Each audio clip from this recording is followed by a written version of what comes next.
Greetings, ladies and gentlemen. The last war of humanity is already going on. We are under attack by the enemy against whom we have no weapons. Our enemy has neither soul nor feelings. It does not have a shred of honor or justice. It is cruel and inhumane. It attacks recklessly and mercilessly. It destroys everyone in its way, sparing neither women nor the elderly or children. This human killer of ours is climate. And at this time, when every day the power of the enemy is growing and his attacks become more deadly, we are divided. Because we have been divided into countries, nationalities, races, social, religious, and political factions. We are artificially divided and at the same time brainwashed. We are all aware that we are constantly being zombified. We are forced to hate each other. We are even forced to fight against each other. We are being artificially driven into economic problems and shackled like slaves in the bondage of debt slavery. And this only happens because you and I now live in a consumerist format. As a result, we are destroying each other worse than animals. Look, this is Ukraine, the ruined city of Bucha. Many innocent, peaceful, elderly people, women, and children died in it. And we, people, did this. And look, this is the United States, Kentucky. A ruined city in Kentucky. Many innocent civilians died in it as well. But it was climate that did this. Yes, people did it in Bucha. But there is hope that people will stop this bloodshed, that this will end, that people will sit down and negotiate. Any war ends with negotiation and eventually peace. But you can't negotiate with the climate, and it will never stop. My heart aches for the innocent people in Ukraine. They are dying and suffering because someone's stupidity, tyranny, and impunity. The war in Ukraine has shown that whether you are rich or poor, it doesn't matter. Everyone found themselves in the same conditions, in basements, without water or food. But even in this difficult case, people do have a chance. There is a chance that a few will come to an agreement and stop playing the lives of millions. But what about the climate? No one will come to an agreement with the climate. The lives of a divided humanity are in real danger of annihilation. In today's consumerist format, with our inhumaneness, hatred, and greed, we are violating the sacred right of every human the right to live. Our society is in death agony at the peak of violence, slavery, and inhumaneness. At the same time, there is an undeclared war aimed at the destruction of all humanity. Our enemy takes no prisoners and has no sympathy for anyone. It is ruthless. Its power and might is increasing every day. Its goal is to destroy all life on this planet and turn our beautiful Earth into a dead planet like Mars. How many more millions of us have to be killed before we are convinced of the inevitability and ruthlessness of the climate? How many more mass graves and sacrifices are needed for us to stop our consumerist madness and selfishness and indifference? How many more of our children, mothers, and loved ones should die before we finally unite and take action? This is the last war of humanity. And if we don't take up this challenge now, tomorrow, the climate will destroy everyone.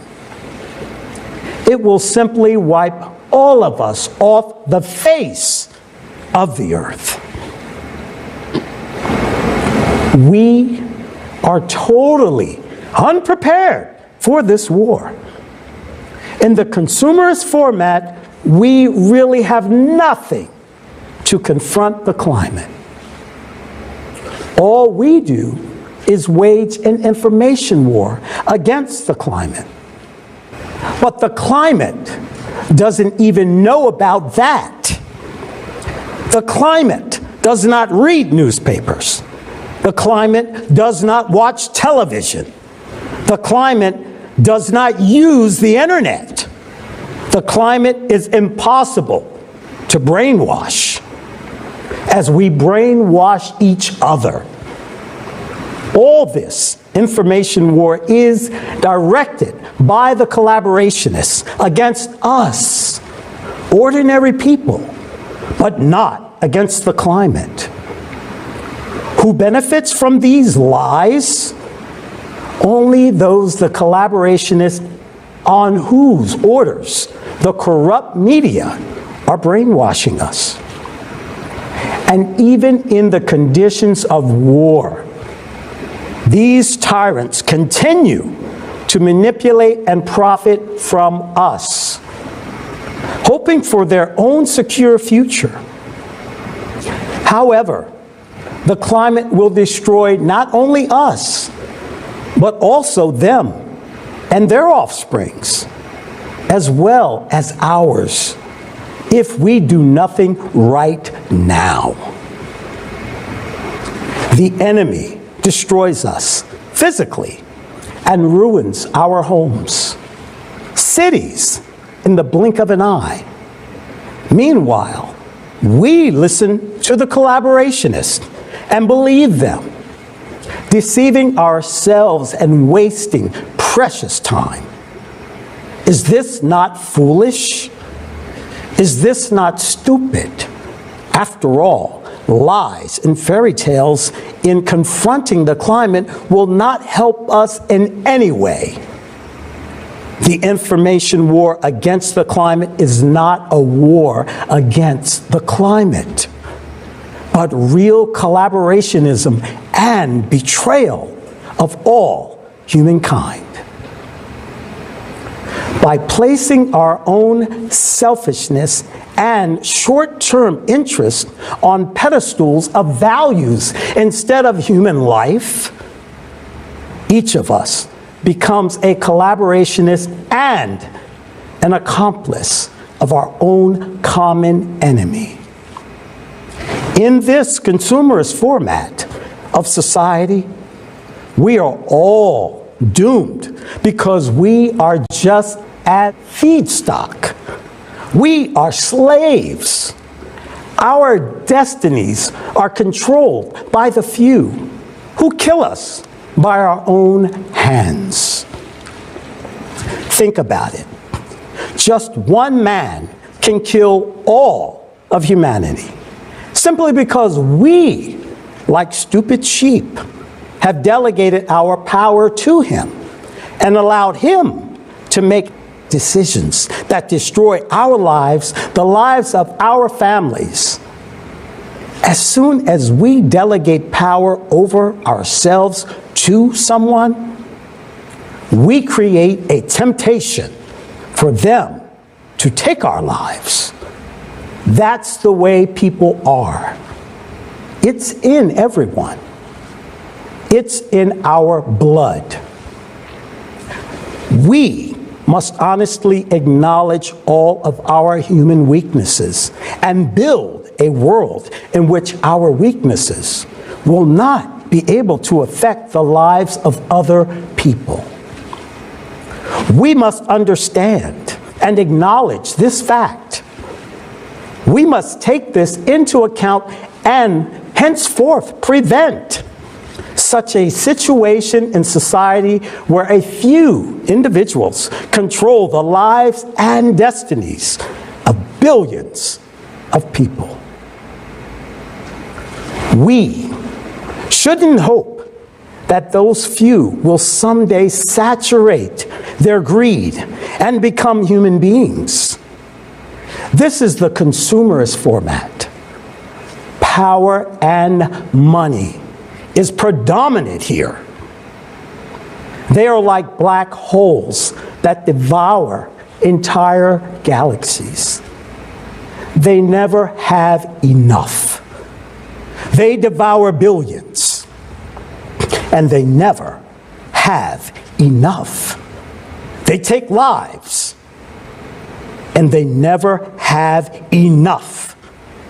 How is it that we live in a world where one person can take the lives of millions of people at will? It's not normal. Think about it.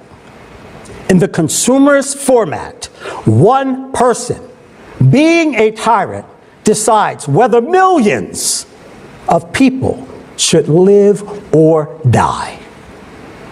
While in the creative society, millions of people must decide whether one person should live or die, even if he is potentially dangerous to society.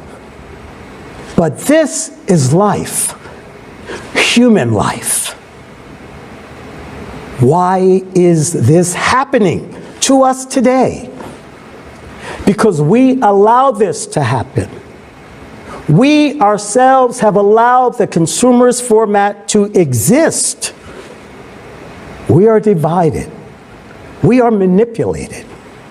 And we accept it through our silence, inaction, and egocentrism.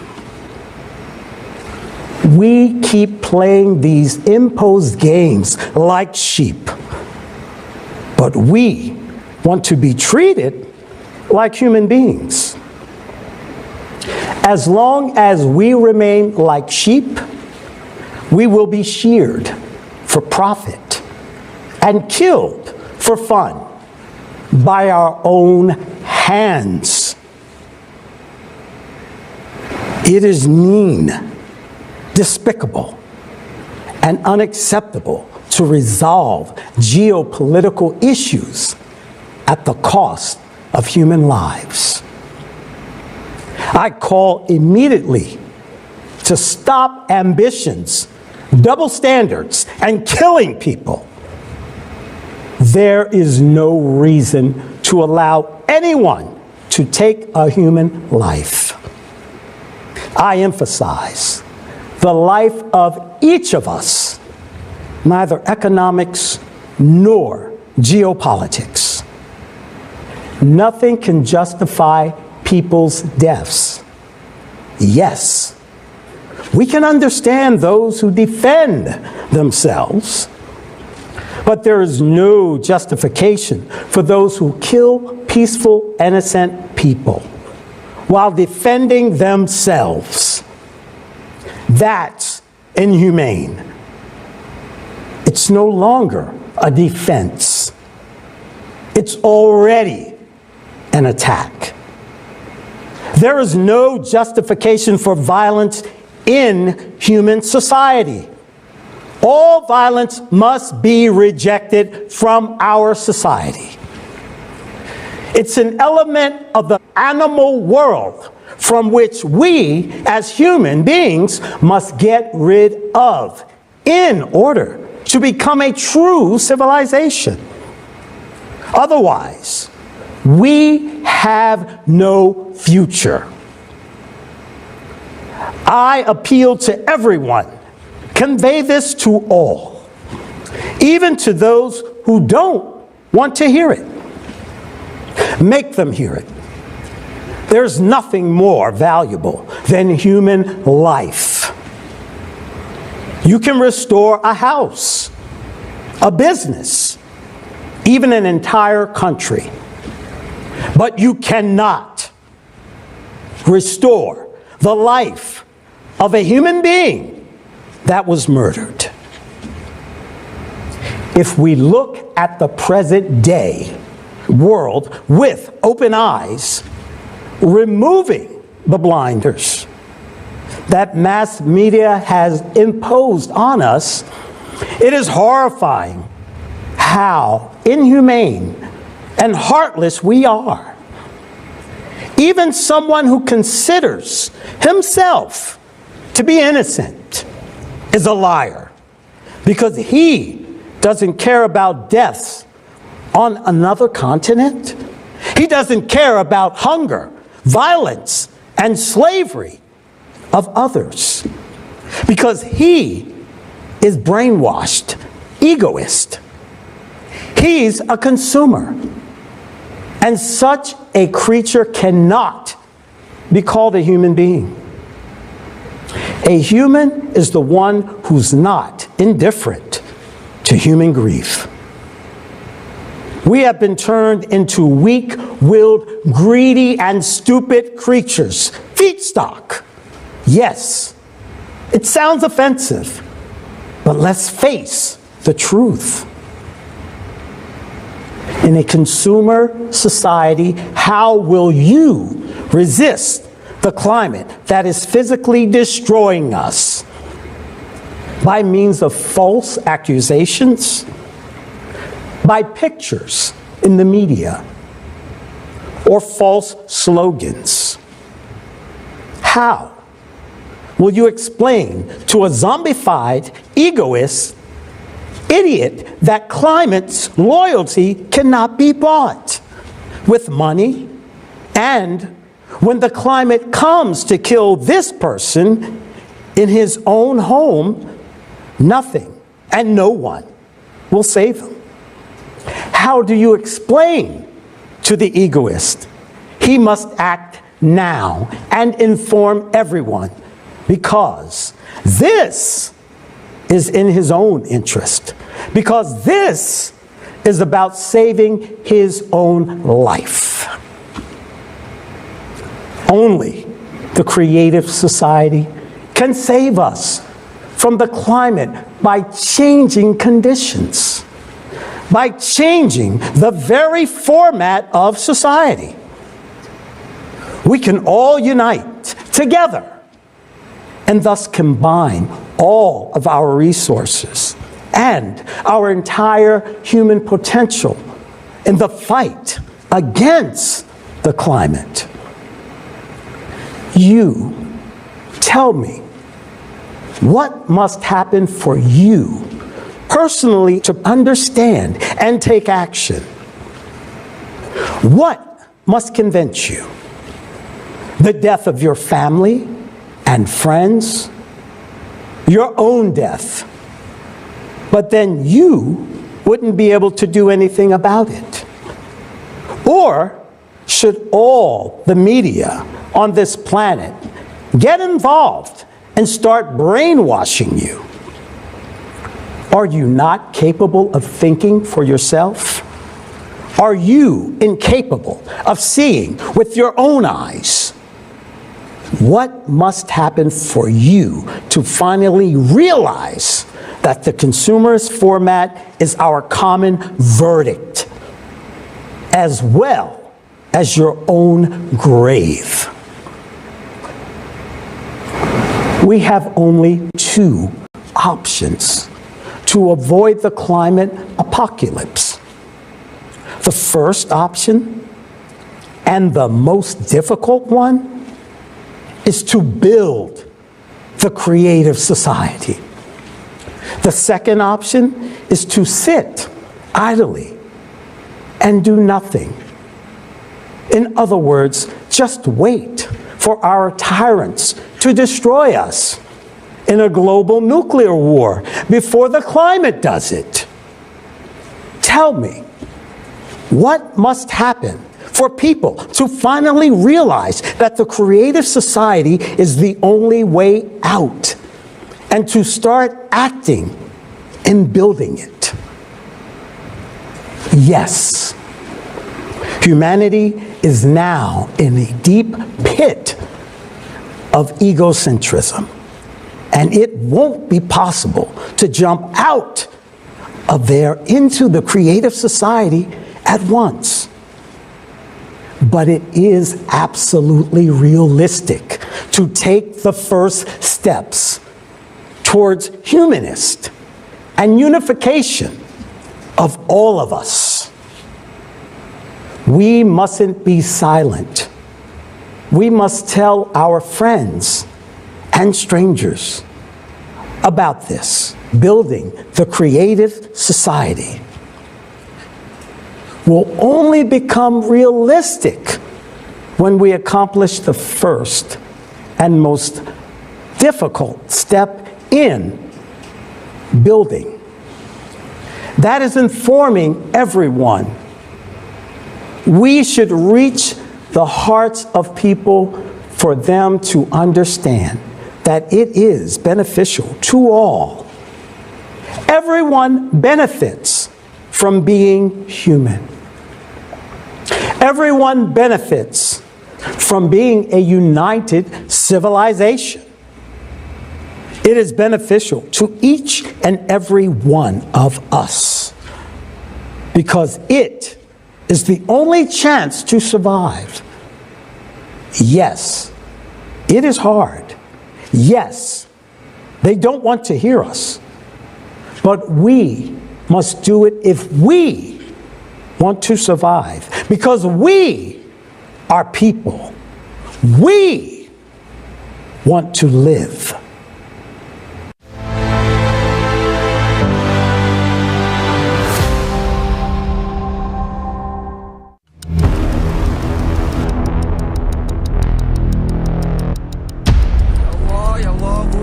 Humanity's last war is already underway.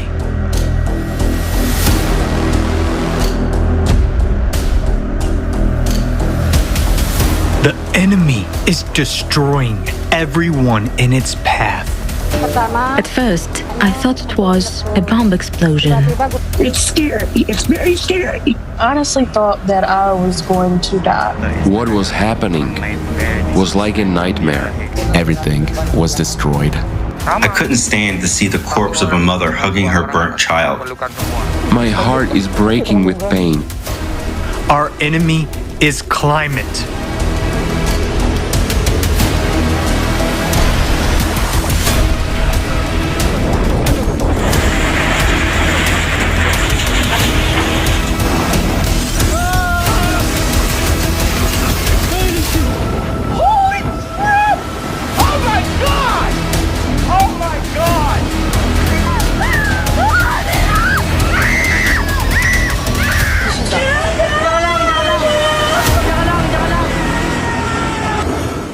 Everything was destroyed. There was no warning, no advice, nothing. When I went out, I saw something that looked like a tsunami. My father died right under our rubbled house. If only I could have helped him. I thought my family and I would die because the wind and the rain were unbelievably strong. I'm looking for my wife and I need her. I want to be strong, but I can't hold back my tears. When we realized that the water had invaded the house, we only had time to get people out of the house. There was no time to grab anything, and I lost everything. And these are just its first attacks. It won't agree on humanitarian corridors. It won't sign a peace agreement. It doesn't need time to regroup. And it won't run out of missiles. With each new attack, the enemy only gets stronger. What can we oppose against this enemy? Can we, humans, survive this war? If meanwhile, instead of carrying out planetary mobilization and creating a united front, we are killing each other. I don't want to die. I want it all to be over as soon as possible.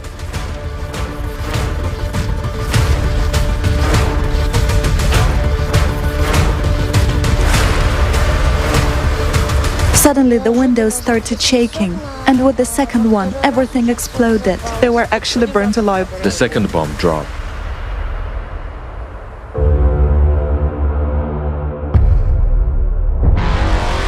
We're killing the planet that is our only home. We are investing billions of dollars in pseudoscience and the business of a few, instead of providing for life to billions. We are being artificially divided.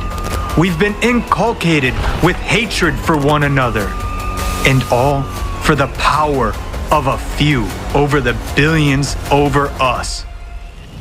But before the climate, everyone is equal. Everyone will lie in one mass grave unless we rally our strength today and stand united against the common enemy. Yes, it's hard, but we must do so if we want to survive. For we are people. We want to live.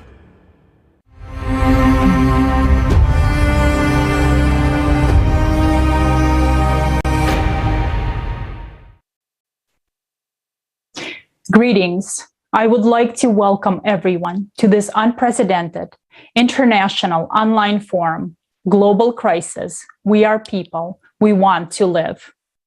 Thanks to the millions of volunteers from around the world, this event right now is simultaneously interpreted into 100 languages and streamed live to thousands of media channels and platforms in over 180 countries.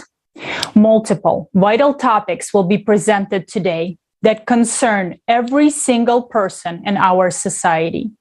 Some might be difficult to watch to the point of unbearable at times. But if you fail to hear the truth now, tomorrow may be too late. The vital information and facts we are about to present will not be covered by the mainstream media. This forum is created for the people, by the Creative Society volunteers from around the world, because we are confident that if every single person understands that there is only one real enemy, climate, we have a chance not only to win the last war, but also to come out of these times with maximum benefit to ourselves and future generations. Throughout this forum, you will learn about the Creative Society format and why it is our only solution. We will show what a deceitful, dead-end, inhumane format of society we live in now, and why all attempts in the current consumer society to make any positive changes were unsuccessful. You will come to an understanding about how critical the climate crisis is and why, we need to take immediate action towards the creative society. Each word that you will hear today has a deep meaning. All the information and facts have been carefully collected and cross-checked by numerous people around the world. This event is the product of months of hard work of volunteers, each driven by the desire to live. It took millions of people to bring this information to you. Now it's up to you to make sure this information reaches the 8 billion people on this planet. The future depends on the actions of every single person today. And now, it is our deepest honor that Igor Mikhailovich Danilov and Zhanna are present with us today at this international forum. And it is my pleasure to pass the floor to Igor Mikhailovich and Zhanna.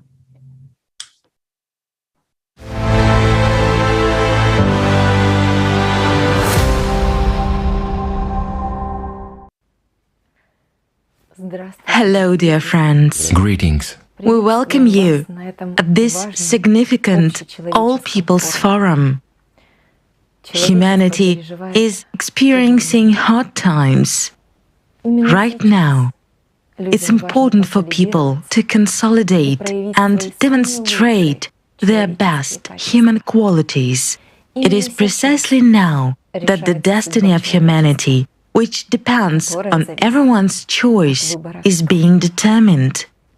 Yes, many people are now going through great sorrow. It's a pity that the stage of internal maturation and awareness is passing through such tragic events, which take place all over the world and aggravate day by day. Remember that every day of inaction in the consumerist format entails missed opportunities and lost human lives.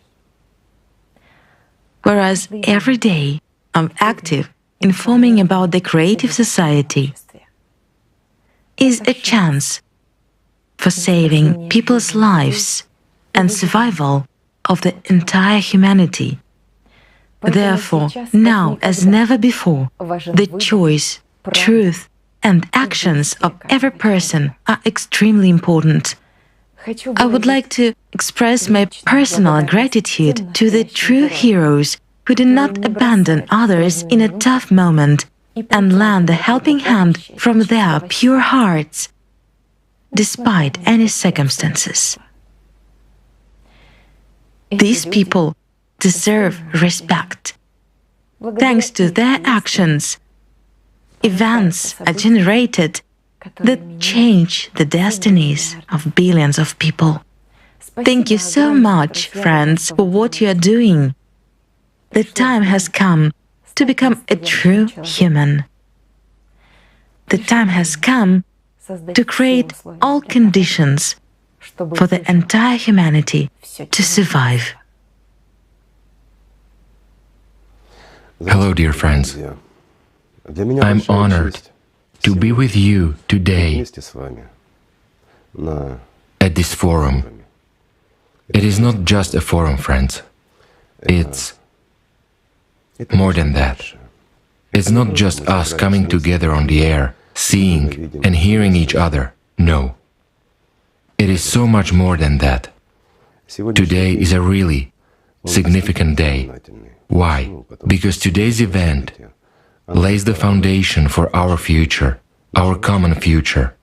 And right now, every one of you who understands all the pressing issues of the present day, who understands all the problems that we face, we, as humankind, all of you, all who understand how serious everything is, and who are doing everything possible, everything that depends on us, in order to preserve tomorrow, even for those who don't want to hear about us, who are not interested in the climate, who frankly speaking, do not care that people are dying somewhere because it is quiet in his house. So, friends, today you are fighting even for them, even to them, to those who don't want to hear about the problems which already exist and which will exist tomorrow. It is you, friends, who are trying to bring the message to them, to those who don't hear us and don't want to hear us, to those who, frankly speaking, don't like us very much, because we are disrupting their lives. We prevent them from living well. We disturb their peace by telling the truth. They like staying in an illusion, the illusion of their consciousness. But it is you, friends, who awaken them and tell them what awaits them. And you tell them about the opportunity, the unique opportunity to build a creative society that can save all of humanity. In fact, this is the only format and the only chance for all of humanity. I heard what Leslie said, and he said it right. His words should reach everyone's ears so that everyone understands that either we will be destroyed by a couple of tyrants in a nuclear explosion, or we will be destroyed by the climate. To be honest, I would be disappointed if it were either this or that way, but with the same ending. It's not right. Our goal and task is to prove that we are human beings. Our goal and objective is to prove that we are a civilization, to stop the filth that we have, to stop killing people, to restore justice in this world, and restore the value of human life. This is our task, the task for which we are here fighting right now. Each of us. Thank you. Thank you, friends, from the bottom of my heart. I understand that it's hard. I understand that they don't want to hear. I understand that they don't want to see. I understand the resistance that comes from those whom we hinder. We prevent them from stealing from us. We prevent them from killing us. We prevent them from living comfortably. But we understand that we are also fighting for their lives and for their descendants, not just for our own. And in this, friends, is your great merit. And that is the value of the entire creative society. The value is that we act for people and not people for us, that we fight for all of humanity and tell the truth as it is, even when they don't want to hear it. Yes, we would like to be heard. But we are well aware, friends, that the truth is the last thing people want to hear. This is really so. However, our goal and task is to make sure that this world remains. It will change. It has already changed, and not for the better. The climate is raging, it is gaining momentum, and we know that. But there's still a lot we can do. We can preserve this planet. We can preserve our home.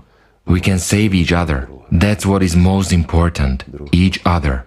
Friends, we can save not only each other, but also our descendants, our humankind, and not just as humankind is right now, but as one civilization, in love, in respect, and according to the principles that we want to be applied to ourselves. Isn't that so?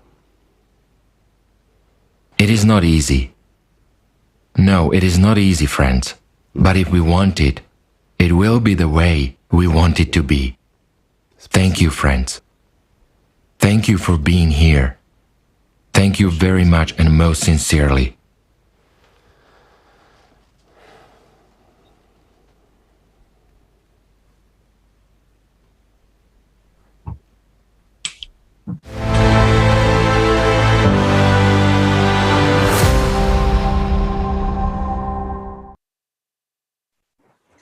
Igor Mikhailovich and Janna, thank you very much for your continuous support, for your love and care, and for always giving us an example of how not to give up and to stay on the side of the truth.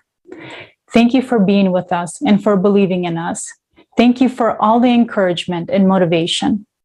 And we will use this chance to overcome our differences, build the creative society, and win the last war of humanity against climate. Thank you again for being with us today. And participants of the Creative Society Project daily monitor climate and geodynamic events. Since our last conference on December 4, 2021, there hasn't been a single day without climate disasters claiming human lives. Climate news is like the coverage from a war zone. It is all about death, damage, and devastation.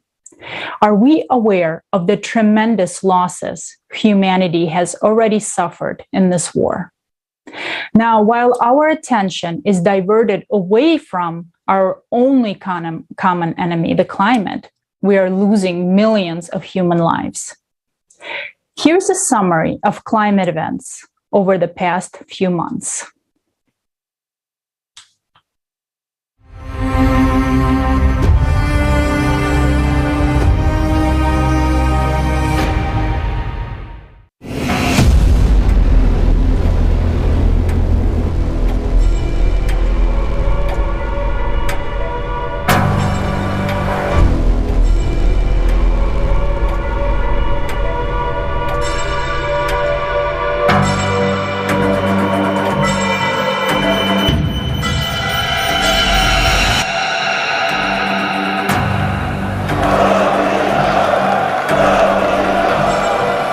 Any war ends with negotiation and peace.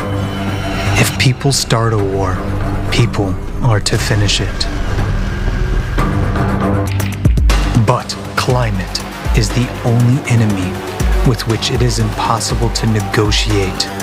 No matter what concessions we would make, the climate will take everyone's life.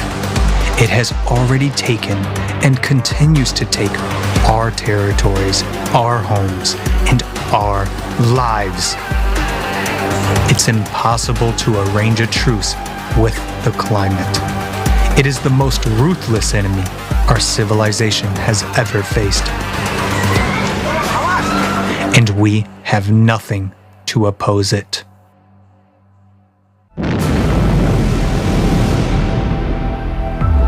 The last war of humanity has begun. It is an undeclared war. For the first time in history, we humans are facing the most powerful and ruthless enemy. Brazil, December 2021. Nossa, nunca tive uma tragédia igual essa, não. Severe floods swept Brazil back in November 2021 and have not stopped until now.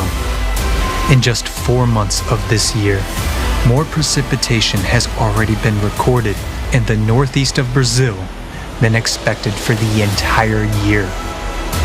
In December, a monthly norm of rain fell in just 2 days in the state of Bahia. As a result, 2 dams failed. 67 cities were flooded. We have almost 1.8 meters of water in some houses here. This was everything to me. Everything. The only thing I had was my home, and now it's gone. It's gone. We lost everything. Everyone here was left with nothing. Malaysia, December 2021. Several days of torrential rains caused a series of flash floods in Malaysia. We couldn't do anything. We could only carry documents and save ourselves. We didn't expect the water to rise 6 meters. Indonesia, December 2021. The eruption of the Semeru volcano was a deadly surprise for the inhabitants of Java Island. No one informed people about the impending danger.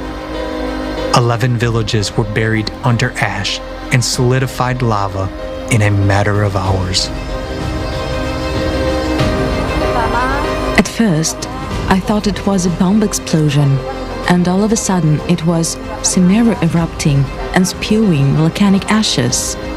Suddenly dark, then it started to rain. The rain mixed with the ashes. Every time my son asks to go home, I don't know how to answer him. We don't have a home anymore.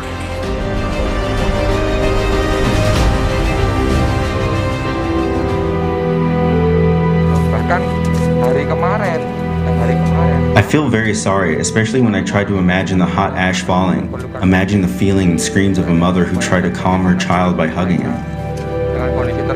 This is very sad.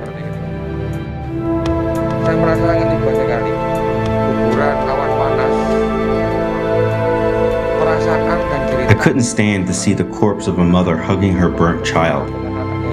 It was really sad.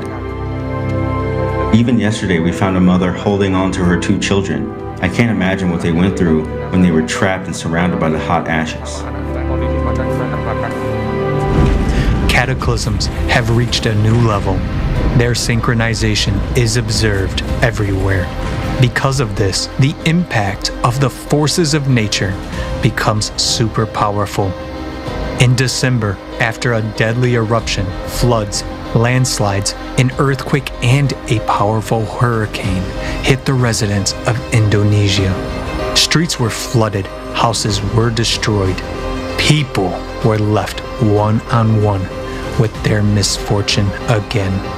The Philippines, December 2021. Good morning, world. It is the day of Storm Odette passing over the island. Whoa, this is definitely the worst storm we've had here so far, isn't it? Oh my goodness, this is the worst storm ever.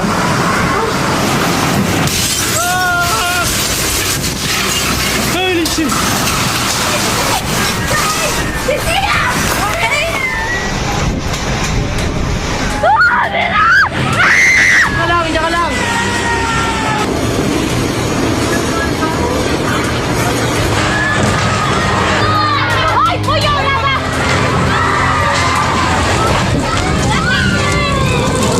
On December 16th, Super Typhoon Rai hit the residents of the Philippines. Experts warned people about the typhoon of the 2nd to 3rd category, but near the islands, the storm sharply intensified to the 5th maximum category. People were not ready for such a force of nature. The people were not aware that the typhoon will be a super typhoon level number 5. And that's when the people were get shocked and they never expected that it will be a worse typhoon. My father died right under our rubbled house. If only I could have helped him.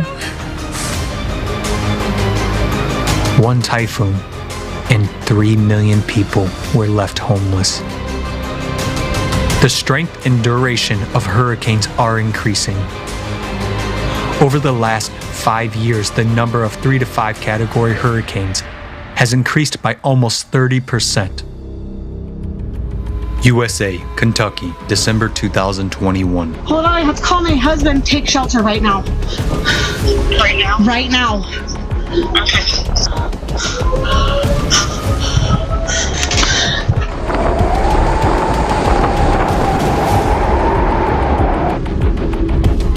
I'm through here and pretty much almost wiped 3/4 of this town out. Scariest thing I've ever seen in my life. I've never been in a tornado before, but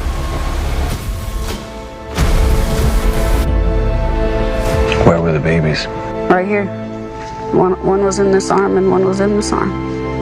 I never saw my 3-year-old because my face couldn't turn that way, but I did see the baby, and he cried, and then he just stopped. So at that time, I thought he was sick. God, but he wasn't. I never heard my 3-year-old say anything. Did Jalil die in your arms?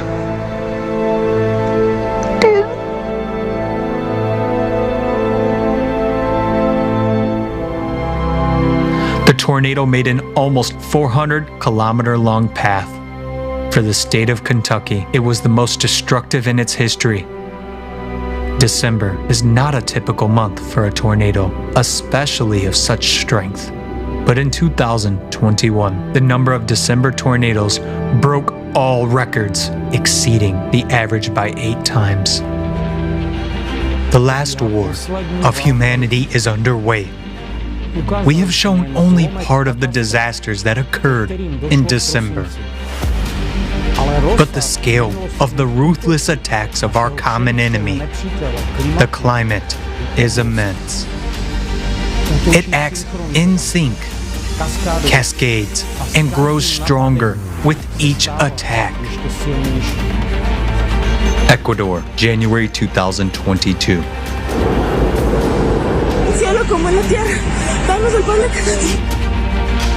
A powerful landslide destroyed a part of the capital of Ecuador, Quito. The reason was the strongest rains in the last 20 years. Everything we dreamed of disappeared in an instant.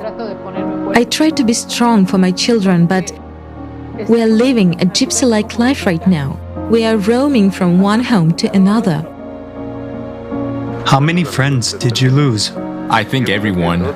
It was unbelievable that in seconds, everything disappeared. There were people shouting, "Help, help!" But the strong mud flow kept coming down. And in the house at the back, we managed to find a friend covered up to his neck. I don't know how we got into that house. Managed to get him out. What condition was he in? Bad, very bad.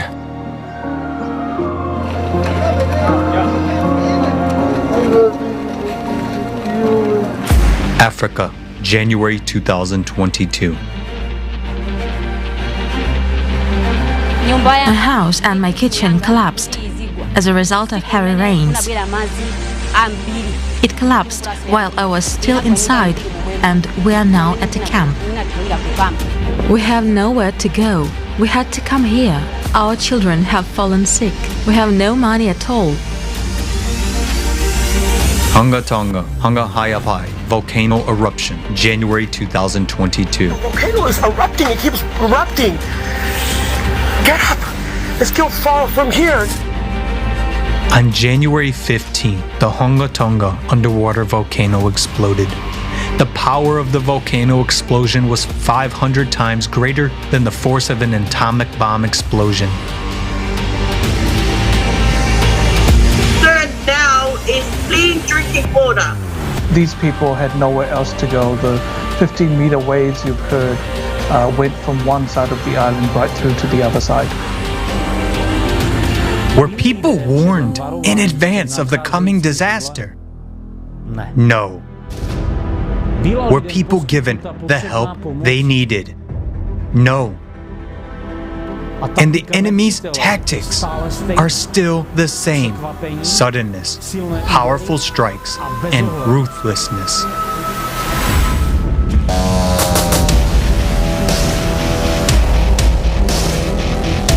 Fires, January 2022.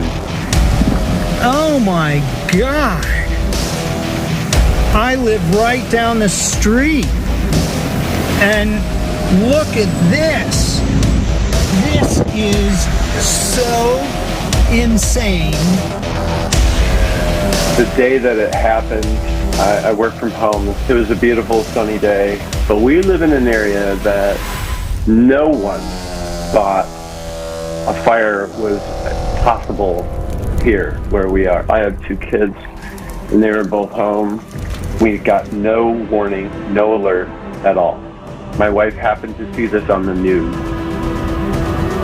This happened so quickly. I didn't grab anything other than some clothes. You know, I've been around the area and I've been to whole neighborhoods where they're just down to rubble. There's nothing there anymore. And people were outside. I thought we would be coming back to a home. I thought it'd be a 1 day, 2 day, couple day inconvenience. You know, I didn't think that that was it. The wildfire in Colorado has become the most destructive in the history of the state. It destroyed more than 1,000 houses, leaving tens of thousands of people homeless. Experts note that now there are no peak fire seasons anymore. The fire rages all year round.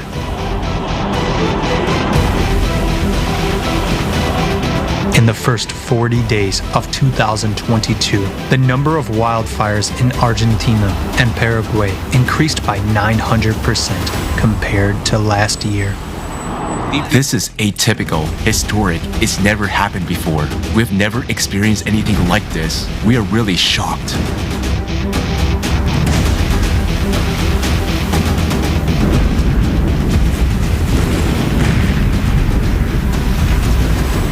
Abnormal snowfalls, January 2022. Snowfalls are increasingly becoming a high-risk phenomenon. A huge amount of snowfalls where it never used to. And the April snowfall of this year generally shocked the residents of Europe, the USA, Japan, and China with its non-seasonality and intensity. In January, the capital of Turkey, Istanbul, was covered with snow in a few hours. In some places, the height of snowdrifts reached 85 centimeters.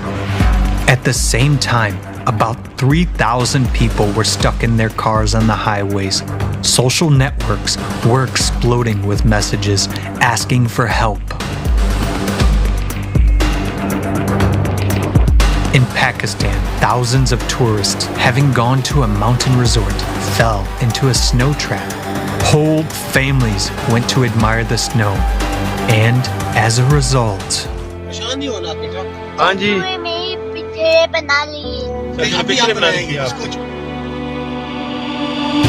The situation in Murray is very bad. 16 people died due to lack of oxygen. There are no rescue teams. No one is coming. I can't believe it. All 4 people died in this vehicle. Look inside. All 4 are dead. in just 2 months, an uncountable number of climate disasters have occurred around the world, powerful and uncontrolled ones. The dynamics and anomaly of climate disasters is growing right before our eyes. In just 2 months, we have seen how much the strength of the enemy has grown. And when you observe the rampant and tragic consequences of the climate disasters that have occurred, it seems that nothing can be more powerful. But the horror is that this is only a small part of the ferocious attacks of the enemy of humankind. And their strength and crushing power will only grow. What you have just seen is only a tiny fraction of the stories about the pain of people who lost everything in an instant.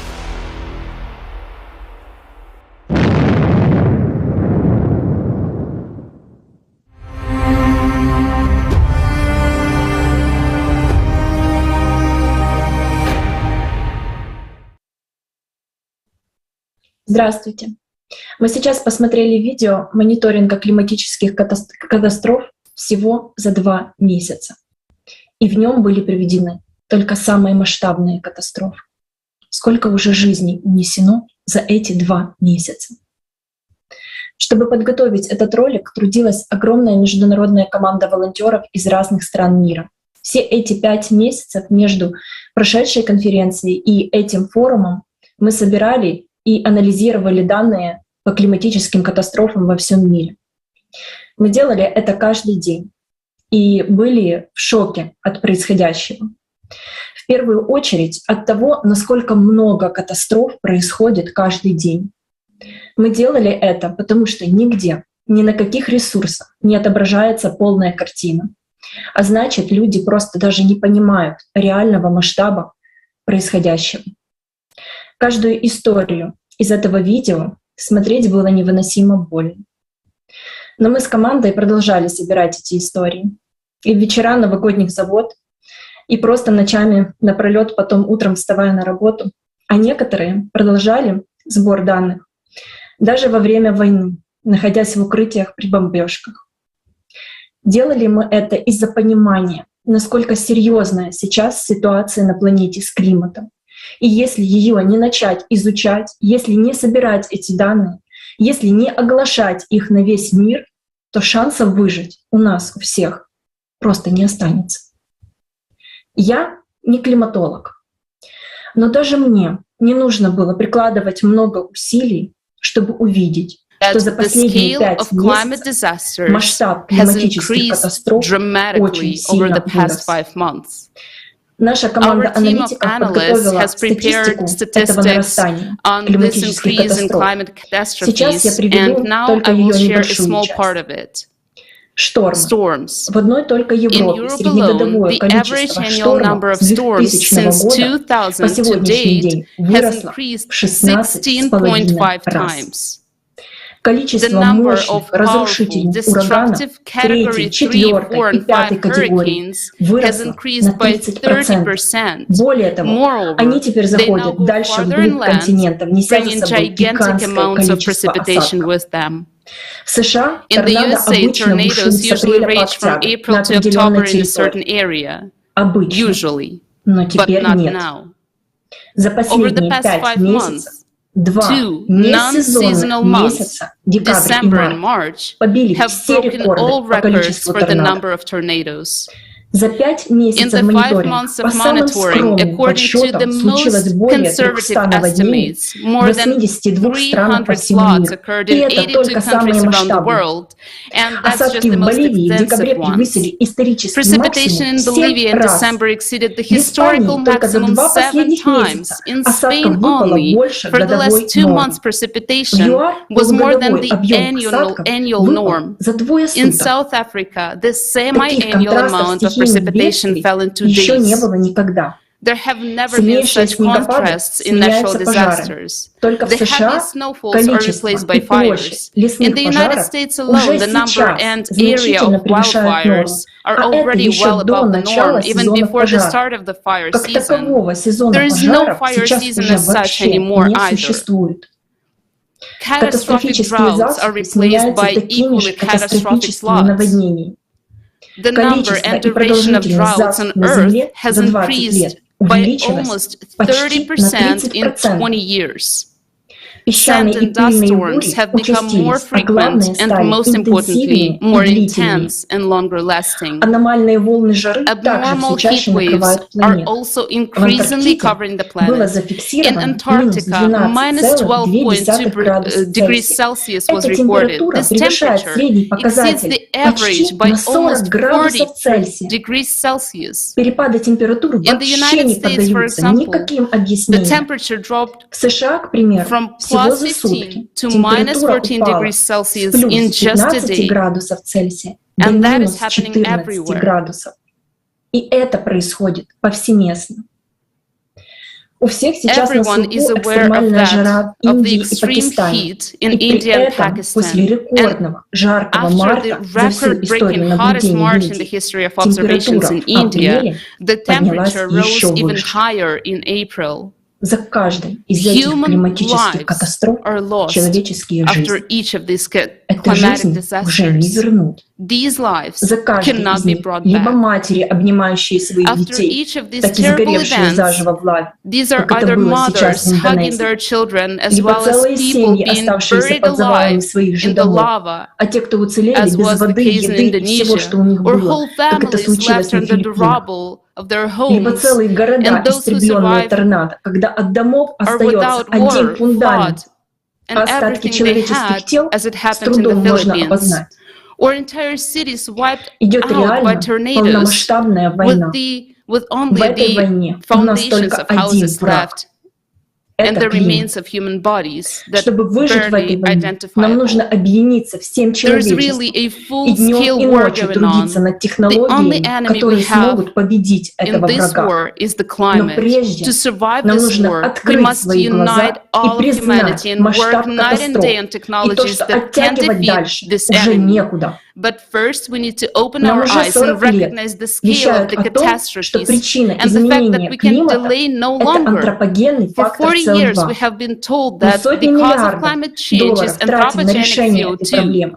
we're Но spending почему не hundreds of становится billions лучше тогда? dollars to solve this Почему problem. продолжают But why умирать isn't it люди? getting better? Почему столько Why do семей people остается keep просто dying? на Why улице, are so без many families элементарных left вещей для just on the выживания, без streets воды, without без basic еды, things to а в survive, результате и without без water and помощи? food? Как How has этим our людям planetary помогла fight наша against CO2 планетарная helped борьба these с СО2? people? Да, Yes, СО2 растет. CO2 is on the Мы не rise. отрицаем We это. don't deny Но it. какое это But what имеет does that отношение have to do к with the нарастанию increasing климатических climatic катастроф? disasters? Я I'm обращаюсь к talking вам, to люди. you, people, Вот к тебе to you лично. personally. Ты готов, Are чтобы you климат ready for разрушил the твой дом? climate to destroy your Ты готов, home? чтобы Are твоего you ребенка ready унесло for your потоком child to be наводнения, swept возникшего away by a просто flood ниоткуда? that comes out of Ты nowhere? уверен, что тебя Are you это не sure that it коснулось? won't affect you? Ты думаешь, Do что you те think люди, those people истории whose которых мы stories you сейчас watch смотрели, today чем-то are any отличаются от different тебя? from you? Ты думаешь, Do что you они были think готовы? they were ready? А мы Are готовы? we ready? Ведь нам сейчас Because предстоит we will столкнуться с face катаклизмами cataclysms еще of большей even мощи, greater чем за power than последние in 5 the месяцев. last 5 С months. каждым днем The разрушительная destructive сила power of катаклизма cataclysms grows растет, every day. а мы как And общество we as даже не society do not изучаем even study this на problem надлежащем at a уровне эту proper проблему. level. Наша наука занята Our сейчас science is busy совершенно with something другими completely делами, и different, мы теряем and we are драгоценное wasting время. precious А ведь time. это наша But жизнь. these are our lives. Будь уверен, Be что sure that буквально совсем literally скоро, very soon, если не if торнадо not a придет в твой tornado will дом, come to your house, так then a наводнение, flood, an землетрясение или earthquake, or a тайфун. typhoon. И эта And стихия this natural не будет disaster will жалеть spare ни neither your твоей life жизни, ни nor the жизни life твоих of близких. your loved ones. А в созидательном And in the обществе creative society, такого не this will случится. never happen.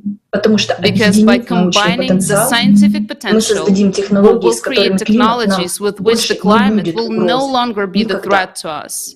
Именно поэтому That is сейчас why так it важно, is now чтобы so каждый important человек that each активно person actively информировал informs о построении about building the созидательного creative общества. society. Absolutely right. We are not prepared.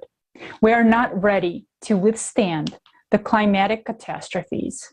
In the consumer format, instead of trying to Действительно, мы не figure out готовы, how to совсем не готовы survive, противостоять we're killing климатическим each other. катастрофам. В потребительском You have формате, probably вместо heard того, about the чтобы пытаться terrible понять, как war in выжить, Ukraine. мы It убиваем is друг друга. impossible Сейчас to convey in внимание words людей во all всем the мире horror приковано к войне that в the Украине. citizens of this country Невозможно have been передать словами весь experiencing for этот several кошмар. months now. The war came suddenly. Nobody wanted it. Why are we, as humanity, allowing for such animal behavior to happen? Don't we see that we are not enemies to each other? Right now, let's just take a look at the events that are happening in Ukraine.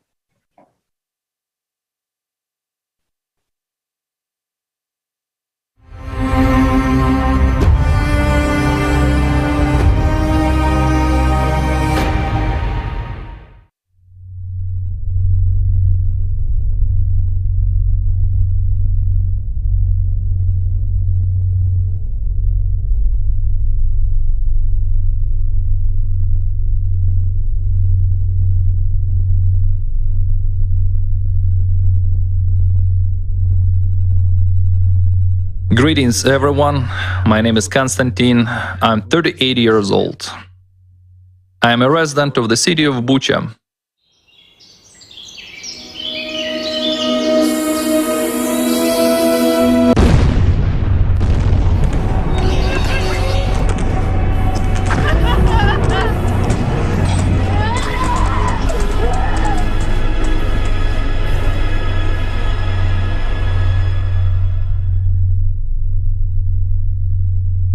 My family and I lived under occupation for 2 weeks.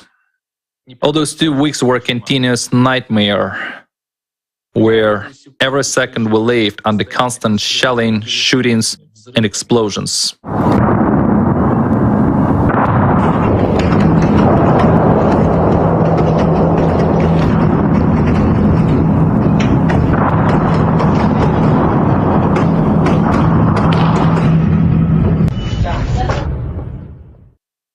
When you start talking to people, they say, no, you can't leave. The troops have already arrived. You can't leave. They kill people. So what could I do? I have a family, my wife, my child, and my mother. The first question was, how much food do we have? There was very little water because the water supply stopped. We had as much water as we had managed to store. But it would end very quickly anyway. I was aware that we had to go to a shop. Okay, how far is the shop? Well, I understand that the store is about 1 kilometer away, right? So I had to cross 4 main streets, let's say, so as not to get killed on the way. Yes, as a father, I understand that I had to go there alone and couldn't take my wife with me. There was a big chance that both of us would be killed on the way to the store or back. So I had to go on my own. If one of us were killed, at least the child would stay with his mom, right? I mean, our child would not become an orphan all at once. That was really a hell of a choice. We found ourselves in a situation where we had neither stores, all of them had been vandalized, nor a pharmacy. So there were no medications and no doctors, nothing. Just live and survive as you can. We accidentally met our common acquaintance at the well, and she told me, "Do you have bread?" I said, "What bread? We haven't seen it for 2.5 weeks." She said, "Why don't you go to that woman? She bakes bread, but only if you have flour. She doesn't have any flour." Well, to go there wasn't an easy task because snipers were shooting everything through, and there were APCs all around. We went there once, twice, 3 times, then they started shooting like hell, and we couldn't go out for a week. Then we were standing in the yard, and I saw that woman coming. Jesus, they came here under flying bullets.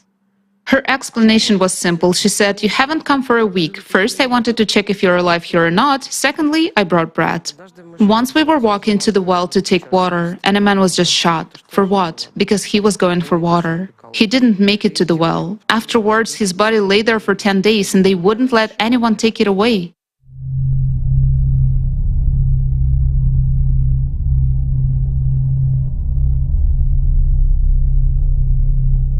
There are so many human tragedies, and everywhere it is different for everyone.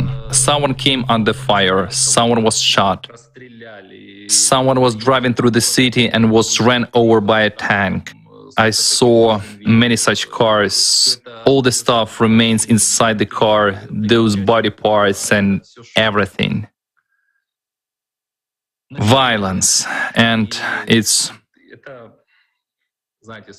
Do you know how many stories of raped people, how many maimed people are there?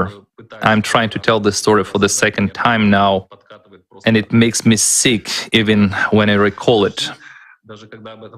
When bodies of raped children are found, a tortured 8-year-old girl raped, and then you find out that when they did the autopsy, they found at least 11 different semen samples.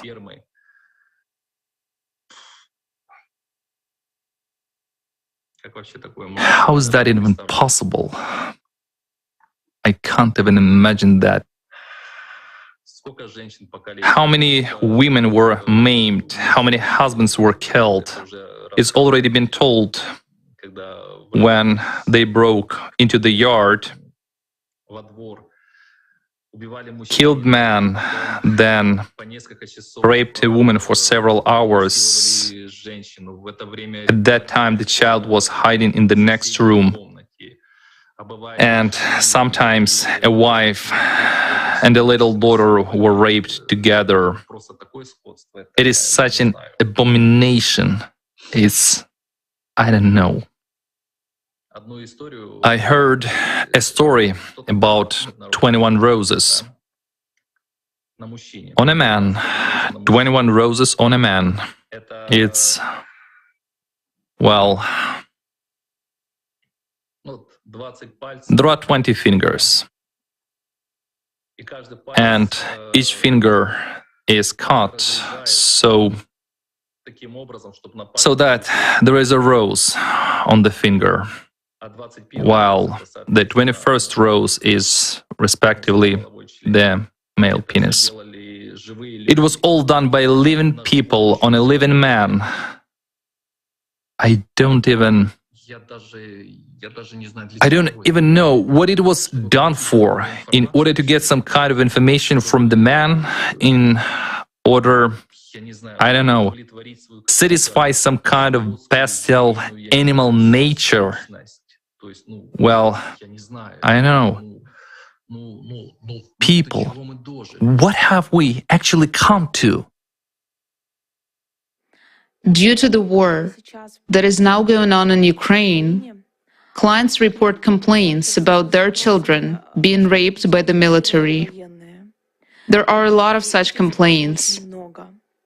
I'm addressed by the clients who have two girls, and both girls were raped. The most terrible thing was to find out how old these children are. One girl is 6 years old. The other girl is 9. 6 and 9 years old. People address us. Literally, soldiers came into the houses where women were and raped women. I mean, it's not just one case, but those are houses where the military came, kept women hostages and raped them. My client, who was in Bucha all this time, she was sitting in the basement with her husband. She told me that their neighbors had a young girl, their daughter, and she was abused by the military. Her parents couldn't do anything because they were shut down in the basement, and they were sitting there and they just heard their child's torments. As a matter of fact, everybody in the street heard the child's torments, but there was nothing people could do. All the neighbors are traumatized and they recall it like a bad dream. That fear, which is now tormenting many men, that I should have gone there. It doesn't matter that I could have been killed. I should have saved her. There are thousands of such stories. There are many stories of people who tried to evacuate. Those are ordinary people. Let's say several families gathered, friends, neighbors, relatives. And there were stories when people were evacuating in 5 or 7 cars at a time, and they were just bluntly shot, despite the fact that the cars had inscriptions, children, children, children on them. The cars were shot from all sides, and it's unclear for what.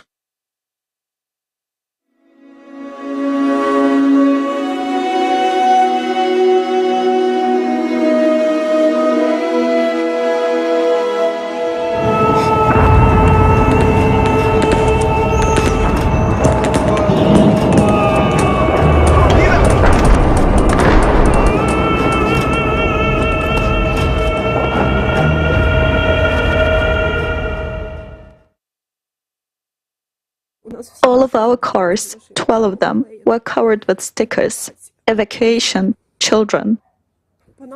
But they started shooting at us. They were shooting at all the cars. In the second car, there was a 30-year-old woman behind the wheel. She was killed instantly. In my car were me and my husband. I don't know how, but by some miracle we survived. My husband had a broken rib and a piece of shrapnel in his head. But at least we can live. My mom was sitting behind me. She was 60 years old. A bullet hit her right in the neck. Immediately, before my eyes, she suffocated with blood in just 2 seconds. I couldn't save her anymore. I was giving her a scarf. They wouldn't let us help those who were wounded. They told all of us to run out and lie down on the ground. Hello, my name is Yulia. I'm originally from Mariupol, although I've been living in Kiev for the last few years. And the war caught me and my family in Kiev. For a week, we had to sleep in the underground parking lot because it was really frightening. Children were scared, and we could hear explosions everywhere. After a week, we decided to leave. But my relatives stayed in Mariupol, my mother and my aunt.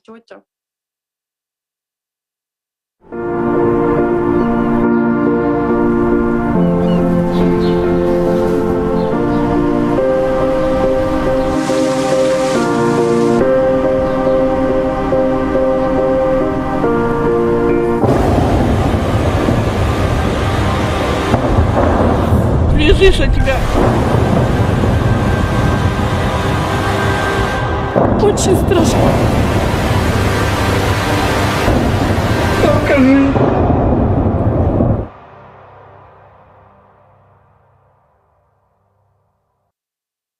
The entire street where I spent my childhood, there's almost nothing left of it. Every other house has a graveyard in the vegetable garden. I mean, people buried their relatives that had been killed by airstrikes or mortar shelling near their houses because nobody took away the bodies.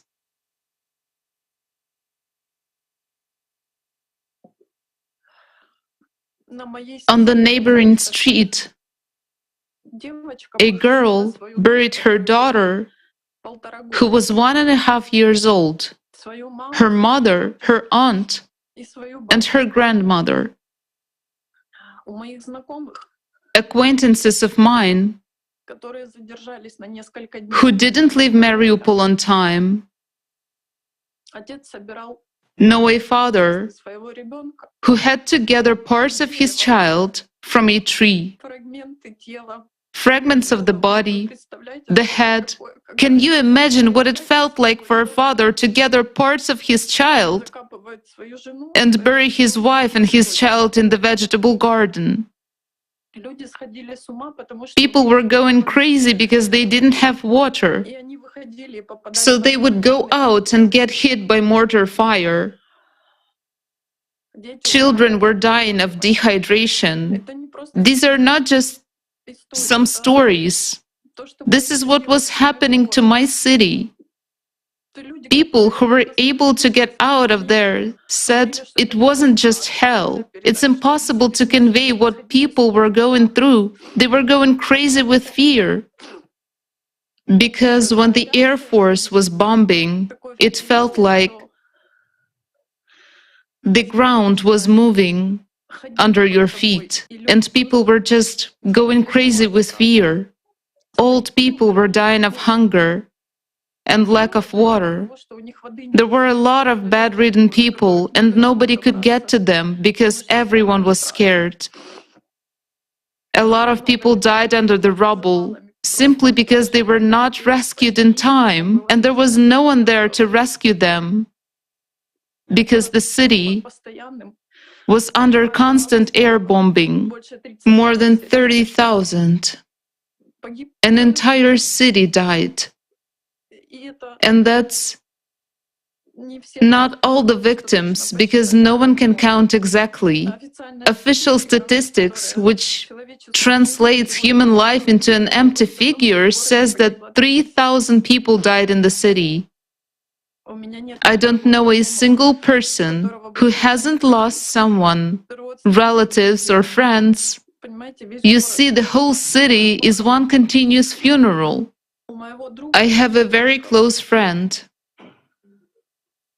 His mom, dad, sister, and her little son came out to cook outside their front door because there was no heat, no water, no light. People had nothing since the 2nd of March. They cooked on fires next to their houses.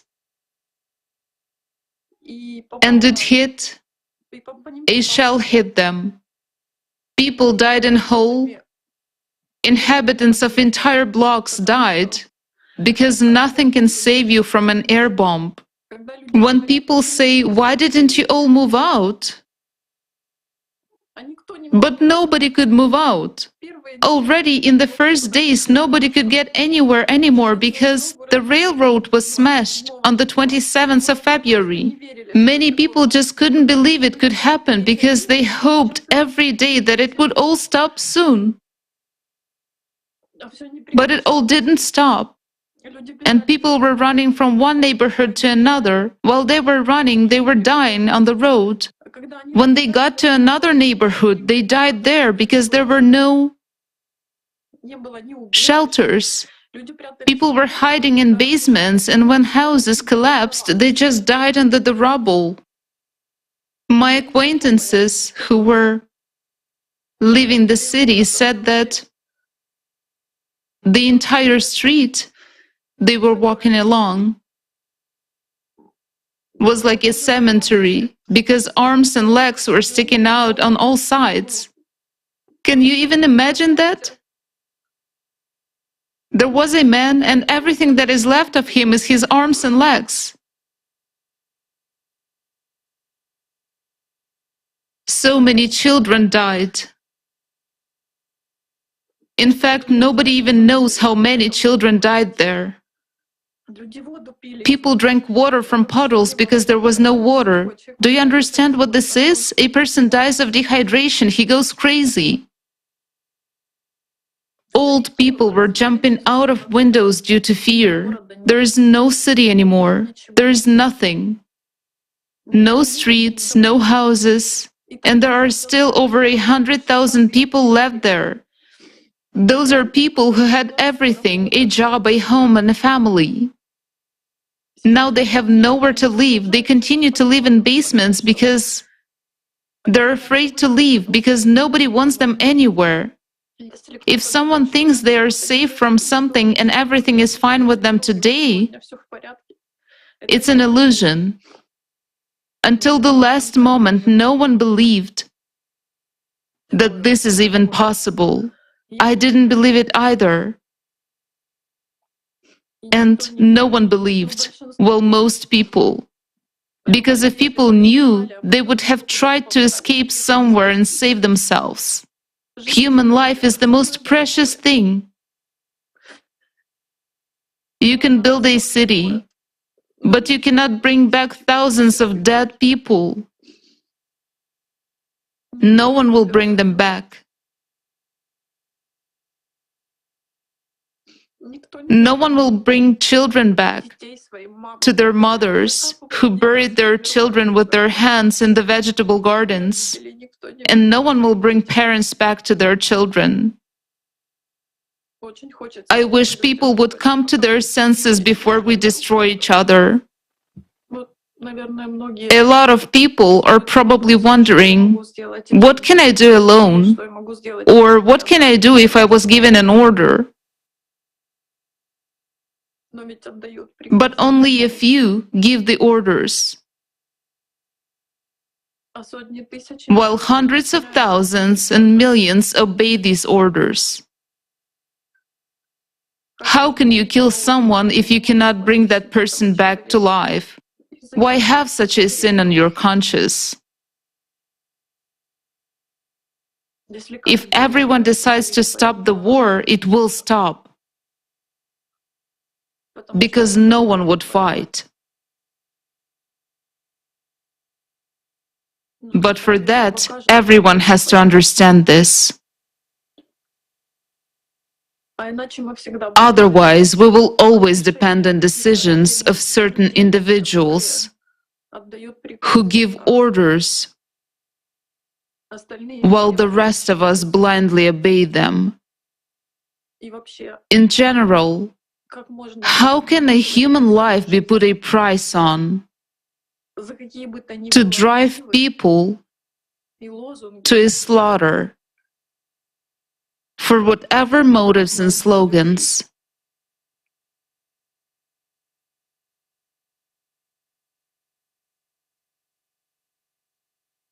That's the world we have built. We, people. If someone thinks they're not a part of it,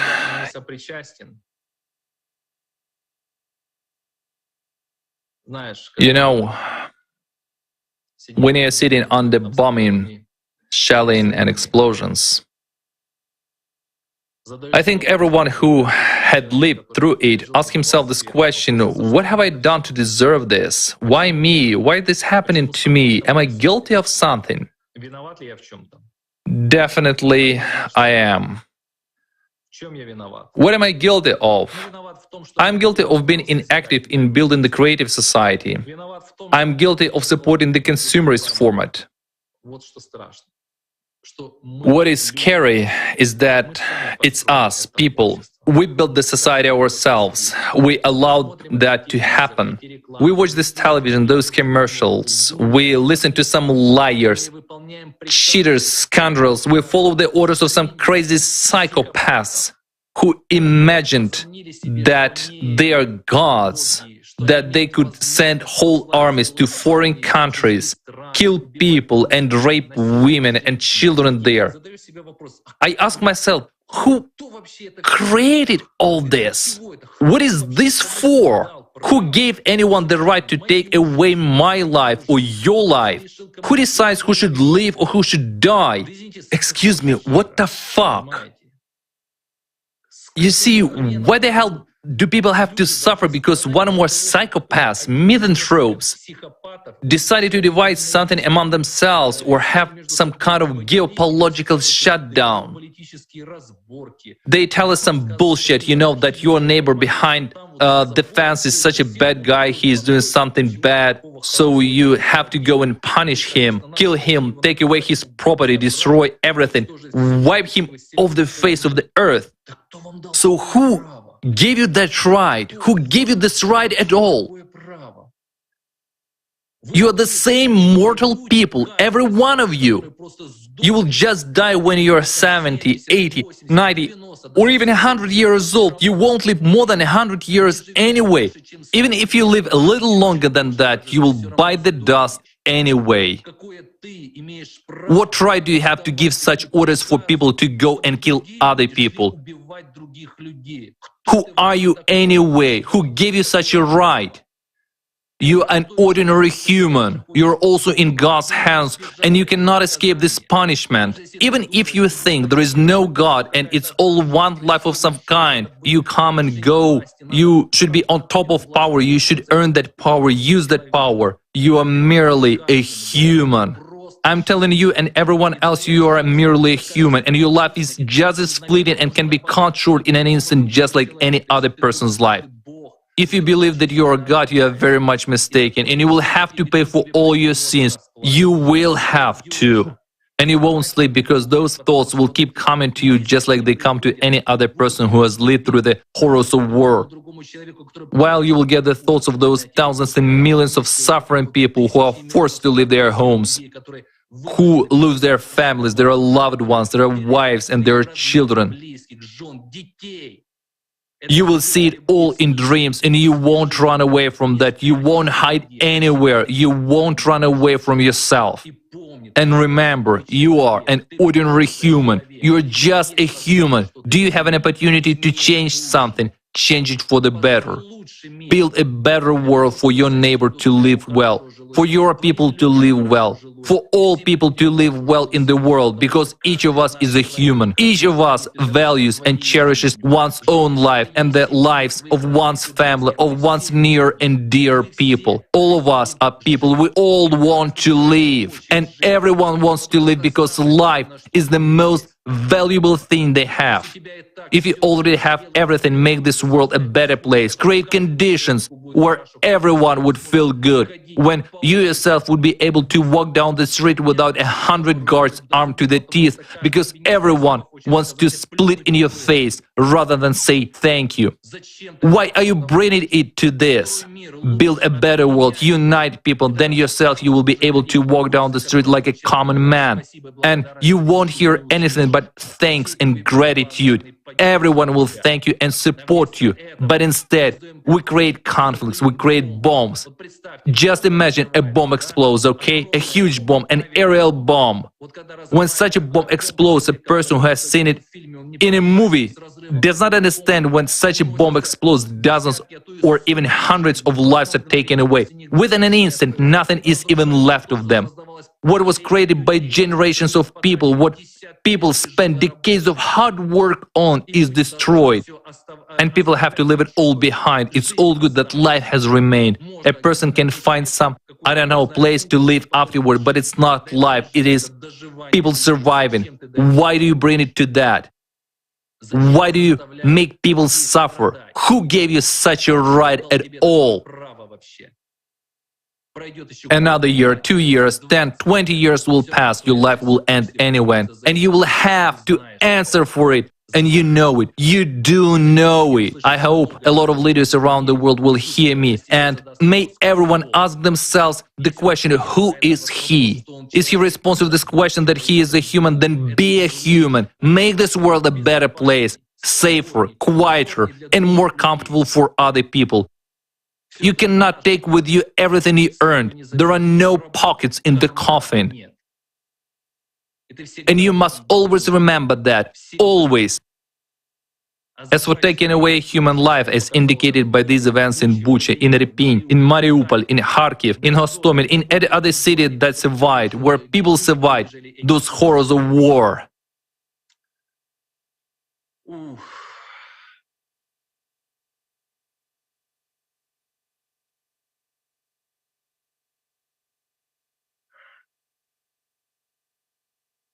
Think about it before it's too late.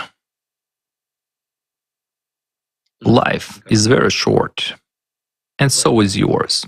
So is yours. Because you are just a human being. And we're human beings. We're all human beings, and we all want to live. Life is the most precious thing each of us has, and every person's life should be protected as your own. You didn't give it, and you have no right to take it away.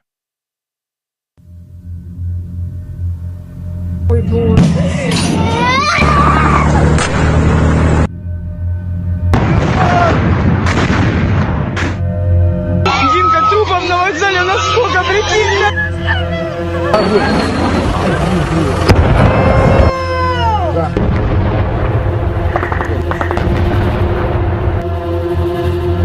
Это все в Буче.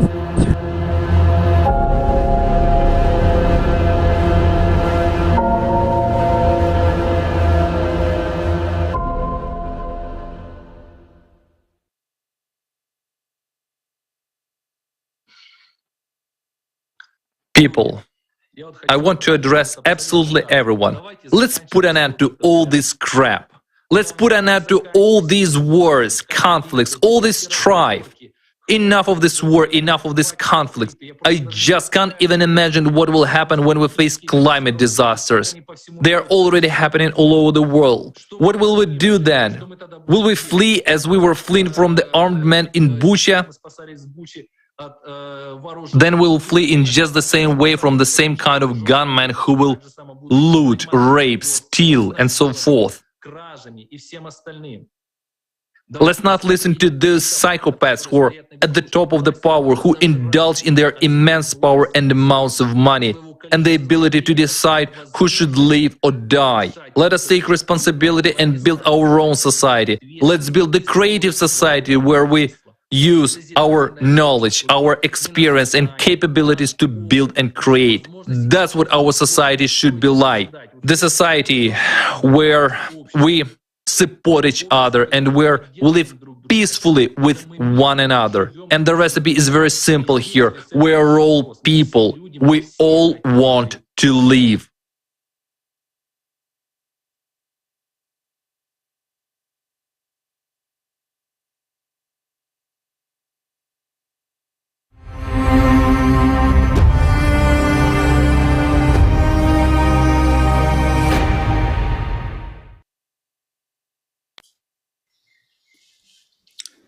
Can there be any higher purpose that could justify death, the loss of human life? V dnešní spotřebitelské společnosti In today's consumerist society, one person decides whether thousands, even millions of people should live or die. Isn't that crazy? I don't care why he does it. He wants money, power, or he is just a sick man who has exalted himself to the level of God. Because of his large scale of thinking, a simple, normal person dies in him. It's just that this large scaleness stops at his megalomania. When a man is too rich and he thinks of himself as one to have already entered his name in history, he becomes extremely dangerous to society. When he reaches the heights he set for himself in his youth, he simply loses his humanity. He is ready to do anything to stay on that height. He does everything to maintain his illusory superiority over everyone else. So his world narrows down to one phrase: divide and conquer. And that is exactly what all the collaborations are trying to do now. To divide the people at all costs and make a profit. They're trying to make us take sides. This side or the other. But I have a question. Who is on the side of people? Who is on the side of you and me? Who is on the side of human life? Is it those bastards with inflated megalomania? No, they're definitely not on our side. But tell me, are we not bastards ourselves? If we allow this to happen, we are being killed, yet we remain silent. Why are our lives exalted while the truth is being destroyed? Every one of us is responsible for what is happening. All problems in society are the doing of people themselves. All problems, except the climate. We can handle both the economic crisis and war, but how do we deal with the climate that's killing us? Do you even realize that the things with the climate are really in a deep shithole? After all, we are at the peak of the climate disasters that have occurred more than once on our planet. And these happen not due to a mankind factor, but due to astronomical processes and their cyclicity. So today the climate is building up its power day by day, and this is a war, the most terrible war. What kind of idiot should one be to fail to see this? Are you a complete dumbass? Or are you just not too lazy to compare facts and statistics of escalating climate disasters? Increasing earthquakes, floods, hurricanes, destabilization of the air score. Yes, the wars that people wage are horrible. But the climate is the worst war for all mankind. Do you realize what will happen to us when the whole world collapses? I'm not an expert, but I understand that my life and the life of my loved ones are in danger. How can this be ignored? Do you even realize that you are not immune to being torn to pieces tomorrow in the chaotic of climate disasters? After all, this consumer system, which we ourselves have created, stimulates only the animal nature in us. And because of someone else's ambition, you and I can drop dead at any moment in a slow and painful death. Are we really broken freaks to allow such things to happen in our world? How can you, who is sitting and warm and lazy ass in front of the TV, sleep peacefully, seeing this horror and do nothing? And when I see the war there is now going on in Ukraine, I want to ask, A když vidím válku, která nyní na Ukrajině probíhá, What have you done today to prevent this from happening to you? What have you done to prevent this mischief from coming to your home and your neighbor's home? No one believed that would happen. No one. How many people during shelling or bombing thought, surely it won't come at me. It will go past. Thousands. And they're already gone. So now, if you also thinking that climate will not affect you, you're wrong. And like those who have already experienced helplessness and despair, the climate will affect everyone. And when it destroys your life, you'll think, I could have done something, but it will be too late.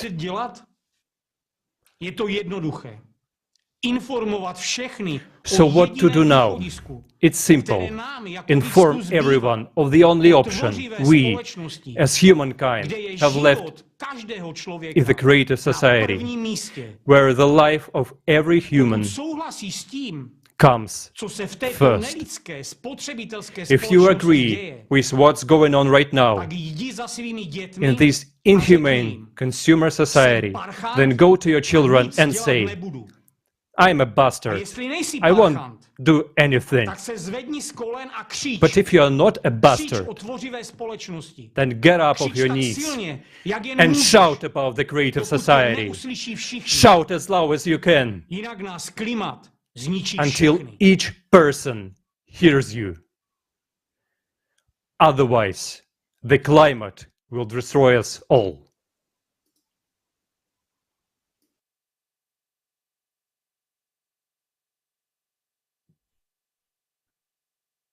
What we have seen in this video is what the Creative Society project participants want about long ago. Those participants from Ukraine who were knocking and warning mankind at the time acted because they cared. They took an active part in preparing and conducting the global crisis forums. They initiated and conducted international roundtables. They were reproached, asked, why are you scaring us?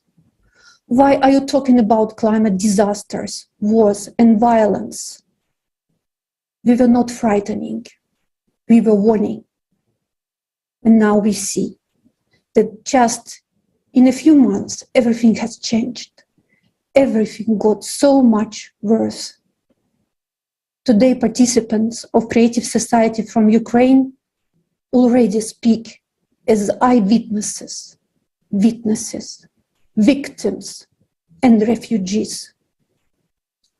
What else needs to happen so that we realize that something needs to change for us to start taking actions? Does it take all 8 billion people to become victims of the climate, an aggressor or a maniac, for us to finally understand? Do you realize that it will be too late to change anything then?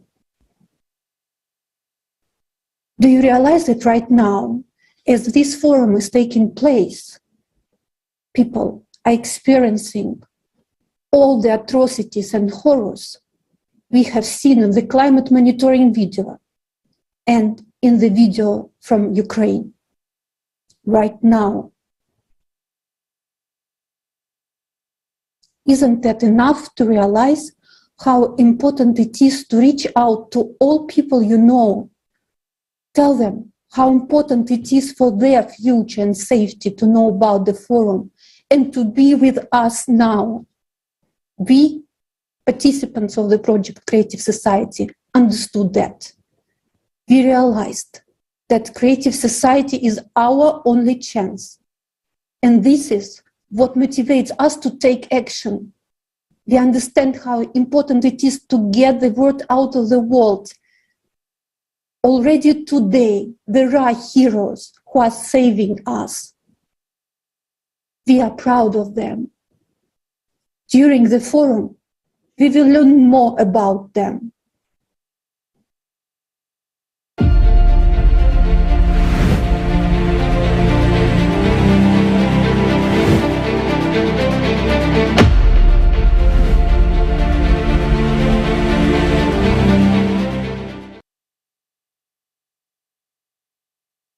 But honestly, even after everything you have seen, you have doubts about whether or not this tornado or other climatic disaster will happen to you. Maybe I will be lucky and the disaster will not come to my house. But the truth is, these events will happen. We are well aware that the climate is changing due to various natural factors, and humans have no influence on these changes. But it is precisely in recent decades that an additional, most frightening factor of climate change appeared: the 12-year cataclysmic cyclicality. During the last 20 years alone, we saw changes that we have not seen in the previous 1,000 years. These cataclysmic changes occur on the planet every 12,000 years and are caused by galactic cyclicality. But unfortunately, scientists still ignore this factor. We will discuss this topic in depth today. Unfortunately, this information is not available in the mainstream because it doesn't fit the official narrative. But this is the information which will help us win this war with climate.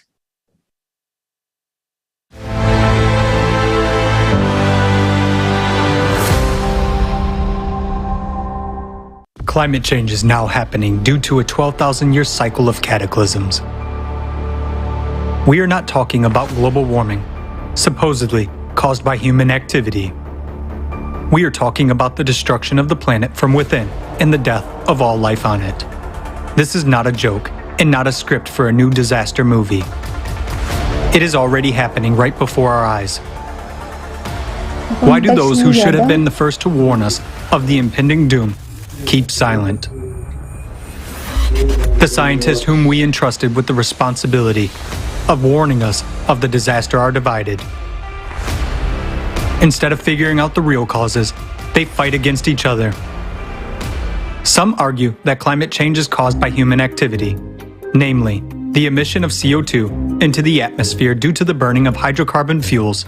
In their opinion, this is the reason why the climate situation is catastrophically worsening. Other scientists believe that modern climate change has nothing to do with human activity. It is caused by normal variations in natural factors, just as it always happens in nature. And so there is nothing unusual about climate change on the planet right now. Yet, both groups of scientists are blind. They lack complete information and are very much mistaken. The climate is changing critically. Deaths and destruction are covering more and more territories every day. But it is not because of humanity. It is time for us to speak frankly. Why do you intimidate people and make up some scary stories? The climate has always changed for natural reasons, and there's no catastrophe.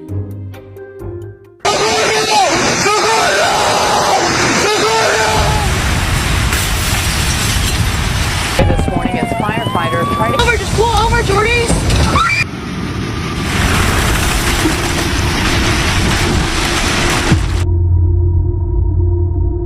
And there's no catastrophe.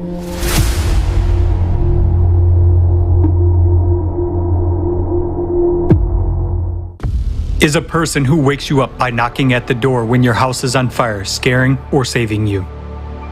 And if it's not just your house that is on fire, but the whole planet, should you be warned about that? What is happening on the planet right now is abnormal for the last 11,000 years. Let's face the facts. Over the entire millennium, the planet hasn't experienced such a drastic climate change as in the last 30 years of our lives. Overall ocean heating has increased by 450% in the last 30 years. Evidence of heating of deep ocean layers suggests that the ocean is warming from the bottom up. The ocean warming provokes an increase in the strength and number of hurricanes. The year 2020 has broken all records for the frequency of hurricanes and tropical cyclones on the planet over the entire period of observation. Due to increased humidity and rising temperatures, the intensity and number of tornadoes is increasing. Since the 1990s, the number of tornadoes in Europe has increased tenfold and continues to grow. Tornadoes and hurricanes can destroy entire residential districts, and they don't care if people are hiding there or not. Over the past 33 years, there has been an increase in the number of storms, wind speeds, and wave heights in the oceans are rising, and a significant acceleration of sea currents has been observed. According to NOAA, the number of floods in the U.S. has increased by about 100% over the last 30 years. At the same time, they began to occur synchronously, hitting several countries at once. Since 1998, floods have affected more than 2 billion people worldwide. The rate of loss of the Greenland ice sheet over the past 30 years has increased 20 times and exceeds the maximum rate of the last 12,000 years. Numerous studies indicate that the cause of melting of glaciers is the increase in geothermal flow. That is, heat from the bowels under the Greenland ice sheet. Over the last 30 years, the rate of ice melting in Antarctica has increased by 65%. Moreover, this is happening only in the western part of Antarctica, where there is a huge magma chamber and 140 volcanoes, the heat of which melts the ice from the bottom up. Despite the fact that high mountain glaciers are melting, lakes and rivers around the globe become shallow, and water escapes into the depths through cracks. According to research by American scientists, water levels in the world's largest rivers have dropped significantly over the last 50 years. Around the world, thousands of water bodies disappear, but at the same time there are powerful downpours. For example, in China, despite frequent floods, more than 28,000 rivers have disappeared in the past 20 years, roughly half of all the country's rivers. The number of extreme fires is growing, and they do not cease even in winter.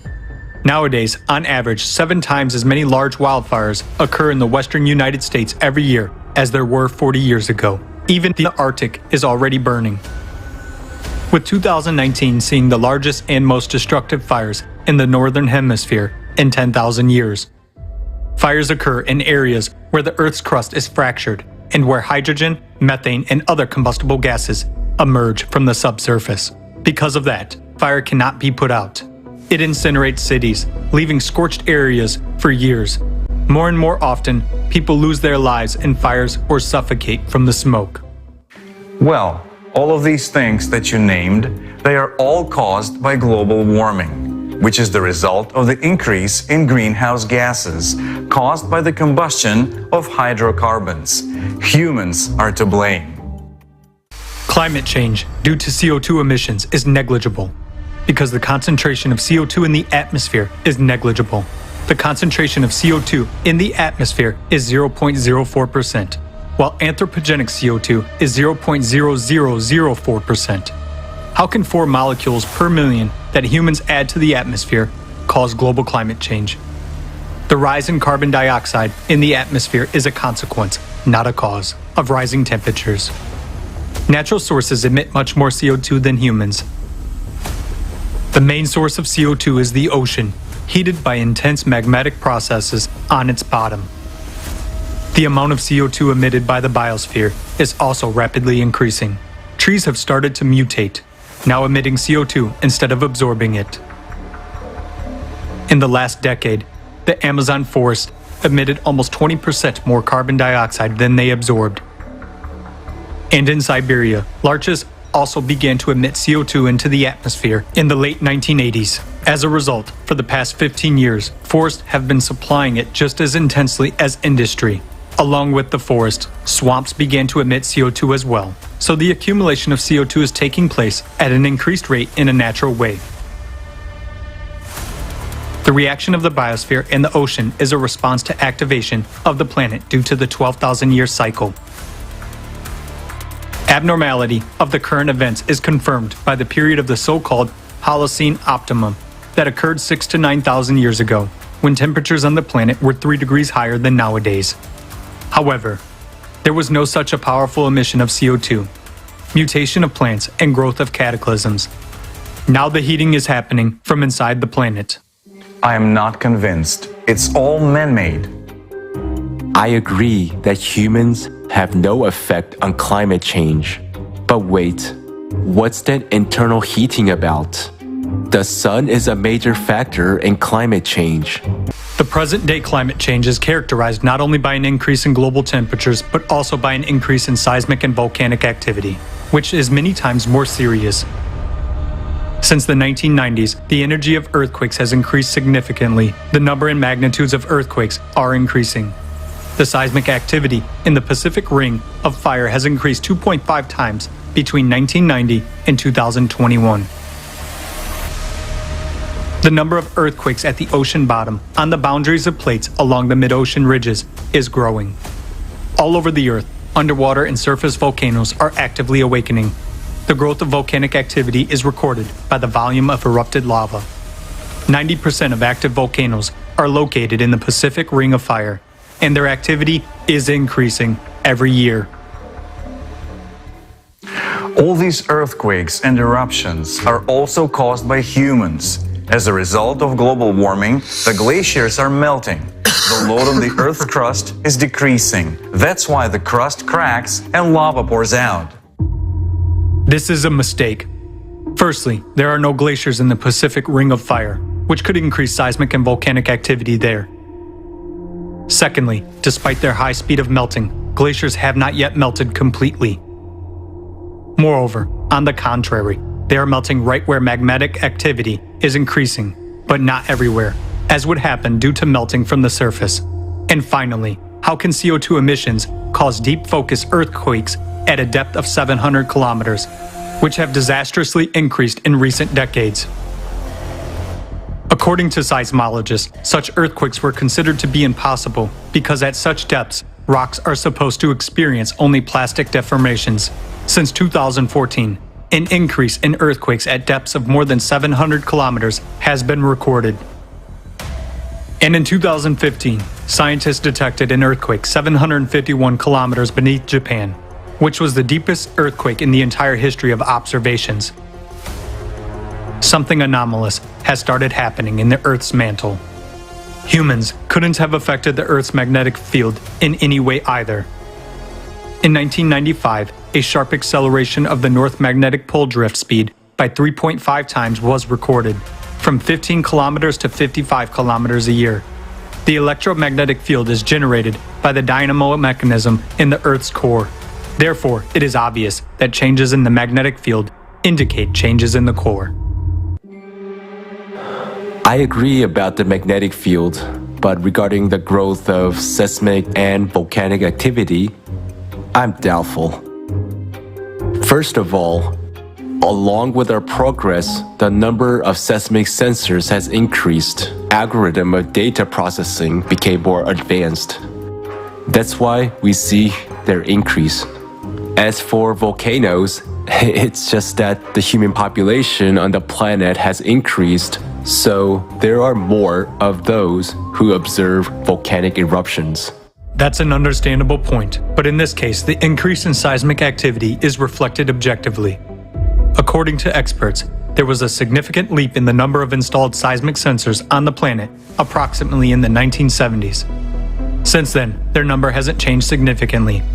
While there is an increase in the number of powerful earthquakes, their magnitude is growing, and deep focus earthquakes began to occur. The increase in the number of sensors makes it possible to observe only an increase in the number of small earthquakes. Meanwhile, earthquakes with magnitudes over 4 are registered all over the planet at all seismic stations, regardless of where it happened in the world. Moreover, the increase in the number of strong earthquakes with magnitudes over 8 in the last 20 years has nothing to do with the way the data are processed. The same may be said about deep focus earthquakes. Since the first event of this kind was detected in the 1970s and up to the present day, there has been a significant increase in the depths and magnitudes of such earthquakes. Similarly, volcanoes have been observed from satellites since the late 1980s of the last century. In other words, since that time, all eruptions have been clearly visible from space. The world's population is growing in places where there are no volcanoes or very few of them. But where there are many volcanoes, the population doesn't grow or it even decreases. The number of volcanic eruptions is increasing statistically, and not because more eyes are looking at those eruptions. If we accept your arguments, then what caused all this?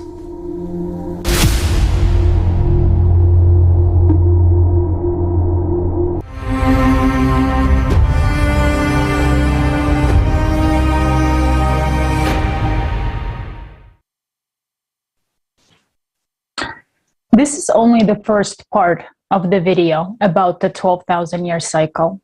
The second part will be shown later in the forum. And you just learned about the real cause of climate change. The facts and statistics prove that we are already caught up in the inevitable destruction. We are already at war. So far, nothing is being done to study the cyclicity of 12,000 years on a global scale. Imagine you have been diagnosed with kidney failure, yet your doctor tells you that you need to trim your nails in order to get better by the year 2030. Absurd, isn't it? But this is exactly how we are approaching the climate crisis right now. We are not concerned with the root cause because we're running a business and not saving human lives. I hope you understand how important this information is. And this is why this live broadcast is being simultaneously interpreted into 100 languages by volunteers so that everyone can know the truth. I'm glad that there are scientists who understand that cataclysms are growing and their causes are much more serious. I would like to now introduce Mr. Douglas Vogt, a science writer, researcher, and professional member of the Geological Society of America, who will present geological facts confirming the climate change cycle of 12,000 years.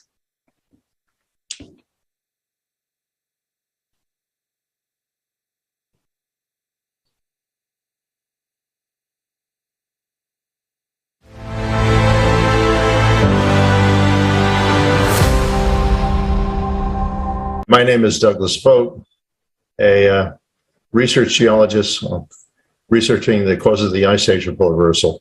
And we're doing this conference for Creative Societies Forum, and I hope you enjoy it.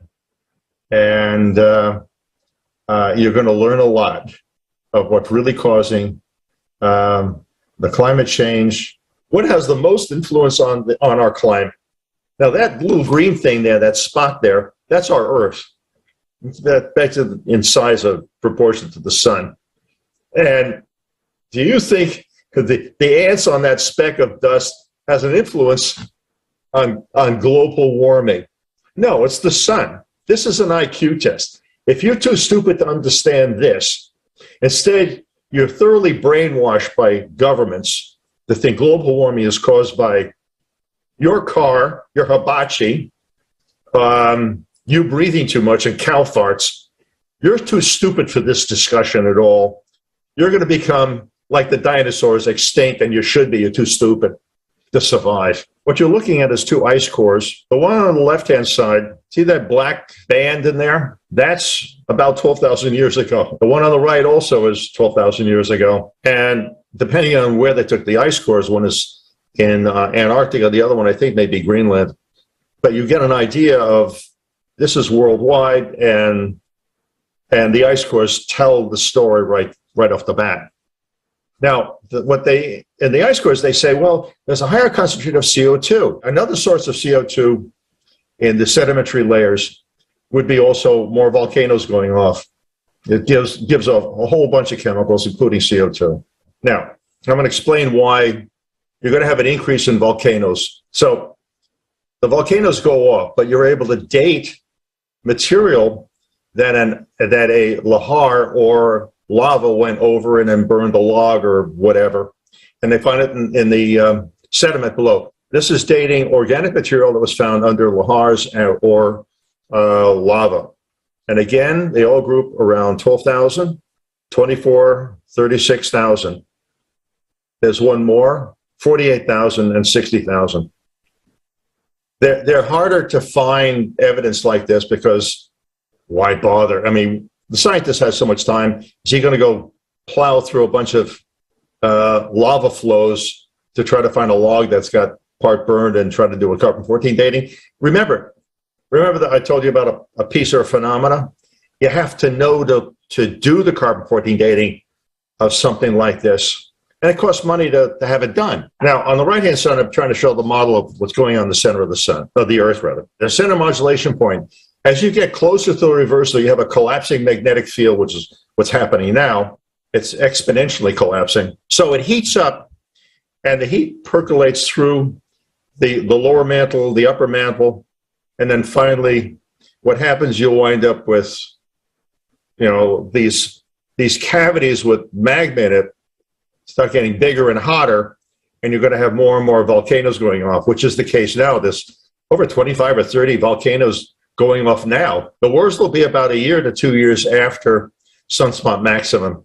We're going to have a lot of these things going off, and there'll also be an increase in earthquakes. Like I said, this is going to be a lot of earthquakes because between the upper mantle and the crust, it's going to be more fluid and liquid.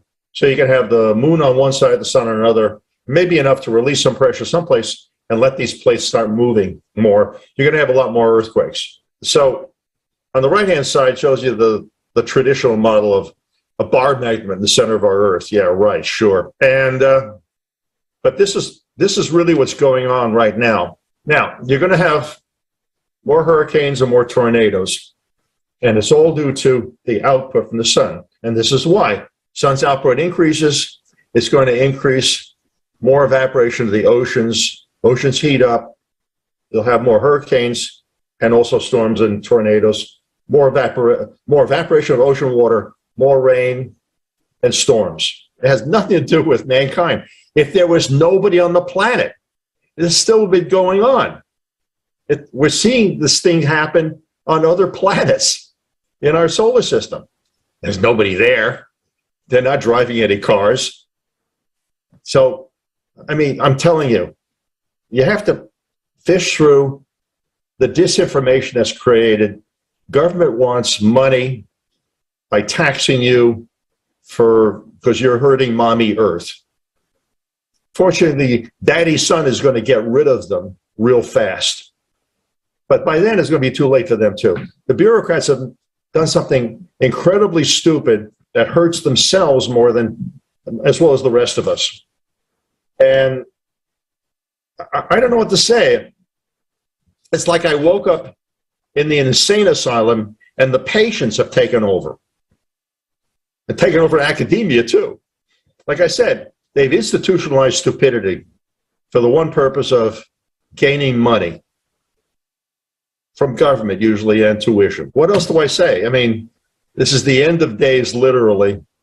And I'm basically trying to help people so they save their lives, so somebody can save their lives. I mean, I'm one voice. Dihole Foundation is a nonprofit science foundation. We're doing the best we can, but it's a lot of headwinds, a lot of stupid people, and people who don't want this thing to be known. And people say I'm brave in doing this. I don't see any bravery in it. Why to be brave to tell the truth or what you discover? What's the point? If you see something that's wrong or evil, you should say it. Tell people.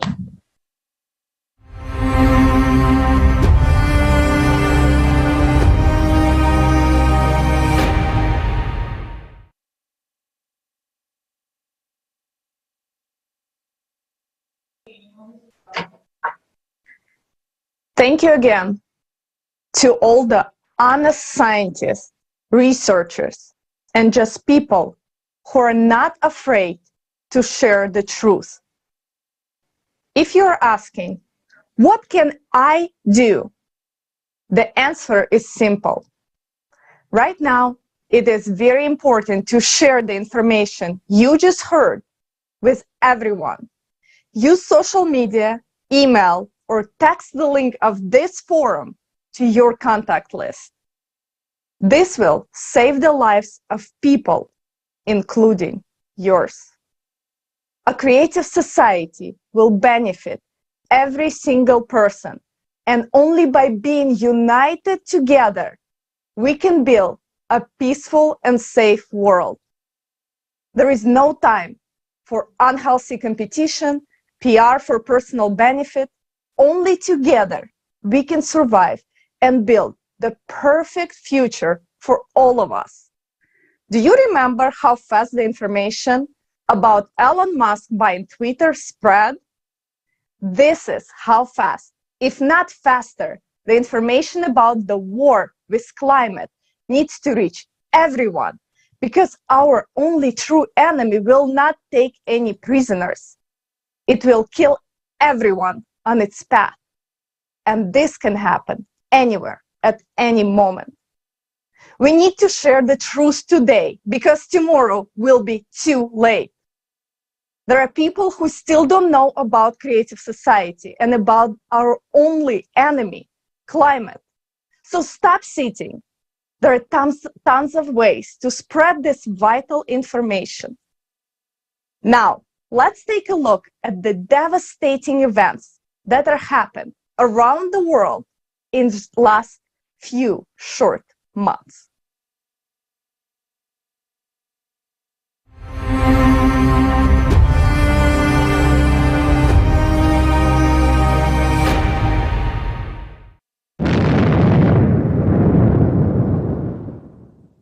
Petrópolis, Brazil, February 2022. This is so terrible. My friends are all buried, all dead. Oh, my friends. The water was 2 meters high. A lot of water, a lot of water. We haven't seen anything like what happened here yesterday. I don't even know what to say. We lost everything, that's it. A complete loss. The enemy is attacking suddenly, again. People are not warned. There is no effective help. Rescuers cannot cope with such a scale of consequences. How long will this go on? The real war is going on. And what are we doing? Are we reinforcing the front lines? No. How long can we remain inactive and silently watch people like us dying? Storms in Europe, February 2022. The number of storms in Europe is growing before our eyes. 33 storms have hit residents of European countries in the last year and a half alone. This is exactly as many as over the 9 years from 2010 to 2018.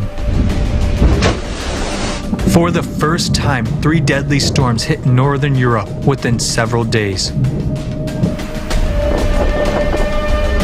There was a terrible rumble. Through the window, one could see the roofs of neighboring houses being torn off. Bricks started to fall on their heads.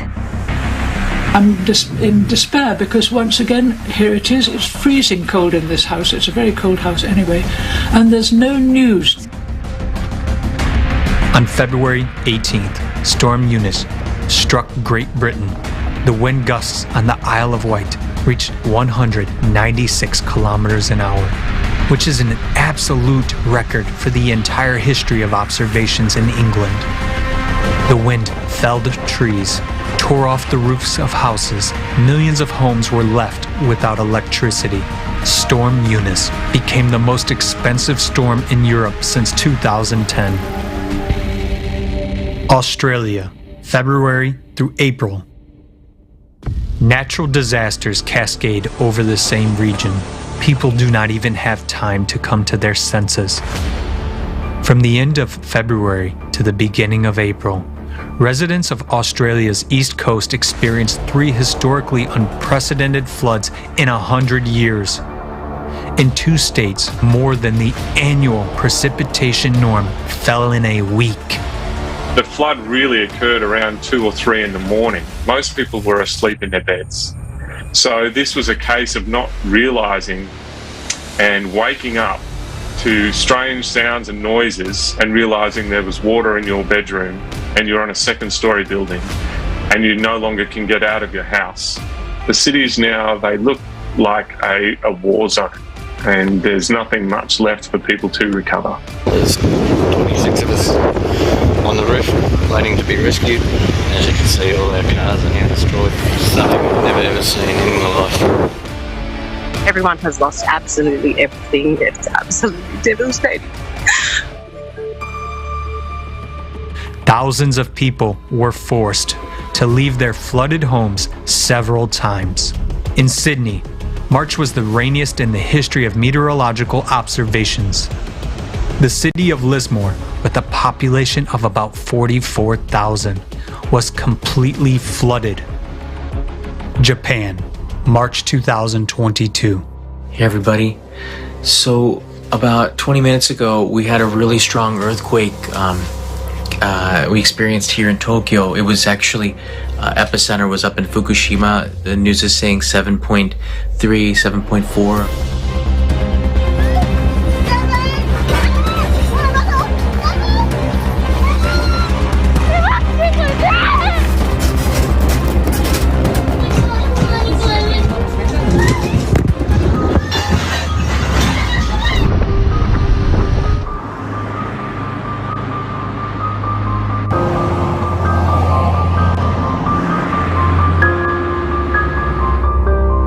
USA, March through April 2022. This is a tornado. This has got to be a tornado. Oh my God. March continued the frightening statistics on the number of tornadoes in the US. This month, 226 tornadoes were recorded, and this is an absolute record since the beginning of observations. And I honestly didn't think I was going to live through this one. I thought we were going to die. We barely made it into the room. 5-10 more seconds, we would have been in the hallway, which is nothing.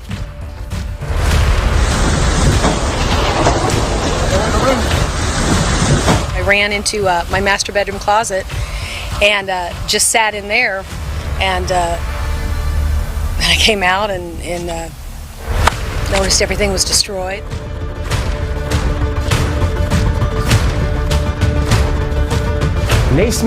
We are not blind. We see that the situation is beyond our control. The real causes have not been studied, and we have no solutions. The Philippines, April 2022. In April, Tropical Storm Mega hit the Philippines. Heavy rains have caused large-scale landslides in the Leyte province. It sounded like an explosion. We ran up to the hill to see what was going on. It was awful. We could hear people crying, calling out for help.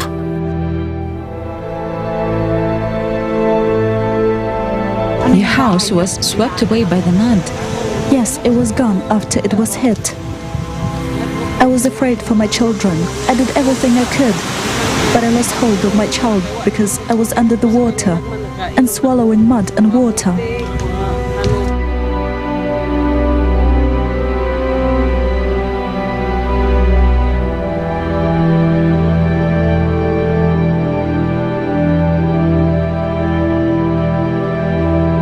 South Africa, April 2022. Residents of South Africa were hit by an incredible amount of precipitation. Near the city of Durban, almost 6 months of precipitation fell in 48 hours, breaking the record for the entire history of observations. This caused the deadliest flood in South African history. There were houses over here, and the flood just took all these houses that were here and goes straight to the water. We heard people shouting. My brother and father tried to rescue them, but by then the houses were covered by water and the tree collapsed on the houses. We didn't know what happened to them. I just want you to listen to the cries of family members who lost their loved ones. It's very painful to listen to.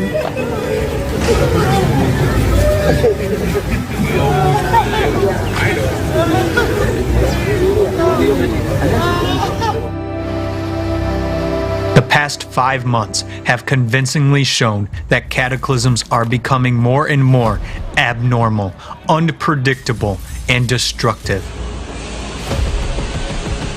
The worst climate forecasts are coming true right before our eyes. Even with a huge international monitoring team, we are not able to cover the full scale of what is happening.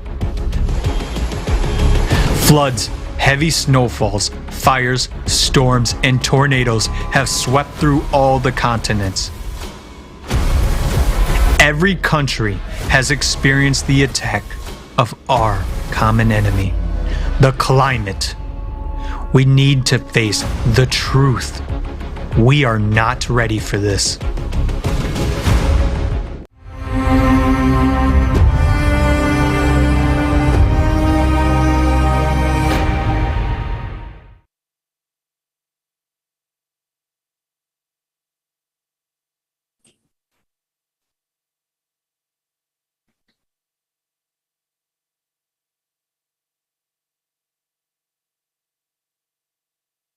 Do you still doubt that this is war?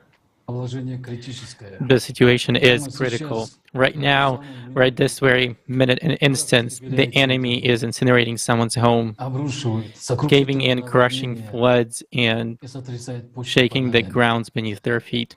Right now, someone's child is left motherless. Right now, someone has been sentenced to be a refugee. Right now, someone has run out of bread and water, and the prospect is only a painful death. Can you say with confidence that you and your loved ones will be spared of this misfortune?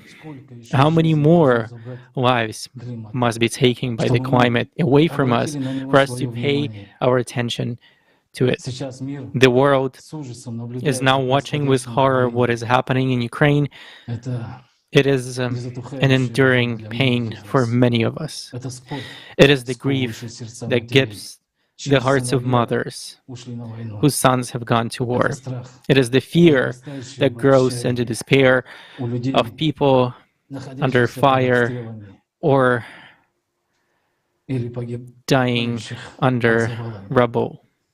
The war in Ukraine is indeed madness. When you see it, when you hear about it. But what has been done in the cities of Ukraine will be all over the world, on all continents, in all cities, because the climate is millions of times more serious. Because of the climate, no one will survive in the long run. But right now, it doesn't bother us as much as the problems of war. And because the climate is much milder, we have this illusion that it will pass by or not catch on to us. So let's ask the residents of Bucha, Irpin, Mariupol, and many other towns and villages in Ukraine who found themselves embroiled in the bloody mess of war, whether they imagined that they would be the ones who would be shot. No. Everyone thought it would be hit the house next doors, but not his. Everyone thought it would happen to someone else, but not to them. When it happened to them, the epiphany came. And what? We are going to wait until the last minute when an enemy will get into the house and start killing. Only then we are going to start moving and shouting help. No matter how much we shout, we can do nothing. There will be no place to move to. No one will open the green corridors. No one will lend a helping hand because they will be buried alongside with all their hopes of survival. When it's the rocket whistle will blow over our heads everywhere, there will be nothing else to do that we will be able to do. Although we don't want to notice as the enemy is already in our homes, already affecting us, affecting the economy, taking our homes apart and lives, and today the climate is ruining, drowning, and killing. Images of rooftops flying away are becoming a commonplace, and this is already perceived by you as a natural occurrence. It doesn't happen to you personally. It happens to others. It doesn't affect you. It doesn't bother you. And the fact that those are our lives and the territories that capture are expanding, you don't realize that. Today, the ring is tightening around each and every one of us. Tomorrow, you will wake up in the middle of the night and you will have nothing. There is a full-scale war going all over the globe, but we turn a blind eye to that. We artificially hide from this problem. And why? Because deep down inside, we are panicking about it. We need to stop being cowards.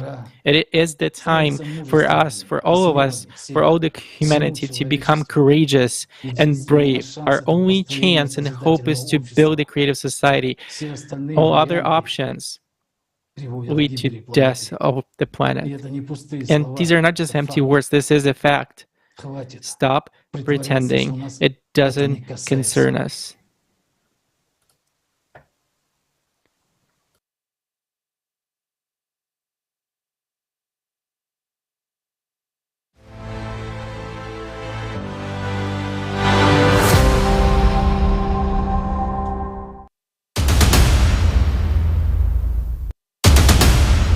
Do you know what a sudden death is?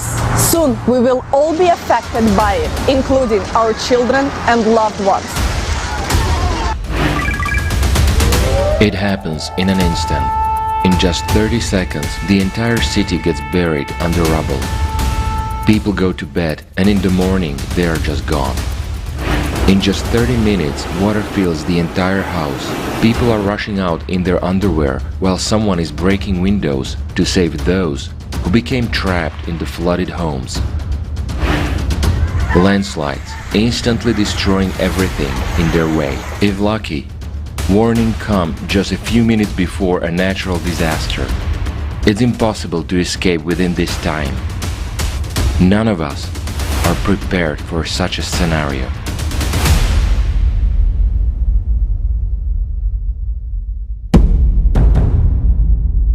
According to official figures alone, the number of natural disasters has increased fivefold over the last 50 years.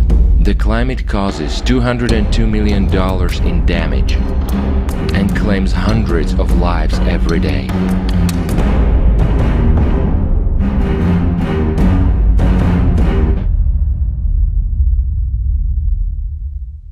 None of us would want to be among the dead. We reached out to experts around the world to find out if our society is prepared for rapidly increasing natural disasters. Climate situation has greatly changed the way fires behave. Climate change causes fires to become more destructive as they now form convective storms and smoke plumes which become very tall and massive, causing smoke plume tornadoes that already become much more aggressive and dangerous to the entire fire brigade, as we can see.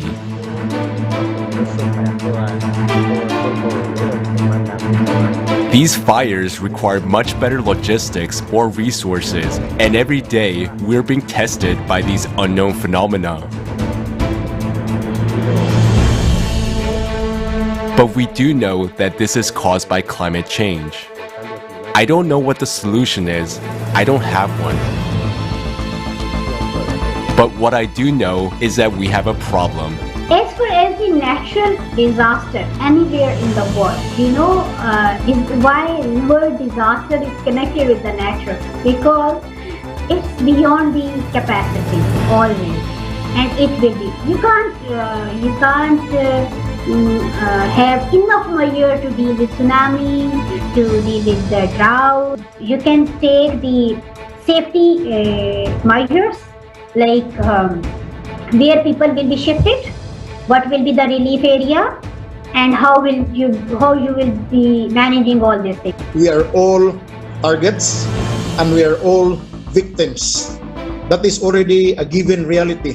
You cannot say, no, it will not affect me because I'm rich. That typhoon doesn't choose its path.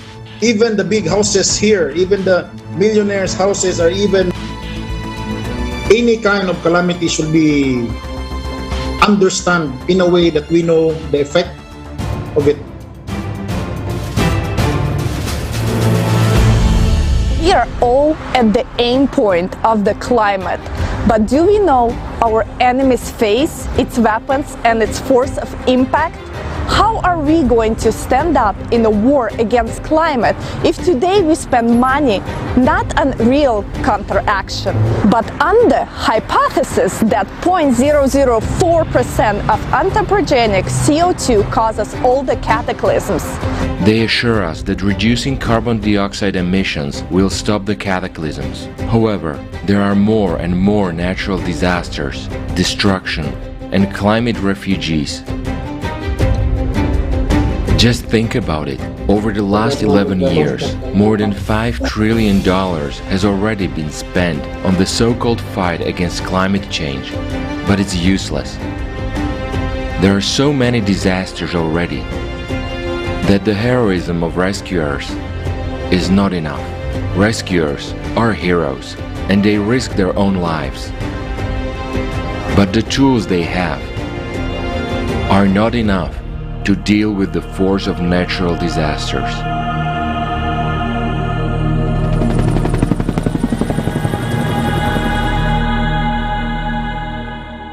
We pay attention to anything but preparing for the unavoidable cataclysms. Do you know what to do if your house collapses on you? Can you even be confident that you will be rescued? After all, half of the countries today don't even have early warning system for dangerous emergencies, whereas forecasting systems have proven to be inadequate. Lack of coordination and bureaucratic procedures and paperwork make it impossible to effectively save millions of lives in current consumer society.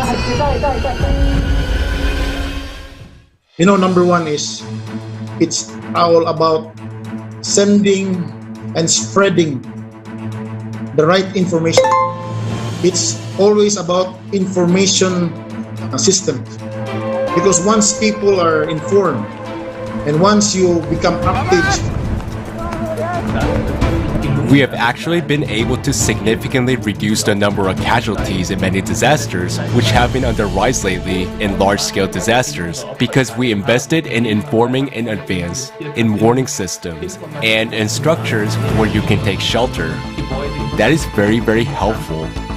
And wherever they didn't have it, there was a huge problem because human lives were simply lost. And that is not an option. So I was very surprised really at the scale of the deaths and destruction, because from my point of view, it looked like we could forecast this event coming. So something is going wrong in the communication chain of these warnings. And this is a consequence of the consumerist format, where money, even if allocated, is stolen by officials and embezzlers. This is our money, the taxpayers' money. It is taken from our pockets, but why does it not reach those who save our lives? Why should your life and the lives of your children depend on the decisions of a few individuals? It's inhumane.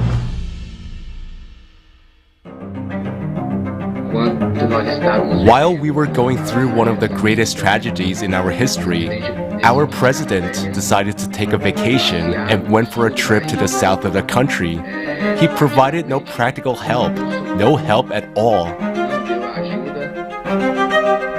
if we only depend on the government is also will be also busy the time.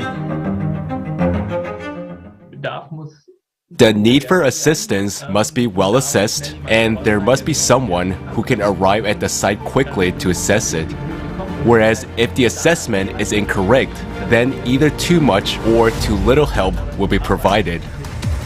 It is possible to work only by improving warning systems, having rapid reaction force units, and having local search and rescue teams.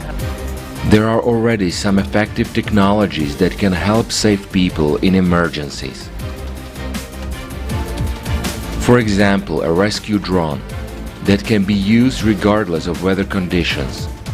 Thanks to a multitude of sensors, it finds survivors very quickly. A vehicle with an autopilot can detect debris underwater during flooding, help people get out of the water, and it can deliver supplies.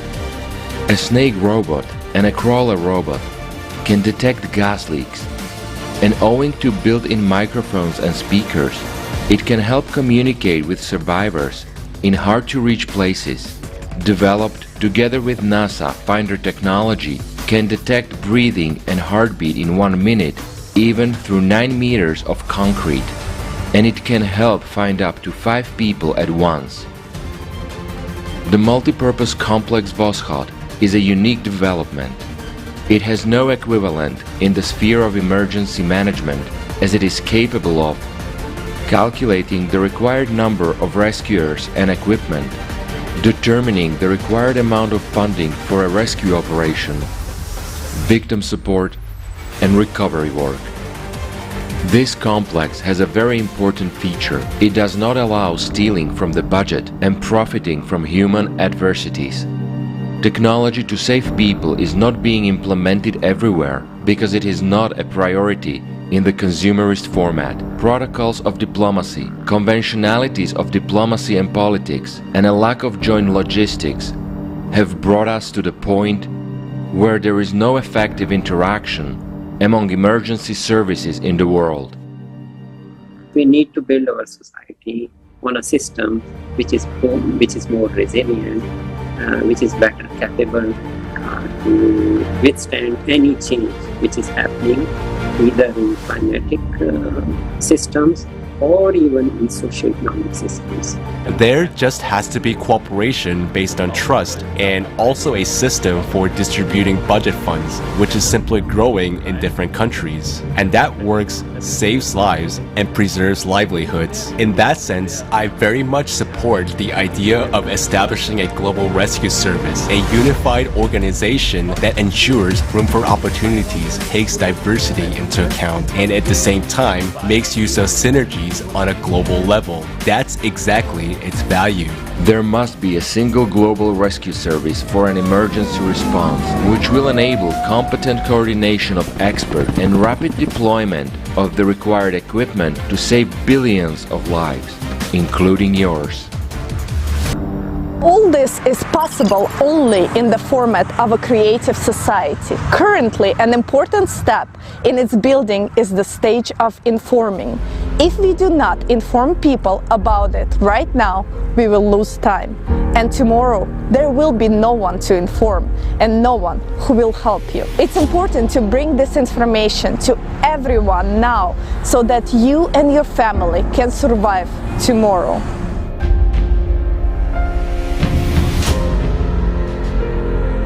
Search and other things, and even in the lowest floor there is 2-3 victims which are from small hole they are crying, and they are sending light signal from their mobiles, and that's it's very embarrassing for us that we are not doing something, because they are asking that just pull out, but it's very difficult to pull out them. Because there is a huge debris, 5-6 floor at collapse.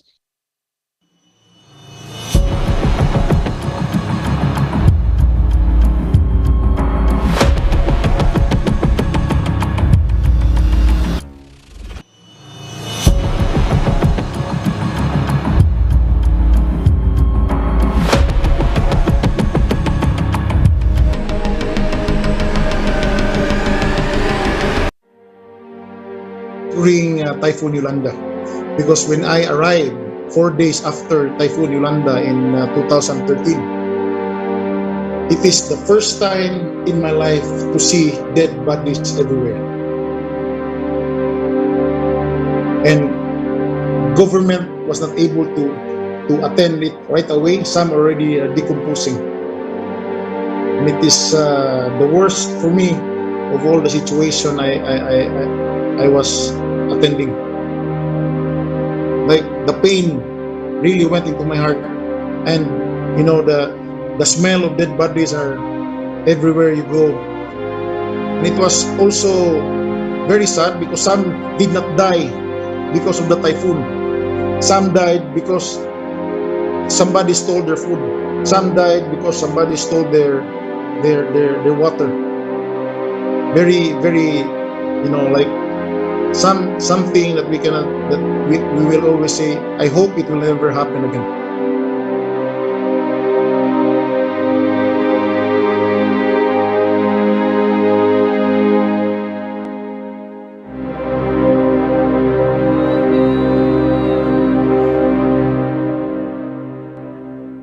In the consumeristic format, nobody cares about anyone. Nobody cares about your life. And at the time when it's vital for us to unite, we are being divided. Just think of it. According to the official figures alone, conflicts and violence cost society more than 14 trillion annually. We spend huge amounts of money on developing the latest weapons instead of saving human lives, our lives. Isn't that ridiculous? The media is brainwashing us to think that it's normal. But is it normal? What are we, insane and incapable of thinking and analyzing? How could this be? In a civilized society, enormous sums of money are spent to take our lives away, yet they save on saving our lives? We live in a crazy world. There is everything turned upside down.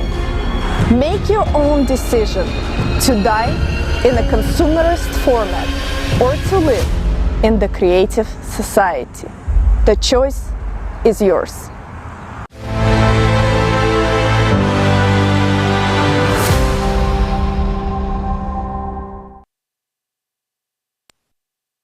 Dear viewers, in the current consumerist format of the society, nobody cares about you, but you care about your family, about your loved ones. We, participants of the project Creative Society, care about you. We created this forum for you. Please, make it available to everyone you know and love. Right now, if you're asking yourself, what can I do? Please, share this information. Share the link to this forum in all your social media networks. Please, don't stay silent. Send your feedback. Record videos about what you think, what you understood. This information is crucial to save your life and life of your beloved ones. Let's save our lives together. Please repost this video. Invite as many people as possible to participate in this forum. Together, we can make it.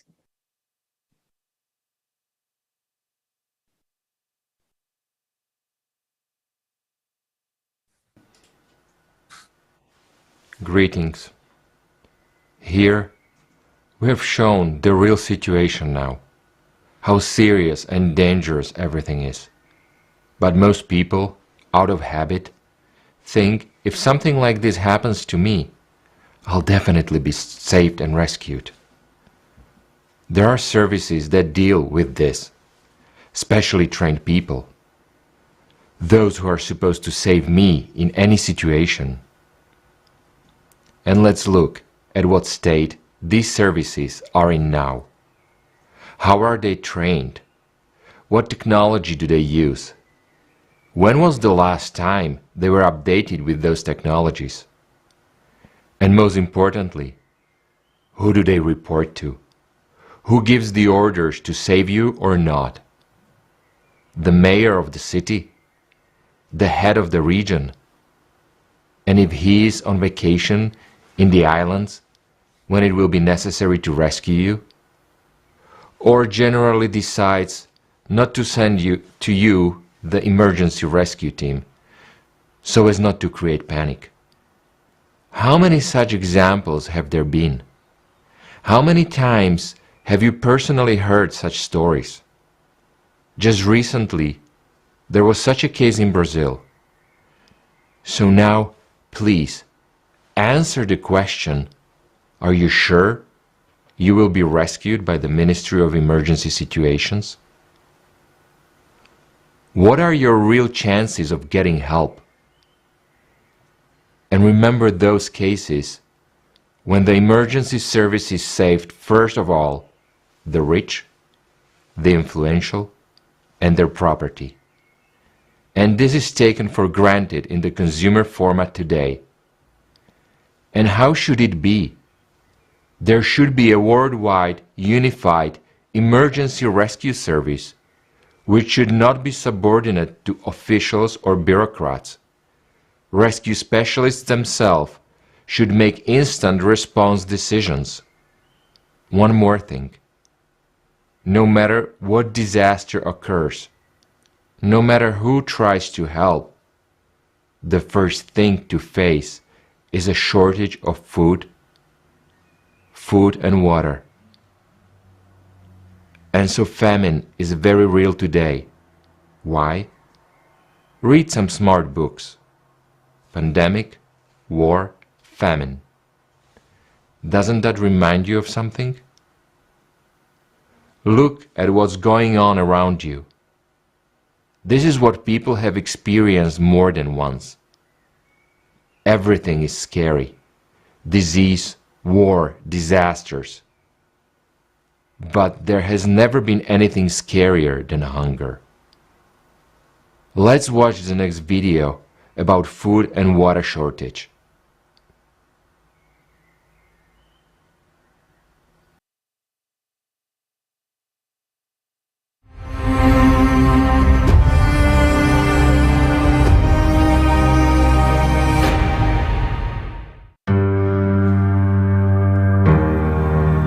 (2021) Haiti. Due to ongoing natural disasters, people were pushed to the brink of survival. An acute hunger gripped the whole country. When all animals and everything around, even the leaves on the trees, had been eaten, people began to eat sand and clay, trying to trick their stomachs. 2022, Yemen. The armed conflict that has been raging in the country for 8 years has led to a serious food crisis. As a result, 5.7 million people are experiencing acute hunger. 2.2 million of them are children.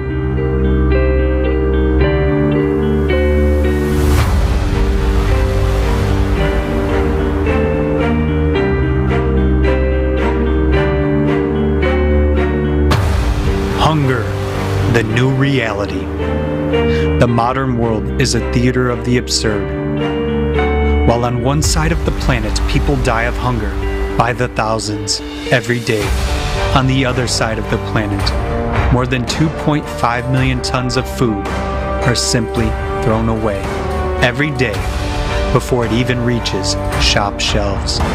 If we distributed this food to those who are undernourished, every needy person would get 3.5 kilograms of food a day. We still can afford to buy food and throw it away untouched, but that will change soon.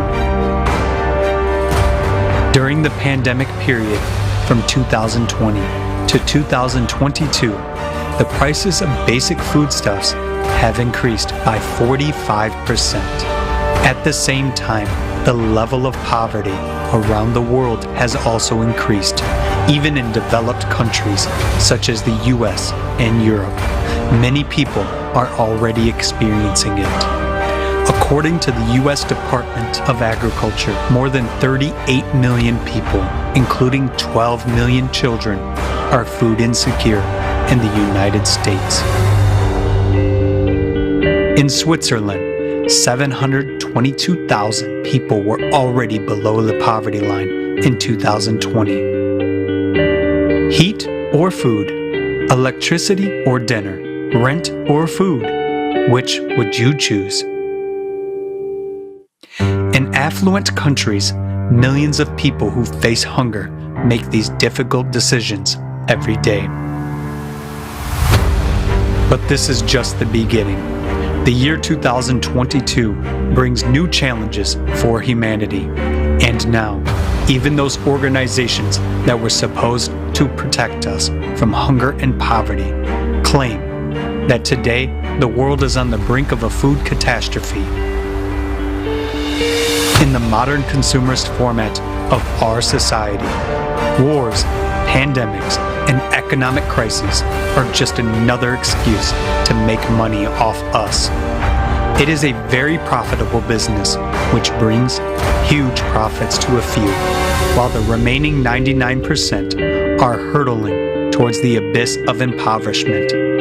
It is therefore naive to hope that anyone other than ourselves is really interested in seeing the situation improve. The events of 2022 have shown how much we all depend on each other. The consequences of one country's problems are sweeping the world. While we are fighting each other, imposing sanctions and food embargoes, the number of hungry people around the world is skyrocketing. Meanwhile, our planet is approaching ecological collapse. Pollution and drying up of water sources, erosion and soil degradation have made more and more land unsuitable for growing food. Extreme temperature fluctuations and shifting seasons have also contributed to that. Sharp frosts, heavy rains, or prolonged droughts lead to crop failures in entire regions. Meanwhile, it is estimated that by 2050 the world will need 50% more food to feed an expected population of 9 billion people. How will we be able to feed so many people under these difficult conditions? But these are only harbingers and the initial stage of climate change. Cataclysms are increasingly causing famine.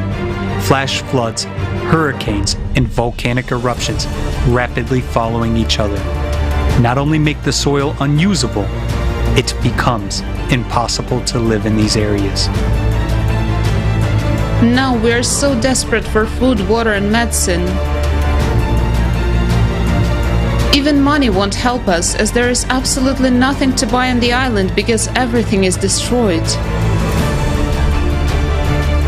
Many of our fishing boats are badly damaged, and some people have tried to repair them to use for fishing.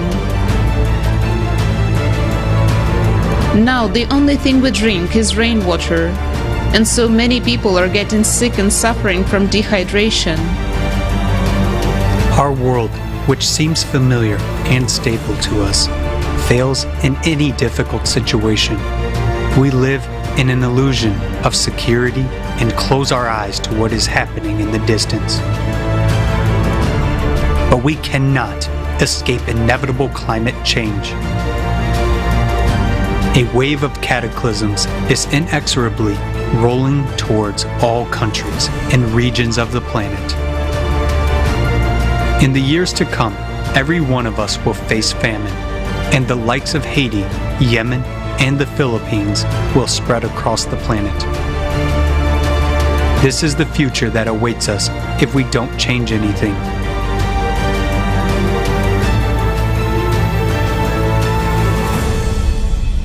We can sit around and wait for someone to solve these problems, relying on international organizations, governments, and the powers that be. But when hunger comes to our home, no one will care about us. Everyone will be concerned only with their own survival. This is exactly the root of our consumerist format. We are all divided and everyone is for himself. And such an attitude towards each other will be our suicide in hard times.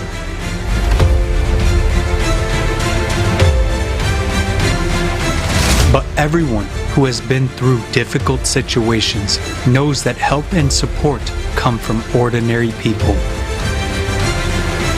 It is possible to solve a seemingly unsolvable problem together. And in such situations, everyone understands how important simple human relations are, as well as the life of each person around you. We are so interconnected today that it is impossible to solve global problems alone.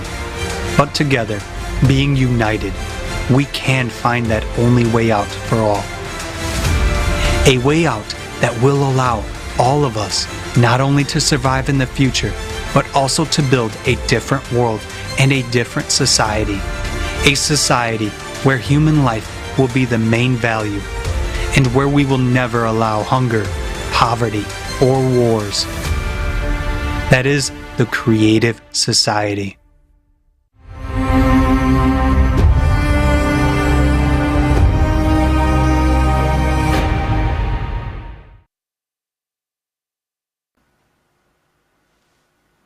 Many people now watch and do not realize how serious it is.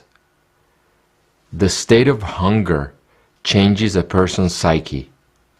Do we realize what we are capable of when faced with life-threatening hunger and thirst? Next, we will be very difficult interview. It is a famous case. You can read it on the internet. You can find it yourself. You have no idea what a person is going through, and when he is in a state of starvation. So be warned that the interview is not for children.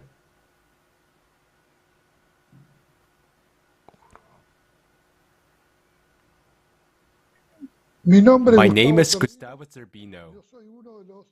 I am one of the 16 survivors of a disaster that occurred in the Andes in 1972. I was 19 years old.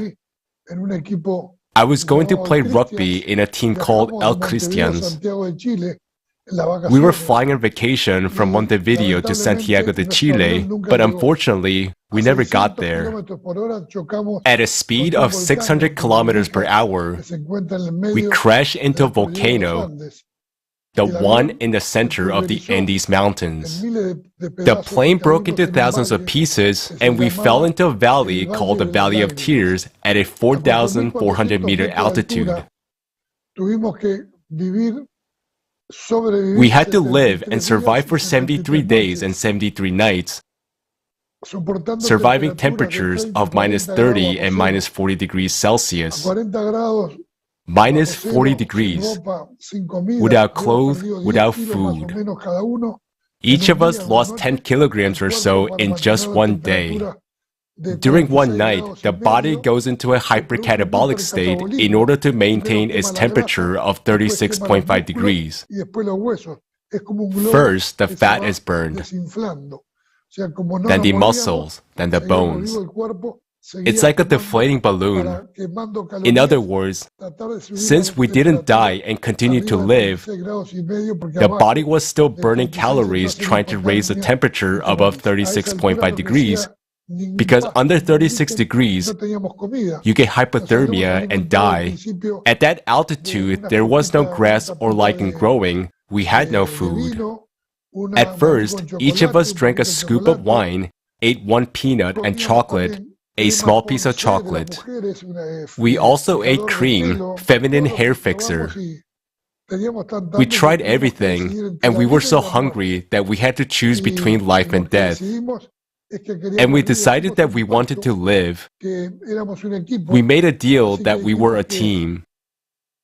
And we said that we were willing to sacrifice the body of our dead comrade so that his friends could live on. And when we all agreed on this, we started discussing how we were going to do it. In order to make a decision, You first have to overcome psychological taboos, religious taboos, physiological and emotional taboos. So when we were ready to do that, saying that was a one thing, but doing that with our own hands was quite another one. The body was frozen in sub-zero temperatures. We didn't have any tools. With a piece of glass, a piece of tin or metal from airplane, we first had to try to cut the pants. It was like taking a lamb from a freezer. It was as hard as a marble statue, so it was very difficult. It was a really tough taboo at first, but by the next day, we crossed the line and this became natural for us. However, there are two things I want to tell you. First, there is no such thing as hunger. When you don't eat, your body begins to digest itself. You start synthesizing enzymes, protease to digest protein, lipase to digest fat, amylase to digest starch. So what you feel as unbearable is actually thirst. It is thirst.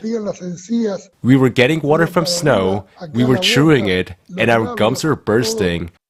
Our mouth, our lips were bursting from chewing ice. Until we invented a machine for obtaining water. The thirst was unbearable. We drank water and immediately urinated because there was no salt in it. 1 molecule of salt is what holds 4 molecules of water. So we were drinking water and losing sodium, potassium, and magnesium. The color of our urine was similar to the color of Coca-Cola. And there came exhaustion. We were completely exhausted. We kept pushing and pushing away the threshold of pain, the threshold of anguish, and the pain of hopelessness.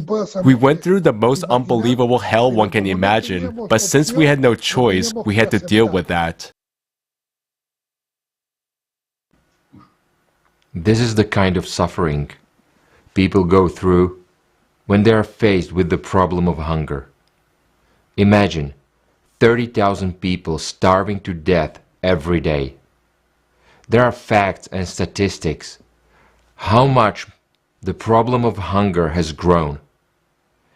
And it has grown tremendously. But it doesn't have to be that way. We can feed every person in the world. Such technology does exist. Let's watch a next video.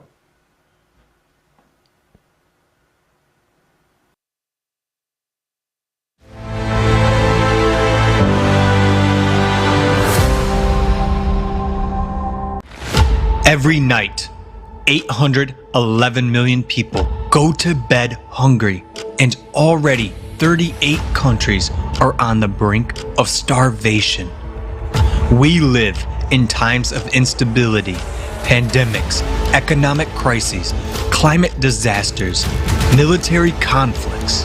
They put millions more people on the brink of starvation. Are you sure you won't be among them? In the consumerist format, no one is secure against starvation these days. But it is such an absurdity. Why? Let's take a look at the technology that already exists. One of them is vertical farms. They have great advantages compared to conventional farms. They produce 300 times more food and up to 30 yields a year.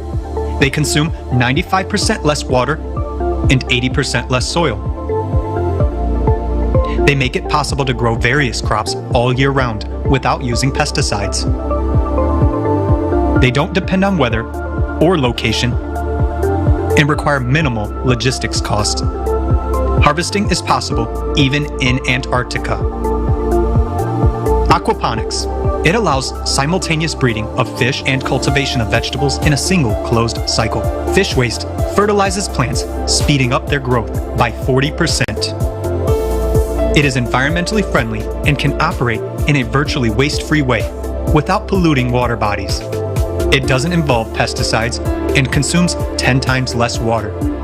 Yields from 1,000 square meters of land by this method equal to yields from 2 hectares of fields and 20 hectares of ponds. It can be applied in the tropics or an arid desert, and even on the roof of a skyscraper. Humanity has already learned to print food on a 3D printer and to grow fish and chicken meat from cells. Even food made of air is no longer science fiction. A Finnish company is building a factory to produce flour from air and has won the first stage in a competition to provide food for space missions to other planets. We have shown only a few examples of technology, but even they can already resolve the problem of hunger once and for all. Development and introduction of such technologies in the infrastructure of cities will provide people with food everywhere, regardless of crises and disasters. It will make the process of growing food products independent of climate, weather, location, soil fertility, or even logistics. In consumer society, hunger is a prospect for everyone. In the creative society, not a single person in any country of the world will go to bed hungry. It will be up to us, people, to jointly decide which scientific discoveries to implement first, while openness and transparency of information in the creative society will make it possible to ensure reliable control over implementation of our decisions. We really want to live in the creative society. And what about you?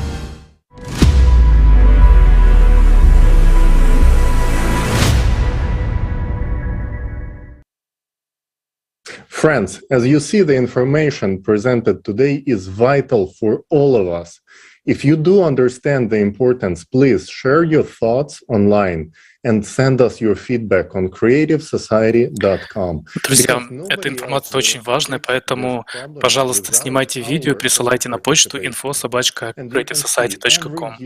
И вы можете увидеть, что больше и больше международных организации борются с голодом, но количество голодающих тоже ежегодно растет. И тут возникает логический вопрос: куда уходят деньги и почему эта проблема не решается? Хотя технологии, как мы видели, уже есть. Давайте посмотрим, как работают благотворительные организации действительно.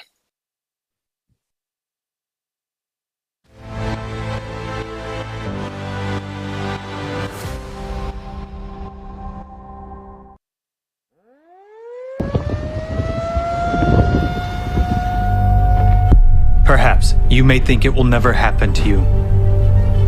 While those people have been given all the help they needed and they are now safe. And indeed, there is now a huge number of organizations and foundations dedicated to helping people. The largest of them, the United Nations, is positioning itself as the guarantor of peace and security of humankind. For decades, we have been hearing beautiful slogans and promises from high rostrums. If you listen to these loud statements, it may seem that we will solve all our problems. There will be no more poverty, no more hunger, no more wars, and we will all live well. After all, there are over 100 international organizations working under the aegis of the United Nations to solve the world's problems. For every new problem, a new organization is created. Every year, UN member states pay huge contributions to these organizations. In fact, this is money from our pockets. These are the taxes we pay to the state. Between 2010 and 2020, according to official data, the 44 UN organizations alone raised $540.4 billion. Contributions to the UN organizations have increased by 58% over 10 years. But let's take a look at what we have achieved over this period of time. The largest amount of money today goes to solving the problem of hunger. The main UN organizations to tackle this problem are the World Food Program, WFP, and the Food and Agriculture Organization, FAO. They have raised $79.8 billion over the last 10 years. Current estimates are that almost 690 million people are hungry in the world and 750 million people are severely food insecure. The Food and Agriculture Organization itself predicts an even greater increase in hunger by 2030. 841 million people. So, the World Food Program is projecting funding needs for 2022 already at $13.9 billion. So they say, there will be more hungry people, so they need more money. It is a legitimate question. How is it that, with ever-increasing funding, the problem itself is only becoming worse? Let's look at another problem, the refugee problem. The number of refugees has doubled over the past 10 years, comprising 82.4 million in 2020. The United Nations High Commissioner for Refugees, UNHCR, deals with refugee issues. Over the past 10 years, funding for the organization has increased by 56%, reaching $4.8 billion in 2020. Let's look at what kind of help they provide to people. One area of refugee assistance is shelter. On their website, they state, "The main part of our protection mission is to guarantee access to proper shelter in humanitarian emergencies. We provide tents, distribute plastic sheeting, and develop strategies, tools, and guidance in emergency situations, and provide emergency assistance to those who need it most. On cold nights or hot days, our help can be the deciding factor between life and death. In an emergency, tarpaulin tents are an adequate short-term measure, but people live in such tent camps for years in inhumane conditions with no hope of the future. Due to the lack of even basic sanitation conditions, people die of infectious diseases. Who benefits from the problem not being solved? As long as there is a problem, there is funding. And if the problem is solved, there will be no funding and therefore no organizations. As long as there is a financial interest, as long as someone makes money from it, no one will solve the problem. The UN itself is very much like a transnational corporation in its structure. There is a parent company that coordinates and manages the activities of its other companies, but each brand is a separate business entity. In 2020, more than $3.7 billion was spent to maintain the UN bureaucracy on staff and director salaries, health insurance, holidays, business class flights, and other expenses. The planned expenditures for the renovation of the Palace of Nations alone in Switzerland, where the UN headquarters is located, is $871 million. With this money, 174,000 houses could be built using 3D printing technology. How many refugee families could benefit from this housing? But alas, building homes for those in need is not a priority for their aid. What do we have in the end? Numerous organizations that we have entrusted with the responsibility of solving serious problems of humanity turn out, on closer examination, to be merely business structures. It becomes obvious that there is a direct interest in the growth and aggravation of problems. In other words, it is beneficial for someone that people starve, struggle to survive, and make wars with each other.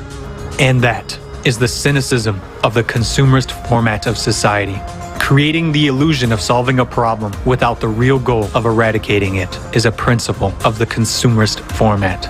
Under such conditions, it is tantamount to anesthesia for a fatal illness.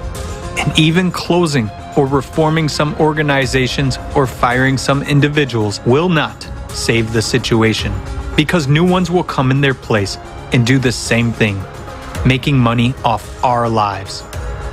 Today, because of our tacit support for the consumerist format, we are all on the precipice.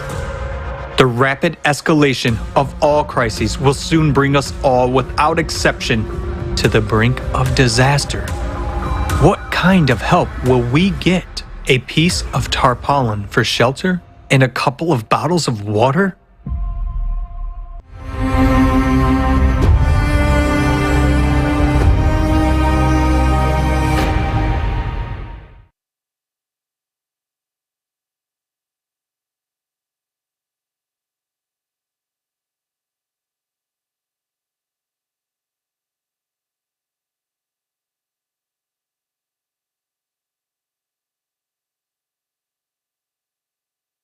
Are not an altruistic group of volunteers with a noble vision, but businesses with an ever-expanding budget and a matching payroll to meet. And their funding methods are closer to racket at the state level. We pay taxes to the government, and our governments pay hefty contributions to these organizations. Ultimately, we are already taxed by these organizations, yet they are still asking for more. Billboards, letters, internet ad campaigns, all these to make you feel guilty and accountable and willing to donate to such charities, selling you these narratives. It is a very effective strategy on their part, as mixing a combination of fear and guilt is the most powerful motivator to get people to open their wallets, thinking they're going to help someone in need. One thing should be pretty obvious by now. This scheme will not work if the problem goes away. And here lies a fundamental conflict of interest. No problem, no money. Less of a problem, less money. No wonder we never solved a single problem, only got more of them. Let's be honest, in this consumer-foremost of society, we are too accustomed to shifting the responsibility to someone else. What a relief it is to know that so many powerful organizations took the responsibility to fight world hunger and poverty, prevent wars and climate change. We were so happy to tick this off our to-do list that we never questioned either methods or results. Didn't check the publicly available financial reports.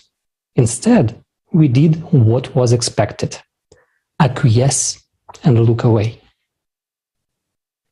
We live in those times when continuing business as usual will lead not only those on the brink of starvation, but everyone to sudden death. The choice is ours. Continue looking away or choose to build a creative society where human life is the highest value, the life of every human being. Decide to dedicate all human potential and all funding to really solve the problems at the root, once and for all. Given the combined spending on funding the organizations and CO2 mitigation, the problem is not the lack of money, but the lack of responsibility for our own lives. Now, let's hear on this topic from our dear friend, one of the world's most famous business consultants and top communicators, Dr. Itzhak Adizes.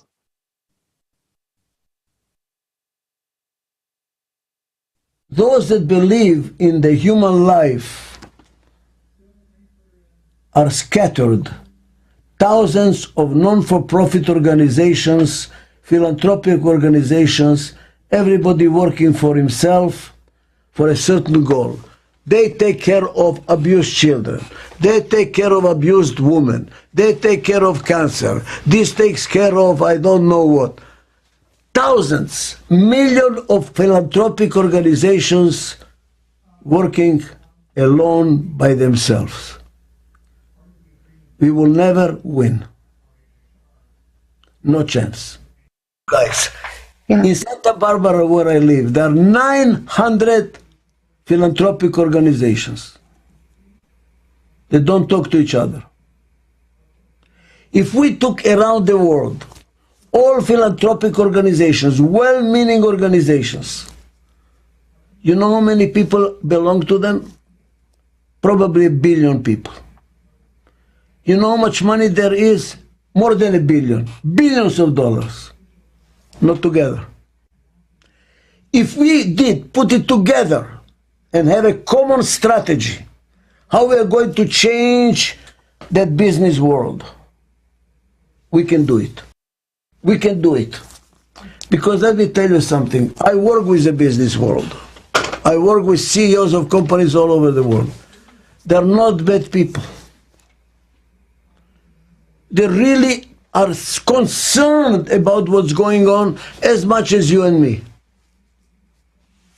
They're concerned that their children very soon will not be able to play in the street, out there in the field, in the park, because the sun will destroy them and give them cancer. We are not protected anymore. That they will not know flowers anymore. They will not know animals anymore. They're going to be sitting at home playing computer games all day. They cannot go outside because of crime. Because they're going to get cancer from the sun. They will not be able to breathe. They are concerned. Each one of my clients, CEOs, are concerned. So how come? The dynamics of the system makes them do it. They don't have a choice.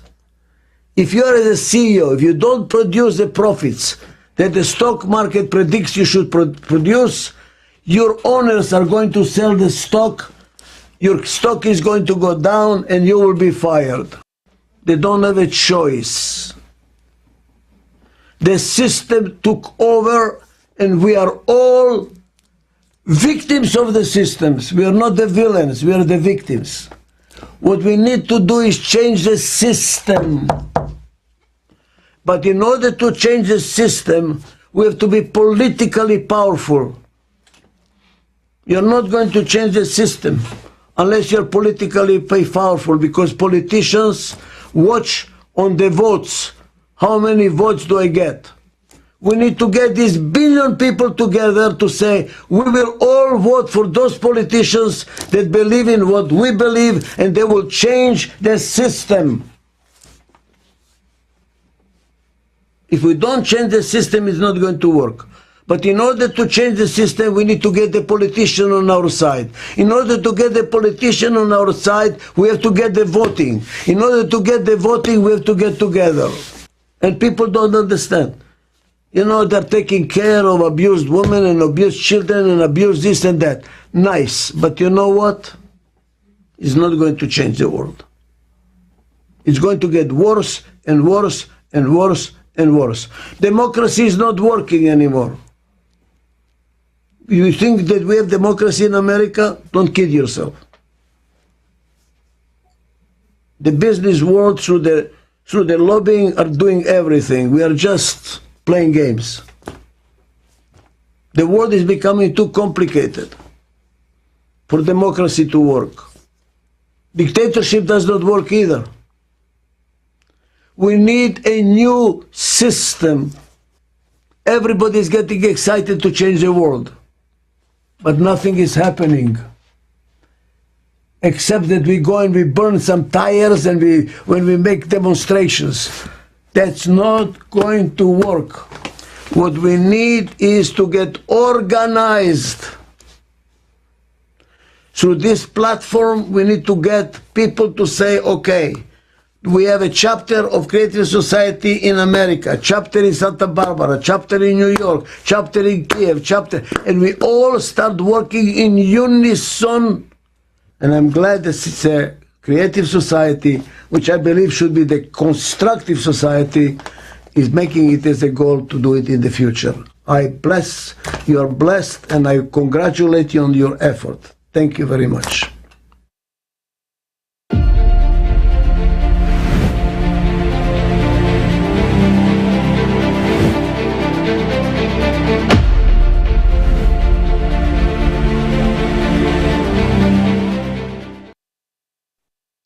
Thank you, Dr. Adizes. Your observations are spot on. Having so many organizations fighting the same cause, each on its own, is like resistance fighters battling the same enemy, but separately and in different locations. Will they succeed? Well, of course not. They will only win if they unite, if they join their forces. And until that happens, the enemy is already conducting a massive attack. The historic deadly tornado in Kentucky in 2021 showed how helpless we are before its fierce force and might, how individually vulnerable we are. Let's watch a video.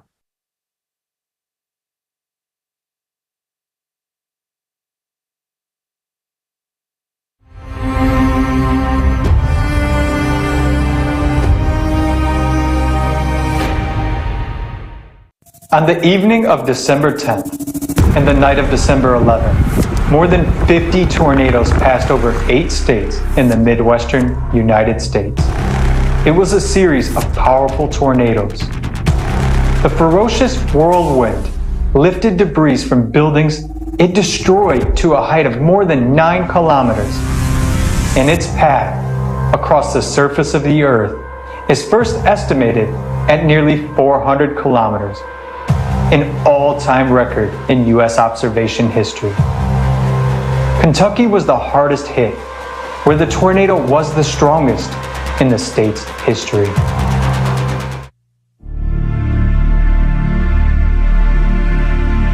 And I'm gonna miss her so much. I came back last night, but they were screaming. A lot of people lost their loved ones today. And I'm looking for my wife, and I need her. There were people everywhere, lots of children, people with lacerations, broken bones. I mean, they just kept coming in. We were using different parts of the hospital for triage, and we were suturing people up normally where we pre-op people before surgery, the ER. I mean, it was kind of crazy. The sounds that I was hearing was like a war zone. People crying and begging for help. One was in this arm and one was in this arm. I never saw my 3-year-old because my face couldn't turn that way, but I did see the baby, and he cried, and then he just stopped. So at that time, I thought he was God, but he wasn't. I never heard my 3-year-old say anything. Those images, just like last night, I was in my daughter's house, trying to sleep, and I couldn't because I still hearing the sirens and the people begging for help, and the images of the lady with the baby in her arm, dead. Everything was so calm outside. I mean, literally, you could hear a pin drop. No wind, no nothing. And then all of a sudden, you could hear from a far distance what sounded like a train. Everything started the wind and the sounds started it went from being so silent to being just like a bomb had been dropped. You can see in the sky this dark funnel cloud. And I'm screaming at my kids, get down, get down, get down. All of a sudden, the pressure in my ears, you could hear the windows pop out in my house. My house started shaking. And I was like, oh my God, I didn't even know if we were gonna make it.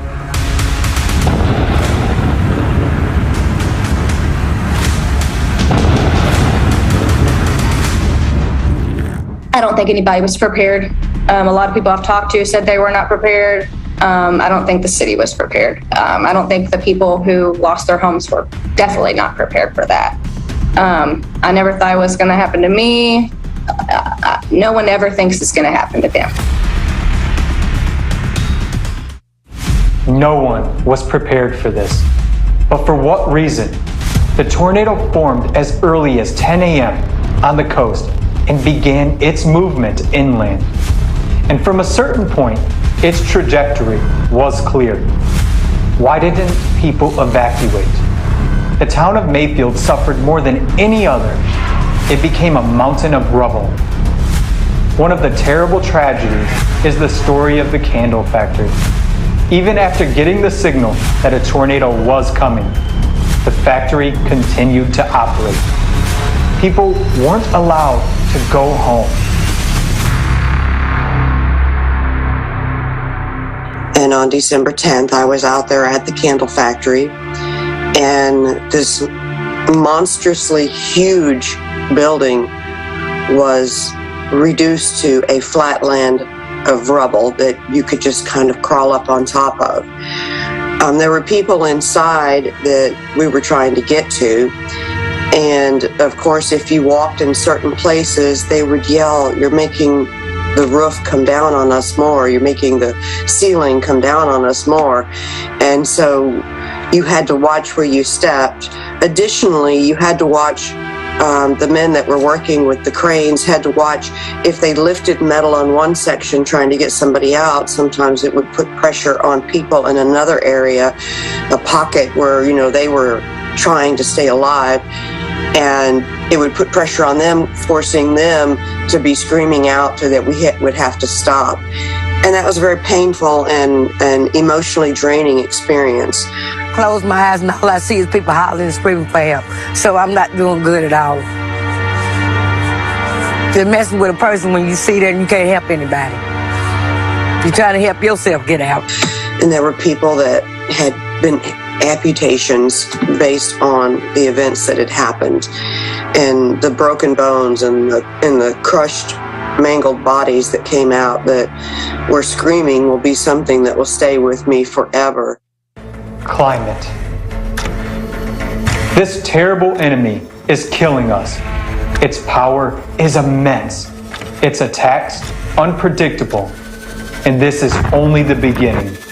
While we are not prepared to defend ourselves, tell me, are we satisfied that all we do is sort through rubble on the battlefield and walk around each other?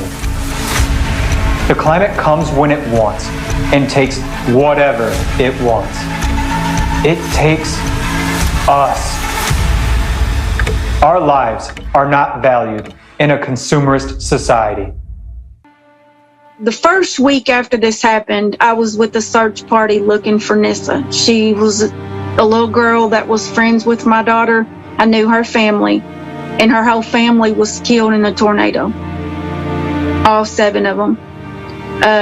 The kids, the grandmother, the mother, the father, they were all killed. And after the tornado, they found everybody but her. So for several days after this tornado happened, me and my kids went to search for her. We started at where she lived at, and we walked and moved things and moved debris. And the day after that this happened, we were still finding bodies, like finding people. And then when we found the little girl, her body was literally wrapped around a tree. And I'm like, I mean, it was one of the hardest things that a person would ever have to go through, is to literally, you're out searching for someone and you're begging, you know, God, please let me find this person alive. But then you find them and they're wrapped around a tree.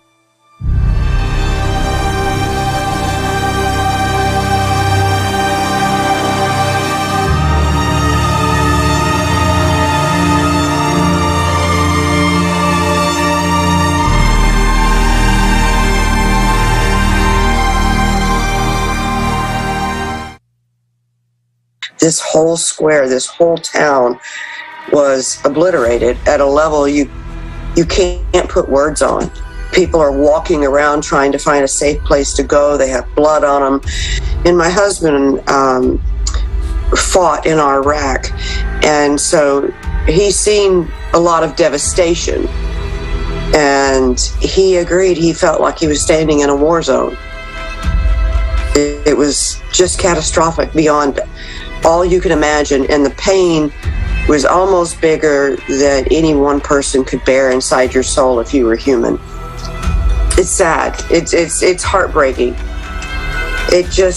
I wish I could tell you and explain to you how painful this is to see, and to see how lost people are. I'm sorry. Sometimes I get thinking about some and it gets a little hard. I apologize.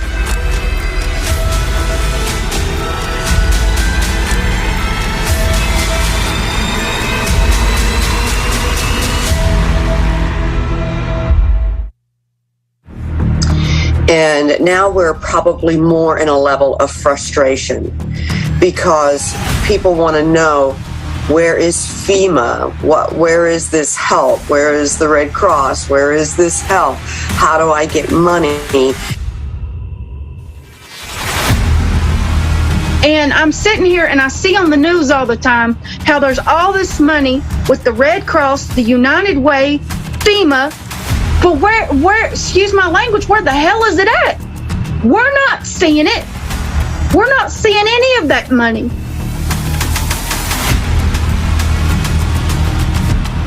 And then you're told, like I was told from FEMA, well, all we can do is offer you a loan. What am I going to do with a loan at a high interest rate? And not knowing what you're going to do and thinking the government is going to step in and is going to help you? No, they're not. No, they're not. No, they're not. They're only going to help the people who they're going to be able to pick and choose a few different ones who they can get the photo ops with. They're not going to help everybody. There's like 5% of people out of 100% that have received any kind of help since the tornado. The other 95% of us don't know what we're going to do. Once the news press pulled out of town and the big, I guess you could say, hoopla of the tornado had passed, then the people became more forgotten in a way.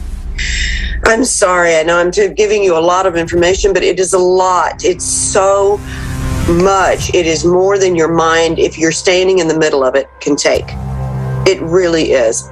Many people that I know are going through a really tough time right now. And I want people to know all around the world, you are not exempt.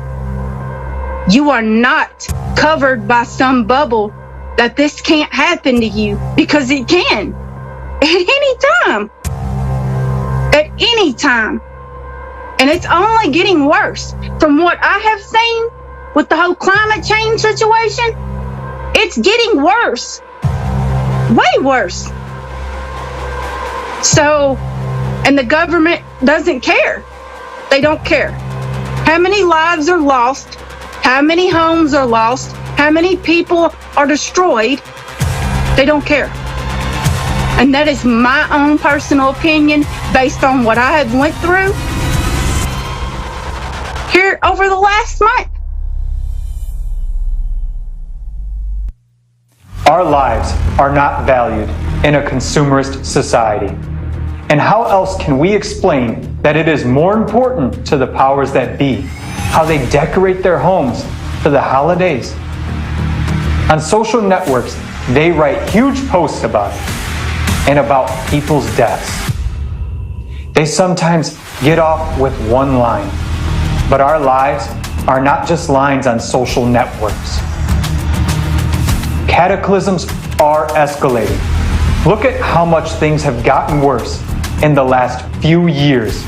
Even a fool can calculate this progression. Human casualties will increase hundreds, if not thousands of times. We will see for ourselves how our children will not become adults. Is that what we want? It's time for us to act. And as us people, we need to come together to make sure the government does their job, no matter what country you're in. And if we can't come together and stop with all of the diversity and the hate and focusing on the wrong things, then we can't never make change. Change happens when more than one person sticks together. That's how change happens. To me, we should all want better for the generations to come. But it starts with us. It starts with us. And too many people right now are so worried about the me syndrome of being selfish and feeling entitled that they're not worried about the generations to come, the people who are coming behind them. And it's sad. It's very sad. Because I want to know that when God takes me off this planet, that my kids or my grandkids that are to come, they're going to have a better way, a better space, a better place to live. And until we get that love and that unity together, we can't get nothing done. So that's what people need to do. They need to start looking at their neighbor or looking at their friend and saying something kind for a change. Say, I love you, my friend. You mean something to me. I want your life to be better. I want you to have a better tomorrow. Instead of worrying about their life and what they're going through, care about other people. Love other people. Kindness is for free. Kindness don't cost a thing. Kindness is for free. What I would say is our earth is ever changing. And for you to believe for one moment, no matter where you live, that you are safe from a natural disaster, you are lying to yourself. You're lying to your family. It is not true. Many countries, including where I sit right now, we sit on fault lines. We could have an earthquake at any time that could shake this whole community and suck half of it in. We definitely know now that we can have tornadoes like this again. Even if it's just simply high winds, people don't understand how high a wind can get. And if you don't take what we've learned and what we're still learning and apply it to your life, then you're setting yourself up for maybe a loss that you have to face someday. And you think, well, I could have done something. You need to learn about the earth. You need to learn about climate. You need to learn what you can do to help, how you can put yourself forward and make the conscious action to be proactive. How many more disasters need to happen before we finally realize that we need to unite, that we need to build a creative society?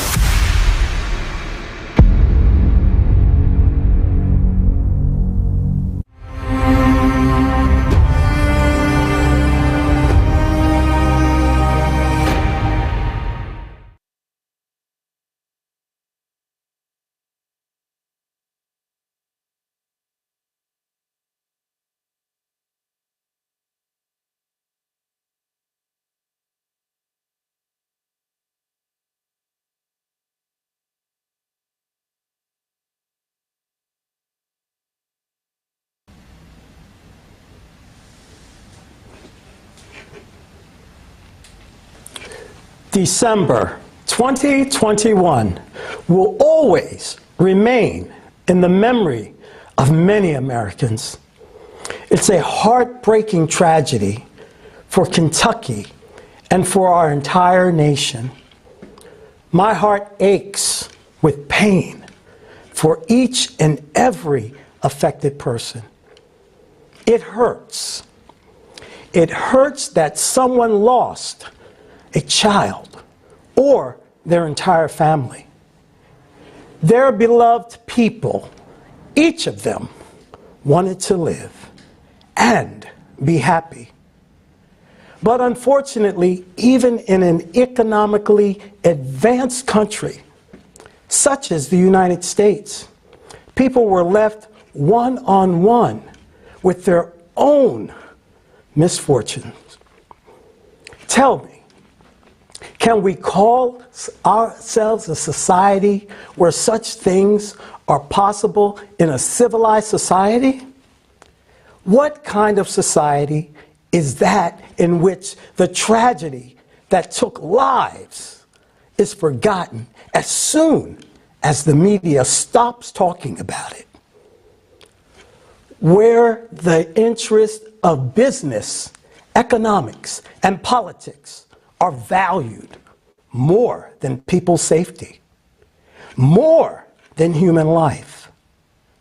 What actually can be more valuable than life? The consumerist format is heartless.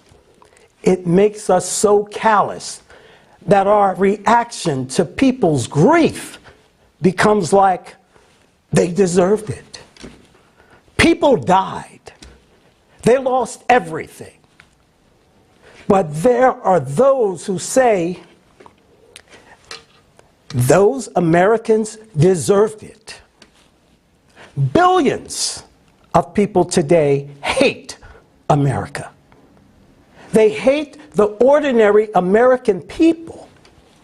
We know that. And we understand why this is happening. But we, Americans, are wonderful people and nice people. Just like you.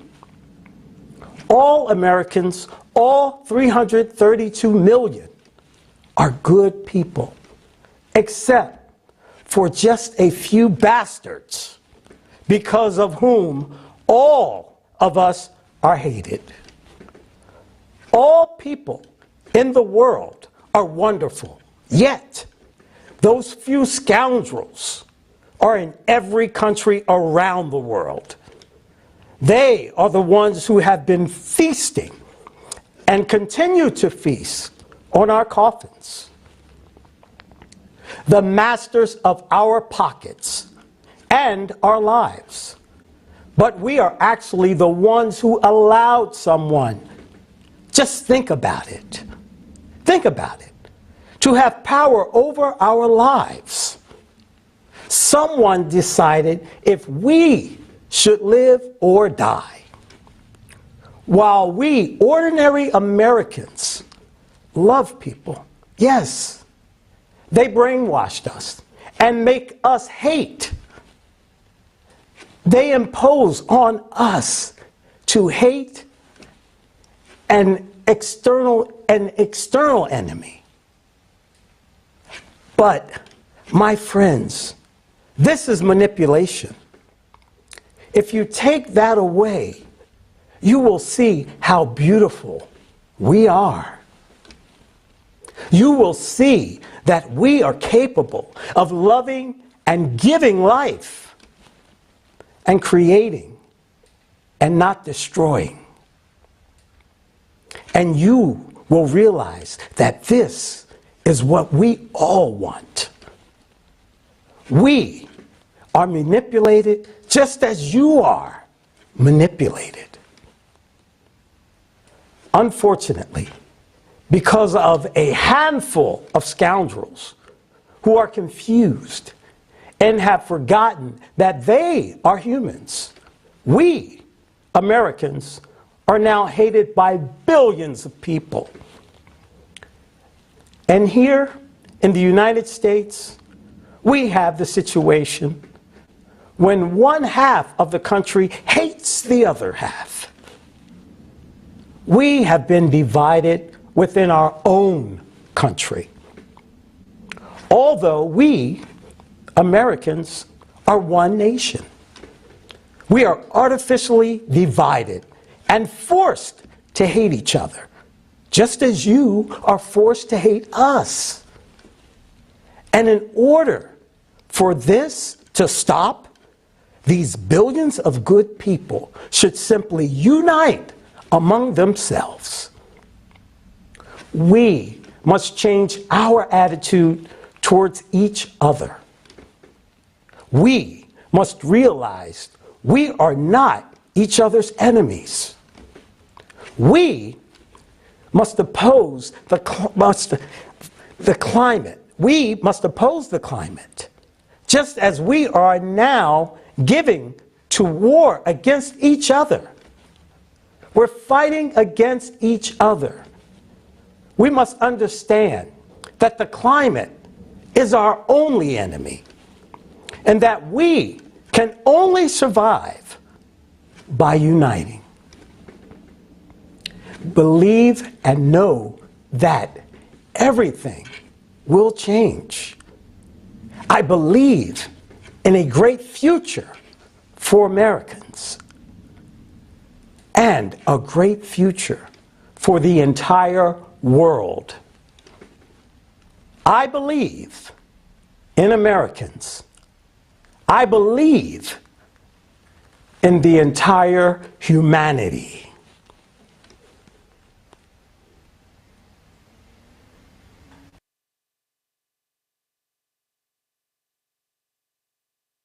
Yes, Leslie, we are all good people.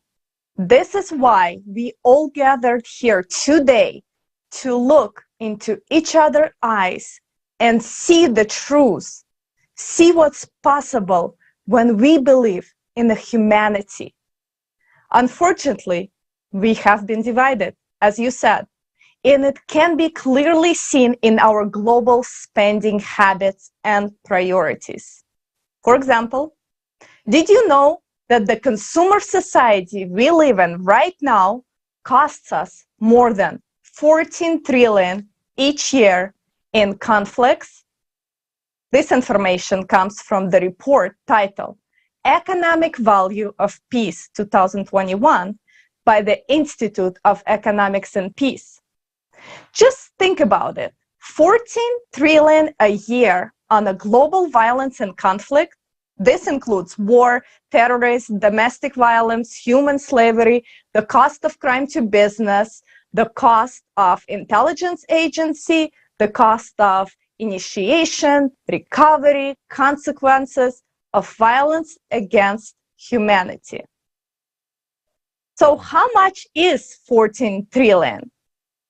Well, 1 trillion is in $100 bills stacked up on top of each other is 631 miles or 1,000 kilometers, twice as high as the International Space Station. Now times that by 14 and we can wrap around our planet with a nicely stacked $100 bills, still not reach 14 billion.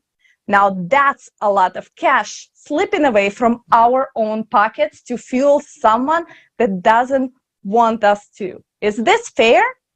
With global debt of 2026 billion, do we have any business of spending 14 trillions every year on killing each other? Is this insane? We have no other choice than to build a peaceful society that starts with creative society format, putting human life as a main priority. Even a couple of trillions, we can inform the whole world about the creative society in a matter of hours. In weeks, we can fix all social problems, including food and water crisis, housing, healthcare, logistics, counteract climate change, and develop science and research that will benefit all of the humanity. The best part is that you and your life will improve tremendously. You will feel happy and fulfilled, fully taken care of, with a bright future ahead. So how do we shift our format of society to a creative society in the entire world? Easy. Now is the time to share this information with everyone you know, so they can decide for themselves whether to rot in a consumer society or thrive in a creative society. Share this live broadcast now.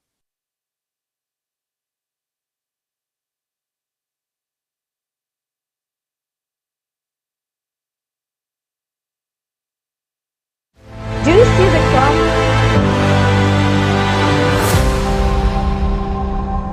USA, December 2021. A catastrophic tornado swept through 10 states. 15,000 buildings and trailer homes were destroyed. The property damage amounted to at least $3.5 billion. Many people were warned about the tornado 5 minutes prior to the disaster. The Philippines, December 2021. Instead of the expected moderate storm, there occurred a Category 5 hurricane. Typhoon Ray affected 10,800,000 people in 11 regions. More than 2 million homes were damaged. 427,000 homes were completely destroyed. 3 million people were displaced. The material damage amounted to more than $420 million. Haiti, August 2021. 7.2 magnitude earthquake. 690,000 people were affected and more than 137,000 homes were destroyed or damaged. Infrastructure damage amounted to about $2 billion. Malaysia, December 2021. 11 states were hit by severe flooding. More than 125,000 people were evacuated from their homes. Total financial losses amounted to almost $1.5 billion. Indonesia's National Disaster Management Board recorded 5,402 natural disasters in 2021. Climatic disasters occur in this region every day, making the area uninhabitable for people. All the countries of the Pacific Ring of Fire now find themselves in a similar situation.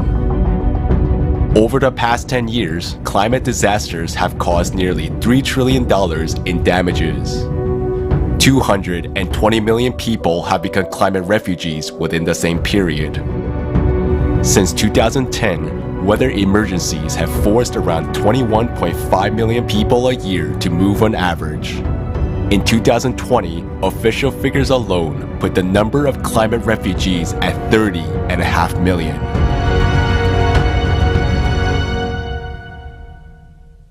We, inhabitants of this planet, are now in the most dangerous situation. Just within a day, the forces of nature are leveling entire regions to the ground. It will take years to rebuild these regions, which we simply do not have, because a new disaster comes along. What are we doing to prevent deaths of people, destruction of their homes during the cataclysms, death from starvation, and because of the absence of normal living conditions after the terrible destruction? What are we doing to prevent this? What are we doing to keep our whole world from descending into this chaos? Over the last 10 years, more than $5 trillion were spent on fighting the climate. This is the so-called climate financing. $5 trillion. But people are still suffering and dying from climate disasters. And as we can see, the amount of climate finance increases every year. But what have these enormous amounts been spent on? 94% of this money, that is $4.9 trillion, was spent on reducing greenhouse gas emissions. In terms of climate finance, this is called mitigation. In other words, how do we fight the climate? We spend almost $5 trillion on business development that will supposedly help reduce CO2 emissions. The proponents of the theory of human impact on the climate are very active in convincing us that reducing CO2 maybe will stop rapid climate change and save the planet. This theory has led to serious economic, political, and financial constraints on the world. Many governments strive to comply with directives to reduce CO2 emissions and develop green energy, even if it's not beneficial for them. The bulk of climate finance was allocated to renewable energy sources, mainly solar and wind power plants. 3.4 trillion spent on this. But did it really help to stabilize the climate? As we can see, no. The number of natural disasters continues to grow at an alarming rate. So these funds do not solve the problem. So what do? Perhaps they did help reduce the growth of the CO2 amount. It turns out they didn't. CO2 keeps rising. So how does that work out? We've already spent $5 trillion on nothing.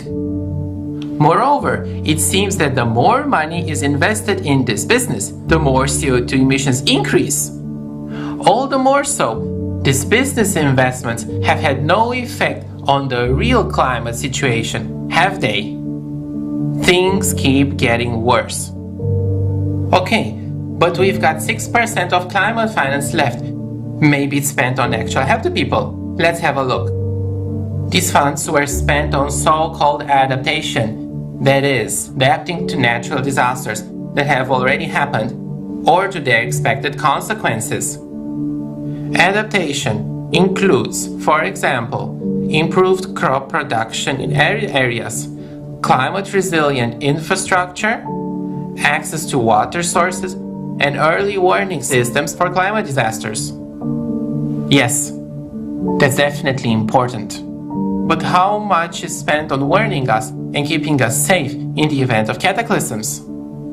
Only 1% of global climate finance is used to make us aware of the dangers in advance. Did the people in the US, the Philippines, Haiti, or Malaysia feel any effect of these adaptation measures? Have they been warned of the coming climate cataclysms? Our world is not prepared for the rapid escalation of climate disasters. Not only in developing countries, but even in developed countries such as Germany and the US, there are no effective warning systems. With an increasing volume of climate finance, we do not see climate stabilization, but we can see growing businesses and increased profits.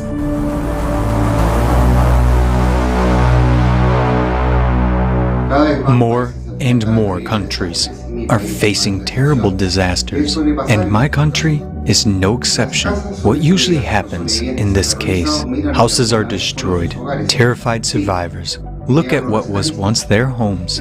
Yes, rescuers arrive, and people rake through the rubble, trying to find survivors. The first humanitarian aid arrives. Yes, at first, certain mechanisms work. People try to help, but what happens next? Who compensates people for their homes and everything they lost? Who helps them pay off a loan for a house that no longer exists? What help can they expect in 6 months, in a year? There was over $40 million gave to the state of Kentucky. People that, everybody that I have talked to is like, well, where's that money at? Where did that money go to? It was gave to Kentucky to help us, but we ain't seeing it. We ain't seeing it. Everything that has been paid on my home to fix any of the repairs on my home so far came out of my pocket. I had to go take out a small loan because my roof was so messed up. And then you're told, like I was told from FEMA, well, all we can do is offer you a loan. I don't need a loan. What about all the money that was gave to FEMA to help us? We're not seeing it. Everybody that I have talked to has said the same thing. I was offered a loan at a high interest rate. Like, what about the help that we were supposed to be receiving? There's like 5% of people out of 100% that have received any kind of help since the tornado. The other 95% of us don't know what we're going to do. It happens not only to people, but to entire countries. In 2019, Mozambique was devastated by tropical cyclone Idai. The damage amounted to about half of the country's national budget. The country requested $620 million in aid, but less than half of that amount was raised. As a result, Mozambique was forced to take out an IMF loan of $118 million to begin reconstruction. And where are those $5 trillion? After all, this is money from our pocket.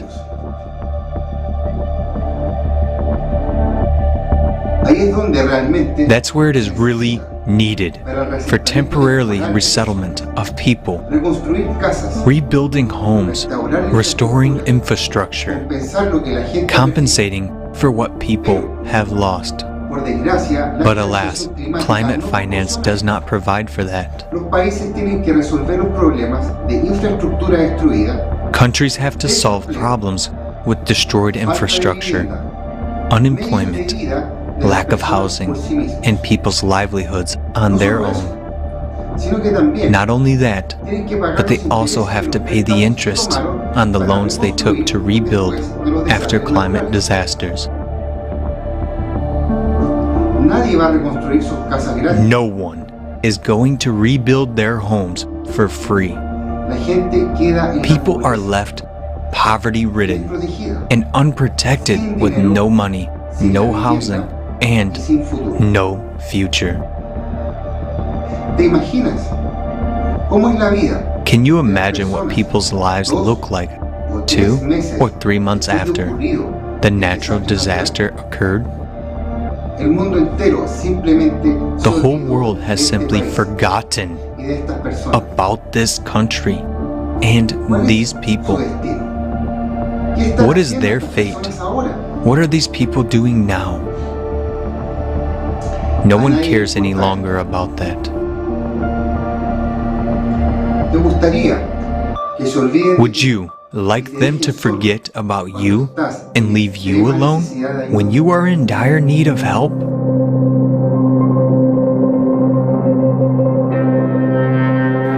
Should that surprise us?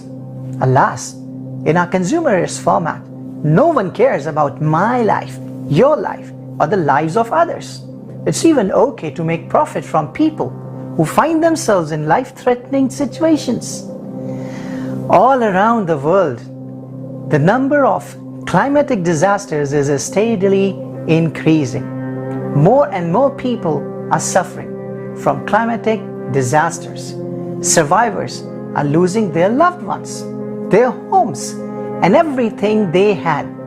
Meanwhile, from high rostrums, we are told that by the year 2030, the climate finance needs to be increased to $4,350 billion a year. That is sixfold. And by 2040, up to $6 trillion a year. That is tenfold. And in their theory, it would probably lead to some observable changes only after 2040. In other words, investments totaling over $90 trillion over 20 years, which is the size of almost the entire world economy in 2021, may or may not yield results. But we already know that not a penny of this money will be spent on actual help to people. That is, until 2040, we are offered to sit and watch our children die until we die under the rubble too. Just consider that figure. No, we are not being offered to invest this money into science, to build houses for the victims, or to help countries recover from the disaster. We are not being offered to build the climate resilient cities, to resettle people there from dangerous areas. We are simply being asked to put this money into business for the profit of a few.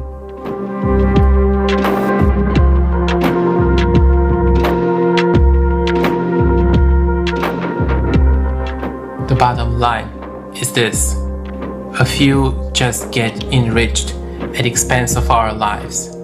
They do nothing for real protection from climate disasters. If something happens in our country, no one would help us just for the sake of it. They would give us a loan and force us and our children into debt slavery. No one is really working on solving these problems. The funds are invested neither in the study of causes nor in the prevention of climate disasters, nor in people's warning and protection. Our planet is already at war with the climate. What we fail to realize is that this war is escalating. The climate delivers unexpected blows to countries. We are losing people, our homes, and all our usual life. The situation is not improving. We are not solving the underlying problem, but we can see the progression and acceleration of natural disasters. We are losing the most precious thing of all, our time. When climate disasters overtake all countries and continents under the current consumerist format, we will simply start killing each other for salvageable lands, for water and food. This CO2 nonsense has to stop while we still have time, while we're still able to influence something. We need to take the climate problem seriously instead of stuffing wallets by imposing false theories. CO2 is rising, but it is not causing climate disasters. We need to understand that these false scientists are willing to do anything to keep the theory alive. After all, $5 trillion is a very powerful argument to continue this lie. And they will stop at nothing. They have nothing sacred left. They're interested neither in human lives nor the fate of our planet. For all these years of fighting CO2 and for the amount of money spent on it, we could have created an artificial satellite on the Earth's orbit and everyone could have moved there.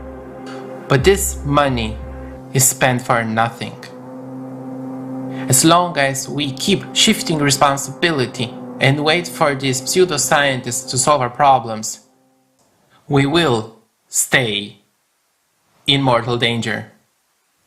We need to change the format of society to a creative one and allocate funding toward the scientific development and research of the real causes of climate change. We need a scientific community that will not cover up the business of collaborationists, but will actually solve the problems of global climate changes. Otherwise, we will simply perish as a civilization from the climate disasters well before 2040.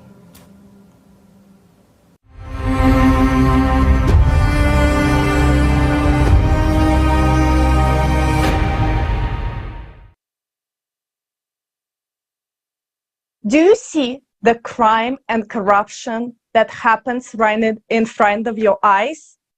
We are being fooled while the climate is taking millions of lives, and the true reasons for climate change are not studied. We are wasting our time and attention on the biggest corruption scheme in the world, CO2, which is the biggest scam of the century. Now, we are not against CO2.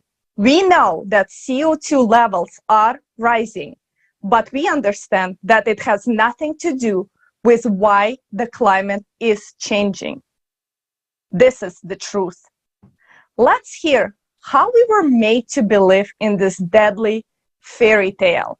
And please share this live broadcast with everyone you know.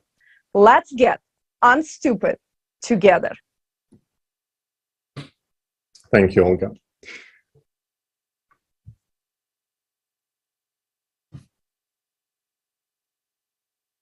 When I started looking into what was actually behind the CO2 hysteria, I was simply shocked by how the lies is being told straight to our faces on this very vital topic, while at the same time they are stealing money from our own pockets. And it wouldn't be a big deal, but it can cost our lives. We have all seen today how serious climate progression is. And the question is, why do we tolerate these lies about CO2? After all, the truth is really on the surface. All it takes is just to look into it a little bit. Please understand us correctly. We are not against CO2. We know that CO2 is growing. What is not true is that this tiny amount could affect climate. But let's take a look. In 2001, the IPCC, Intergovernmental Panel on Climate Change by United Nations, published the hockey stick graph, according to which the climate has not been changing for centuries until the 20th century, when unprecedented warming has begun. This graph, presented as consensus of scientists, became the main justification for spending tremendous amount of money to fight anthropogenic CO2. But was there really a consensus? Since the early 90s, some top-level politicians have been pushing to implement a money-making scheme on carbon taxes and CO2 emission quotas trading. The problem was that the study of climate history, paleoclimatology, has hundreds of researches showing that the climate on Earth has natural variability and is constantly changing. Therefore, the rise of the temperatures in the 20th century is a natural return after the cooling period of little ice period to the level where it was earlier in the medieval warm period. This was also reflected in the first IPCC report in 1990.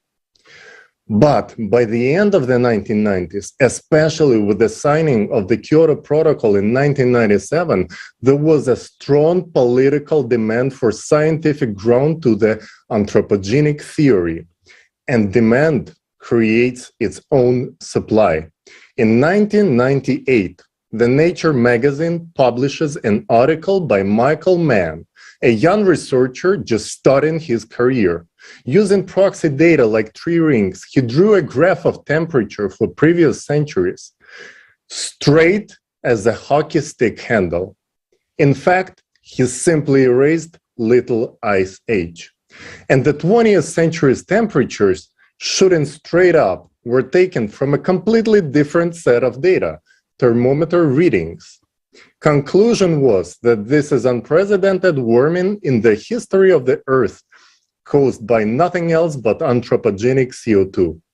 Next year, 1999, man extends the graph for another 400 years into the past, erasing the medieval warm period as well. And that is exactly what politicians were looking for. What happened next, we found out 10 years later, when in 2009, ClimateGate emails were published online, exposing the communication between the scientists and the IPCC leadership, just exactly like WikiLeaks did. The mainstream press media were silencing the story as it was bringing the light to how IPCC was pressuring the scientists and how they were acting to hide the data.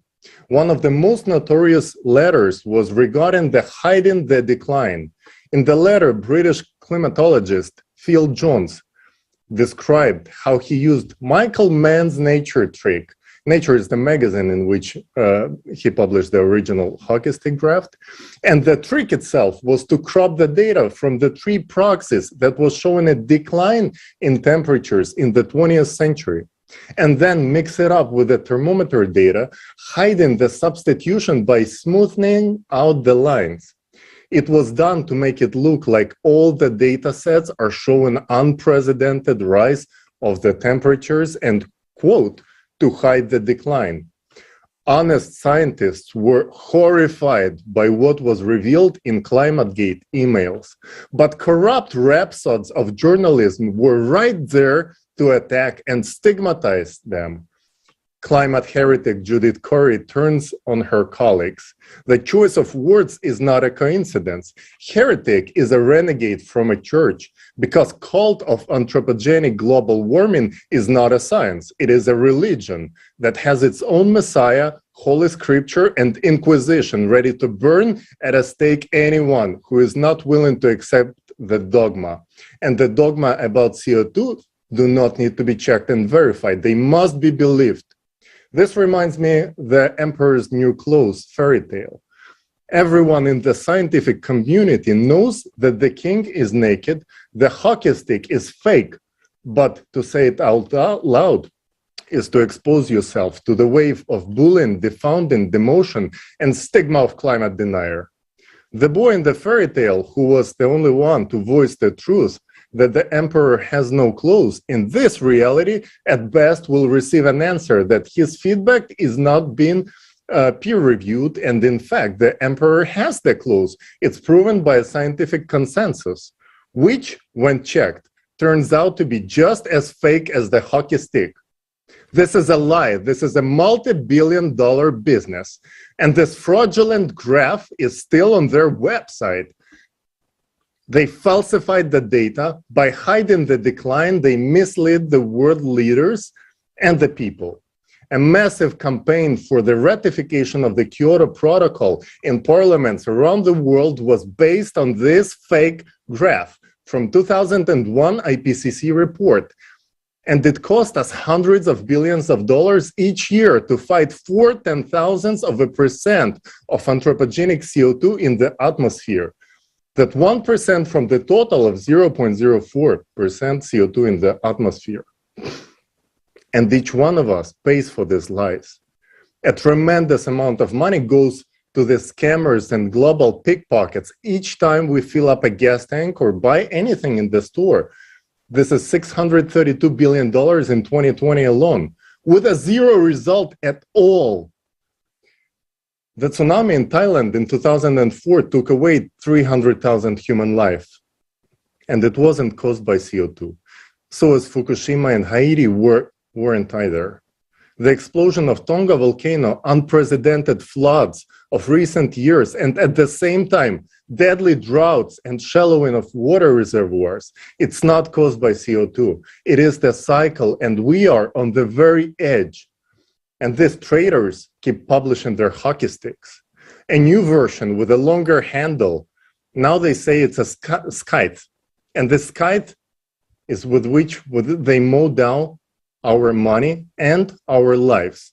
$90 trillion by 2030. Just to compare, the annual gross product of the world, all countries altogether, is 84 trillion. And are you willing to pay for it out of your own pocket? Because the price of these lies is not just your financial well-being, but also your life.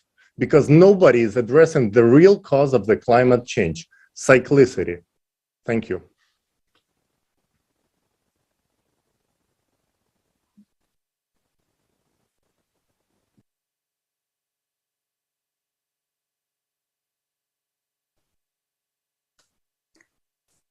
Добрый день. Greetings. Thank you very much, Dali, for your journalistic investigation of the falsification of the hockey stick graph. I'm sure you have a lot more to say, and we'll hear more details of the hockey stick scam on the post-forum roundtables. Those who continue to defend anthropogenic climate change after exposing hockey stick graph have no right to be called scientists. Their titles and ranks are worthless if they cannot see that the causes of modern climate change have nothing to do with CO2. There are hundreds of thousands of times more normal scientists and sane people, but they keep quiet because scientists who dare to speak the truth are silenced. Their articles are not published. They are deprived of scientific titles, fires, and some of them even beaten half to death. The real heroes are those who openly state that anthropogenic climate change is a lie. It is our duty to support such scientists and convey truthful information to the public. In preparation for international conferences and global crisis forums, volunteers of the Creative Society Project have interviewed dozens of honest scientists from around the world. These include climatologists, meteorologists, atmospheric physicists, astrophysicists, geologists, geophysicists, oceanologists. These are representatives of the scientific community of the USA, Great Britain, Australia, Germany, Norway, Czech Republic, Belarus, Ukraine, Russia, and other countries. You can see these interviews on the Creative Society website. In the communication with scientists, we have deeply investigated the arguments, checked ourselves all the facts and evidence that CO2 does not affect climate change. If you want to study this issue as much as we did, the interviews on the website will be useful to you. And I'll tell you the most obvious facts right now. Carbon dioxide, it's a trace component. Its concentration in the atmosphere are negligible. According to official data, CO2 concentration are now 419 ppm. What does this mean? ppm, parts per million, is 1 millionth part in the volume unit of air. How to imagine it? It means 4 CO2 molecules for every 10,000 other molecules in the atmosphere. These are 4 molecules that's supposed to trap and transfer heat to the other 10,000 molecules. Look at them. How will they hit the other molecules? There is no way. It is clear, even to a first grader. How much of the CO2 did humans produce? The amount of carbon dioxide emitted by humankind since 1750 during the entire industrial era is estimated by various researchers to be from 1% to 12% of all CO2, that is, humans have added from 4 to 48 molecules per million other molecules of the atmosphere of the entire time. The degree of absurdity is increasing, isn't it? You don't believe that humans emit so little? Look at the facts. The most obvious proof is the killing curve, the curve of increasing CO2 concentrations. When the COVID-19 pandemic hit the whole world in 2020, business shut down, people stayed home under quarantine, and the air in cities cleared of exhausted fumes. Do you know what the CO2 growth curve did? It didn't flinch. The concentration of carbon dioxide in the atmosphere continued to rise just as it did before. All the rest of the CO2 is not produced by humans, but by natural sources, such as plants, forest fires, volcanic eruptions, and the oceans. Plants start emitting more CO2 than they absorb. Wildfires increase, volcanic activity increases, and the ocean heats up at the bottom. About 95% of the Earth's total carbon dioxide is dissolved in the ocean's deep waters. The oceans is what control the amount of CO2 in the Earth's atmosphere. Only incompetent experts would argue that the oceans is warming because of the CO2 released by humans. The ocean transfers heat up to the atmosphere, not vice versa. It's simple, high school physics. Instrumental measurements show that the ocean waters are warmed first, and only after 11-12 months, the concentration of CO2 in the atmosphere increases. CO2 emissions are the consequence, not the cause of heating. Undoubtedly, the main greenhouse gas is water vapor, which evaporates from the surface of the world ocean. Its contribution to the greenhouse effect is 5 times greater than that of anthropogenic CO2. Now, water vapor is rising because of the intense heating of the deep layers of the ocean, and we'll talk about it later in the forum. Look at the screen. This cube is how much CO2 is released into the atmosphere by humans. The other orange cubes are the CO2 emitted from natural sources. The purple cubes are water vapor. The blue and green cubes are the rest of the atmosphere. The cube examples should be clear, even to a 3-year-old child. It gets even more interesting. It is well known to climatologists that an increase in the concentration of greenhouse gases in the stratosphere at an altitude of 20 to 50 kilometers leads not to a warming, but to cooling of the atmosphere. This is called stratospheric cooling. That is, the CO2 supposedly hits the lower layers of the atmosphere and it cools the upper layers. Such a selective gas. Do you want more news? There are many scientific papers on how anthropogenic CO2 over the Arctic and Antarctica doesn't hit the air but cools it. Isn't it interesting that CO2 not only acts differently depending on how high above the Earth it is, but also depending on geographic location? CO2 has also acted capriciously over the past centuries. It raises the temperature and then lowered it down, but we have to believe that it is exactly the cause of climate change right now. And you know, there is another fact that has come as shock to me. In ice cores from the last 100,000 years of the pre-industrial era, when there was no cars and factories yet, CO2 concentrations were much higher than today's, for 100 ppm. For example, it was from 700 to 5,500 ppm.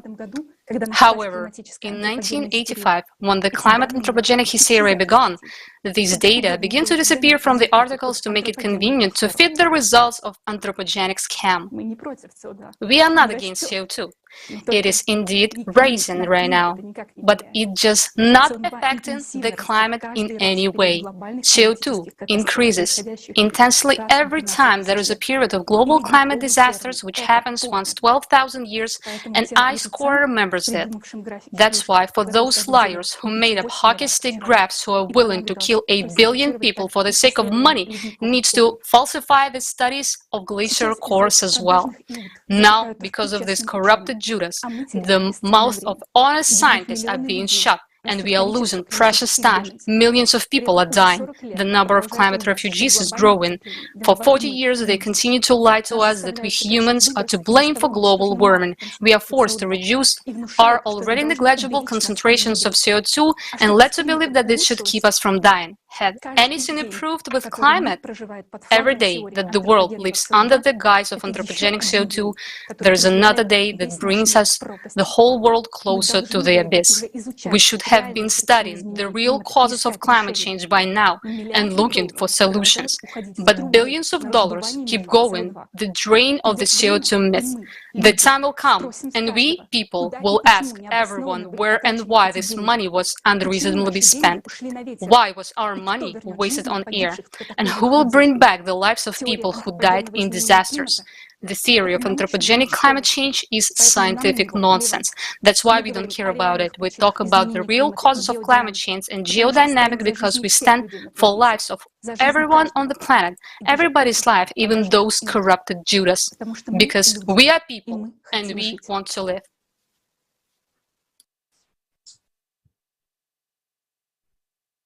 Yes, there is no doubt, Elizabeth, that the theory of anthropogenic influence on climate change contradicts not only common sense, but also the laws of physics. Despite this, falsified theories are not seen as pseudoscientific today, but are becoming basis for socially significant decisions that are already radically altering lives.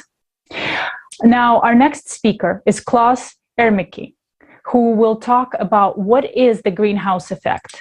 Mr. Ermicke is a managing director of Klaus Ermicke GmbH, head of the KE Research Service. Let's hear from him next.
Well, I started observing the whole thing myself about 30 years ago. And at the time, the topic was still relatively new and uncommon. I thought it was incredibly strange that CO2 in the air, which is only present in negligible amounts, could suddenly change the world's climate. So, because it is our basic working method, we gathered a group of experts and consultants who specialized in this topic. There are professors in atmospheric physics, professors in meteorology, and other scientists, and they supported us in exploring this topic and putting together what we then published and presented to decision makers in politics and economics, as well as concerned citizens. One relatively well-known term is the so-called greenhouse effect. There's supposedly a relationship between the CO2 content in the atmosphere and the temperature on Earth, And supposedly, the CO2 content in the atmosphere raises temperatures on Earth by 33 degrees Celsius in the natural way. So, the assumption is that it would be 33 degrees warmer because we have infrared active gases in the atmosphere called greenhouse gases. It is also called the natural greenhouse effect. That's complete nonsense. So we've put together everything that leads to the transfer of solar radiation from the sun to the Earth. This energy is accumulated in the atmosphere or on Earth's surface and is then redistributed without actually increasing or decreasing the total amount of energy. Because the Earth can't absorb energy all the time. If the amount of energy had been constantly increasing, it would have become hotter, and at some point the Earth would evaporate. And obviously, this has not happened for the last 4 billion years. This means that energy must be constantly emitted back into outer space. But in reality, Earth is cooling due to radiation, and that's because the Earth is cold, not hot like a star, and can only emit infrared radiation, which is in the invisible range. But this energy radiation is very high. The atmosphere is what actually cools us down. The atmosphere radiates into space. Now we're in for an unexpected point. Let's take it one step further. Let's think about what's actually in the atmosphere that might be radiating out there. 70% of Earth's cooling is caused by infrared active gases. And now we can ask $1 million question. What is another name for infrared active gases? It's the greenhouse gases. The term greenhouse gases doesn't exist in physics at all, nor does it exist in chemistry, which classifies the substances. In fact, it was invented much later, after the research foundation about the function of these gases had been made available, in order to construct a certain political message out of that. This is just a contradiction, because at one point, the genius of propaganda invented the term greenhouse gas. He should have been awarded the Nobel Prize in marketing for it, if there was one, but it has nothing to do with physical reality. Interestingly, if we go back to the early history of science, we'll find the fact which has been known for over 100 years, that infrared active gases actually cool the Earth, not heat it up. The first paper that attempted to quantify energy fluxes in the atmosphere was written back in 1917 by a British meteorologist and engineer, William Henry Dines. So this basic knowledge has been around for a long time, and the question is, why has it changed somehow? Why have more and more people started to back, willingly or unwillingly, that greenhouse gases should now be only called greenhouse gases, not infrared active gases? The fact that we're creating a whole new doctrine, a whole new world of thought, that they're now dangerously overheating the planet, has to do with money and power for the saviors. That's why they constantly use children. Municipalities hire climate managers who make their way into the last nursing home to preach the doctrine of dangerous greenhouse gases. And what are the consequences? As a result, energy taxes and energy levies have been imposed under the guise of saving the planet, when in fact they are only meant to fill empty government coffers. A lot of what needs to be researched costs a lot of money. Meanwhile, the so-called climate researchers are being showered with money, especially the computer models that are being done all the time. They're incredibly expensive and they're completely pointless because it's impossible to simulate the atmosphere, the chaotic processes that go on in there. If something has been falsified, has been proven to be untrue, it means that in the normal scientific process, those hypotheses should be excluded from further consideration. What we're finding out now. I would like to thank Klaus Ermicke for voicing this shocking information that greenhouse gases do not heat up the atmosphere at all, but cool it down. So where did the money go then? The main reason why this system does not work is corruption. Human nature is such that it makes no sense to replace one person for another just to change people in the office. In the consumerist format, we will always come to this very same result: money and power. So how to build a creative society under these conditions? We already have a solution and the unique toolset. Yes, Tali, indeed. So data plays a crucial role in our daily lives in this digital age, even if we are not aware of the details. The entire world can be viewed as a digit in information technology. Every person is a digit, Every tangible object, like a building or a car, is a digit. Even intangible objects like copyright are digits. It is indisputable that economics and finance are a world of digits. We gather huge amounts of data on everything we do, every second. Not only our online transactions or a millisecond pause while scrolling the newsfeed. But unfortunately, data literacy is extremely low today. Therefore, people are simply drowning in the amount of data, failing to keep up with the pace of technological development. Well, this, in turn, slows down the pace of development of science, technology, implementation of new technologies, innovative ideas, and, as a result, civilization itself. Well, there is another related phenomenon that hinders the development of our society. Some players are taking advantage of the fact that no one can process all the data to organize shadow money flows. Well, these points lead to reasonable questions. Will humanity manage to use the data it possesses to its advantage? And can we put data at the service of civilization? But do we even have companies that serve humanity as a whole and aspire to improve the life of every living human being? I mean, profoundly change our lives for the better without seeking profits? Well, let's be honest. We don't even have a real collaboration in our divided society. Instead, every company exploits people and data for its own profit, to make us buy more of its products or sell our data to someone else. Well, even if we could agree on pulling together all the data to do something meaningful, there's not enough computing power to process it. Or at least using the conventional logic and current programming methods. Well, luckily, today on this planet, there's one company that could tackle a problem of this size. The solution will determine the future of humanity. And I am talking about none other than XP Energy, the creators of the first artificial consciousness, Jackie, who recently presented their latest product, the Voskhod multipurpose complex. All the unique technology and possibilities XP Energy possesses were involved in developing and creating the complex.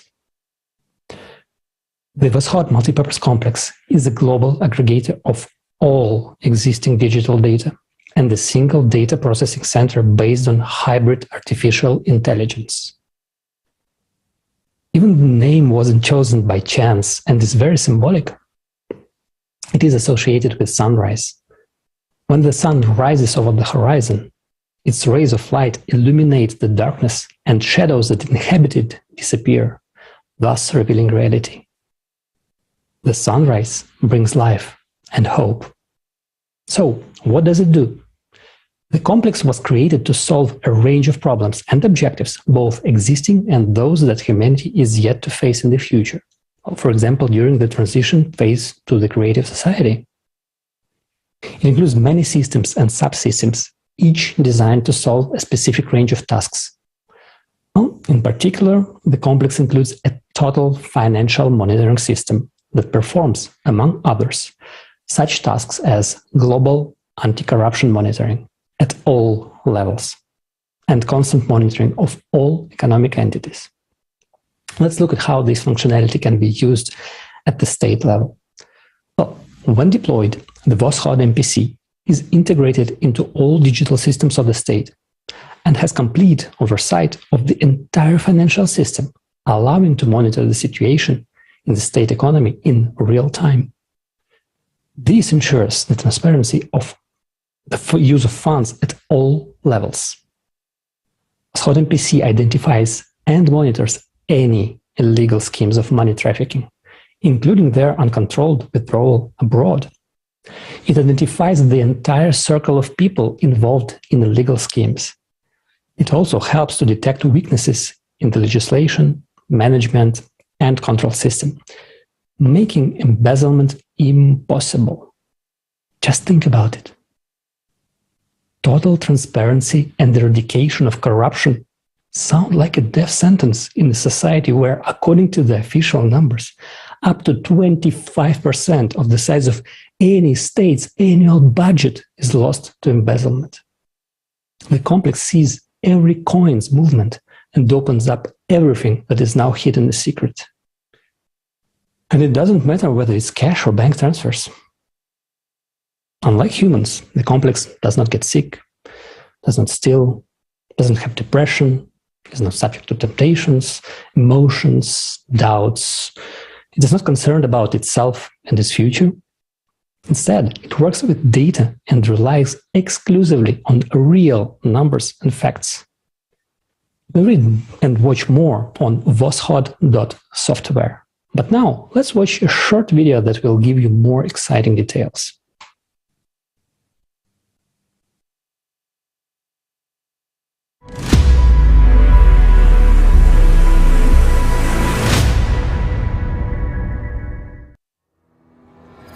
Voskhod MPC in the state.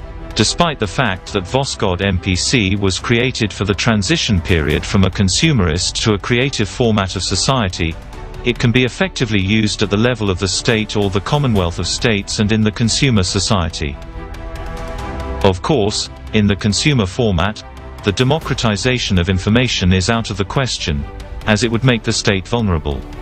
In this regard, the use of Voskhod MPC at the state level should take place in closed mode, with direct subordination to the head of the state. When Voskhod MPC is installed and integrated into all digital systems of the state, it carries out total supervision of the entire financial system. This ensures the transparency of the use of funds at all levels, allows the control of all financial flows, and operates with accurate data regarding both public and private capital. Voskhod MPC solves the problems of almost all controlling services and departments much more effectively while carrying out supervision for corruption and misuse of budgetary funds. In a consumer society, the weakest link at any level is the human being. The entourage of the head of any state is not an exception. Sometimes even his inner circle includes people who play a double game. The Voskhod MPC functionates preemptively. It allows to identify such people timely. With precise information from the initial source, the first person of the state can always be sure of the loyalty and reliability of his team. It is enough during the report meeting with official to compare the reports provided by him with the real data given by Voskhod MPC. According to our calculations, for the secret department which will use the Voskhod MPC to be the most effective in such a state as China, for example, 12 employees would be enough, 3 IT specialists and 9 financial analysts, plus the head of this secret department. The complex is flawless. It is designed to be invulnerable to hacking. It is equipped with an internal audit and control system to identify unreliable employees who have access to it. The only vulnerable link when working with the Voskhod MPC in a consumer society are 2 people: the first person of the state, who decided to use the complex in the state, and the head of the secret department, who will operate and manage the Voskhod MPC. He will not be able to enter false data into the complex deliberately. This is impossible, but it is he who will provide reports to the first person of the state. State economic benefits. In economics, the Voskhod MPC makes the basing state practically out of reach of other states. The complex is capable of optimizing costs, bringing in huge profits by building accurate forecasts and financial models. It is also capable of significantly improving the economy and the well-being of the people. It will increase the level of trust for the government and strengthen the authority of the first person of the state. If we are to put into numbers the benefits of a single state from the usage of the Voskhod MPC, only on the optimization of budgets, personnel, restructuring of government services, the United States can save up to $2.5 trillion of the budget funds annually. Having the initial data on all the spheres of state life, Voskhod MPC predicts with maximum accuracy volatility of the economy. This enables reallocating budgetary funds between industries and companies with maximum efficiency, mitigating, reducing to zero, the negative effects of the crisis phenomena in the world economy, and using forecasts with maximum profit. extensions and flexibility. There are methodologies for working with 31 sectors of the economy implemented in the Voskhod MPC. The XP Energy team has created Voskhod MPC with the possibility of its continuous development and improvement in case it is required. Suppose a new sector or industry of the economy appears. In that case, the functionality of the complex can be extended in a very short time. For example, the emergence of space tourism, which will undoubtedly become a new leisure industry in time, as well as planned flights to neighboring planets. Also, an industry that is about to burst into our lives and become an everyday occurrence. This refers to the industrial development of asteroids, or in other words, the extraction of raw materials on the asteroids and space bodies. We are ready to pass the Voskhod MPC to the state whose first person is ready to implement the creative society in their country.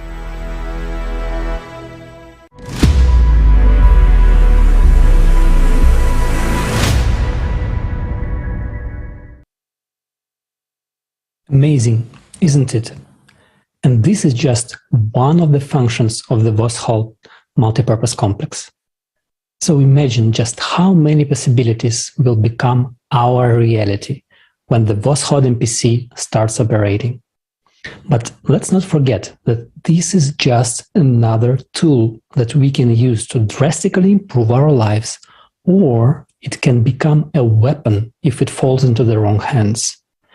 With all the information presented earlier in this forum about insane amounts of money spent on unsuccessful and never-ending battles with the world's biggest problems, if used for good, the Voskhod MPC would allow us to finally be able to see how the funds are actually spent and redirect all our resources, all human potential to build the creative society, not only to survive, but become a civilization and prosper.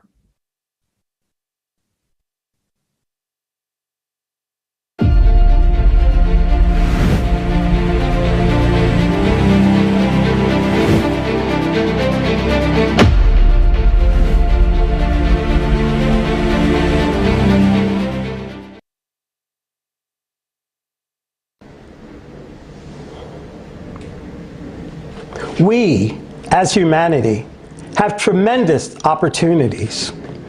We already have the technology to save our lives and the entire civilization. But we cannot use it for the benefit of people because we are not a civilization yet. Today, there is no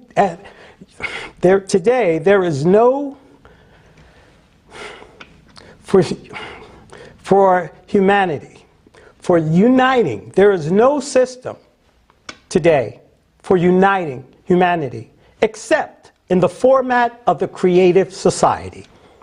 This is the only salvation for all people, and it is in our hands. It depends on our choice whether we live or not. And that's right now. Facing the global climate, and we cannot afford to wait for leaders and the powers that be to build the creative society. They will not be able to break the system, to stop the wheel of the consumer's format, which is rushing with us into the abyss at full speed. As long as we humans are alive, they will use us in their own schemes and their games. They will do anything to keep their wealth and power over us. They will kill us with our own hands, as long as we justify these murders by blaming each other. What is happening now is the degradation of human minds. It is the complete devaluation of human lives. It is a very frightening that we, humans, even in our own heads, allow and accept that there can be any excuse for deaths. They say, you have chosen such a government for yourself. It's your fault. This phrase is now used to justify deaths in the Ukraine and in other countries. But what is the people's fault in this case? In any country, people vote for what politicians promise them and not for what they do when they get there and do afterwards at their own will. We people have no means or mechanisms to remove them. We cannot stop what they are doing and make them do what they promised us. Yes, we humans may choose the wrong politician, but none of us choose death. People are being deceived. Politics is the art of deception. Let's face the truth. Let's just face the truth. The worst things that were created here in the world against people were created by politicians. This applies to every country. And in every country, there are a handful of bastards. Because bastards are not nationalities. Bastards are people who have forgotten that they are human beings. And there are such bastards everywhere. They believe they have the right to impose on us some super idea for which we supposed to die. Tell me, what kind of a great idea is that? Can anyone, or can any idea more valuable, is there any idea more valuable than human life? How can an idea justify murders? If you are indignant now, if you do not agree with what I'm saying, it's only because you are in a time where you are hundreds and thousands of kilometers away, and nobody has come to kill you and your family. But when the bombs come to you, when bombs come to you and missiles explode in your yard, what will justify it? What will justify it? Only then will you understand that there is nothing more valuable than human life. But then it will be too late. You will be dead. And only a politician's idea will remain. Tell me, is it worth it? Tell me, are you willing to die for a political idea? Do we really need an idea to die for? Nobody wants to die. Politicians start wars and send us to die. But sooner or later, every war ends. A lot depends on politicians today. But the most important thing depends on us, people.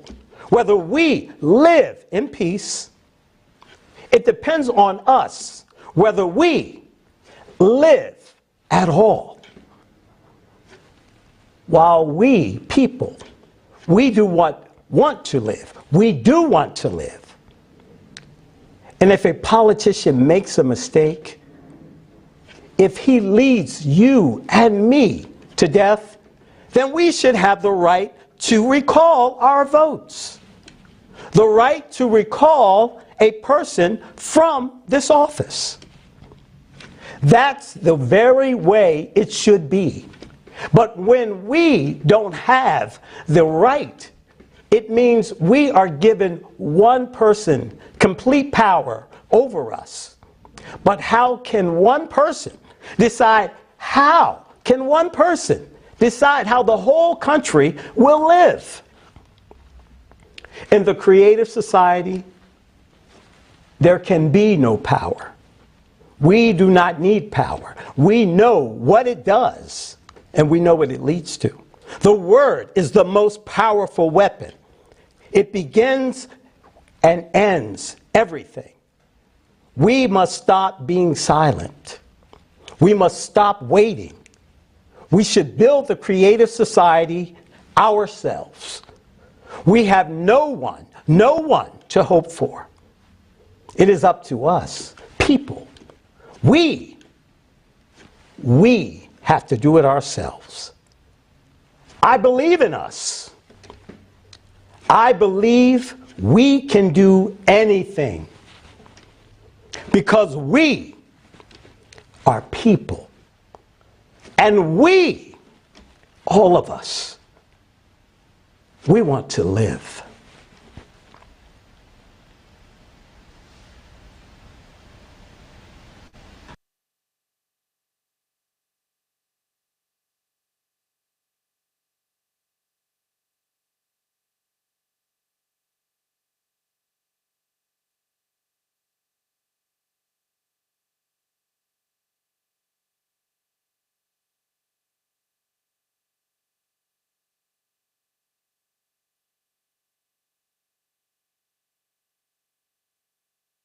And walk the walk.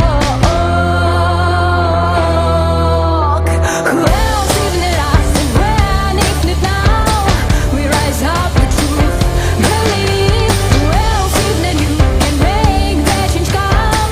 We are the people, and we want to live. We wanna live, we wanna live, wanna live. We wanna make society creative. We wanna live, we wanna live, wanna live. We see the goal that we can achieve. With every step we go to the goal. We keep on moving faster and faster. We need to build a better new world. We are alive and nothing can stop us. We come alive and call a new start. A peaceful dawn, we are meeting together. Eyes of our children happily spark. A better world starts with your decision. Who else even at us? And when, if not now, we rise up with truth, believe. Who else even than you can make that change come? We are the people, and we want to live. We wanna live, we wanna live, wanna live. We wanna make society creative. We wanna live, we wanna live, wanna live. We see the goal that we can achieve. This is a world and it belongs to us. It is a chance and our choice is done. We stand for life and we make the truth rise. Always are open when we are one. Who else even at us? And when, if not now, we rise up the truth, believe. Who else even than you can make that change come? We are the people and we want to live. We wanna live, we wanna live, wanna live. We wanna make society creative. We wanna live, we wanna live, wanna live. We see the goal that we can achieve. We are the people, we want to live.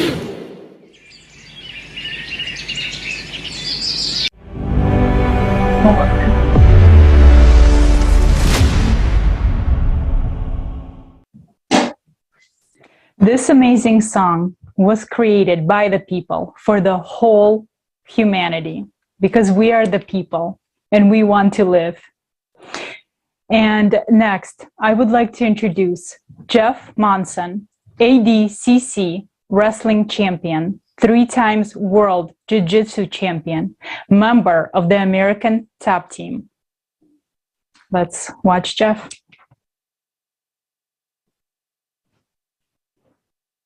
Hello, I'm Jeff Munson. I'm very excited to be on this forum because I have a lot to say, and I feel very strongly about the advocates of this forum and what it stands for.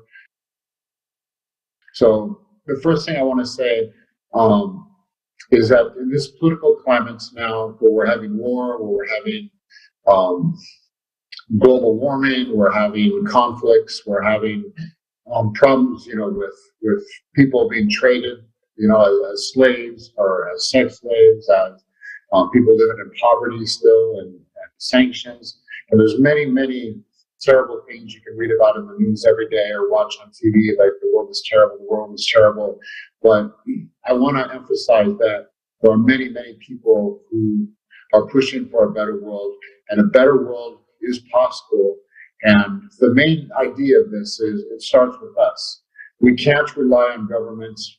We've been relying on government since the beginning of time, since the feudal system with kings, since capitalism with the free markets, with elections, with democracy, voting for presidents and representatives in Congress and Duma members to try to fix things. When you participate in the world, when everybody has equality, when you can look at somebody on the street and know that they enjoy the same freedoms as you, and they have the same opportunities as you, and they're participating in the world as you, I don't think there's any greater joy as a human being than this. It's like everybody in the world shares this same feeling of unity within ourselves, within the human race. We're all people. Well, like I said, we all want the same things. So why can we not work together? We're intelligent. We can spend people into space. We can make these crazy weapons that can destroy the world. We can do all this stuff. If we can do this, then we can have a system where we have unity and peace and where we're all working together.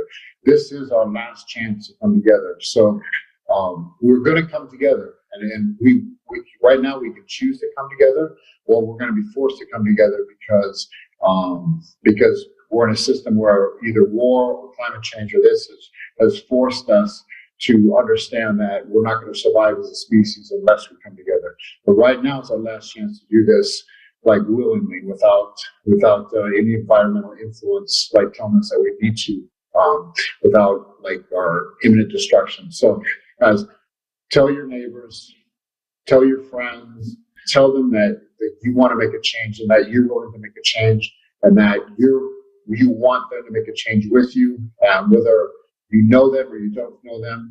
Guys, this is such an opportunity. Like, I'm so excited even talking about it. I just imagine outside walking and meeting people and talking to people and traveling and seeing people that all want this, like this humanity to join together and for something better that includes every single person on earth. Imagine whether you're disabled or black or white or woman or a man or child or elderly or whatever your profession, like join together for the same purpose, and that's the betterment of society.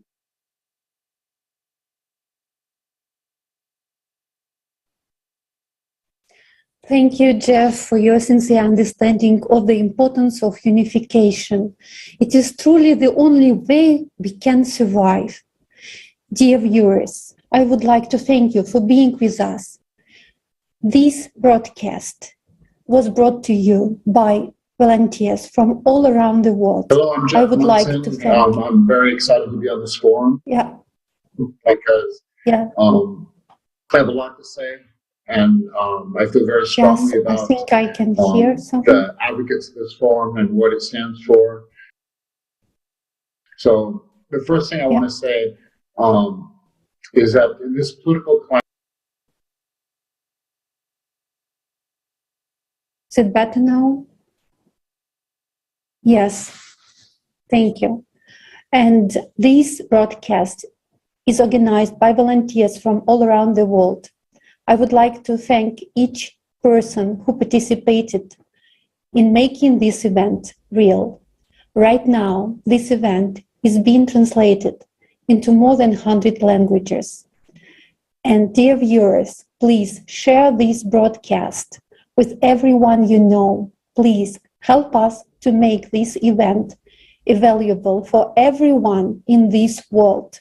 This event is the time for the truth, and we are changing our future right now.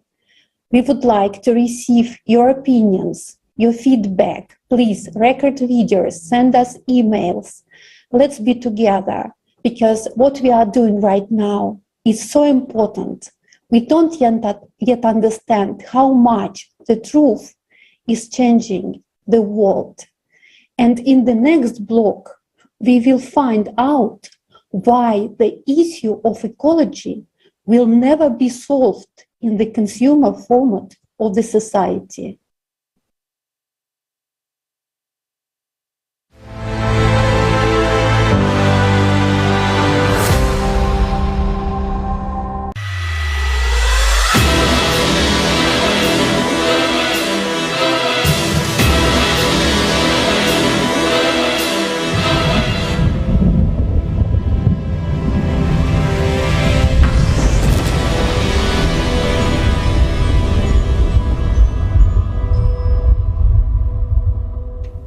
Case number 115, Fashion Industry.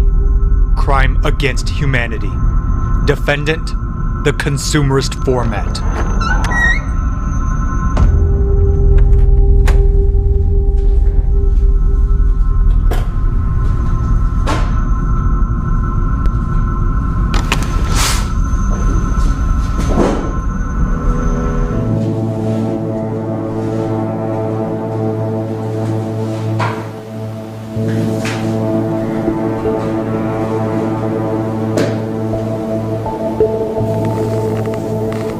Aren't you gonna anything to say? Then I'll start. Bangladesh, the year 2013. I suddenly felt, am I in a war zone? I was hearing the scream from the rubble, someone saying, chop off my leg and pull me out. Save me, brother. Please, save me. Brother, I want to live. Haven't you remembered? Then I'll continue. Rana Plaza, an 8-story building, and 1,134 dead workers don't mean anything to you? And the managers were warned about the bad conditions of the building. And there were cracks in the walls. And yet, people were forced to work until the tragedy happened. Among the dead were women and underage girls. We didn't want to go up in the factory, but management forced us to go and said there was no problem with the building. We took a pen and wrote our addresses and mobile numbers on our hands. This way, our parents would identify our dead bodies. I know. You'll say these are isolated cases.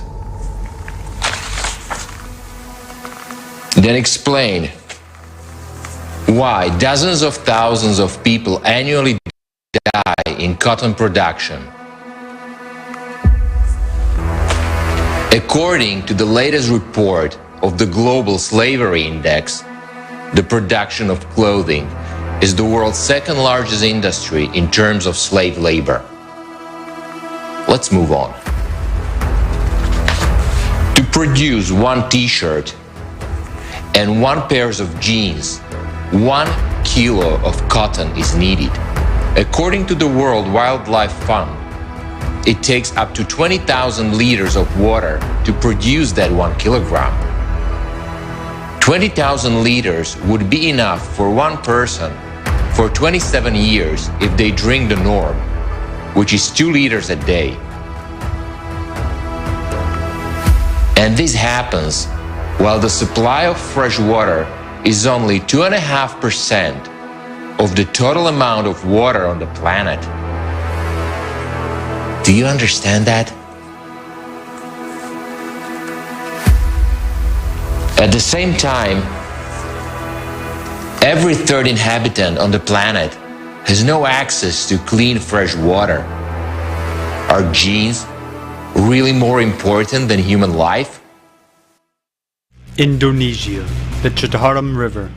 The Citarum River is one of the 3 dirtiest rivers on the planet. But 40 years ago, this river and its surroundings were considered a tropical paradise. This is what the Chitaram looks like now at its source, and this is what it looks like when it crosses major cities. Today, there are more than 3,000 factories around the Chitaram River, a quarter of which work to export fabric for the world's clothing brands. Each of these factories dumps waste products into the Chitaram every day. The Chitaram is now a cocktail of chemicals with dead animals floating in it. The content of heavy metals exceeds all permissible norms here. Mercury concentrations are 4 times the safe standard. According to the 2013 report on the downstream impacts of water pollution in the Upper Chitaram River, West Java, Indonesia, 25 million people depend on the Chitaram River. Heavy metals are not degradable. Boiling the water does nothing. People who regularly drink this water are at the risk of getting cancer, mental retardation, very slow growth. The scary thing is, it's this same water that irrigates these paddy fields, and everyone who lives around here eats rice that's grown in fields like this one. The factory usually dumps wastewater into the river at midnight. They'll check first if the coast is clear before dumping the toxic waste. How does that make you feel? You have protection when you're inside the factory, then you put the stuff in the river. It's ironic that I'm sometimes responsible for what's happening. I am conflicted and concerned, but I need to eat, so I have to work there. 3 million people work in the textile factories, manufacturing, dyeing, and sewing clothes for major fashion brands. Is a $12 billion industry that has kept Indonesia's economy the largest in Southeast Asia. But its price is an ecological disaster and destruction of people's lives. China. 70% of rivers and lakes are polluted in this country. In 2017 alone, the Chinese non-governmental organization, the Institute of Public and Environmental Affairs, IPE, recorded that the textile industry had committed more than 300,000 violations of environmental standards. In China, the degree to which rivers are cleaned plays an important role in the political race. That is why special stations have been set up to record the emissions of various factories. But the problem is that these stations control only those regions that are upstream. So it turns out that the activities of downstream companies are not only unregulated by the relevant laws, but do not even come under control. Aren't you tired of your lies? According to the study, National Prevalence and Effects of Multiple Chemical Sensitivities, from 2008 to 2018, the population's sensitivity to chemicals increased by 300%, including articles of clothing. This is despite the fact that most brands claim their materials and dyes are environmentally friendly and safe for people. Or shall we continue about environmental friendliness? Just like many people on our planet Earth, I was cruelly deceived by the fashion industry. This deception was the following. When I came to a store for another purchase, I paid more attention to those items which were labeled as made from recycled materials, and I certainly gave them preference. But imagine my surprise when on one of the websites I saw goods with similar labeling, yet many times more expensive. And I wondered what the difference was. Why do the prices differ so much? So I started my own research, and what I found really shocked me. Our clothes are usually made of composite fibers. For instance, if it is polyester, they add cotton and rayon to it, and you understand that it is almost impossible to separate all that. We take an ordinary sweater made of mixed fiber, which includes accessories. All this has to be sorted, detached, checked, and then given to recycling and production processes. Thus, it is really a very expensive product that simply cannot cost little money. What shocked me the most were sneakers manufacturers who claim that their sneakers are made of plastic. Yes, they are made of plastic. But the big question is, what kind of plastic is it? Because as an ordinary consumer, I believe that sneakers have plastic soles. Hence, it is logical that a lot of sneakers are collected and new sneakers are made from them. Or it is that plastic, those plastic bottles, which are recycled. However, everything turns out to be quite otherwise. In fact, sneakers are made of new plastic. So not only do we already have a big problem with plastic, but we also keep producing it, and we say that our sneakers are environmentally friendly and made from plastic. That's how the fashion industry lulls us into complacency, and instead of really taking care of the environment, we only pollute it even more, thinking that when we buy products labeled as made from recycled materials, we thus help our planet. But in reality, we are killing it by producing more and more worthless goods. Therefore, it seems to me we should stop being blockheads who can be easily deceived. We should start thinking about what the consumerist format foists on us, and we ourselves should figure out and understand what is really going on. The reality is that currently only about 1% of clothing is actually recycled in the very literal sense of the word. 1%. 1%. 1% is recycled. If you're talking about recycling in terms of taking fibers and breaking them down and turning them back into new fibers, it's 1%.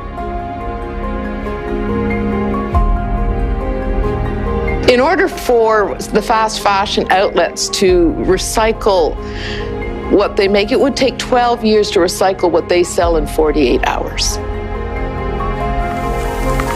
Okay. Explain me this. Why do you produce 400 billion square meters of textiles a year, and 60 billion is just waste? With this amount of fabric, you can rub our planet 800 times. At the same time, one truckload of clothing is burned every second, and tons of new clothes are thrown into the landfill. Tell me, will you ever get enough? Casualties, slave labor, destruction of rivers, ecology, and overproduction. What is all this for? Your cynicism, greed, your boundless cruelty cannot be hidden behind the bright, colorful label of the fashion industry. You have forced billions of people into the trap of consumption and put them on the brink of survival.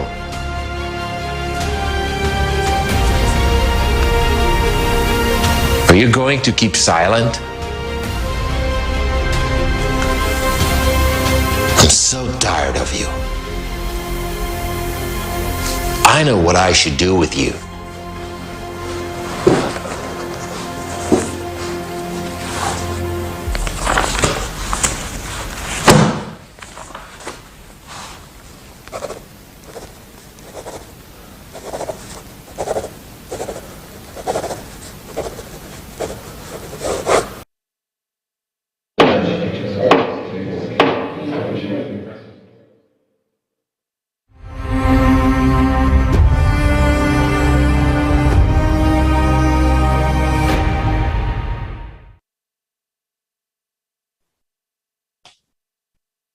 I was truly shocked by the information we saw in the video about fashion industry. How cruel and absurd is the consumer format we live in? Why is it allowed to manufacture products dangerous to the environment and human beings? Why unsafe technology being introduced? The answer is obvious. Because there is too much money at stake. And after everything we have seen and heard today, it's obvious that the consumerist format is simply killing us and our planet. And how could it be otherwise in the world where money is more precious than human life? And the only thing which can be changed by ourselves. We can be the change.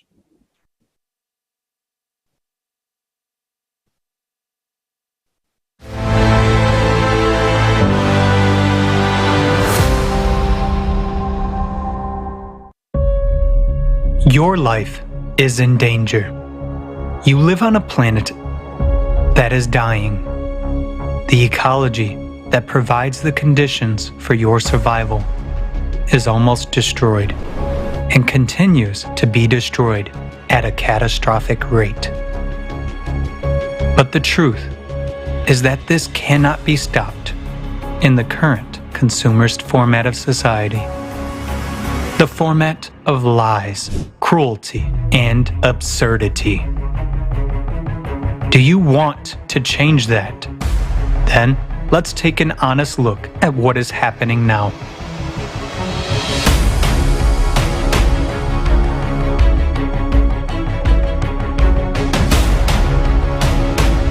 We are massively destroying the forest for timber, cutting down centuries-old tropical forest to plant coffee, cocoa, and soybeans because they are well paid for. We are recklessly clearing land for grazing, gold mining, and destroying the forest for so-called green energy.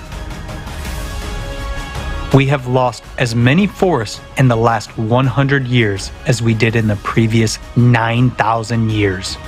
The forest gives us oxygen, mitigates the effects of climate change, protects the soil from erosion, and preserves biodiversity. Where the forest disappears, all life dies. But in the consumerist format, we can't give up logging because the forest industry implies millions of jobs. Countries' budgets depend on it. It turns out that in order to survive, we must destroy what gives us life. The consumer society is a society of absurdity.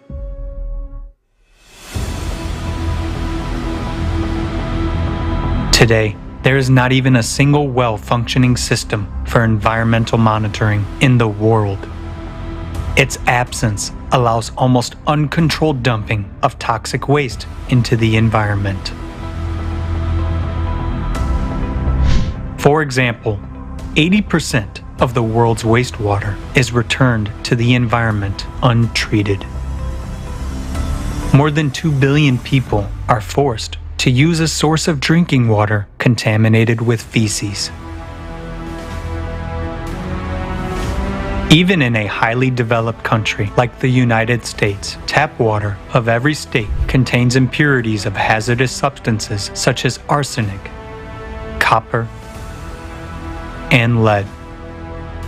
The amount of fines for environmental violations is far less than the cost of environmentally friendly technology.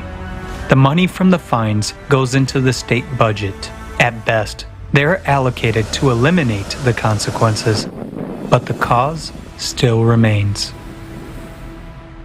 And why eliminate it? We can continue to fine and sell emission quotas and licenses. As long as one can make money on this, the problem will never be solved. They just throw dust in our eyes, creating the illusion of an active fight against environmental pollution.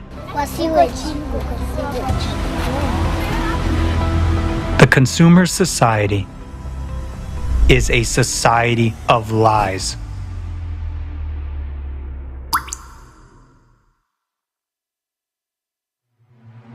Only 0.3% of all the water on the planet is available to people as fresh water. It is a single resource that belongs to all people.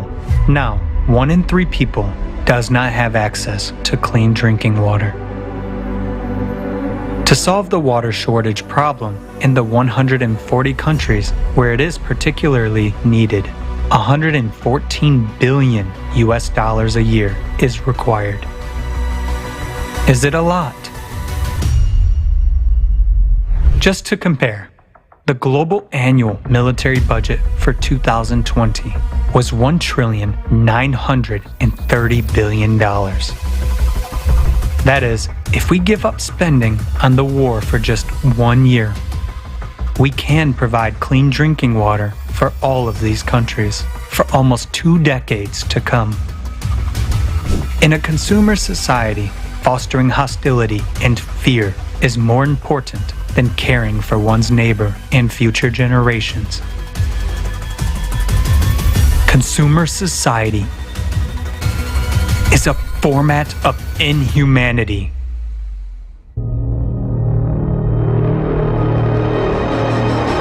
Another serious problem of our time is that there are no accessible and safe technologies for waste disposal.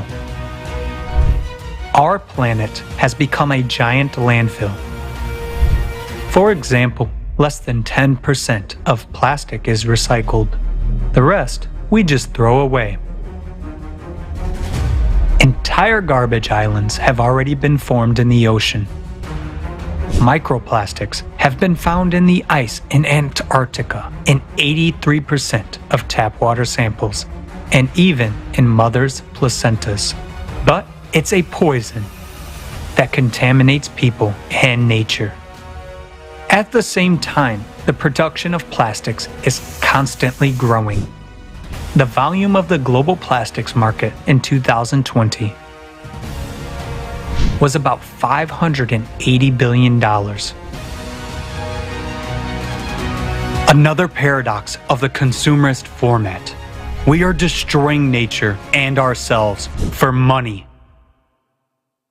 Only in a consumer society can one make billions of dollars selling poisonous substances.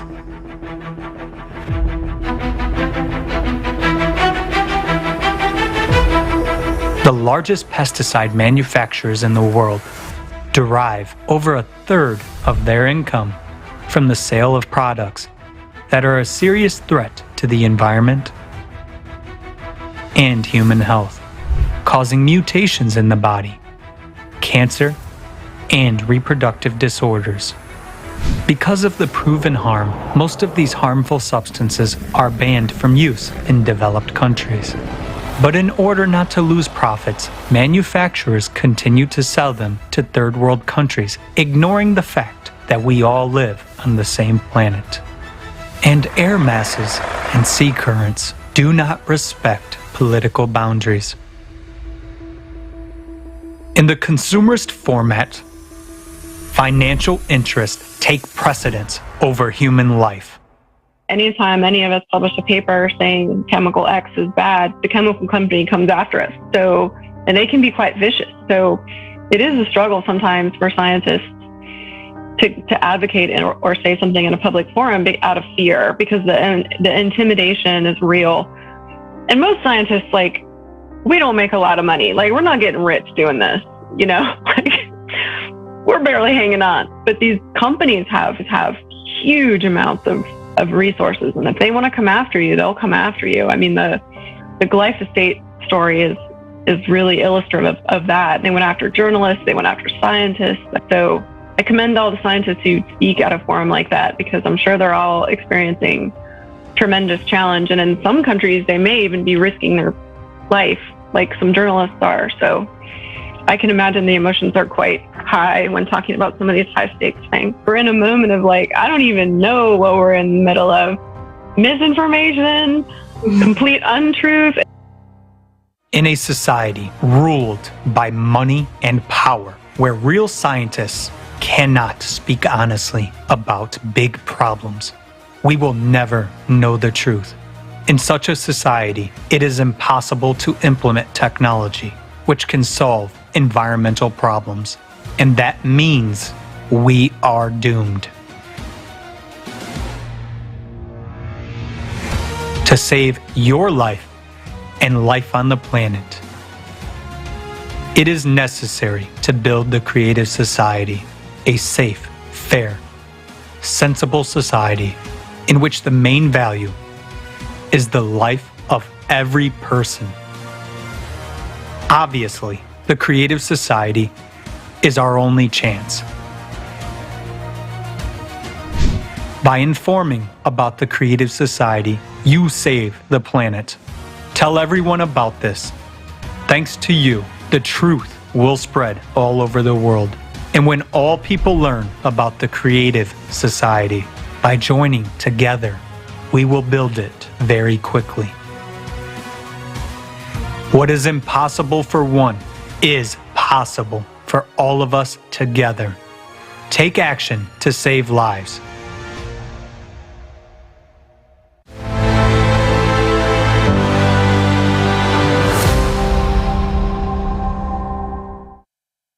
Greetings. My name is Anna. I'm an ecologist. And everything that is said in this video is a terrible truth. And it's getting worse day by day. Because we are increasing logging and pollution. I got engaged in environmentalism because I wanted to change all that and stop the destruction. But in fact, I now see that this is impossible in our consumerist format of society. And it hurts that those people who genuinely want to save the environment cannot influence anything. Because this is how the system of consumer society works.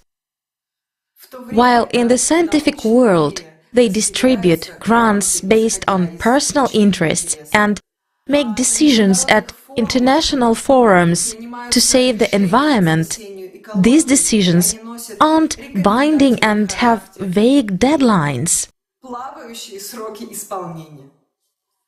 And at this very moment, our planet is dying, and we are on the brink of ecological disaster. It is important to understand that there are three stages of ecological destruction.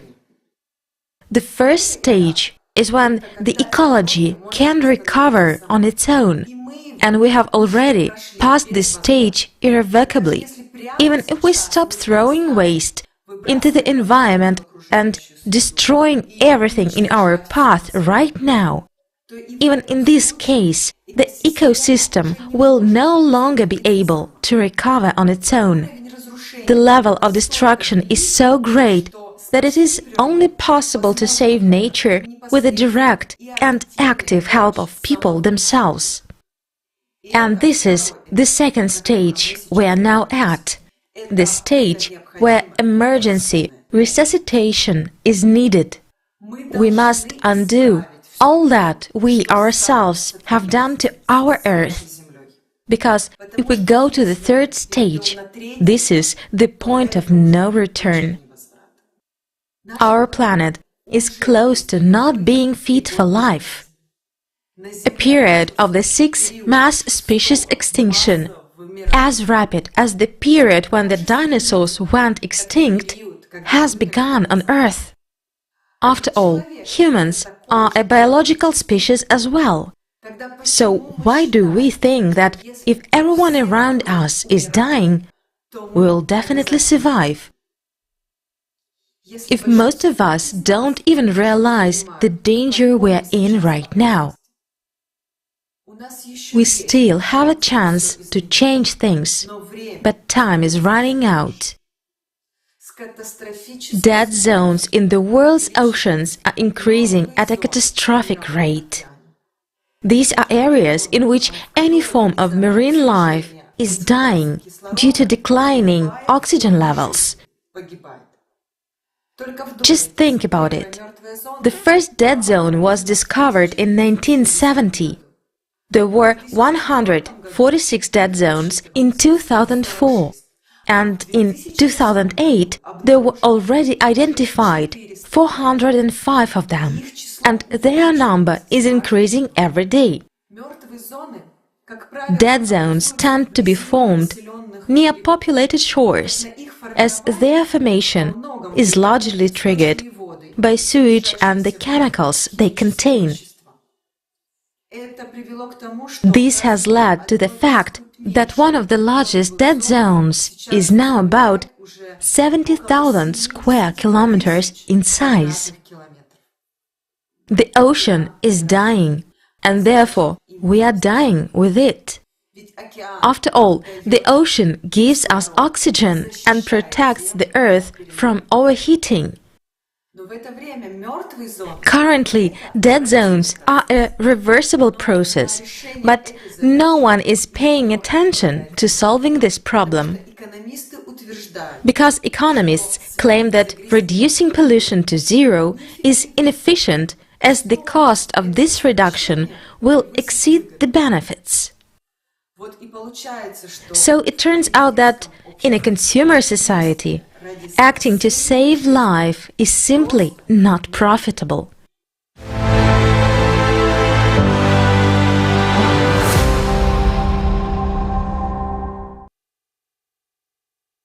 Shocking facts. Today, there are a lot of technologies for desalination, purification, and production of drinking water. But at least 2 billion people are drinking water contaminated with fecal matter. Let's watch the following video and you will understand who benefits from you drinking fecally contaminated water.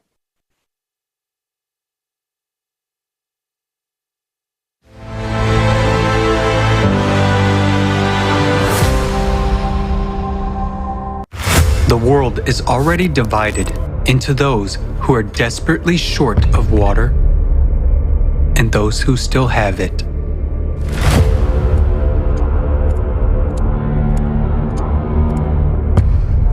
According to UN data, humanity needs to wake up to the looming water crisis. And this is despite the fact that nowadays we know how to extract water even from the air and even in the most arid region. Water from fog. In one of the world's largest capitals, Lima, located in the desert, fog is collected in huge nets and used to produce drinking water. Morocco has one of the largest plants, which produces up to 6,000 liters of drinking water a day from the fog. Its operation costs practically nothing and does not require external energy. Water from the air. Atmospheric water generators allow you to extract up to 3,000 liters of drinking water per day, and it can be increased up to 1 million liters. Can be mobile and stationary. They can operate from any energy source and in any climate, even in the arid desert, are used for the needs of the military in some countries and well proven in emergency situations. For example, in 2010, after the Haiti earthquake, the generator produced thousands of gallons of clean water for drinking, wound washing, and surgery. Do you agree to die of thirst in the presence of such modern technology?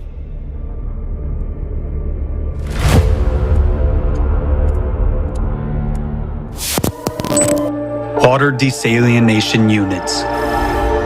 Worldwide, about 16,000 desalination plants purify ocean water from salt and turn it into fresh water.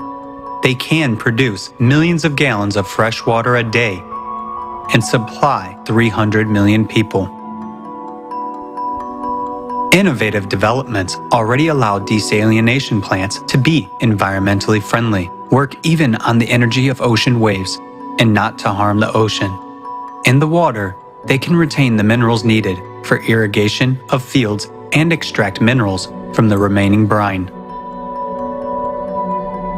This is ultimate cynicism and cruelty.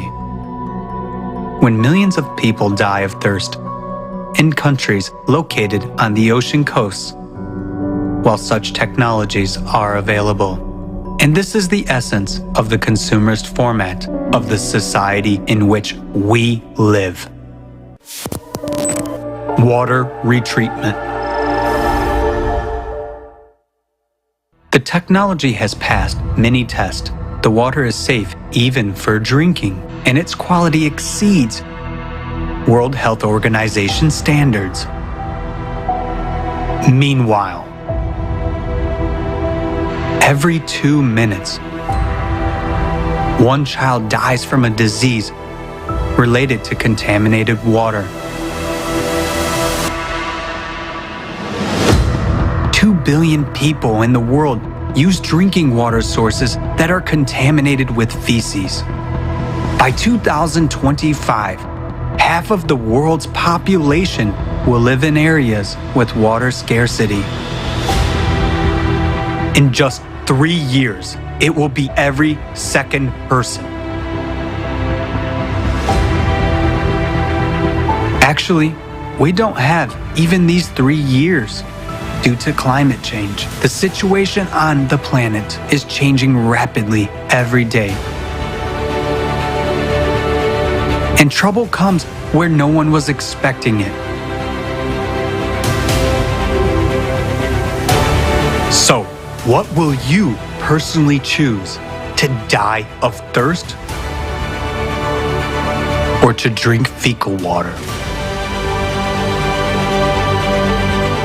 That's the choice which you have in a consumer society. Nowadays, humanity has all the necessary technologies to provide water to drink for everyone. But in the consumerist format, trillions are spent to kill people, and saving our lives is way too expensive. By our inaction, we support this cruel, dead-end, and absurd format of the consumer society. The format in which these problems will never be solved, because our survival for the consumer society means earnings. Nowadays, profit is more important than our lives, and our deaths are just dry figures. The only way out is to change the format.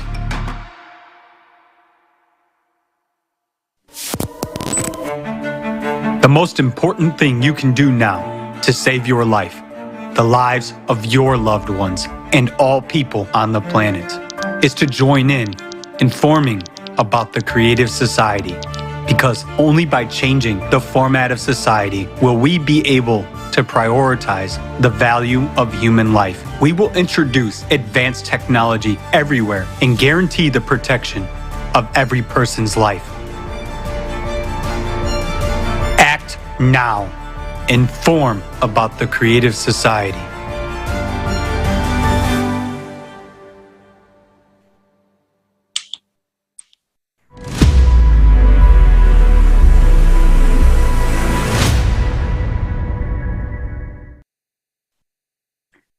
This was just one of the examples how the consumerist society works.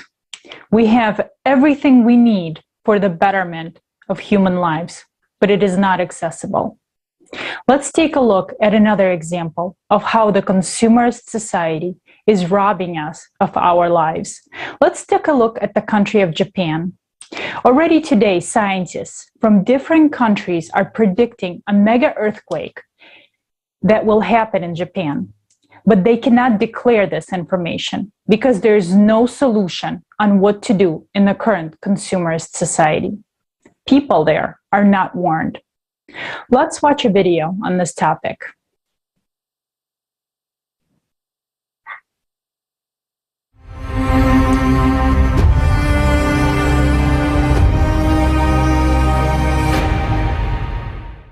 A mega earthquake could destroy all of Japan and nearby regions. Why? Japan became an archipelago about 12,000 years ago at the end of the Ice Age, and before that, it had been part of a continent.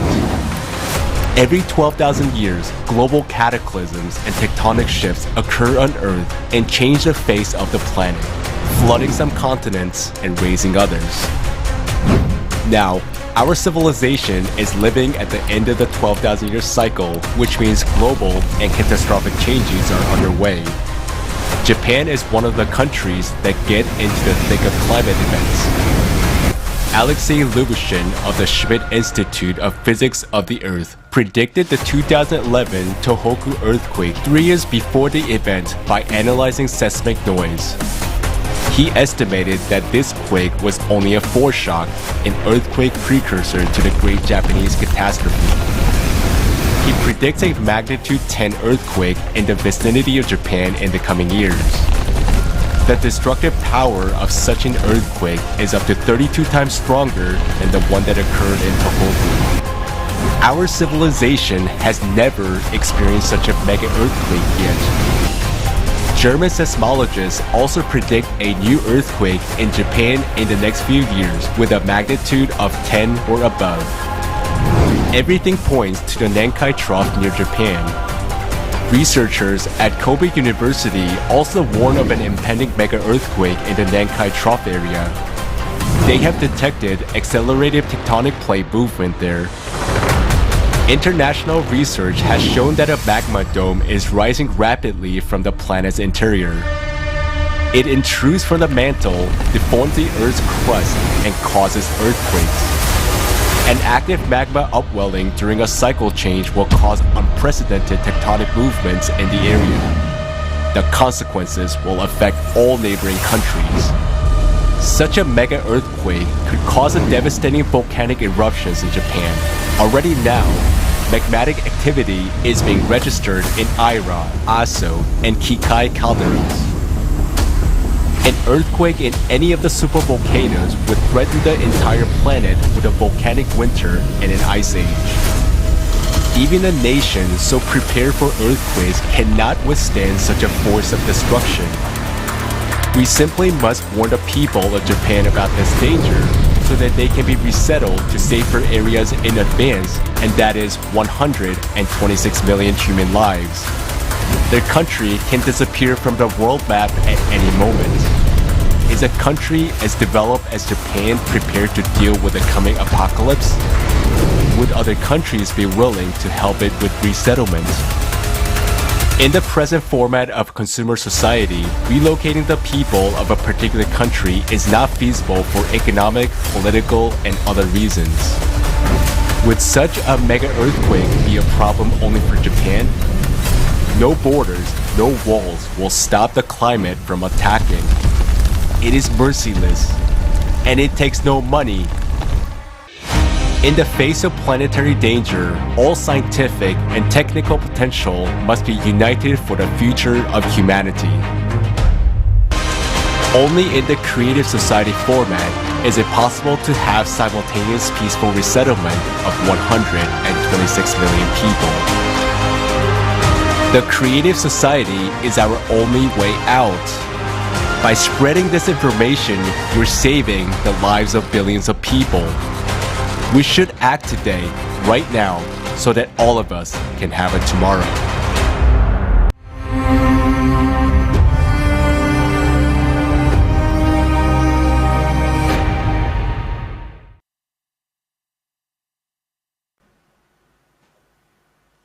Greetings, everyone. I'm honored to be a part of this awesome forum. Thank you so much to everyone who participated in the preparation of this event.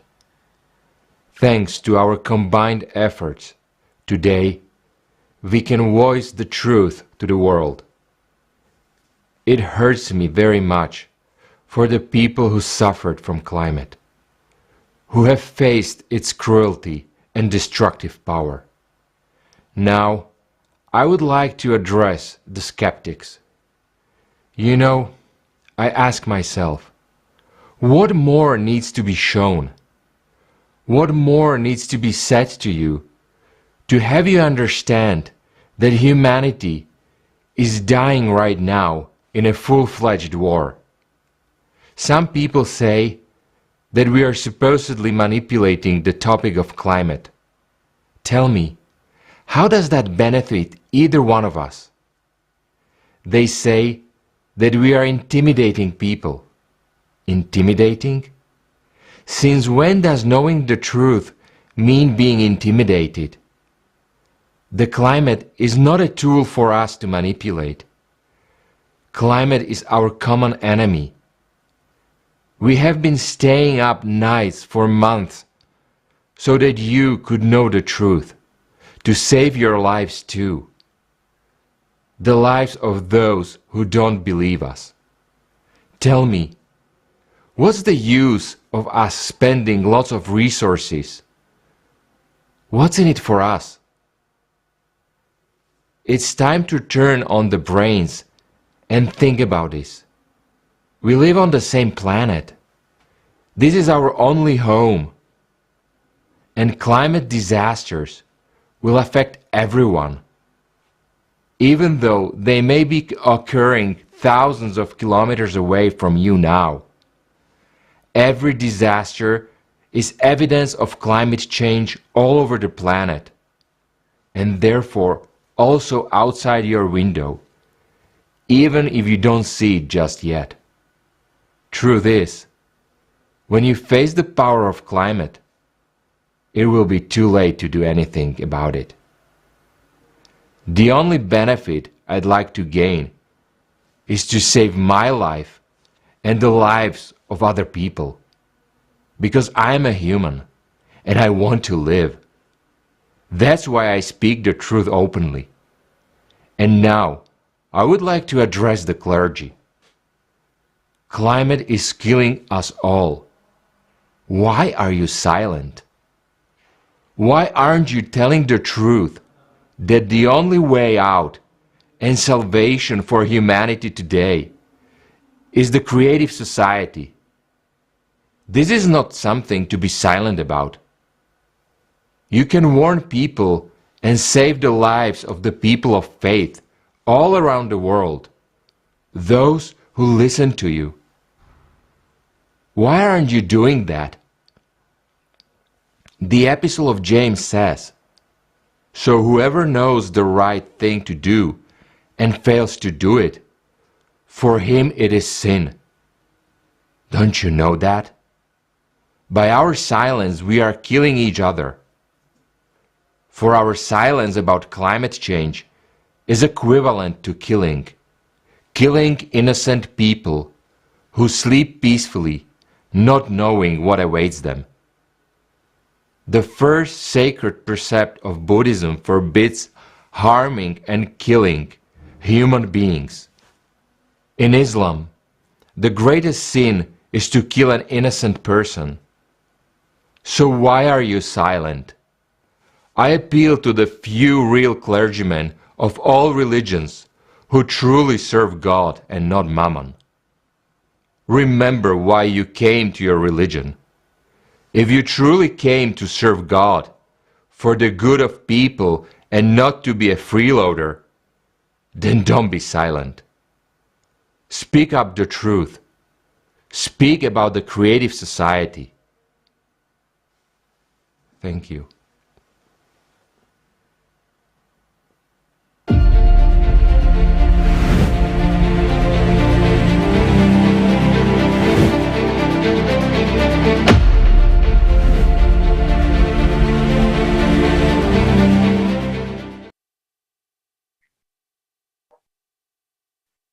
We have heard from the scientists that there is a possibility that a magnitude 10 earthquake will occur in the near future.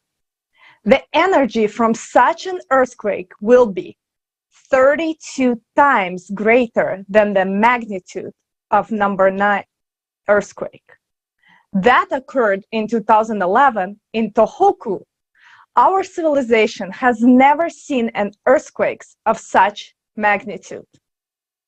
But unfortunately, every time during the cycle of 12,000 years, not only earthquakes occur, but also supervolcanic eruptions. Next, Joe Blundell will tell us more about it. Joe is a researcher, inventor, and entrepreneur. Joe, the floor is yours.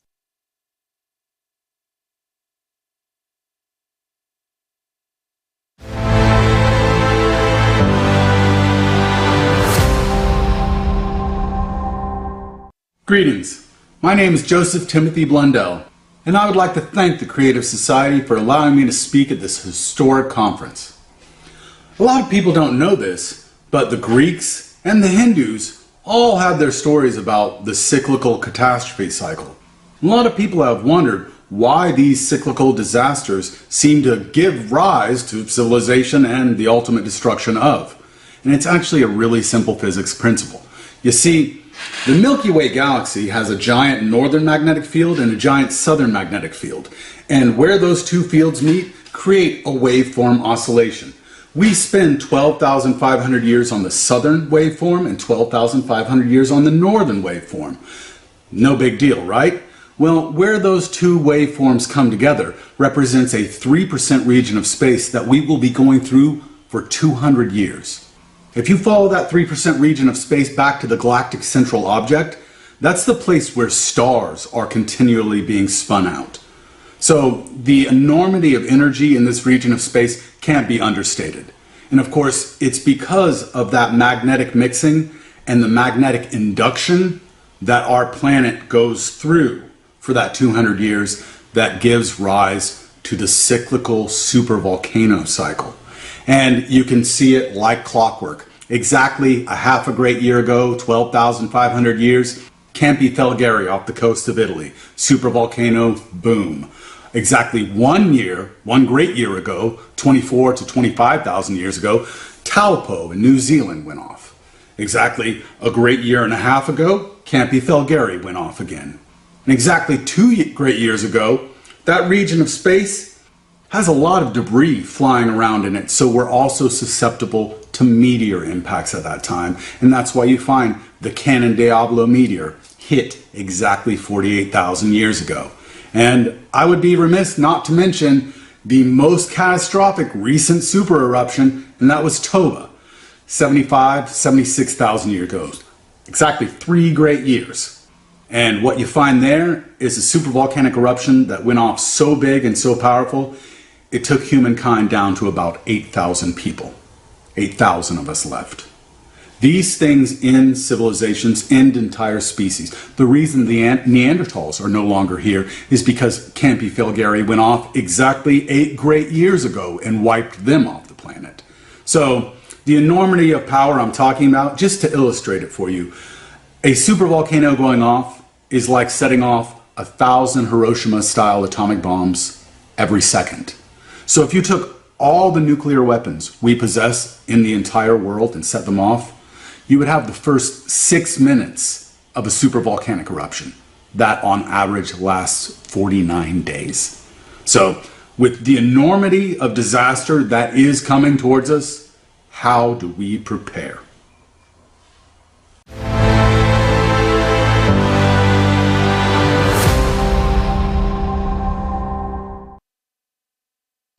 Joe, thanks so much for studying the cyclicality of 12,000 years. And dear viewers, stay with us as we will dive deeper into the facts of what is already happening to our planet and what we can expect in the near future. We would like to also thank all the researchers who speak about the real causes of the climate crisis. They are the real scientists who care about the lives of people, even when they are being threatened. We want you also to know that we honor you and all your work. We would like to announce that an independent platform is created by volunteers of the Creative Society Project from 180 countries with the support of scientists, researchers, professionals, and experts in order to unite scientific potential with a single goal of identifying the true causes of climate change that are not related to human activity, and providing the general public with truthful information about the processes taking place on the planet. We invite all the scientists and researchers to join. And also, dear viewers, please remember to share this broadcast, the one you're watching right now. I'm sure by now you already understand how important this information is for every single person. This is the information that will save lives, your life, the lives of your family, and all the people on this planet. Please share. And also right now, as you're watching this international forum, please record a video feedback of yourself. What are your understandings? Maybe an invitation for your friends or family members, your co-workers, and send it to us also. Send it to info@creativesociety.com. We would love to hear from you. And now let's watch a video about earthquakes and volcanoes, whose intensity and frequency is already increasing abnormally.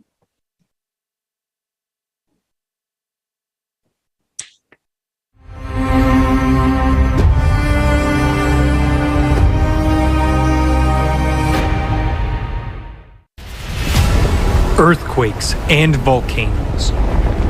The power of the Earth's interior manifests itself unpredictably on the surface, causing colossal damage and destroying all life around. In the recent years, these emissions of planetary energy have been growing exponentially in gigantic leaps. Something inexplicable has started to happen. In 2015, a record-breaking earthquake was registered near Japan at a depth of 751 kilometers. This had never been seen before, and indeed was considered impossible by the scientific community. Earthquakes were thought to occur only in the Earth's crust and upper mantle when blocks of lithospheric plates break and shift. At great depths, matter is more malleable and does not behave like brittle glass, but rather like plasticine. There is nothing breakable there, but earthquakes do happen, and that is a fact. The horrible part is that their number and magnitude are increasing.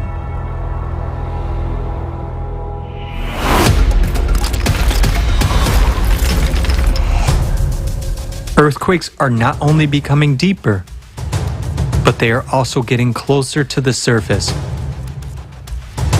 which means they are becoming more destructive.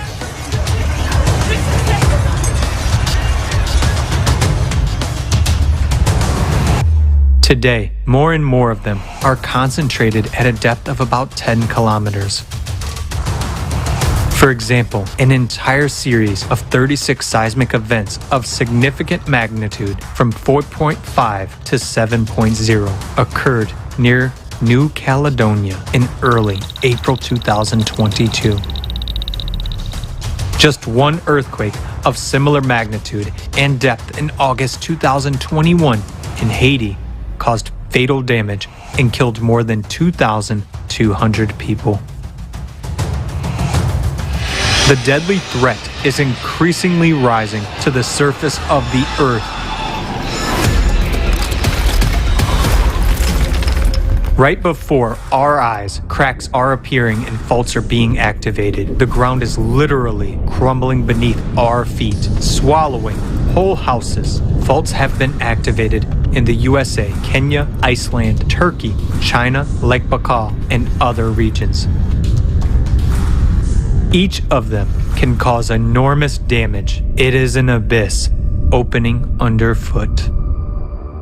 Yuri Kuzmin, Doctor of Physical and Mathematical Sciences, professor at the Institute of Physics of the Earth, has carried out a large-scale study of shifts in the Earth's surface in fault zones. The dominant anomaly turned out to be the subsidence of the Earth's surface. This suggests that the Earth's crust is spreading apart due to planetary expansion. The Earth is literally bursting at the seams. The number of observed earthquake swarms, that is, of clusters of rhythmic shocks, is increasing on the planet. A swarm is characterized by almost similar magnitudes of seismic events that occur at short intervals in a local area. The number of seismic events in individual earthquake swarms has increased from a few or few dozens to hundreds and sometimes thousands. Their magnitude and duration have increased. This is due to the intrusion of magma and hot gases into the microcracks of rocks. Swarms are now being recorded not only in fault zones and near volcanoes, but also in more quiet regions. The Palgar region of India located in a quiet continental region, began swarming with earthquakes in September 2018 and continues to this day. In just 2 years, about 5,000 earthquakes of a magnitude up to 3.8 occurred within a small area.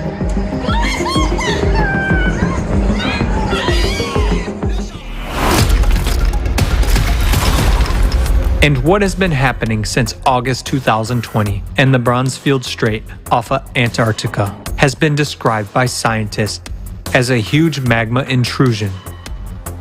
Some 85,000 earthquakes have been detected in the first 6 months, with a maximum magnitude of 6. Normally, these processes occur over geologic timescales as opposed to over the course of a human lifespan, said study co-author Simone Czeska, seismologist at the Research Center in Potsdam. Magma is literally devouring the lithospheric plate from the inside, having traveled 2/3 of the way to the surface in 6 months. Only 5 kilometers of rock remain before a catastrophic rupture occurs. And that is just one example. Similar things are happening everywhere. And now we face one big question. What the is going on? While there has been a catastrophic increase in the number of earthquakes in recent years, and researchers and eyewitnesses confirm this, official seismological services are trying to deny it. The world's seismological services have strange discrepancies in their data. Their graphs show the number of earthquakes decreasing sharply. However, different services show it happening in different years. It seems that the world's geophysical agencies conspired to tell lies, but did not agree on what exactly. If we turn to the international portals for collecting official geophysical data from different countries and put all the information together, we get the following picture. As you can see from the graph, in general, there is no decrease in seismic activity whatsoever. Why is no one talking about this? Why are there no plans to evacuate people from dangerous areas? The reality shows that we will not be warned or evacuated when the most critical situation occurs. Just think about it. If they lied to us about the intensity and number of earthquakes, why should they save us? So only one is a whole area to serve as a maternity clinic. It's damaged. 7.6 earthquake was responsible for something like 80,000 deaths, injuring tens of thousands, and caused extensive damage in northern Pakistan, leaving It is quite discouraging that the number of earthquakes of magnitude from 3 to 4 in the database has decreased by 10 times. And for some countries, such as Indonesia or the Philippines, it has been reduced from several thousands per year to almost 0. How can this be? Where have some 24,000 earthquakes disappeared without a trace? Did the sensors incidentally fail to detect them? What the heck? Are we being taken for fools? Why would someone fake seismic data? They do it to confuse people, to hide the real picture of what is happening, and to conceal the impending catastrophe, thereby criminally disregarding the lives of billions of people for the sake of power and profit. The most frustrating thing is that these seismic data are used by scientists to conduct serious research. No one comes across the idea to doubt their reliability because they are from official sources. There is a monopoly on seismic data in the world, and these monopolists reserve the right not to even explain the data manipulations. And while these collaborators are busy faking data, a magmatic apocalypse is brewing in the bowels of the earth.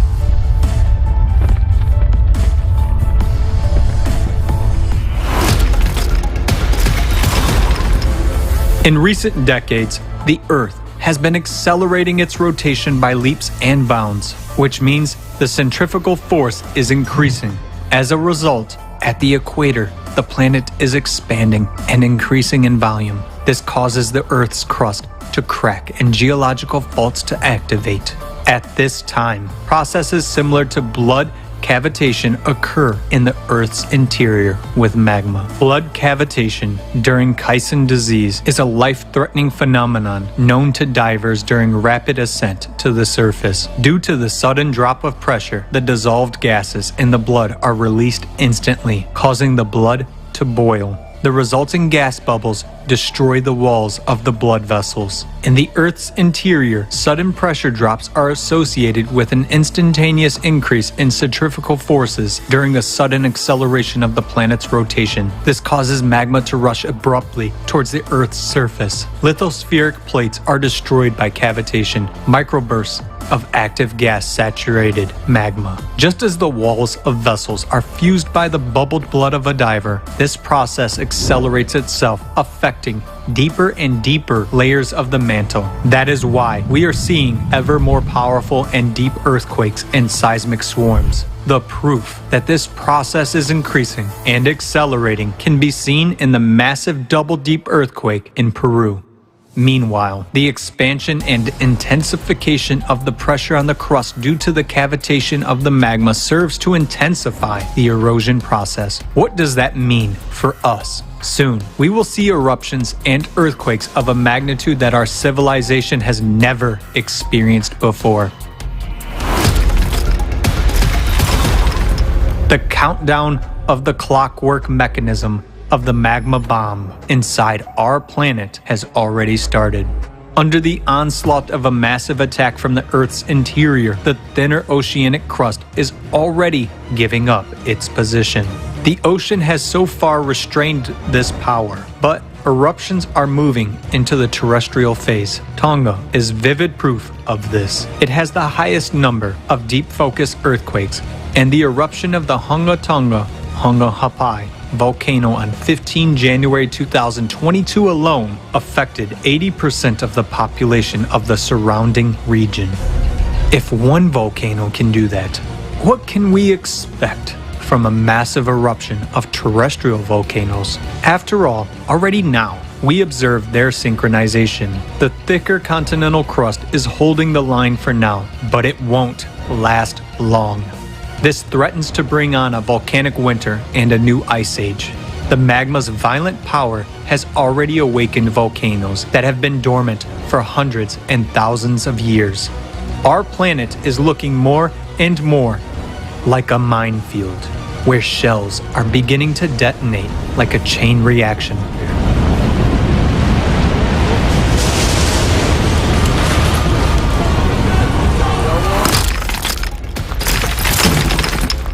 But an even greater threat is fraught with those volcanoes that have not yet woken up.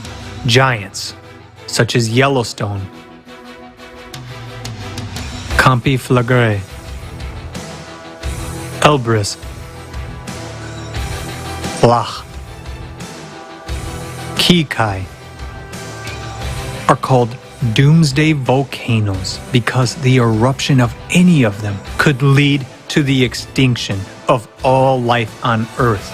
They have held back the power of the Earth's interior for a millennia, but now they are showing signs of activation. When the magma beneath these volcanoes reaches a critical point, the scale of the catastrophe is hard to imagine.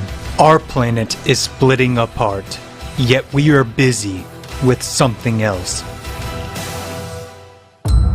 Endless problems of the consumerist format cover our eyes, not allowing us to see the main thing. We are deceived by data manipulation. Earthquake statistics are manipulated in the same way that temperature data is. Those who do this keep quiet, some for the money, and some, perhaps, not to scare people and spread panic, so that people live out their last days in peace. Because it was so suffocating inside. I couldn't breathe. people die inside the dead body inside the house. It's a nightmare. Oh, I'm pretty well fucked. I fell through that hole. So that we go straight to the precipice with our eyes closed while someone knows but deliberately hides or is afraid to voice the truth. But we still have a chance. And so we just have to tell the truth. We will be able to withstand cataclysms if we unite our scientific potential. But in order for climate control to become our reality, it is important for scientists to unite in the common goal of keeping all of humanity alive. This is only possible in the creative society. Decide. The choice is yours. Your life is at stake.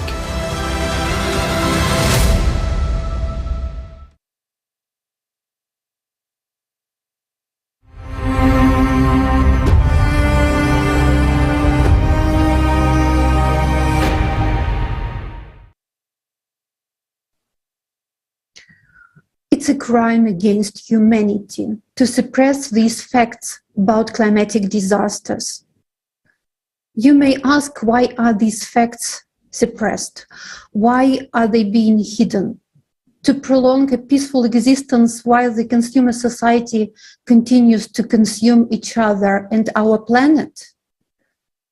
And I want to ask, why are we silenced? Do we think we will live more peacefully if we ignore the truth? We will, but not for long. By this attitude, by lying, by silencing the truth about climate crisis, we deprive ourselves of a chance for a future. Because then people see the truth about climate. They know it's our enemy. They know it's the last war of humanity. They will mobilize to confront it. No victory is possible without united and well-organized resistance. Now those people, those scientists who see what is happening to the climate and our planet, they understand how dangerous it is for us people, but they don't know how to solve it. And here is the answer to your question. Why do we need the creative society? To find a way to confront the climate. We need to bring together the efforts and funding of scientists around the world. They should have started working together yesterday to save people and the planet. But this will not happen in a consumer society. In a consumer society, the money which is allocated was disappearing and will continue to disappear in an unknown direction, or rather in the known, in someone's pocket. And seeing all this, it's hard to imagine how these collaborationists we were talking about earlier in the forum, what are they hoping for? Are they planning to pay a volcano or an earthquake with the money they get for falsificating data?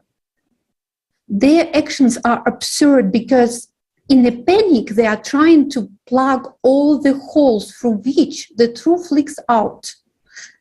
And their empire of lies is falling apart. In the meantime, millions of people are already losing their homes and are forced to seek shelter in other countries. People are fleeing for a better life. But in the consumer society, they become a commodity. You will learn more about the hardships of refugee life below.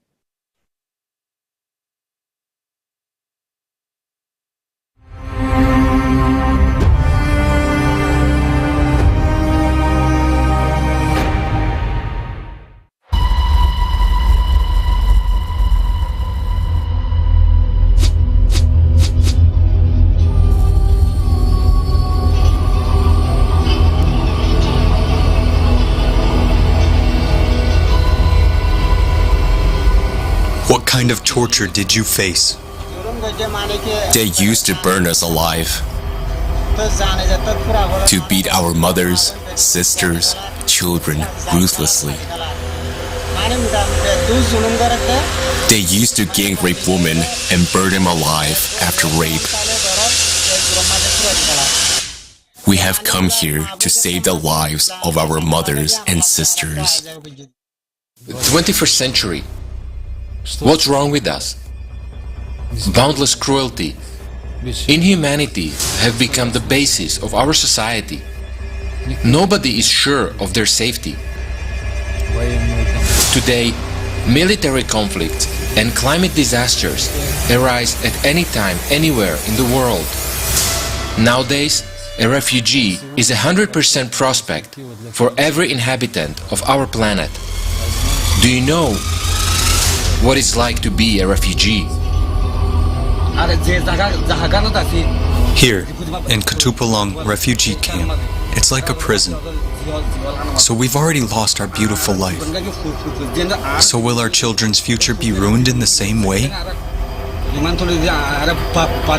Why did we come to Bangladesh? We've faced so brutal tortures. Why did we sue Myanmar authorities in the International Criminal Court? But still we are deprived of our legitimate rights. How long will last our grief as refugees? It's been 30 years since we became refugees. We have no future. What would be our children's future? Yes, and actually now it seems that it has been more than 30 years. For 30 years we weren't able to live like human beings.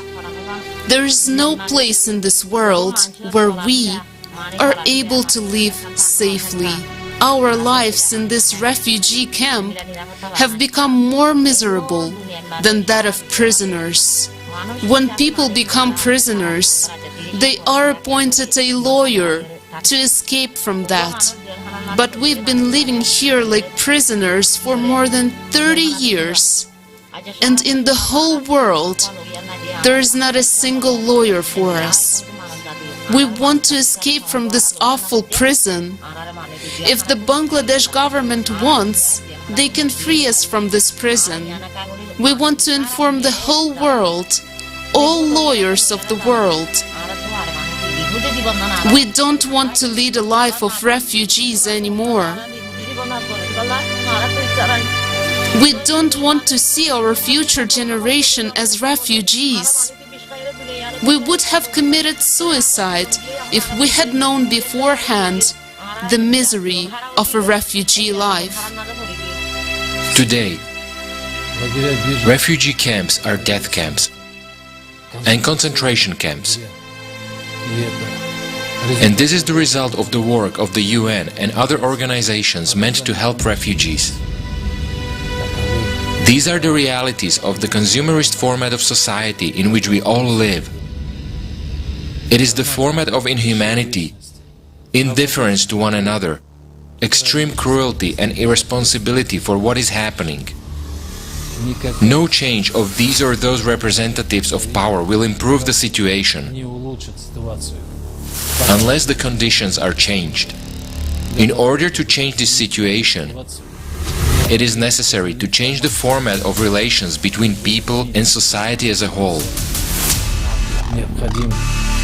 We need the format in which the value of human life, its security and safety will be guaranteed for everyone.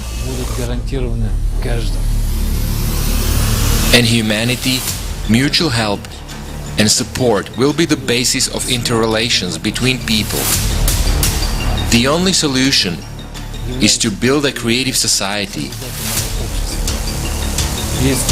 If nothing is changed now, tomorrow, each of us will find ourselves in this concentration camp. And that's the best prospect for you as a refugee. Condition there is terrible and so bad. The people living like each camp maybe 100 tent or more than it or under the 100. Between the one tent it is no space, safety space. Last visit for the camp, I saw a child, some children without shoes under the snowing, and some children didn't care about the cold weather, and some father wake up all the night to protect the children from the cold, because not heater there, and hard to take heater for all the night because it is just tent and dangerous. So the problem, I think that all the NGO should focus about how improve the situation more than how give him help for 2 weeks and end. A lot of the NGO just provide and give him food kit, clothes, and we need it.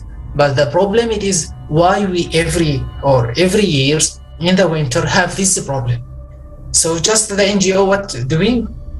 Keep everything, and every winter provide the same help.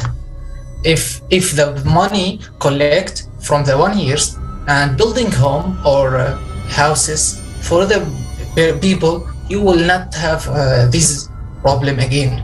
You can focus about another thing and building the economic there. So why is the existence of these camps around the world beneficial? What prevents this issue from being solved once and for all? The answer is obvious. Refugees are a business, shady business, where the goods are people. You are a commodity. Refugees are easy prey. They will not be sought. No one labor and organ trade.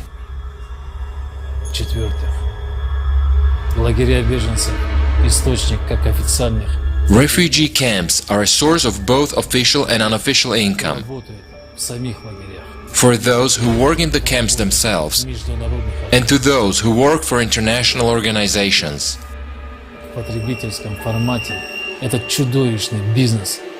It is impossible to stop this monstrous business in the consumerist format because there is an endless demand. State authorities are involved and there will always be reasons why people are forced to flee.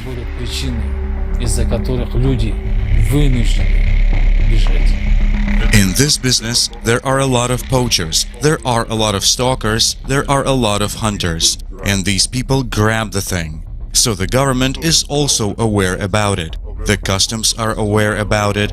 The coastal guards are aware about it, like which boat is moving from where and to where. So from point A to point B, yes, it is a business. And everyone is involved again.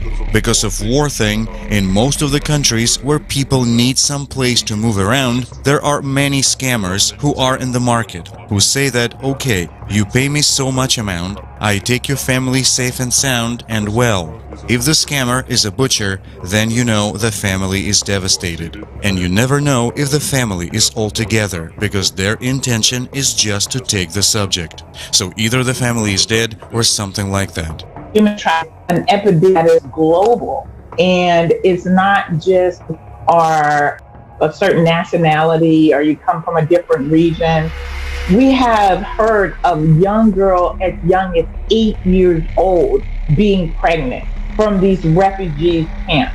We have those that have been missing part of these refugee camps, where people are picking them up by the van load and transferring them to somewhere else. And this is not going to stop anytime soon. As you look at these refugee camps and how people are coming in. Refugee camp, it sounds very absurd, but understand this is how it works. The refugee camp doesn't have all the good-looking girls or all the good-looking boys.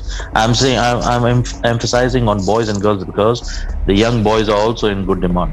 Understand this. So even the boys are not safe. The more white, the more better. The white skin is in demand in the flesh trade.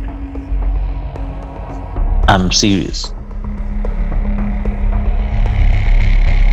The refugee camp kids, they are just like peanuts. The reason I compared them to peanuts is they are on the top filling. So it is just filled. If the batch is incomplete, okay, we fill some more. Take them from this refugee camp.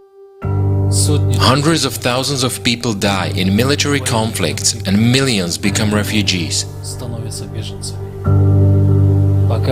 As long as society is based on the principle of divide and rule,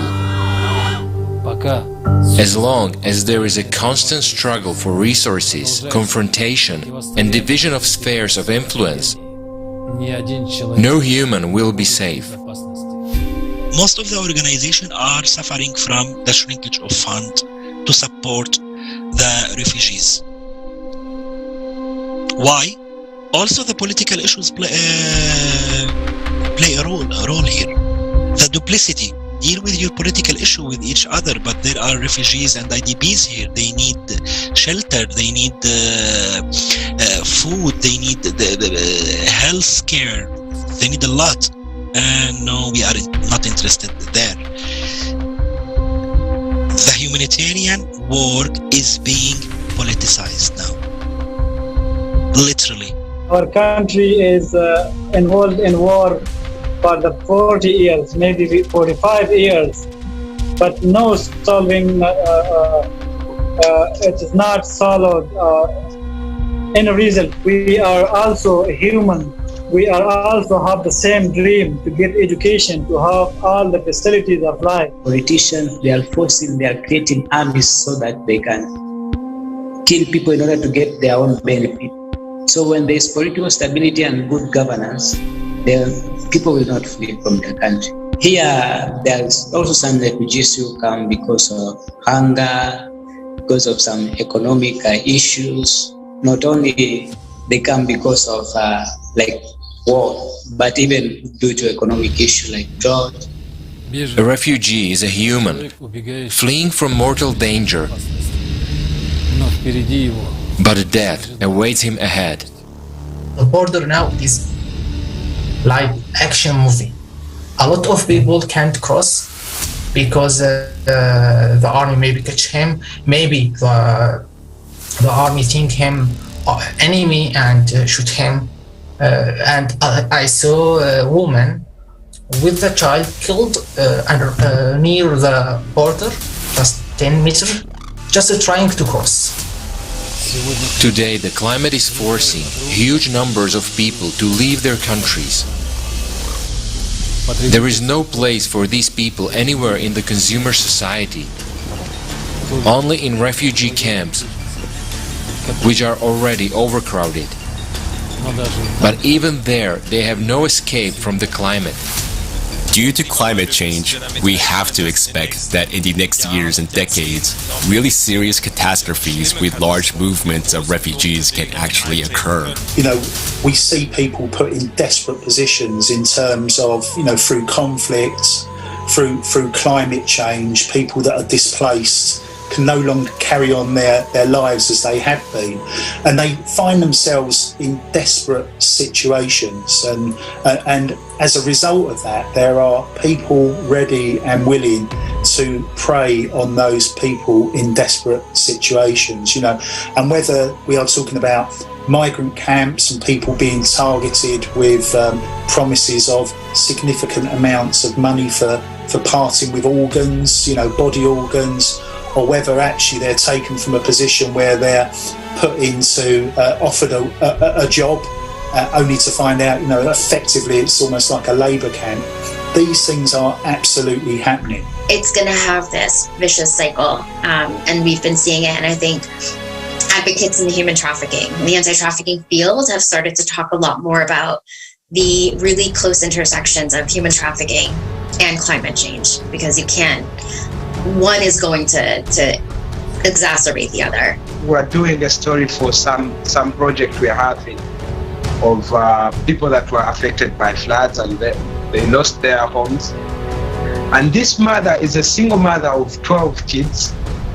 So she was telling us how she had struggled to make a living with her status of being a single mother. And then after, out of nowhere, these floods came and took all her property, destroyed her house, and now she's homeless again. So she was telling us how she has always had suicidal ideations, this tells you how real climate change is impacting, negatively impacting not only the well-being but also the physical and mental well-being of the person, of the people that are affected. And then the second, of course, which is more obvious, is loss and damage. These people had their property, their homes, and then now floods come, landslides come, they're taking away all this property. The situation with refugees clearly reflects the essence of our society today. In the consumer society, no one wants to solve other people's problems. Everyone is focused on themselves. Hypocrisy and hatred are everywhere. We literally devour each other. No problem can ever be solved in the consumerist format. Such a society has no perspective. It's a dead-end society and it's doomed. There are modern concentration camps, refugee camps, in the various parts of the world. Some of them have existed for over 70 years. Generations of people become eternal prisoners in these concentration camps. The solution to this issue has become impossible because refugees are a lucrative billion-dollar tax-free business. For the consumerist format of society, people are commodity. Funds earmarked for refugees are pocketed, and the result is tarpaulin tents in the freezing cold instead of normal living conditions. Electric heaters without electricity, buckets of ice-cold water outside instead of normal showers.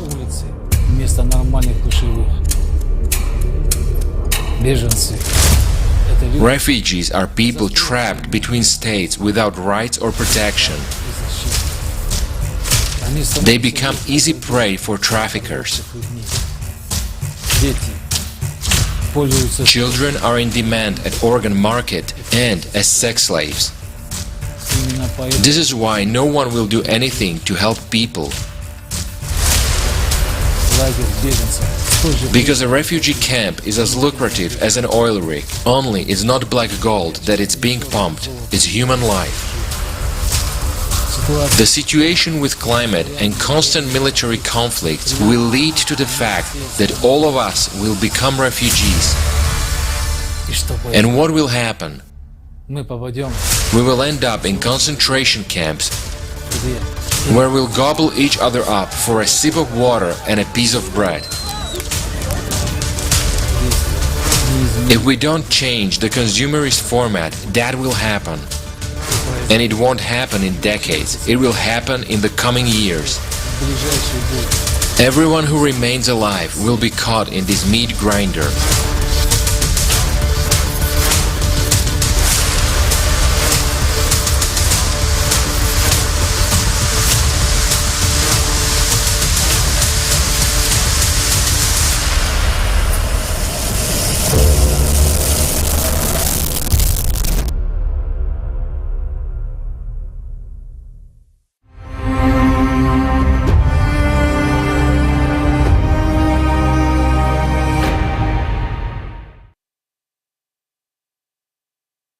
Now you may ask, how does it affect me? Why show such horrors? Why do I need this information? It concerns you directly. Imagine if your child, your little girl or boy suddenly has to displace somewhere without you. It's scary even to think about it, isn't it?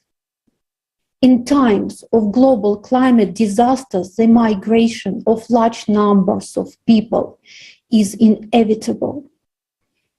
And if we don't change the format, the market for human trafficking and human organs will be constantly replenished. Violence dominates everywhere because the consumer format itself is the cause of violence. But it shouldn't be like this in a normal society. The fact that we behave worse than beasts is a sign of the deep degradation of society. It's really scary.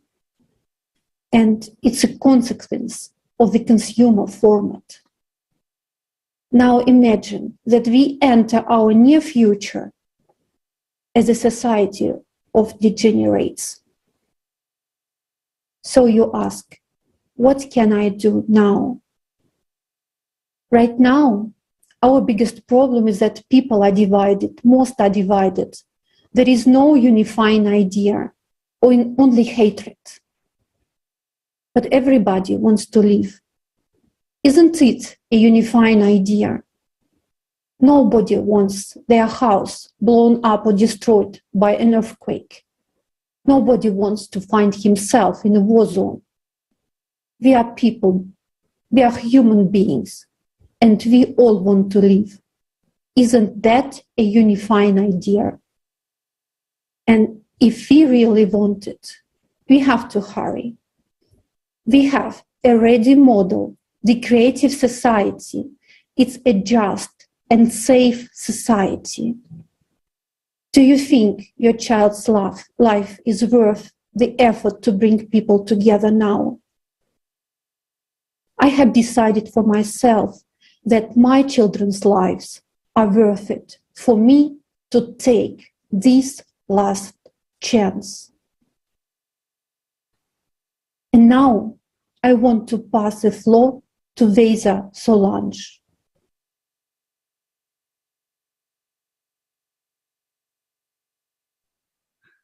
I'm from Angola, but I'm currently living in South Africa.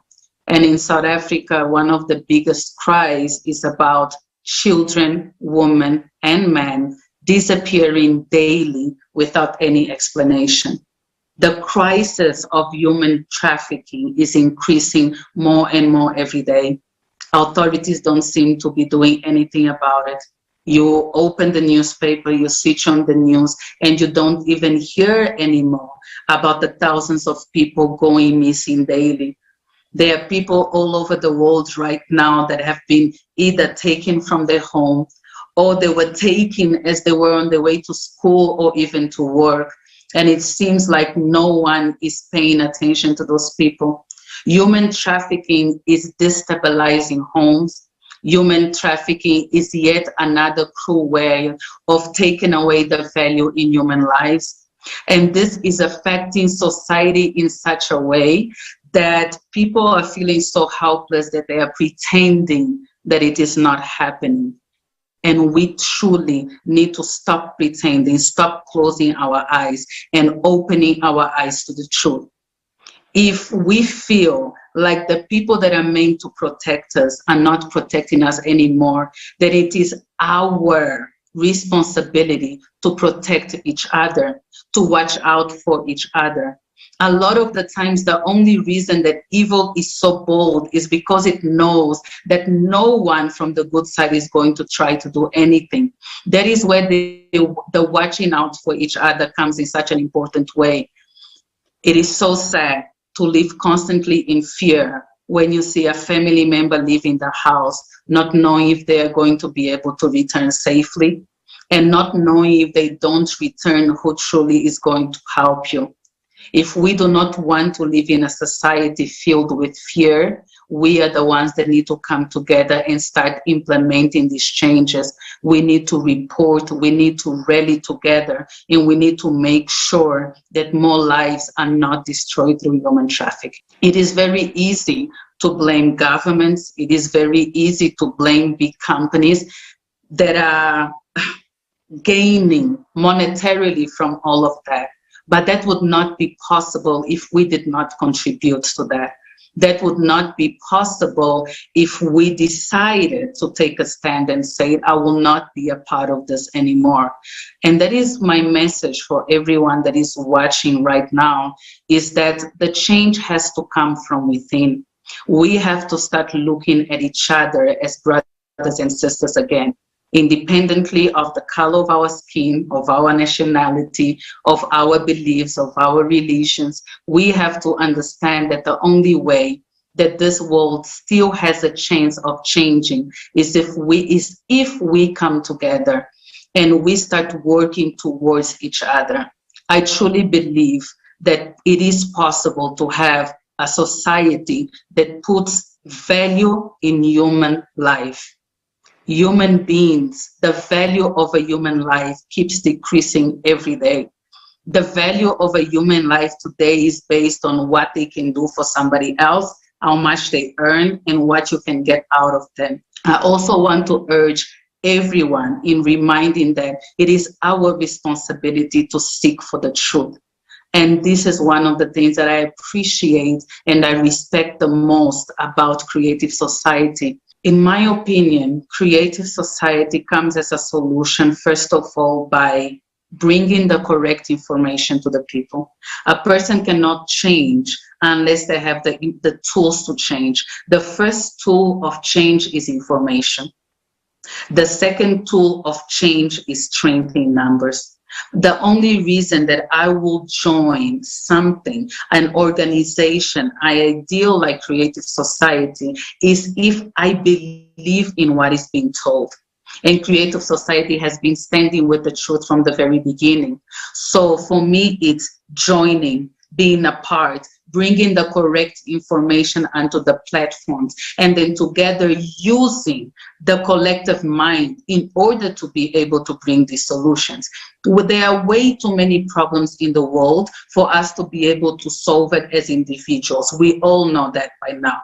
But let's say that Creative Society brings together the greatest minds in the world, your greatest scientist, your greatest researcher. Let's say the Creative Society, with its right information, is able to bring back the notion of I am because you are through people from all over the world. All of a sudden, you have people that have the power to change a system that all have the same ideal. And this ideal comes from one source, which is Creative Society. And that is how I truly believe that solution will come about.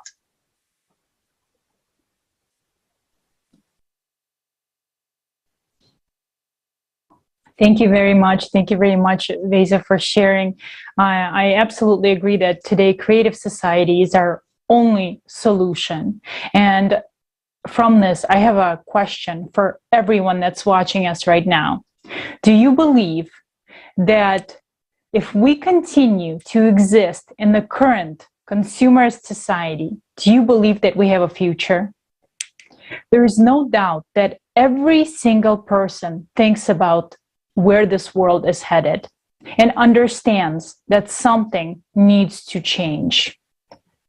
The time has come to stop pretending. It's time to stop lying to ourselves, and it's time to unite and solve all our problems together so that we can look in the mirror and know that we did everything to change this consumerist format of our society into the Creative Society and win the last war against climate. Plus, we have technologies today that will help save people's lives. Let's take a look at the next video so you can see for yourself.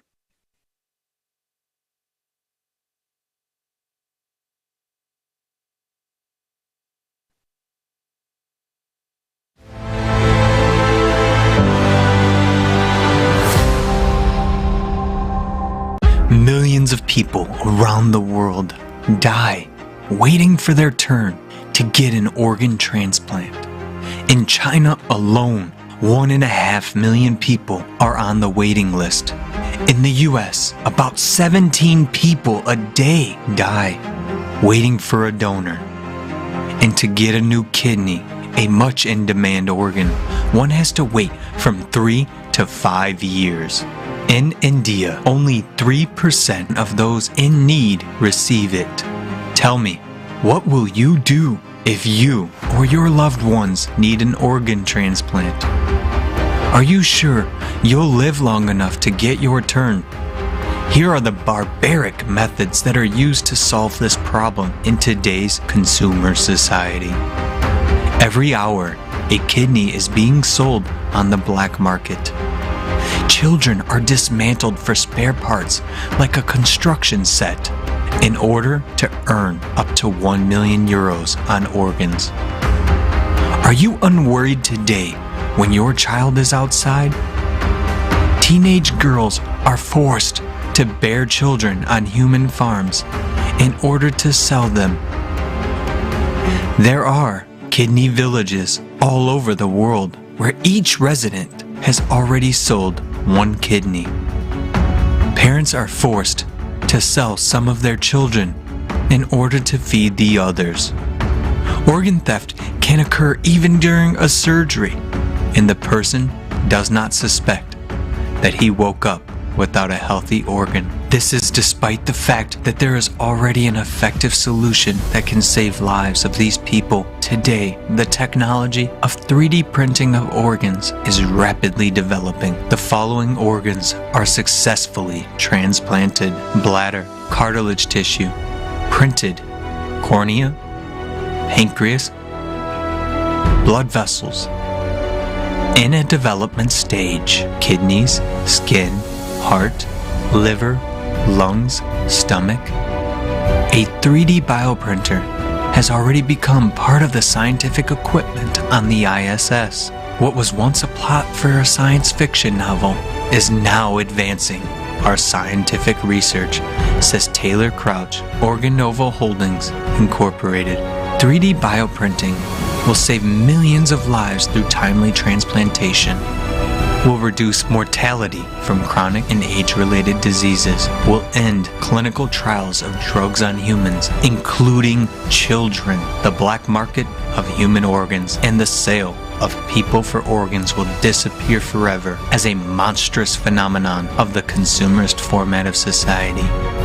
These technologies will literally not only save, but also protect the lives of millions of people. The advantages of this technology: printed organs are cheaper than donor organs. They are printed from the patient's own cells and are not rejected by the immune system. A printed bladder was successfully transplanted over 20 years ago. But has this technology come to your hospital? Is it available to everyone in need in your city? In the consumerist format of society, there's always something more important than our lives. There is no way to solve this problem in a consumer society because organ transplantation is a profitable multi-billion-dollar business, a business built on the health and lives of people. In the consumer society, it is much more profitable that you suffer and die. The most monstrous thing is that we have agreed with this. Today, everyone needs to make a decision in which society he wants to live. What kind of society will our children live in? In a society where, instead of saving your life, you'll be a number on a waiting list for those sentenced to death, hoping for your salvation at the cost of the health or life of another person. In a society where you will be dismantled for parts for someone else's benefit. Or you will build the creative society where advanced technologies ensure the protection of your life and the lives of your children. The society where there will be nothing more valuable than human life, your life. The choice is yours.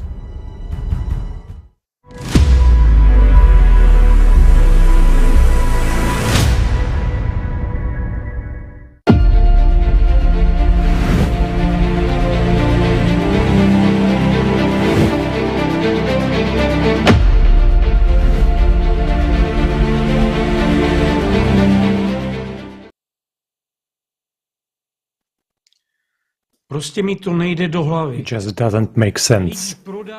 People are sold like cattle. Billions of dollars are made from human trafficking in human organs. Children are being dismembered for parts. Trillions of dollars are spent killing people instead of funding breakthrough technologies to save lives. Have we all lost our minds? Have business and money made us also blind, deaf, and inhumane?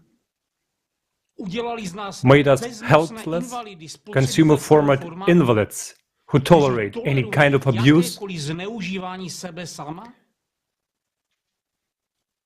Just think about it. There is a market for people in our civilized society today. Are you a commodity? Is your child a commodity? If not, why does such a market exist? Are you sure that you and your loved ones are immune from such a fate in this animal society? The consumer format today will offer you either the role of a butcher or a sheep. Exactly a sheep that will go under the knife itself. But what are you? A trembling creature or a human being?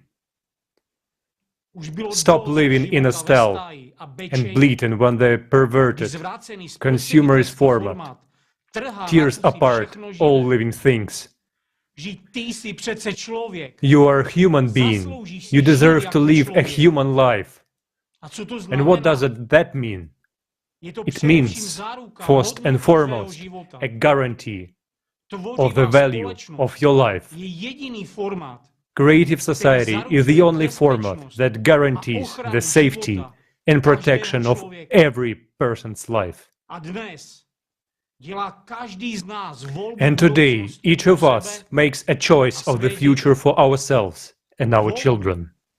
The choice between the creative and consumer format. The choice between life and death. Thank you so much, Dusan. Yes, indeed, it's a question of life and death. And to start acting towards life is so simple. Simply write a comment under this video, put thumbs up, take this link and post it on your Facebook page, on your Twitter account. Record a video feedback about it, post it on your Instagram and TikTok. Follow Creative Society. And please go to our website, creativesociety.com, write us a letter, send us your video feedback, and let's take action together. The first step is yours. And now I would like to introduce to you a person who already made a tremendous step towards building the better future by exposing the consumerist format. It's Mr. John Perkins, best-selling author and international speaker. He is an activist who's best known for his unique, amazing book, Confessions of an Economic Hitman, about highly paid professionals who cheat countries around the globe out of trillions of dollars. It shows the consumerist format in which we all live, a system of corporatocracy and greed. Please, Mr. Perkins, the floor is yours. It's great to be with you guys. I feel very privileged to be on your show. Thank you. The military one, enslavement by military, has been pretty prominent throughout a lot of human history, at least the last 2,000 or 3,000 years of human history. But after World War II, and especially for the United States, after our defeat in Vietnam, there came the realization that the military wasn't necessarily our best option. So debt became the real driving force. And this is when I stepped into the scene as an economic hitman. My real title was chief economist. And, you know, my job was really to identify countries that had resources our corporations want, like oil or many other resources. Today there's a lot around lithium and cobalt and sort of high-tech industry minerals. But anyway, we'd identify such a country and arrange a huge loan for that country from the World Bank or one of its sister organizations. But the money didn't actually go to the country. It went to our own corporations, the infrastructure projects in that country. And these were projects like industrial parks and electrical systems, highways and ports and airports and so on. Big infrastructure projects that made huge profits for our own corporations, first of all. and also helped a few wealthy families in these countries. The families that own the industry, that own the banks, the commercial centers, they benefited from better electrical service and bigger ports and highways. But the majority of the people suffered, actually, because money was diverted from health, education, and other social services to pay off the debt on these loans. And in the end, the country couldn't pay off the loans usually, and so we go back in through the IMF and arrange to refinance, but that always meant that the country had to sell its resources real cheap to our corporations without environmental or social restrictions, maybe vote with us at the United Nations, allow us to build a military base on their soil. And so that was the way that we really enslaved these countries with debt. And we're very successful at it. A great example that I cited in my book is Colombia, a country where I've spent a lot of time. I had an office in Colombia. And we've supported a police force in Colombia and military training of Colombian soldiers for years, and with the excuse that what we're doing is training them to fight FARC, the narco traffickers that are sending narcotics, they're sending cocaine primarily into the United States. The fact of the matter, many of these troops are actually being used to protect U.S. corporations, oil companies, and other companies that are threatened by they may be threatened by terrorists, but in a way, some of the threats are truly legitimate from the standpoint of the people, because you build a huge hydroelectric site on a river and you do an awful lot of damage for the people who live upstream and downstream of the dam, the local campesinos, the local farmers, and you provide electricity to the very wealthy in the big cities, to their industries, and the local people don't even get electricity. They see these huge transmission lines going over their properties. So we use this excuse of militarization to fight terrorism or to protect ourselves from some perceived enemy. But often the real reason for doing this is to establish ourselves as a power in these countries and protect our own businesses. The debt that these countries take on has to be paid somehow. And it's usually paid by cheating the majority of the people in the country. So money is taken from education and healthcare and other social services to pay off the interest on the debt. And then a second thing that happens is when the debt can't be paid, which is intentional, really, we try to set up these loans. By we, I mean whoever is running the system that I call the economic hitmen. We set up these loans in a way that they almost can't be paid off. And the collateral on the loans is the resource that's still in the ground, oil, lithium, whatever it happens to be. And so at some point, we go in and say, hey, since you can't pay your debts, we want access to your oil and your lithium. And at that point, we could often create tremendous damage to local environments and to local systems. So people in areas that are being drilled for oil or mined or where pipelines run through are terribly damaged by this. And ultimately, the entire country is damaged. And this is a global economic system that's consuming itself into extinction. It's a very destructive system. It's based on the goal of maximizing short-term profits, regardless of the social and environmental costs. I did this for many years because I thought I was doing the right thing. I learned in business school, the World Bank and all these institutions promote the idea that when you invest, when you give all these loans to a country and you invest in infrastructure, the economy grows, the country prospers. And we can show statistically that that happens because we measure growth and prosperity by gross domestic product, GDP. In the United States, there's 3 individuals that have as much wealth as half the country of the United States. So you can just do a back of the envelope calculations, and it shows that if those 3 individuals made 10% on their assets last year, and half the country lost 3%, and the rest of the country, the other half, just stayed the same, you would show a growth of almost 4% in GDP. It would look as though the whole country prospered. But in fact, only 3 individuals prospered. Everybody else either remained the same or was worse off. And if that's true in a country where 3 individuals own as much wealth as half the country, What do you think about many of the countries in Africa and Latin America and elsewhere where 3 individuals own as much wealth as 90% of the population or 95%? So it's a system that's skewed. The measurements are skewed in favor of the wealthy.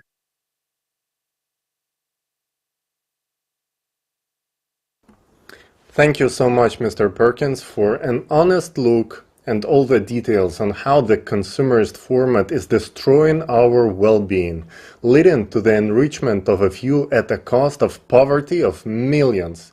This is the way of our enslavement and self-destructions, and we are on this path today. The only way out is to change the format from the consumerist, where money is the highest value, to a creative format where human life is the highest value. Let's hear more details about how exactly we can do it from our next speaker, Dr. Robert Kennedy.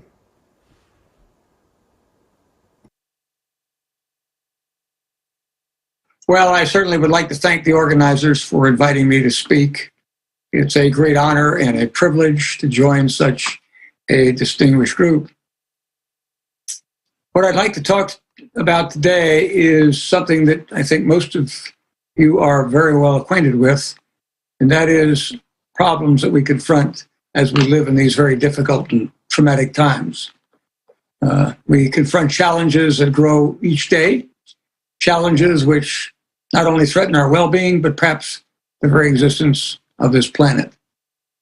Unfortunately, I would say so far our responses to many of these challenges have been characterized by denial, confusion, dissension, and delay, often driven not only by ignorance, but by greed or national agendas at odds with the broader needs of our citizens and the greater international community.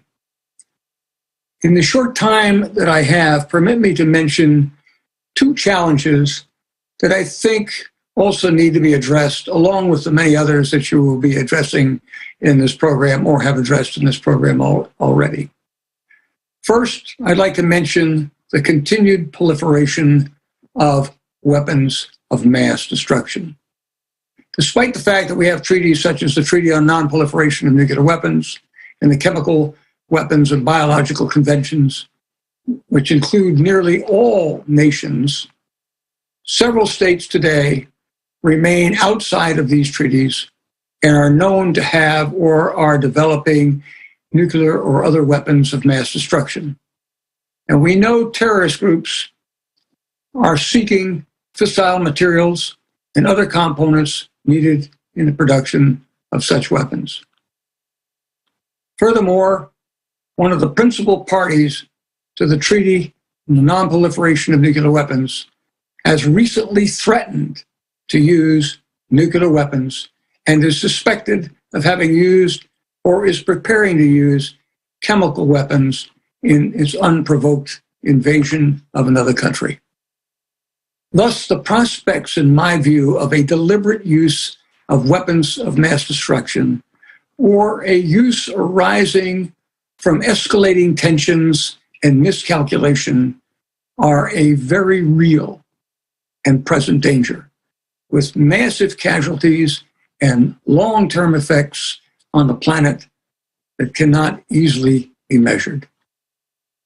However, it is within our grasp to alter the current trajectories that limit human potential and threaten our existence. We must guarantee that the consequences of any use of nuclear, chemical, biological, or radiological weapons are so odious that no state would dare to do so. We also must redouble our efforts to further reduce the numbers and availability of such weapons and reinvest our scientific potential in technologies that will advance humanity. The second thing I'd like to mention is income inequality, both within and among nations. Just 1.1% of the global population hold nearly half of the world's wealth. Over 55% of the world's population hold only 1.3% of total global wealth. And unfortunately, ladies and gentlemen, the gap is growing between the rich, super rich, and the rest of human society. Moreover, COVID has exacerbated the problem. 2020 marked the steepest increase on record of the global billionaires' share of the wealth. Such inequality not only breeds contempt, but also discontent among the poorest people and nations, and gives rise to conflicts within and among nations. Sadly, it also has a significantly adverse effect on economic growth that is so essential to the betterment of mankind. It is true that over the last 4 decades, extreme poverty has been significantly reduced in some parts of the world. The world economy has been growing. For many peoples and countries around the world, increased productivity has significantly reduced poverty. But many, unfortunately, remain impoverished. As Max Rosen and Esteban Ortiz Ospina noted in their article on global extreme poverty, to quote them, global poverty is one of the worst problems the world faces. Too many people often go hungry, suffer from poor health, lack basic medical care, have less access to education and vital services, and regularly have no light at night. Each day, 25,000 people, including more than 10,000 children, die from hunger and related causes. Some 854 million people worldwide are estimated to be undernourished, and high food prices resulting from climate change and unwarranted wars may drive another 100 million into poverty and hunger.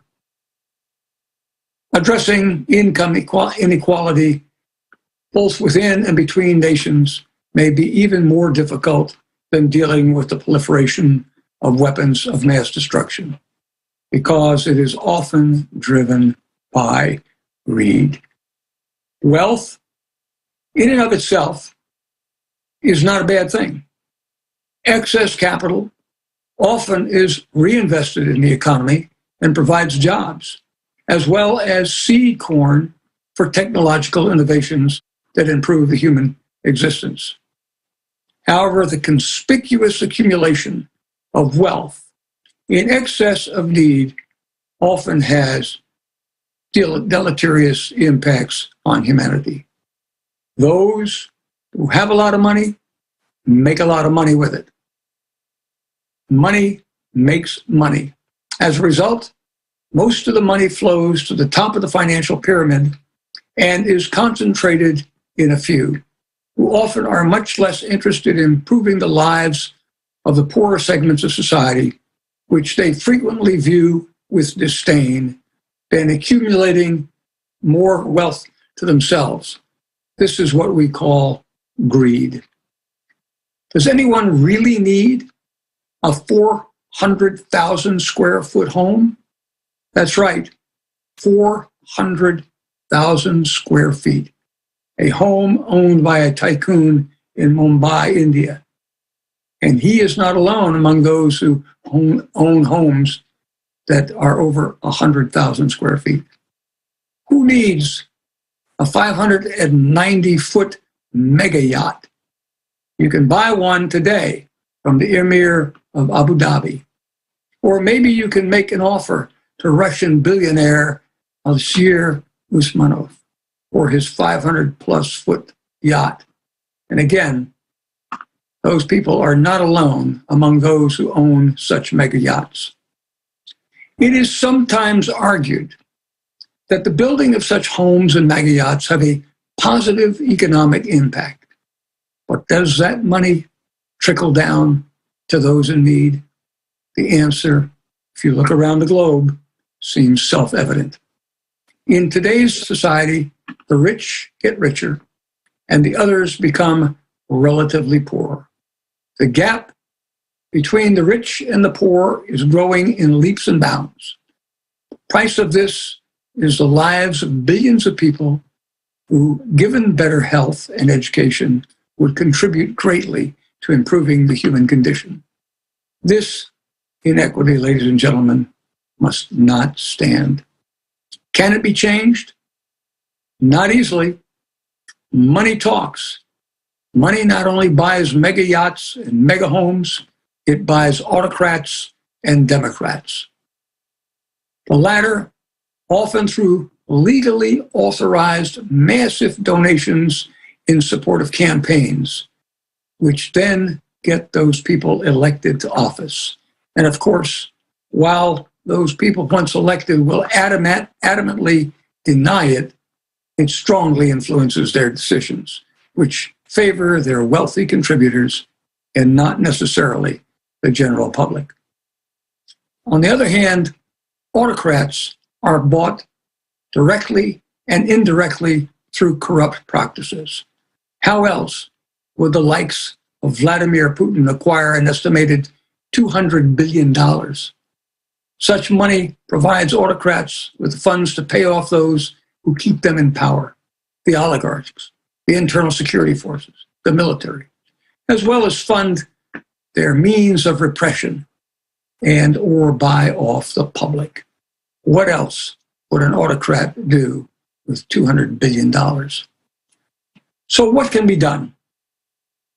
We need to work toward a major change in the way we view peoples and societies. The world won't change on its own. Among what needs to be done, big money needs to be reined in. We need to respect other peoples and cultures and views that they offer that differ from our own. We don't have to agree with those points of view, but we should respect those points of view while articulating our own. We need to limit armaments and be willing to confront unwarranted, unprovoked aggression. And finally, ladies and gentlemen, we need to move beyond the narrow definition of the individual and national self-interest and think creatively about how to solve the pressing problems that threaten our future and the future of the planet. We need a more creative society. And again, thank you very much for inviting me to speak. Thank you, Dr. Kennedy, for raising these important topics. It is unimaginable that 3/1000 of a world's population hold most of the world's wealth. Well, this has serious repercussions on our society and has to change. Let's watch a video showing the solution.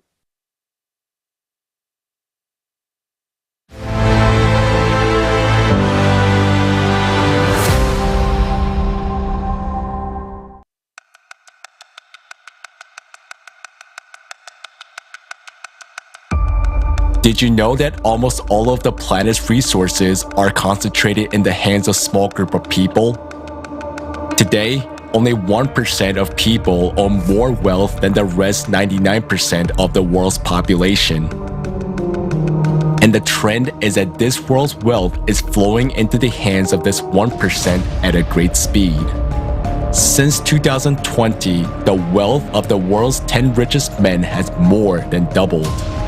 Their wealth during the pandemic increased at a rate of $15,000 per second, or $1.3 billion a day.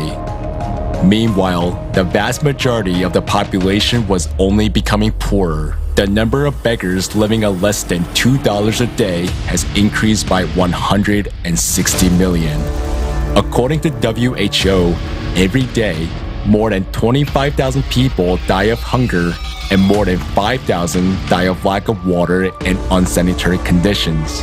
At the same time, 1% of people who own the world's corporations, banks, and stock exchanges have a tremendous amount of money on their accounts as a debt load, which would be enough to solve not only the problems of hunger, lack of water and food, but all the material problems of humankind in general.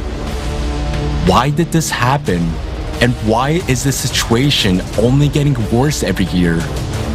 The reason is a consumerist format of our economy, which is based on unlimited accumulation of private wealth or capitals. The world economy is growing due to the growth of huge corporations owned by individuals in our world. These global corporations become like monopolies, killing and taking over national small and medium-sized businesses.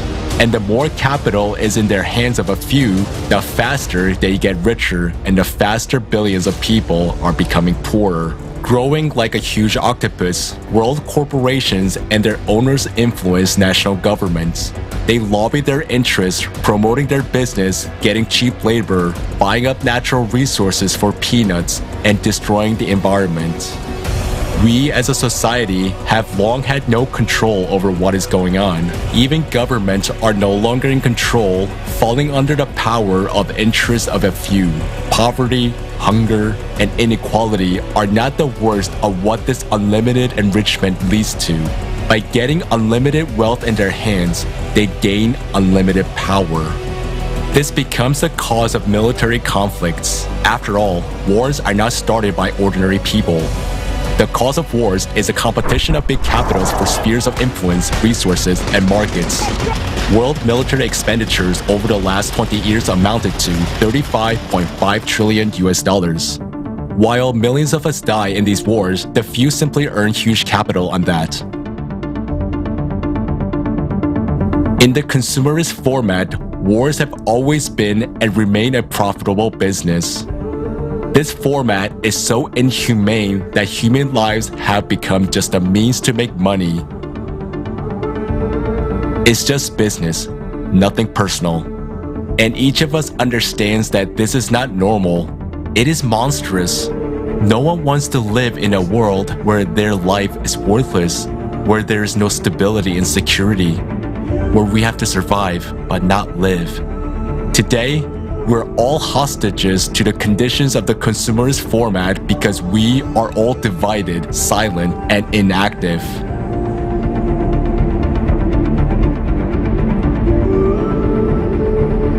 In order to change this, it is necessary to change the format itself, that is, to build a creative society.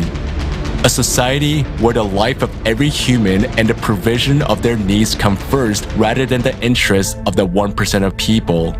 However, we can only build creative society if we unite.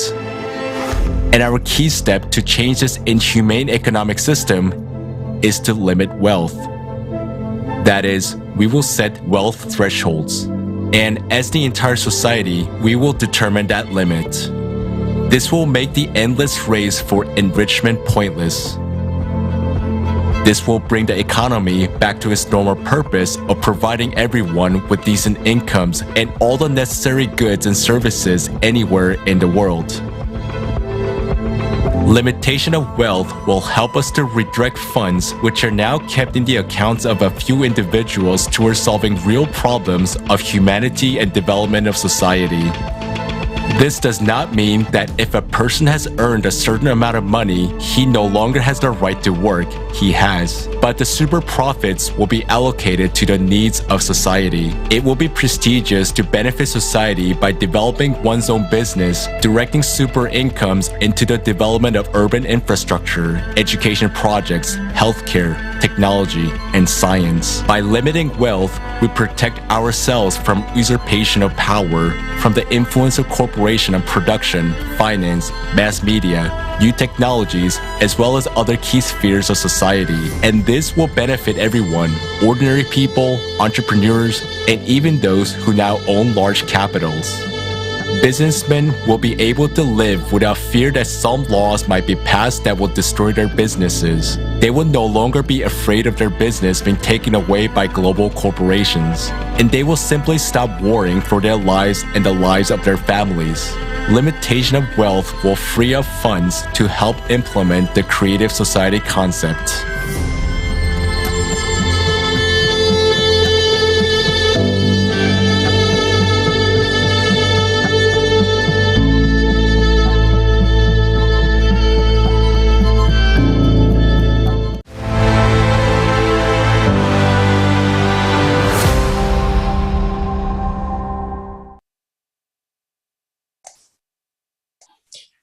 Dear viewers, our current economic system is a theater of the absurd. It gave birth to a myriad of problems in the world: poverty, hunger, slavery, violence, and war, as nothing can stop the race to maximize profit. In this consumerist format, our life is worthless. It has become merely a means to make money. It seems that the richest 1% in the world that have corporations, wealth, and power live well. But this is just as much an illusion. After all, the more money a person has, the less real freedom and the more problems he has. Why would you need a yacht worth billions of dollars or a huge mansion if you can't even feel secure there? After all, the more wealth you have, the more security you need. And in spite of it, you can't be sure if you're really secure, as you could be betrayed at any moment, and this would cost you your life. So what's the point of such wealth? Just to create a golden cage for yourself in which you suffocate in fear for your own life? To create pictures for others to envy? Or to be looked at like an exotic animal in a zoo to be admired? And here is the absurdity of our play of the consumerist format. We are all slaves. Some people who do not have money starve to death. Others, trying to earn it, barely have time to live. And others who already have wealth sitting in their golden cages are afraid to get out of them.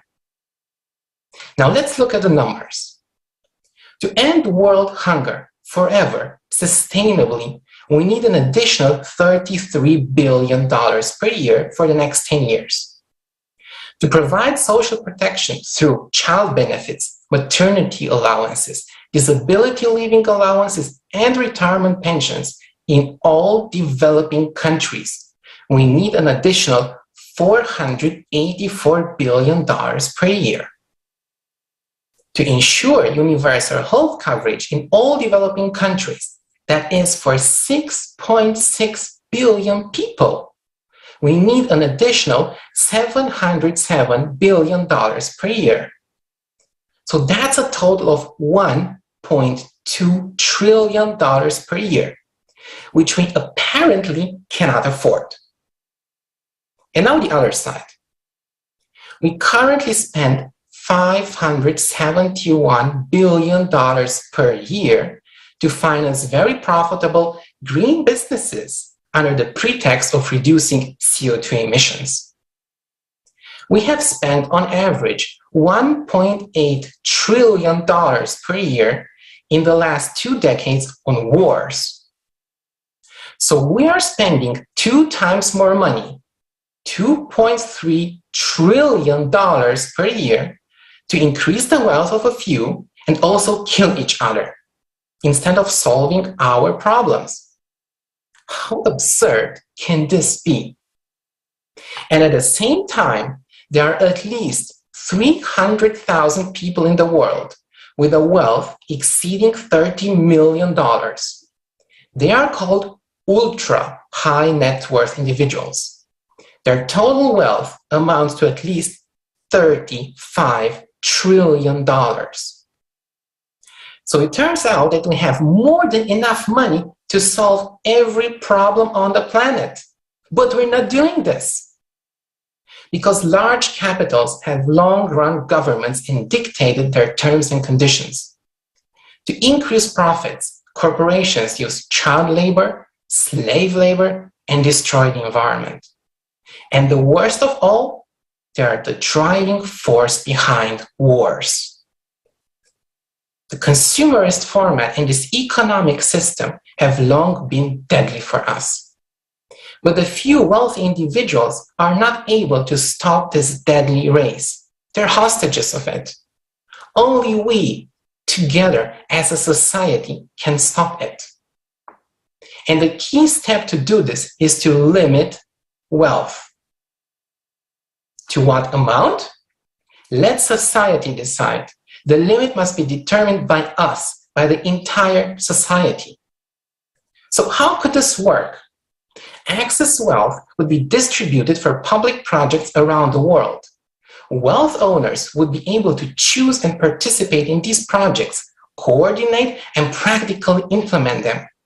Instead of a golden cage and an endless pursuit for fantastic wealth, they would feel free and comfortable everywhere.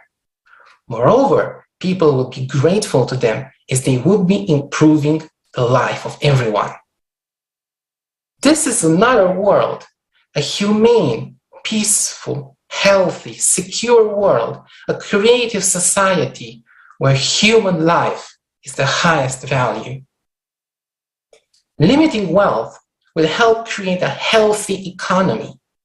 This means, above all, price stability, optimal use of resources throughout the planet, a convenient world currency, a stable financial system that supports the real economy, healthy and fair competition leading to improved goods and services. However, the cornerstone of the creative society is the absence of power. All its institutions and mechanisms are completely transparent and controlled directly by the people themselves. So is it possible to build such a creative society from an economic point of view? Yes, it is possible. And money is not a problem. We have more than enough for this. We can clearly see that building such a society is not at all expensive. In fact, it is cheaper than this inhumane and unprofitable system for us. We must stop this nonsense as soon as possible and limit wealth. This is the only real solution to our most pressing problems. And then thrive as human beings, as one humanity in a creative society.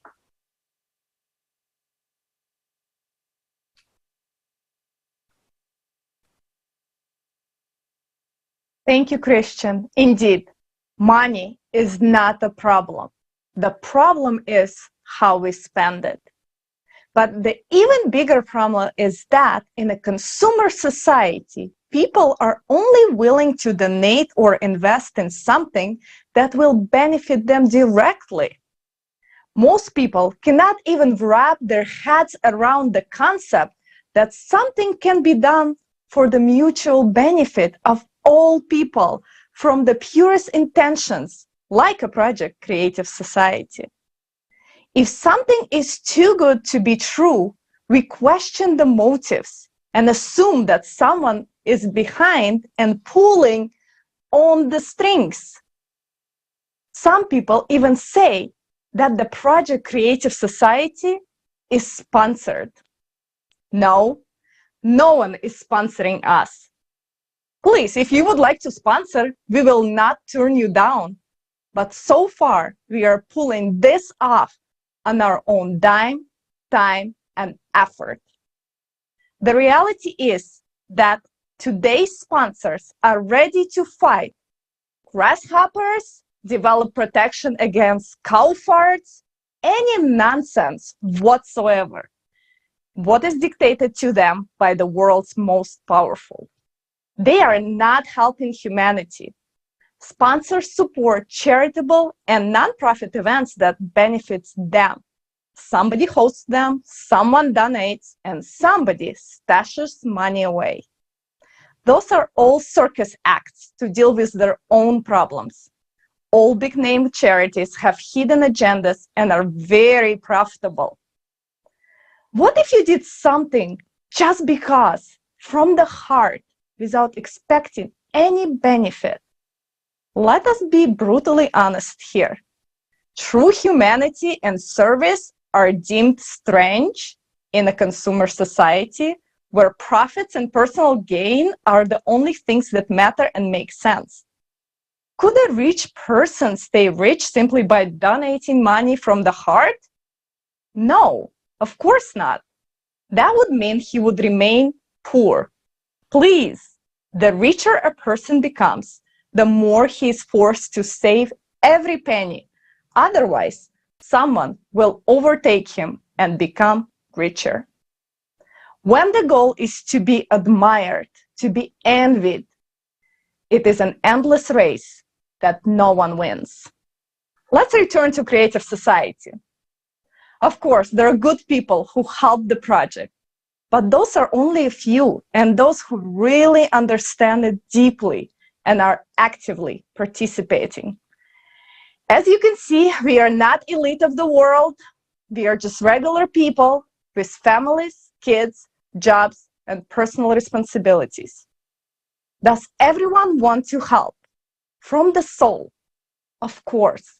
When a person sincerely helps, that is cool, that is human, and this is an honor.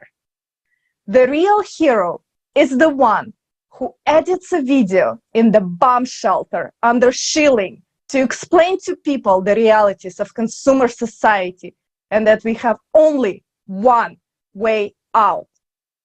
The Creative Society project now has no sponsors, but they are participants who seek to protect and save all of the humanity. What they do for all mankind is priceless, heroic, and selfless.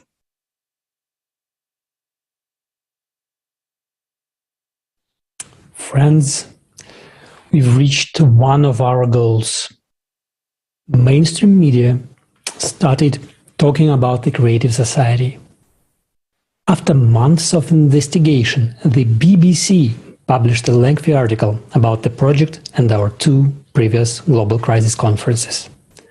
Although things did not come about exactly as we thought, completely ignoring the fact that we've been talking about the dangers of climate change for many years, which was unsurprisingly the main topic of both conferences mentioned in the article, and the main reason we are all gathered here today, the BBC labeled us as climate deniers. Regardless, we are thankful to the BBC for promoting the Creative Society and bringing people's attention to our events. We understand that the main reason for publishing this article was to fulfill someone's order to discredit the Creative Society for exposing the truth. We would not get any coverage otherwise. And here we are. The reporter who wrote the article, a pleasant and smart man, starts digging up facts all over the internet. He's a pleasant and smart man who understands and knows, but is forced to write nasty things because he was told to do so. Did we step on someone's toes? Well, of course we know it's the CO2, but we don't care about the CO2. You know, since there's already a backlash, if everything they said was true, and the money wasn't embezzled and spent on corrupt reporters, but on solving the problem, and there would have been results, no one would have paid attention to our words. But here they got scared, because we started to tell the truth. We're not doing it to expose someone as a liar or a thief.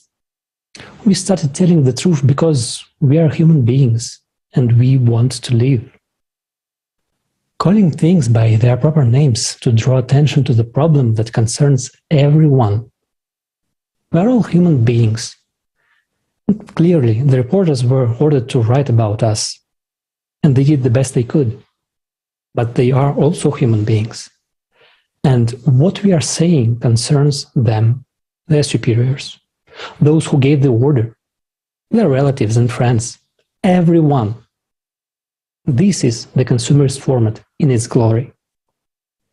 We raise the most crucial topics, saying that we must unite to overcome the impending global cataclysms. And all they're worried about is not being able to steal money. We have also met such scientists. At first they tell us, oh, you are doing a good thing, I support you. And then backtrack, scared to lose their titles and grants. I was deceived, I didn't say that. That is the problem. But we are not idiots either. 40 years of funding from our pockets, trillions of dollars, we could have built an entire state. Instead, unfortunately, We were and are paying for a house that no one was going to build. We're not saying that the CO2 is not increasing. We're not disputing this fact. But it's ridiculous to assert that 10,000s of man-made CO2 change anything. All while there are stronger greenhouse gases, the CO2 clan says that the CO2 is the only parameter we can affect, so don't get distracted by the insignificant details. Friends, a bit more time lost playing this game, spreading the same propaganda, and our planet will become like Mars. Just look at the progression of climatic disasters of the past 10 years. Yet, they still think they'll be able to stop this by winning the info war. We are being ridiculed for believing in aliens. We do not deny their existence. If someone denies this, well, can they prove otherwise and that there's only one planet with life in all the galaxies? Well, isn't that a little presumptuous? Well, writing a couple of disgraceful paragraphs about Igor Mikhailovich Danilov did not help them strengthen their story. It did, however, show everyone else that only money is sacred to them. We understand why they are so worried, as some serious money is at stake, but we are not claiming their money. We are just saying that we are people, and we want to live.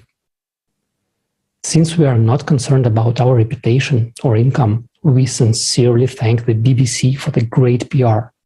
Thanks to that, many people of all religions and cultures have joined the Creative Society, because we are telling the truth. Luckily, there are journalists who are not afraid of telling the truth and are doing so. Next, we have Mark Morana, Executive Director and Chief Correspondent of ClimateDepot.com. For 20 years, he has been investigating the topic of climate. Mark is the award-winning producer, writer, and the host of the Climate Hustle documentary.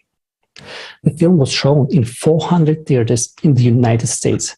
He interviewed many scientists, conducted a journalistic investigation, and found that the CO2 is not the cause of climate change, and that it is pure manipulation, a tool in the hands of politicians, and in particular, the notorious Green Deal, which eventually leads to the destruction of the economy and stable energy carriers.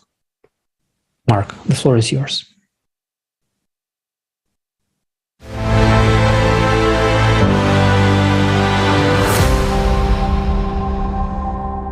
Happy to be here today. Just first of all, by way of introduction, my name is Mark Morano, and I've been working on this issue since the early 2000s. I've made environmental issues my passion, so I'm here to try to present a realistic realism view without the hysteria of man-made global warming. Summations for the public. Climate change is governed by hundreds of factors, variables. The idea that we can manage it by selecting at the margins one politically selected factor, carbon dioxide, is as misguided as it gets. It's scientific nonsense. This is UK scientist Philip Stott, who was in the first film Climate Hustle. And this explains it, because it's not about it's CO2 is going up, we're all doing. No, CO2 is counteracted by literally hundreds of other factors. Even the climate activists, scientists admit this. Another study actually started with 10,000 plus scientists survey, whittled it down to 77 anonymous scientists. We don't know their names, their affiliations, their views. They asked them 2 questions that many climate skeptical scientists would agree with, and that came up to the vaunted 97%. Keep in mind, 97% of scientists in this instance wasn't even 97 scientists. It was 77 anonymous scientists. 1 billion people don't have running water and electricity, estimated, and the United Nations is doing everything possible through the Climate Fund and through repressing fossil fuel projects to keep them poor. In fact, I interviewed a South African development activist. This is at one of the UN climate summits when they had it in Durban, South Africa. They're always in nice exotic locations.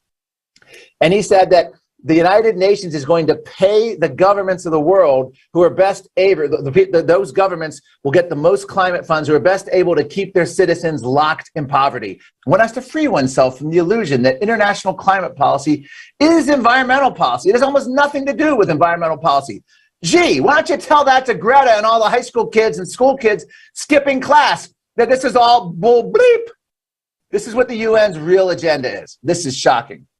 Should everyone have their own personal carbon quota? Calls grow for emission allowances. Fight climate change with every swipe. A new debit card monitors your personal sustainability score. New monitoring card enables tracking of carbon footprint on every purchase. MasterCard and the United Nations have joined forces. The World Economic Forum loves this because this card will monitor and cut off your spending when you hit your carbon dioxide max. Climate lockdowns. The Net Zero report urges behavioral changes to fight climate. A, quote, shift away from private car use, upper speed limits, and thermostat controls, limits on hot water. Does this sound like a world you want to live in? It's choosing deprivation for yourself. UK-funded report, Absolute Zero urge climate aversion to climate lockdown. Stop flying, no new roads, airport closures, stop eating beef, lamb, stop doing anything that causes emissions. And here's the kicker. Regulate carbon dioxide. Humans, we inhale oxygen, we exhale carbon dioxide. Regulate CO2 similar to asbestos. British Medical Journal calls for meat and dairy hikes to fight climate change. Meat consumption in North America must fall 80%, substantially fewer journeys by car. You're hammering people. This is what the climate goal is. Force them at home, force them to essential travel, make meat, hamburger, steaks so high they'll have to eat the fake processed meat that they've been cranking out. Canadian Magazine, shift away from relying on private vehicles entirely. This is the UK transport minister. Owning a car is outdated 20th century thinking. We must move to shared mobility to cut carbon emissions. Electric vehicles won't save us. We need to get rid of cars completely. New York Times tells us critical thinking can only lead to misinformation. You think, I want to think for myself. No, that's a rabbit hole of misinformation. Forget critical thinking. It's not helping because we're getting misinformation. Forbes magazine, you must not do your own research when it comes to science. Just trust the experts. The United Nations, trust them. They'll tell you what the deal is. Don't question authority. We're not like that anymore. We just need to be obedient. Slate magazine, it's time to give up on facts. If all the other stuff I mentioned fails, then just give up on the facts. At least do it temporarily. How about 2 weeks to give up on facts? They say lay them down temporarily because they're of a more useful weapon. Emotion. It's hard to imagine a better control lever than carbon dioxide to essentially control society. You're trying to control everything from your transportation, how you live, what you eat, how you fly, your mobility, down to every last detail. So I welcome you to do continued open research, interview scientists, professors. We should never shut down debate, no matter how implausible or no matter how someone else says that can't be or that's not valid or something. Because what we've learned from ClimateGate scandal and the whole UN, they are gatekeepers. They keep out anything that's against their narrative. Climate Depot, about the intimidation of all these scientists, how they were essentially deplatformed, canceled, stripped of anything for dissenting, for having the daring to speak up. And one of the key things on that is we see that happen in real time, and you can't even read about it on Facebook or Twitter or see a video on YouTube anymore. It's not allowed unless they follows the government narrative. It's just frightening, but this is the world in which we live right now. But if you look at the amount of energy produced from fossil fuels versus green energy, it's just green energy is just a fantasy at the moment. I'm not discounting that there may be some breakthrough in solar technology or breakthrough in wind technology down the road or breakthrough in a battery technology. But I think it was Bjorn Lomborg who just today did the analysis. In Europe alone, battery backup for solar and wind power is enough, I think, to power Europe for 1 minute and 29 seconds. It was like 1.5 minutes. That's all the battery. And then after that, you have to go, when the wind's not blowing and the sun's not shining, you have to go to fossil fuel backup, diesel generators, gas generators. So it's just an illusion, this green energy. There's many cycles, longer term, shorter term. And this is the kind of research that gets suppressed in the climate community because you're not going to get money to study natural climate cycles. This is what's we need a lot more of, and we need a lot more voice to these studies and a lot more prominence, and we need academia to take them seriously, but there's no money in it. As I said, who decides who gets the money? Bureaucrats in Washington, politicians, academia, and they're going to get the money that's going to get them published. They're going to get the money that's going to say carbon dioxide is the problem. I used to go on ABC News and CNN and debate regularly climate, energy. It wouldn't even be an option now. It's not even on the table. They would never allow it a debate. They've actually stated publicly that anyone who dissents from the man-made global warming narrative of the United Nations is essentially akin to a Holocaust denier. So their goal is just to demonize, deplatform, and get rid of us. And it has worked. We no longer exist in the mainstream media. And what I mean by we is climate skeptics, anyone who dissents no longer exists in the mainstream media.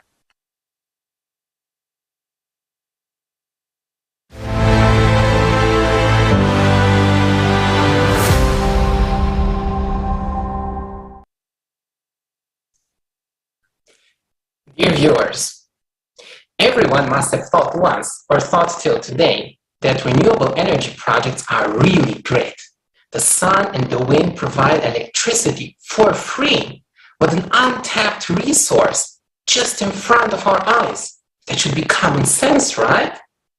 But common sense is actually that the wind doesn't always blow and the sun doesn't always shine.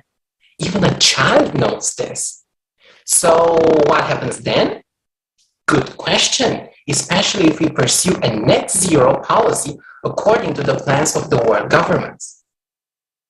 In developed countries, we're used to having electricity 24/7. That's great, but what is the reason for this? The coal-fired, gas-fired, and nuclear power plants have a guaranteed electricity output. It doesn't matter if it's sunny, cloudy, windy, hot or cold, day or night. These power plants produce a controllable and therefore quite constant amount of electricity, matching our demand.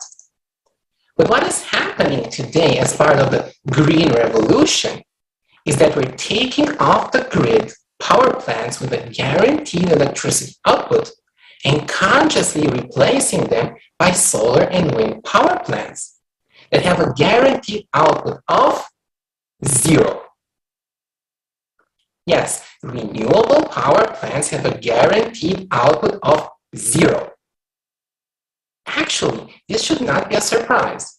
Can anyone guarantee the weather forecast? So what does this mean? If we generate electricity only from renewable energy sources, solar, wind, hydro, we become totally dependent on the weather. If the sun is shining today, we can use the fridge and wash our clothes. Tomorrow is very cloudy, but no wind, no rain. Bad luck. So we cannot cook our meal or heat our home. This sounds ridiculous, but can you imagine living a day or a week without electricity? Especially in winter? Not being able to charge any of your smart devices or use any of your household appliances? In addition, not knowing when the weather will change? The renewable energy sources are just like the weather, unpredictable. They can produce anywhere between 0 and a very high amount of electricity. Their output can fluctuate immensely. The problem is, as of today, there are no technologies for storing electricity if there is an overproduction on the good days in order to compensate for the blackouts on the bad days. Because of renewable energy, the electricity grid is already becoming unstable. For instance, in January 21, there was a huge electricity gap in Germany, as many nuclear power plants have been shut down and replaced by wind and solar power plants. In order to compensate for this gap, coal-fired power plants in Romania and Bulgaria were used, but a very high amount of electricity flowing from Southeast Europe to Northwest Europe led to a collapse of an electrical substation in Croatia. This resulted in a serious disturbance in the European electricity system, minor blackouts in several European countries, and we were literally on the brink of a major blackout all over Europe. In September 21, the wind stopped blowing in Great Britain. So to compensate for the very wide electricity gap, gas was used, leading to an extreme increase in gas prices affecting several European countries. And due to climate change, the weather will become even more unpredictable and extreme weather phenomena will sharply increase. This will make the renewable power plants useless. Green energy is not only absurd, it's also very expensive. Renewable power plants are very expensive, so they're heavily subsidized from our pocket through green surcharges on our electricity bill, carbon taxes at the gas station, and so on, that we pay, we all.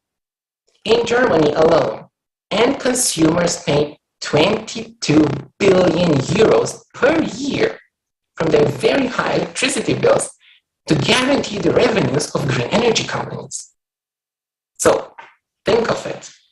We pay extra high electricity prices in order to risk blackouts. And because of the mismatch between the supply and demand of electricity, even higher electricity prices in the future. In addition, we do not make electricity more available in developing countries. On the contrary, we force developing countries to produce expensive electricity. Instead of making electricity more reliable and more available, we restrict it. Instead of conducting scientific research in developing new technologies for the generation of electricity and move forward, we move backward to basically using windmills, an old technology. Moreover, green energy is also named clean energy in contrast to fossil fuels. But, in fact, it is far from being clean. In the manufacturing process of solar panels and wind turbines, fossil fuels are irreplaceable. During operations, they have a negative impact on the environment, the soil, the fauna, the coastal marine life. And when their useful life ends, they cannot be recycled, so they're simply toxic waste.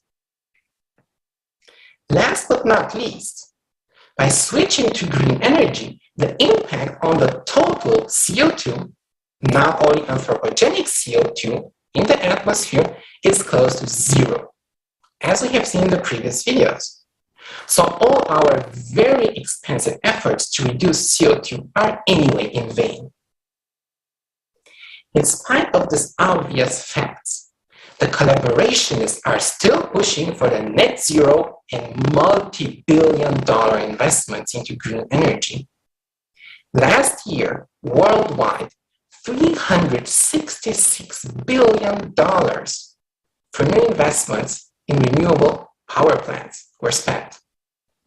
In the last decade, worldwide, we spent $3.4 trillion for renewable energy.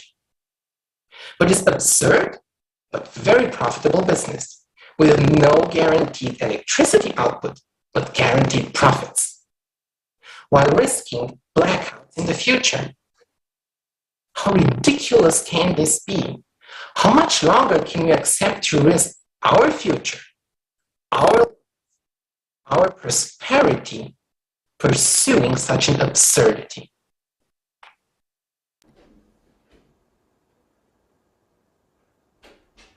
That's a very good question. Really, Christian, thank you so much for these observations. And I think everyone should ask themselves and answer for themselves. There are so many lies that we are being fed in our consumerist society daily. And nobody but us can stop this. You are the one who can really stop it, and start with a small step. Share this video on your social networks. The more we share this information, the more people become aware, and the fewer left uninformed. Creative society benefits everyone, and the chase after consumerist leadership disappears. There will be no place left for unhealthy competition for personal benefit at the expense of many. So those who only seek to promote themselves or their project or their personal interests should think twice before it's too late. As only united and being together we can survive what's coming up.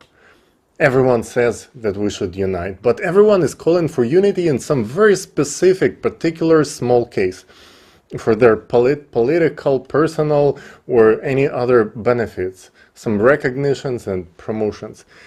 This time, it's not about consumerism. It's about building a safe, prospering, creative society for everyone. There are people who still don't know about the possibilities of living in a creative society and the dangers of climatic cataclysms. So those who already know have this responsibility to share this information, explain, make videos, create clips from this forum, and share them on your social media. All across, the vast majority of us have this reach out to hundreds of people. Let's do it together. Let's change this world. Thank you.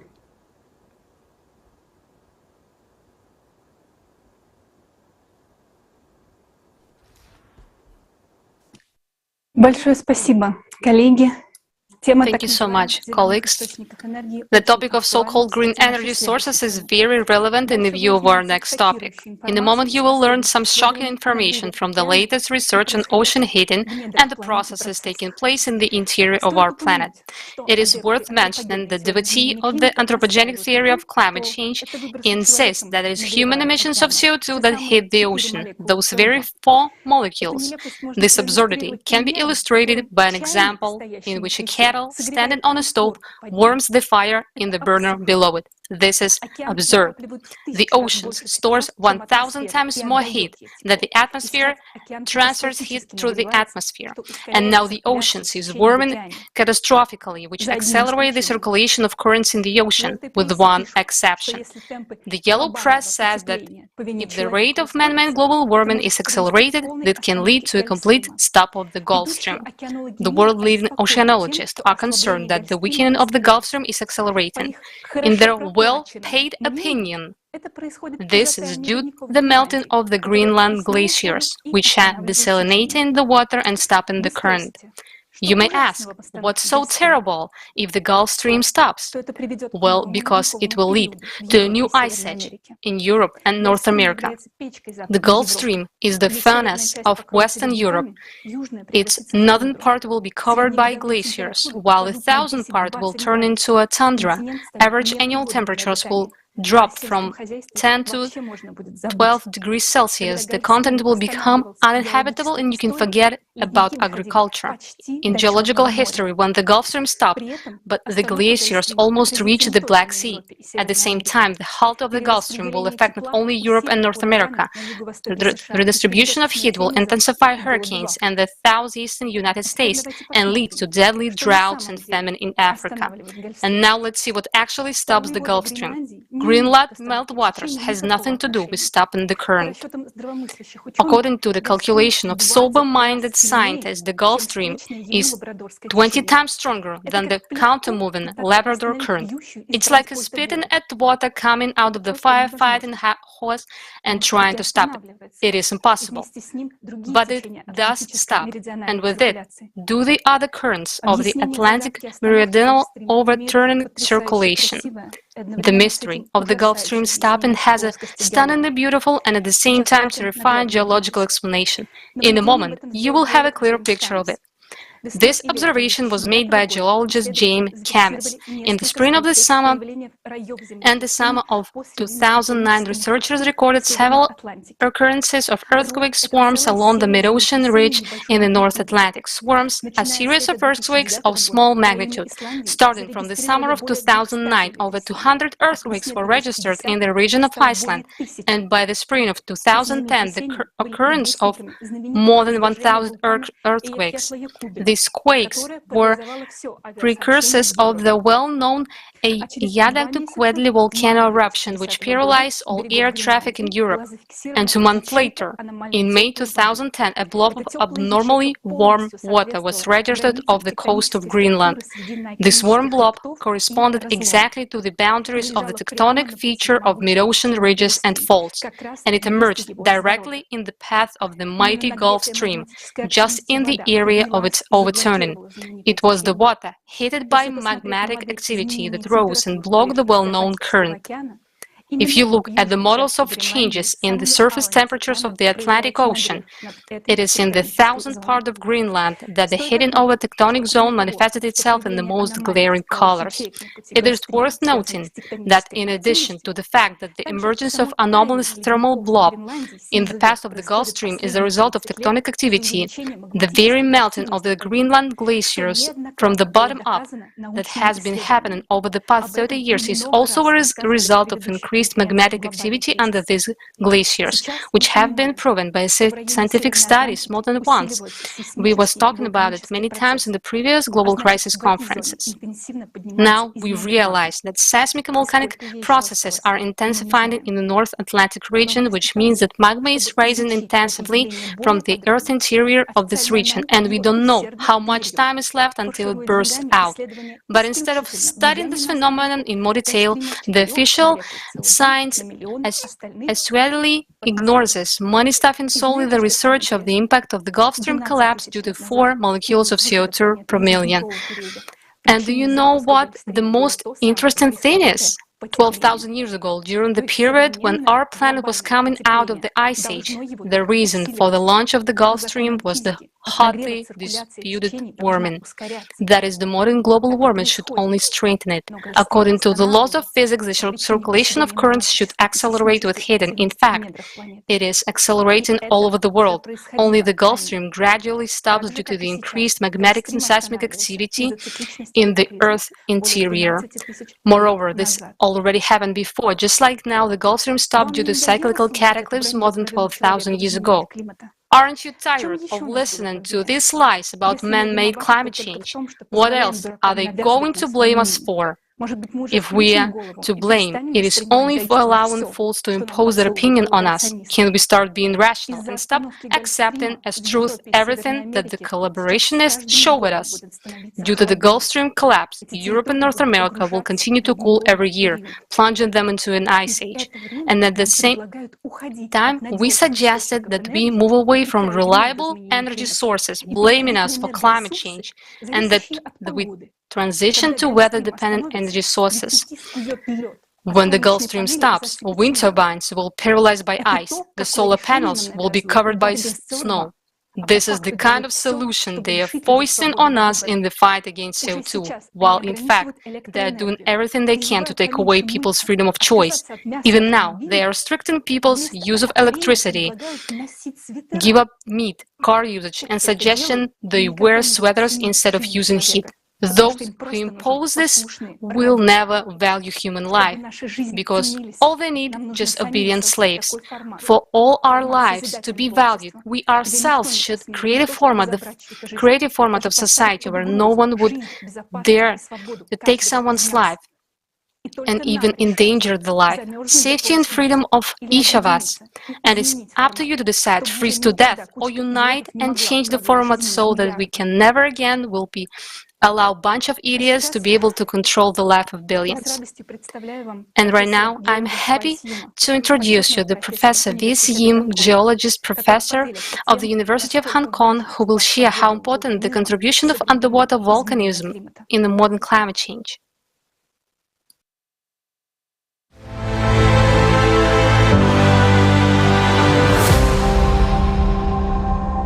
My name is V.S. Yim. I'm a retired professor from the Department of Earth Sciences, the University of Hong Kong. I taught there for 36 years until I retired.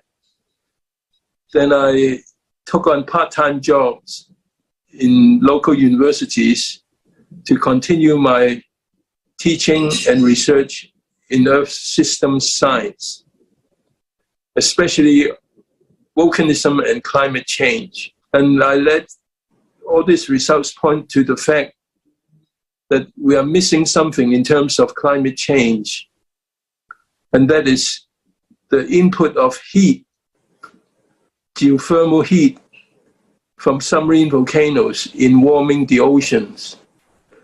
And this is one of the major interests I have, to try to change the society to start considering. So global warming is not just due to carbon dioxide. In fact, the role of carbon dioxide is much smaller than, for example, regional warming of oceans due to submarine volcanoes. And this is one aspect that I would like to drive home. Thank you very much. What is the order of importance of all these factors? I think we've often forgotten. The first order importance are the astronomical forcing, including the sun They're responsible for glacial interglacial cycles, solar cycles, monsoons, and also seasons. But some people now are suggesting carbon dioxide will change all that, making it first order instead. I think this is questionable. Second order importance, I think I would say for volcanoes and volcanism. So the release of geothermal heat, and this is basically what is called plate climatology. Hot magma, basaltic magma, may be up to 1,200 degrees Celsius, and it can cause the seawater, the surface seawater, to be warmed up, forming hot seawater patches. But underneath the ocean, you can see submarine eruption switches on hot seawater. Because of the lower density, they will come up to the surface. So sea surface temperature will rise, and they may well interfere with the normal ocean circulation, which is driven by the sun. Circulation change will be obvious, and this will cause hot seawater patches to stay put for some time at different locations. Continental warming, severe weather events, including hurricanes and cyclones or even typhoons in this part of the world, will become more frequent. Some statistics on submarine volcanoes, total number must approach almost 1 million. The number rising in size to 1 kilometer above seabed is 75,000. The magma output rate approximately 3/4 or 75%. And the number of active volcanoes, about 5,000. So they all release heat, geothermal heat, changing the normal ocean circulation. My conclusions.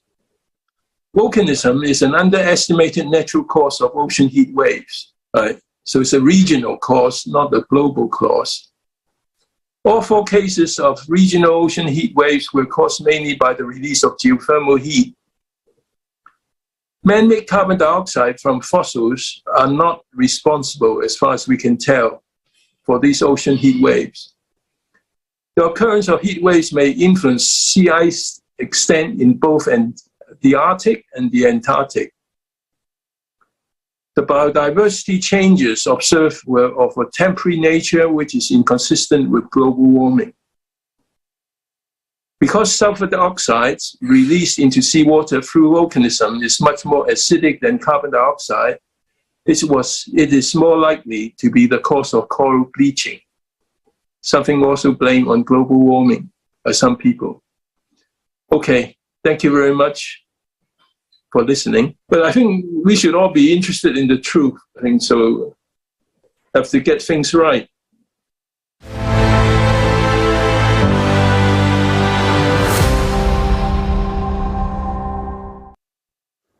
Thanks to true scientists like Professor Yim, it is becoming known that the ocean is warming for natural reasons. Many scientists understand this, but are simply afraid to openly speak up, and even less of them to study, because of the climate inquisition, this insane witch hunt and bullying that goes around. We thank Professor Yim for his honesty and courage to voice the truth. And now let's watch a video about the ocean heating, which shows in more details how exactly it happens and what will be the consequence.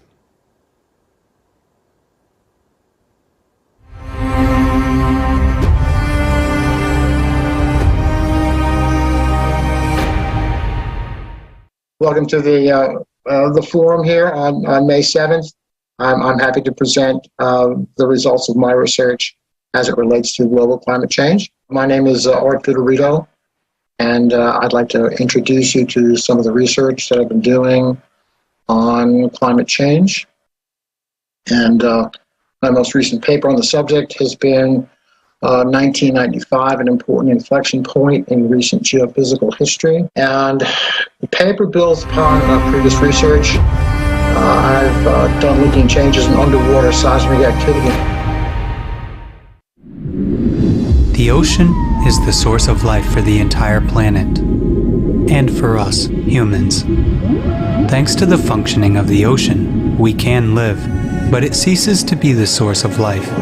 It is about to become the source of our death.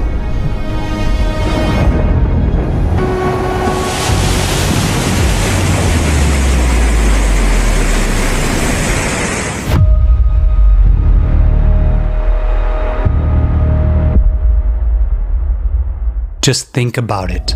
Ocean warming has increased by 450% in just 30 years. According to scientific estimations, for the ocean to heat up at today's rate, it would take as much energy as would be released if 7 atomic bombs dropped on Hiroshima would explode every second for a year. Let's see where this energy comes from if humanity doesn't detonate those bombs in the ocean. The direst fact is that the ocean is heating not only on the surface, but also at depth. A team of US researchers has found that the average depths of the ocean warmed 15 times faster over the past 60 years than they had been warming over the previous 10,000 years. And this progression is accelerating every year. At the moment, science has no explanation where this amount of heat comes from. The only theories being considered are that the oceans are warming from the sun and from human emissions of the greenhouse gas CO2. But they can only explain heating of the upper layers of the ocean to a depth of up to 200 meters, because sun rays do not penetrate deeper. The water can be maximally heated by the sun up to 700 meters as a result of agitation. How can we explain the numerous facts of warming of the deep ocean layers? After all, at a depth of more than 4 kilometers, the water temperature was always the same and close to 0 degrees Celsius. But now, everything has changed. One of the facts indicating the enormous heating of the ocean at great depths was recorded by an international team of scientists off the coast of Uruguay. At a depth of 4.5 kilometers, the waters were found to be warming from 0.02 to 0.04 of a degree Celsius.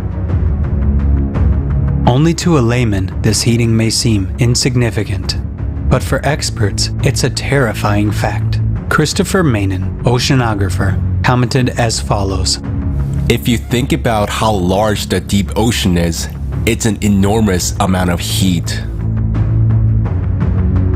Think about it. How much energy does it take to heat such a volume of water as the world's oceans? That would require a colossal heat source. The energy required to heat it equals the energy of all the nuclear reserves on Earth multiplied by 3. What could heat the ocean from below like a pot on a burner so significantly? Let's dive to the ocean floor and see what sources of powerful heat are out there. As we plunge, we discover giant mountains at the bottom. Volcanoes. 75% of all Earth eruptions occur from underwater volcanoes.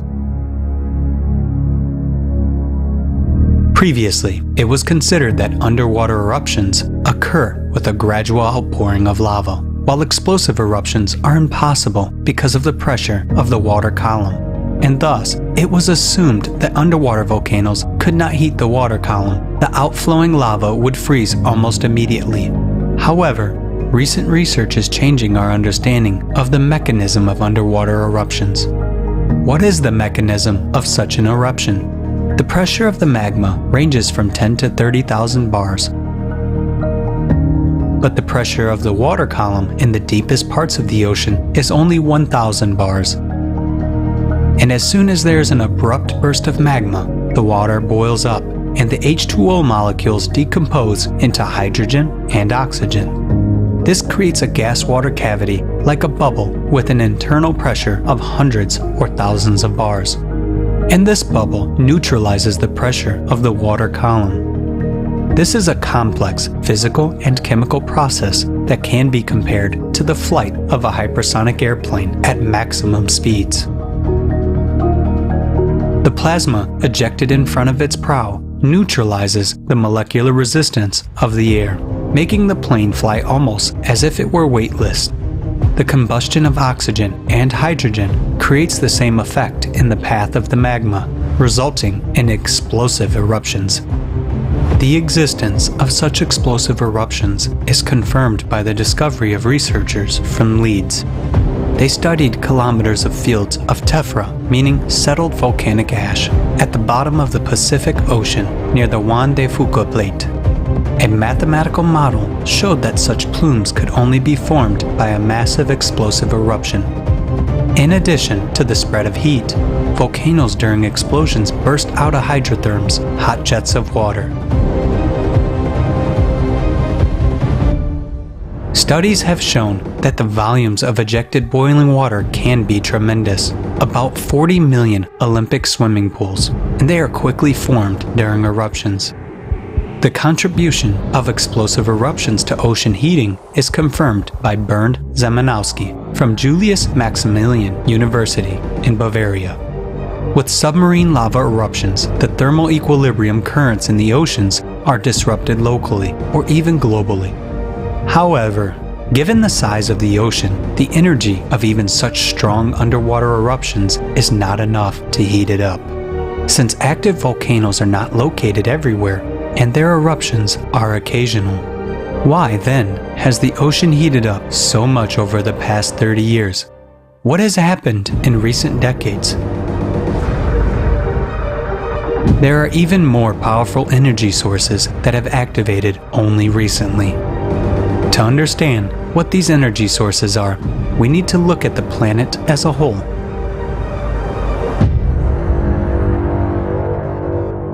For the past few decades, Earth has been entering a phase of cyclical cataclysms with a period of 12,000 years.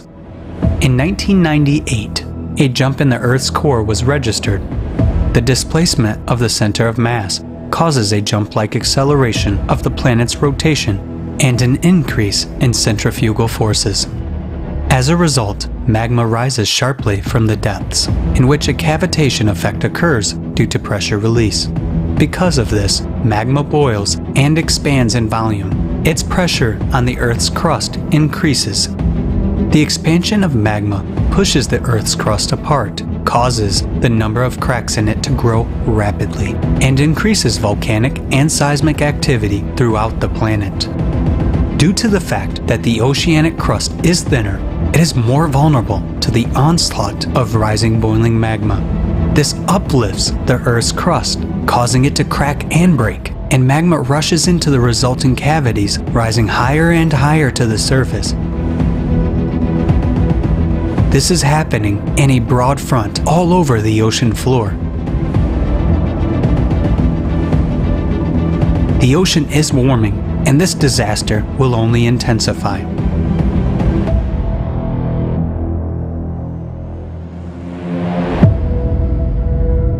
We already see examples of such anomalous heating everywhere, not only on the bottom, but also on the surface.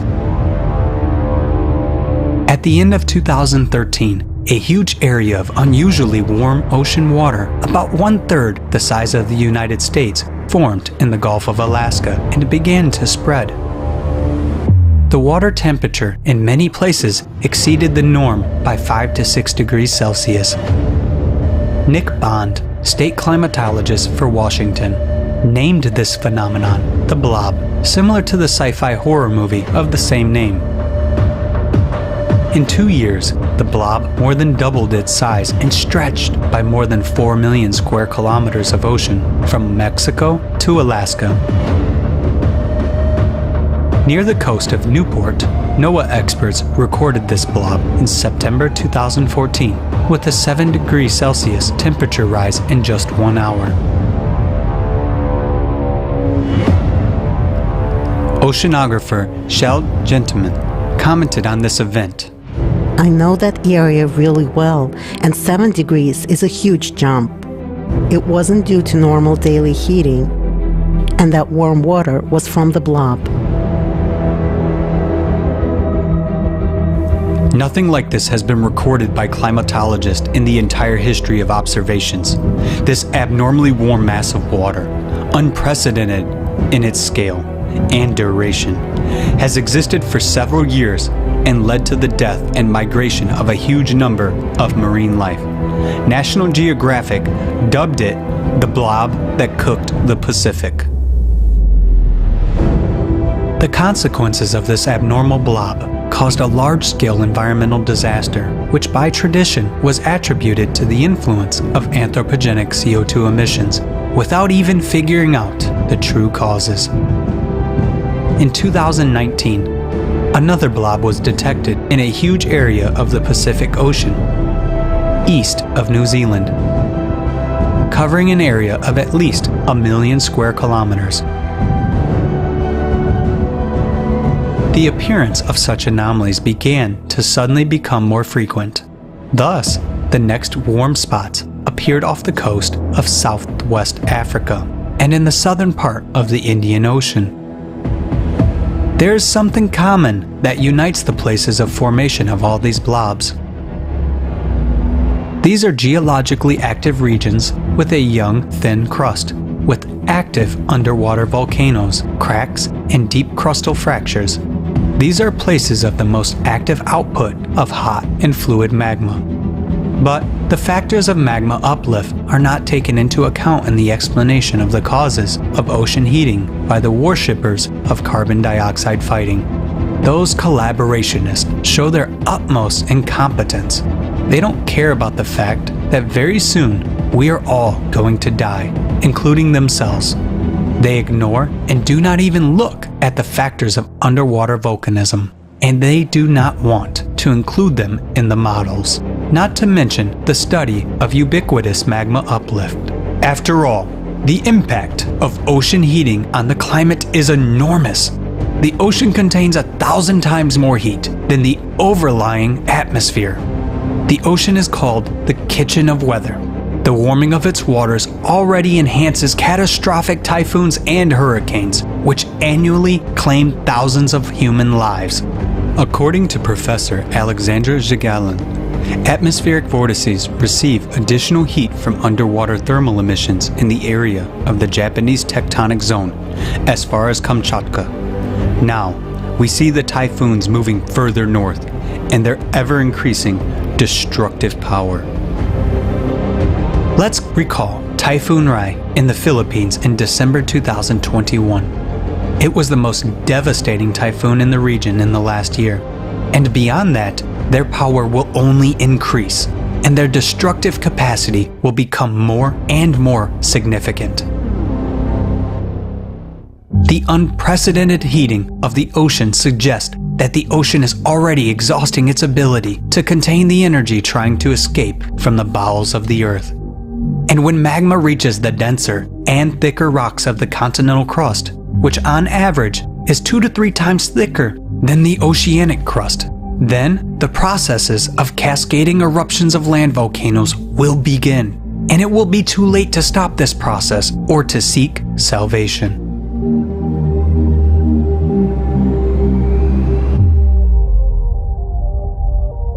Now, the last war of humanity is underway. The danger level is red. Alarms are sounding all over the world, but most people on the planet are not aware of that. Are we going to continue to waste time and wait for the magma to rise and wipe us off the face of the earth? Or will we act right now? The catastrophe is rapidly unfolding. While the world science does nothing at all to deal with the problem.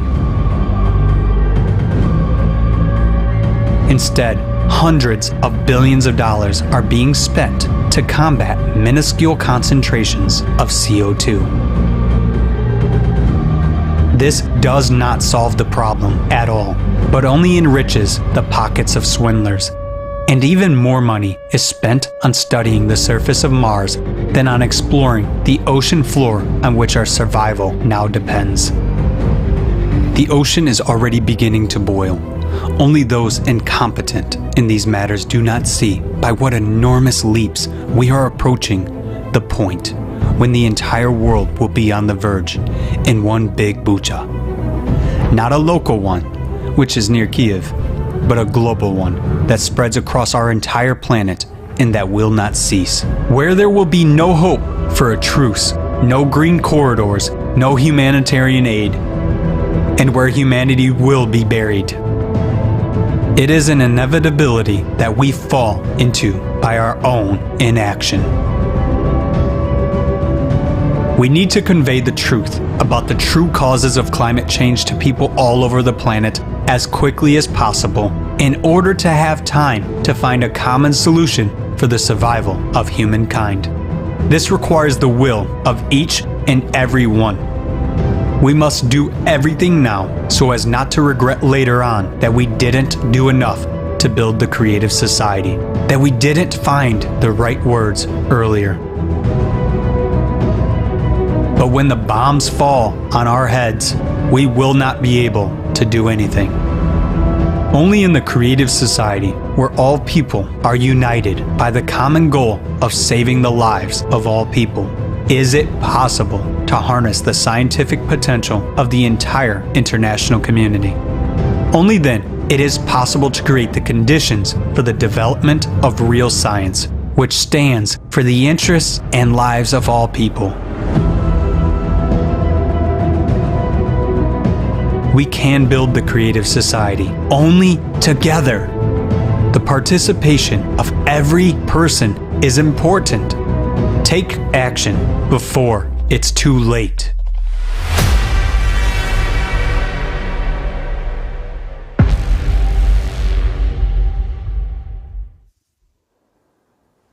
Obviously, we will not be able to cool the ocean, especially by stopping human emissions of carbon dioxide.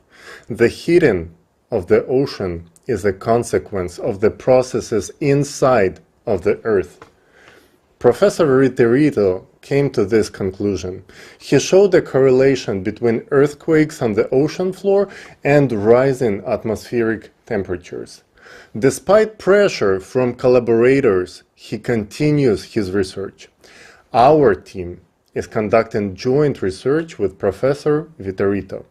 We gathered evidence and data to support climate change caused by natural factors. Understanding the common purpose and importance of the creative society has led to collaboration and working together to study the natural factors of climate change.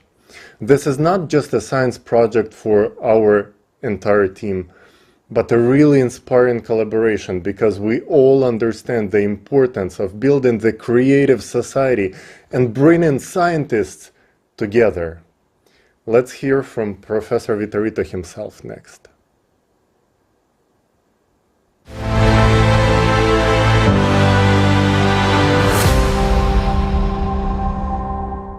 Welcome to the forum here on May 7th. I'm happy to present the results of my research as it relates to global climate change. My name is Vitorito, and I'd like to introduce you to some of the research that I've been doing on climate change. And my most recent paper on the subject has been 1995, an important inflection point in recent geophysical history. And the paper builds upon previous research. I've done linking changes in underwater seismic activity and global temperatures in a 2016 paper titled The Correlation of Seismic Activity and Recent Global Warming. I established a link between seismic activity along what are called the mid-ocean ridges and global temperatures. The rationale is that more earthquakes equals more geothermal heat release. This is well established in the literature. And what this does is the release of geothermal heat from the ocean bottom intensifies what is referred to as the thermal haline circulation. The net effect is to transport more heat into the Arctic, and what this does is it kicks off a sequence of events that amplifies the warming in the Arctic. And we call this the Arctic amplification. And this intensification has been a hallmark feature of the global warming that we have seen recently. And the cascading effects lead us to conclude that much of the recent warming is caused by this thermohaline intensification. We saw a sudden jump in global temperatures in 1997, 2 years after there was a corresponding jump in mid-ocean seismic activity. We tie in the 1995 jump in mid-ocean seismic activity with a number of other geophysical processes. What we see here is a correlation, a graph that looks at this mid-ocean seismic activity with global temperatures. So the mid-ocean seismic activity is referred to as MOSIA, which stands for Mid-Ocean Spreading Zone Seismic Activity, and GT is the global temperatures. And we can see, going back to 1979, that the curves have matched up very, very nicely. They have a very, very high correlation. The correlation is 0.7, and this is statistically significant. And this tells us that there is a link between these two phenomena. In putting this together, there was a review of literature from a variety of geophysical specialties to include seismology, marine geology. We saw a rapid shift in what is called the AMO, which is called the Atlantic Multidecadal Oscillator. This tracks sea surface temperatures in the North Atlantic, and we saw that there was an almost instantaneous shift from negative to positive. That is, North Atlantic temperatures suddenly warmed up in 1995. We also saw a rapid increase in North Atlantic hurricane activity and the accumulated energy from these North Atlantic hurricanes. This is called the North Atlantic ACE. We saw a significant change in the dynamics and the variability of the El Nino Southern Oscillation and in the Northern Hemisphere summer monsoon. These also shifted very rapidly.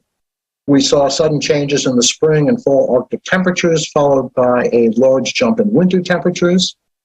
We saw sharp sea ice declines in the Arctic and the subarctic, accelerated ice loss for the Greenland ice sheet, an abrupt decline in cloud cover over Greenland during the summer months. We also saw sudden changes in the rate of movement of what is referred to as the dip pole. That's the Northern Hemisphere magnetic pole. And finally, we saw a directional shift in Earth's geographic or true North Pole. Now, if we look at this graphically, Arctic temperatures, we see here that the Arctic temperatures suddenly jumped up. This looks at the summer and winter means, and we see that the winter mean jumped up in 1995. I'm sorry, this one was a little lagged. This was in 1997, but we see that the annual means jumped up, the black line. We see that in spring and fall, we see again this rapid change commencing in 1995. And we also saw a decline in Northern Hemisphere sea ice area. All of this cannot be coincidental. There appear to be very strong physical links between the mid-ocean seismic activity, and we are going to continue to verify the linkages between this mid-ocean seismic activity and global temps. Going forward, I monitor this on a daily basis. We need to build more data on ocean temperatures at depth. Ultimately, the goal of all of this work is to arrive at the truth as to what is happening with global change. I believe that there is a lot of misinformation and disinformation about this. The latest report from the IPCC, the Intergovernmental Panel on Climatic Change, I think has done a very, very poor job representing this and ultimately understanding the truth. For future plans, I am doing some collaborative work with the Creative Society. We're currently working on database construction. There are a number of databases that need to be constructed and assessed. We ultimately strive to get to the truth of things. That is, the truth is always the best disinfectant, as they say. And this is what we need to find out. We have to continue to, as a society, you need to continue to have these forums. You need to continue to bring together people who have alternate points of view. You have to make those points of view public. That's the best that we can do. And now we really do want the truth.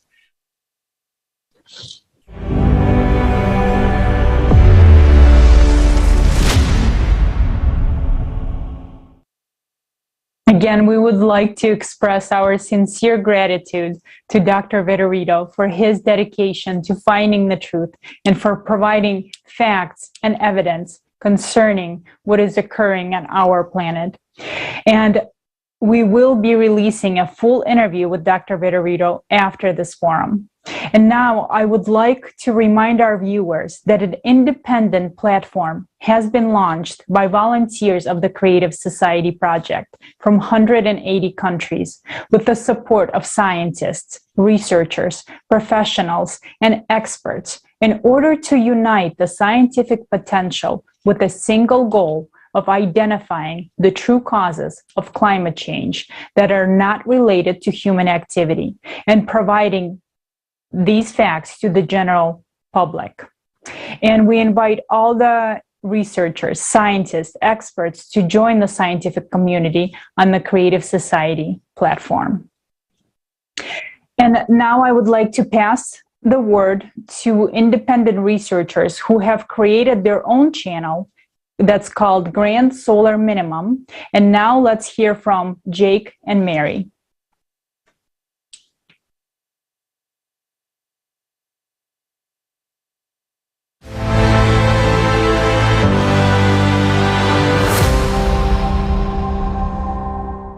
The number one thing that we want to relay with people about our topic is natural climate change. And a lot of people don't see these kinds of graphs and charts posted around anywhere, Twitter, Facebook, because the mainstream media bores us and fills us with that hockey stick temperature graph and how we're having runaway global warming. I believe that we have just experienced a brief modern warming period. And I think since 2016, just based on how we have correlated things with solar activity, we feel like that we are indeed cooling. This is a graph of the last 400 years of sunspot activity. You can see on the left side, the Maunder minimum, which was a deep grand solar minimum. Now, so our thinking is that we are going to see a Maunder minimum type grand solar minimum here in the next 3 to 5 decades because of, you can see clearly here on this scale, where we are in the next solar cycles. And it's obvious that the declination forecast. Right. It's a forecast. Now, what does that mean? Sunspots, low and high. It's being correlated that when we see lower solar activity, lower sunspots, usually we can correlate empirical data and show you higher cosmic radiation dosage rates that lead to cloud nucleation that combine with other particulates in the atmosphere, water vapor, and the cosmic rays, the highly charged particles are considered like steroids for the water vapor. The reason why it's such a big deal and it's such an important part to the research of solar forcing is that of the cloud theory. Heinrich Finsmark, Jasper Kirksby have done lots of peer-reviewed work that involves cosmic radiation and cloud nucleation. So that's why we see these big rain events where we get 24 hours of, like a month's worth of rain in 24 hours or 22 feet of snow that Japan has seen. That is because of how much cosmic radiation is in our atmosphere. Due to the sun being weaker, that also weakens our magnetic field and allows more cosmic radiation to come into our atmosphere. So when we see all these headlines about these flooding events and the big snows and everybody's blaming man-made climate change on this, it insults me. I feel like that mainstream media is hijacking something that is absolutely happening, but it's happening because of the sun. And the sun also, we also believed in this research that the sun does have a lot of correlation with seismic activity. The lower the solar activity appears to be when we see the strongest seismic activity. Our sun is still weak. And with the weak sun also means a weak magnetic field, allowing more particles to bombard the atmosphere. And cosmic rays, as you know, penetrates to the core of Earth, which I believe therefore triggers the volcanoes and the earthquakes, which emit the most CO2 than anything on this planet.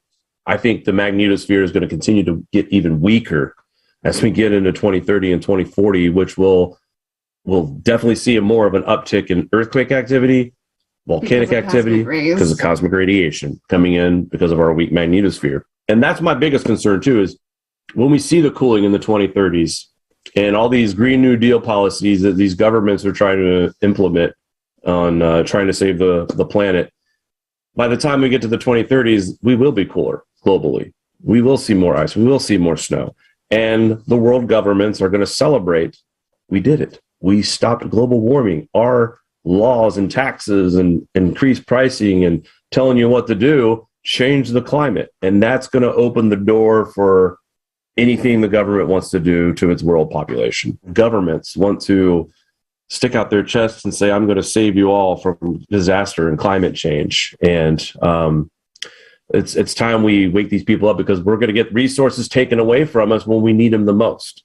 When it comes to heating your home or getting yourself power, or even just the ability to drive a car anymore. I'm a mother. I have kids. And the messaging, like in the school systems, the indoctrination that it's CO2, it's your fault, and the kids don't really conceptually grasp that.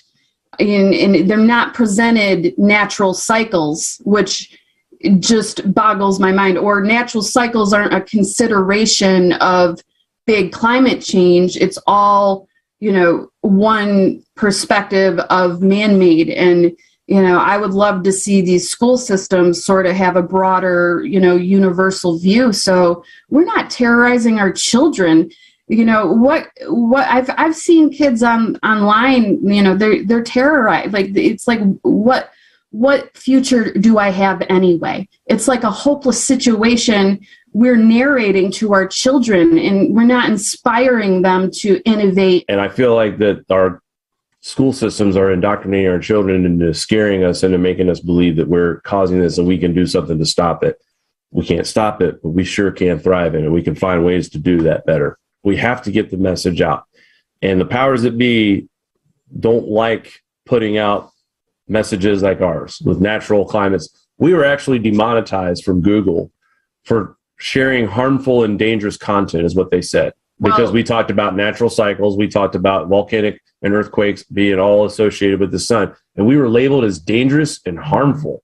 Well, they said specifically, they sent me a letter that we've been demonetized off our website and our videos because we go against the authoritative consensus. So and we're talking about the sun and natural cycles. It just seems insane and totally disconnected from human reality. It goes to, by discussing it like we're doing right now in forums and topics, they're going to hear it. And if they keep hearing it, it's going to sink in. So you're right. The best way to get the message out is continuing to have these forums that you guys host, and just continuing to put out as much content as much as possible on platforms. I mean, you guys volunteer, we're volunteering too. And it's, again, it's not for notoriety. It's not for famous. It's not for income. It's for our children. We want to help. So our kids can carry on with life without these absurd new laws and regulations, because everyone's been brainwashed and people like us are suppressed and can't get the message out. We want to change that, or be a part of that anyway. We want to be a part of that movement.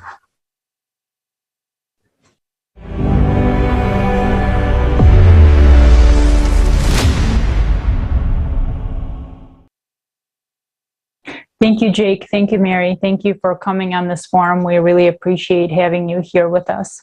And so the sun is at its minimum, which means that the planets of the solar system are not protected and are much more exposed to cosmic radiation. It is at this time that a flow of energy causing cataclysms is directed right at our planet. So our planet is pretty much a bullseye of the energy flow. Do you see the danger here?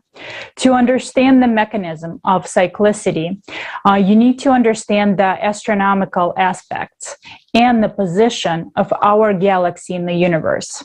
And right now, it is great honor for me to present a fragment from the program Climate Threats, Variants for Survival with the respected Igor Mikhailovich Danilov, who will tell us the essence of the astronomical processes that affect our planet.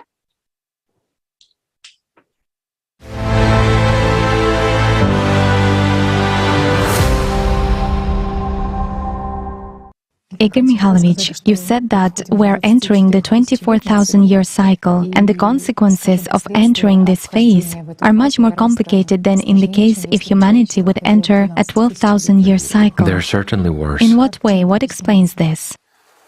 Well, we actually explained it more than once, but let's explain one more time. Let's try to explain in a simple and understandable way. Well, let's try to explain in an abstract way. Just imagine, let's say, a clock dial. This clock dial is our galaxy. Above it, there is the entire universe, a major part of it. Well, below, there are already galaxies. Well, they're towards the edge of the universe, so to say. And there is 12 o'clock and 6 o'clock on the dial. 12 o'clock is located towards the universe, whereas 6 o'clock is located towards the edge of the universe. What is a cycle? And here there should be an understanding. A cycle is when our galaxy, during its rotation, while it constantly rotates, so the cycle of its rotation is exactly 24,000 years. Thus, it is exposed to radiation twice, in other words, from outer space, from the universe, from galaxies. There is, let's say, such a ray of light, like a laser, just to make it clear, which simply shines. It shines not just on our galaxy, but on other galaxies as well. Aggregation and addition take place. And it's a very harsh interaction. It's not the light, it is something a little bit different. Energy. Right, it's a flow of energy that is formed by means of two lenses. Never mind, let's not delve into this. It's not an astrophysics class now. Yet, this hard radiation, when we get into a gravitational interaction, into a strongly pronounced interaction with the universe, with masses of galaxies along one line, let's say, we get onto this line twice during the period of rotation. When we get to the point of 6 o'clock, it's a 12,000-year cycle. Then, our entire galaxy is above us. And numerous planets take this hit. But when we get into this radiation, and at that time we are at 12 o'clock, it turns out that we are on the front line. After all, our planet is in the Sophora arm, well, in the arm of our galaxy. The planet is situated nearly at the edge of the arm. So it turns out that nothing protects us. And just like many other solar systems, we are actually a shield for our galaxy, for all planets and systems located below. Therefore, a much stronger impact takes place than when we are at the point of 6 o'clock, meaning when we rotate. Let's say, these interactions that take place, many people will come up with the question, how is that? It is clear that the galaxy rotates. Does it constantly occur or what? Well, the galaxy doesn't just rotate on its own, but there is also spiral movement of the galaxy itself in space, not only on its axis, but additionally. And so, getting into this cycle, when all this is combined, here we are exposed to this kind of process of interaction, so to say. Why is it not so dangerous at the other time? Because at other moments during 12,000 years, this impact occurs along a tangent line, meaning along a slanting line. There is no direct radiation, meaning along a slanting line. There is no direct radiation. It is sort of warm, but not very warm. That's the kind of impact. Or even better, you know, this is for a totally simplified understanding. Let's imagine a bullet that flies out of a gun is flying strictly horizontally, and there is a target that is located strictly vertically. So the bullet hits it precisely. And here naturally, if the material is not quite solid, the speed is sufficient and the hardness of the bullet is sufficient, then it breaks through this material. But it's enough to only change the angle of our target for the bullet to deflect upon contact. In other words, the target is no longer placed strictly vertically but at an angle. So when hitting the target, the bullet will be deflected. The same is here. At 12,000 years, there is a reflection of these rays, and it doesn't cause us major harm. But when there is a direct impact, that's when the trouble begins.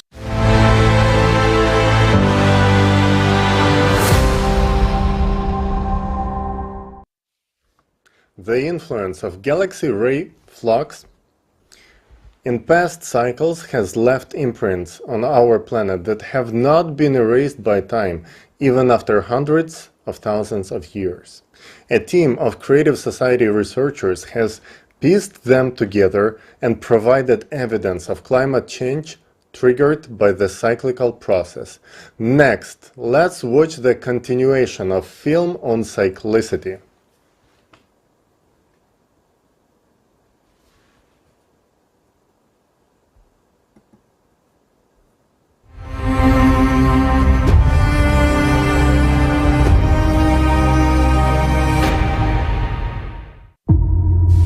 If we accept your arguments, then what caused all this? The climate has always been changing, but the planet's geodynamics has suddenly changed only in the last 30 years. These global changes are caused by processes inside the Earth. These facts are well known and recorded in satellite data. In 1998, scientists detected a sharp leap-like shift in the core by observing the center of Earth's mass via satellites. As a result of the leap, the core shifted sharply northward towards the Taimyr Peninsula. At the same time, scientists at the Medicina station in Italy recorded a gravity leap. Simultaneously with it, there happened a sharp change in the Earth's shape, measured by means of a laser ranging system from US satellites. The planet began to abnormally expand in the area of the equator, although earlier the trend was the opposite. Now, asymmetric crystallization of the core and unexplained phenomena in its very center are observed. Due to displacement of the core, the planet's rotation accelerates and its centrifugal force is growing. For this reason, magma sources in the mantle began to sharply rise to the surface, undermining and heating the lithosphere from the inside. Consequently, magma rising in the area of lower pressure expands in volume and boils up. Its pressure on the Earth's crust increases. The expansion of magma pushes apart the tectonic plates, increases volcanic and seismic activity across the planet, and causes the number of cracks in the crust to grow rapidly. Through these cracks, water from the surface escapes deep into the crust. The thin oceanic crust is ruptured by magma, causing the ocean to heat up at the bottom. Rising magma leads to an increase in geothermal flow from the Earth's bowels beneath the glaciers of West Antarctica and central Greenland, which melts glaciers from the bottom up.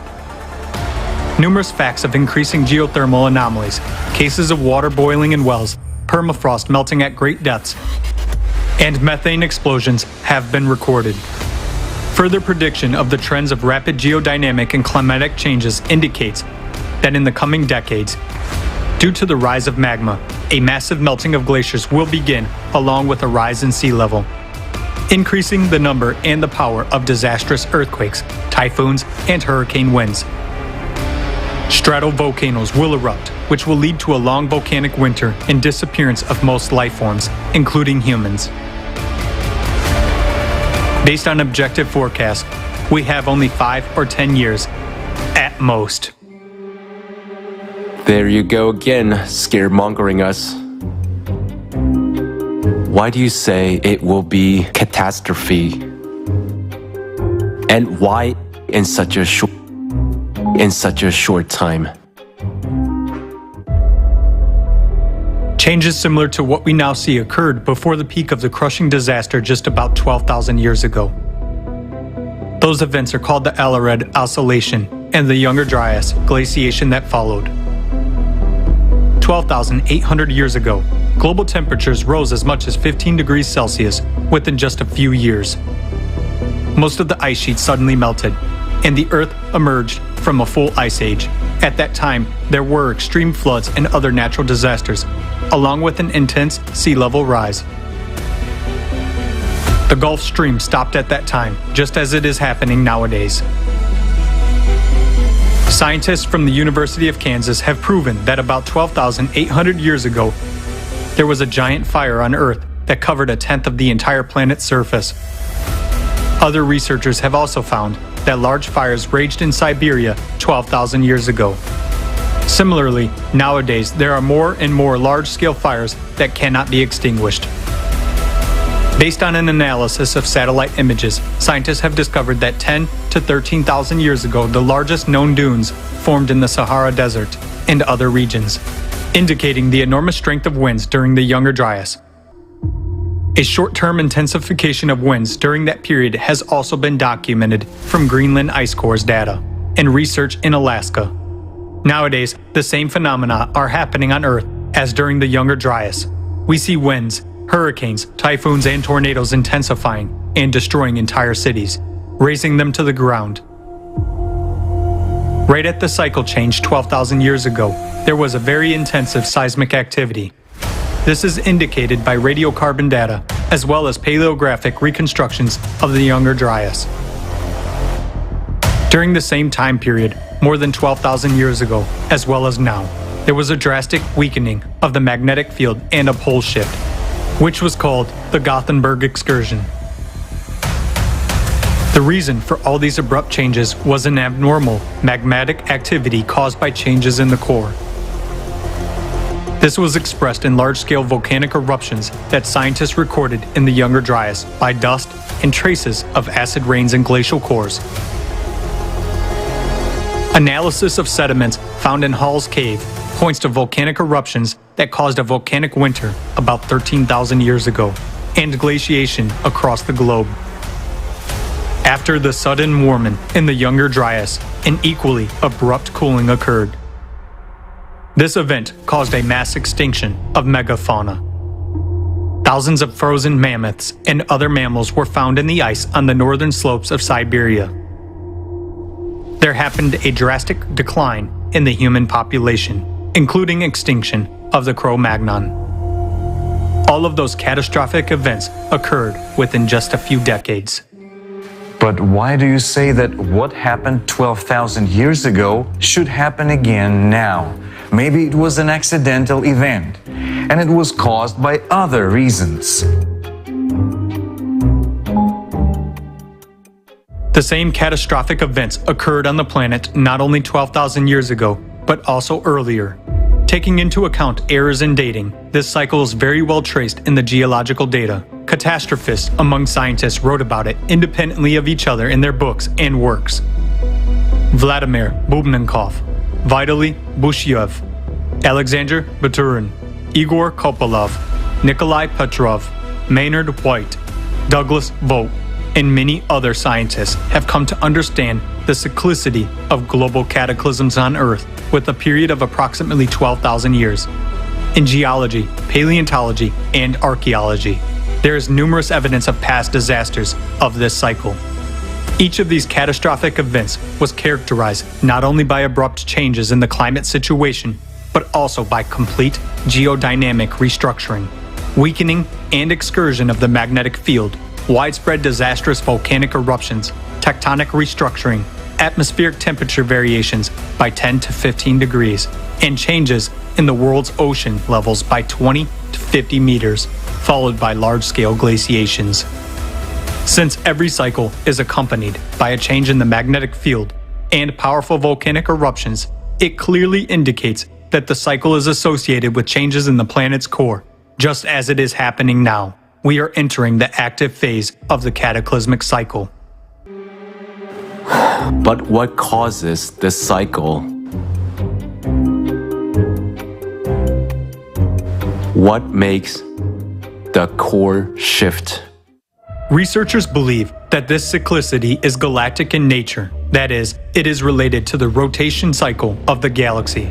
Every 12,000 years, radiation from the center of the universe affects the solar system and even influences the sun. In 1998, not only was the Earth's core recorded jumping, but also those of the Moon, the Sun, and other planets. In recent decades, scientists began to record drastic climate changes on all planets and satellites of the solar system. An increase in the number of giant storms and hurricanes, abnormal temperatures, an increase in volcanic and seismic activity. Now, an increased flux of cosmic radiation due to the low activity of the Sun is detected on Earth. Scientists have found evidence that a similar bombardment by cosmic rays occurred 12,500 years ago.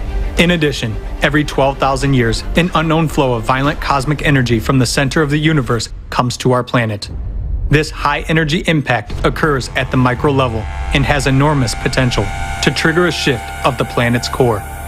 Galactic radiation disrupts the life cycles of the biosphere. Trees begin to massively emit more carbon dioxide, whereas swamps emit compounds of deadly gases. This time, Earth may become another dead planet, just like Mars. The planet's immune system is now destroyed by the toxins that our technogenic civilization has excreted. The planet's diseased organism might not survive the enormous stresses which cyclicity creates every 12,000 years. Every 24,000 years, disasters are even more devastating, since the solar system gets closer to the radiation from the center of the universe. We are now getting into this point of the near interaction. The planet is living its last years, and so are we, if we remain idle. Why are you telling such things? It can only spread panic. People would give up in despair, for there is nothing we can do. Right. There is nothing we can do about it. You can't go against nature. What can we do if it's cosmic radiation? Do you have a specific solution? We can find this solution because there is always a counteraction to any action.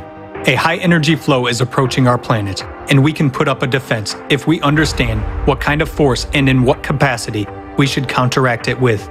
It is necessary to unite all honest, conscientious researchers from various fields of science, technical experts, engineers, practitioners, and theorists who are ready for new discoveries because the task is multidimensional and multi-level.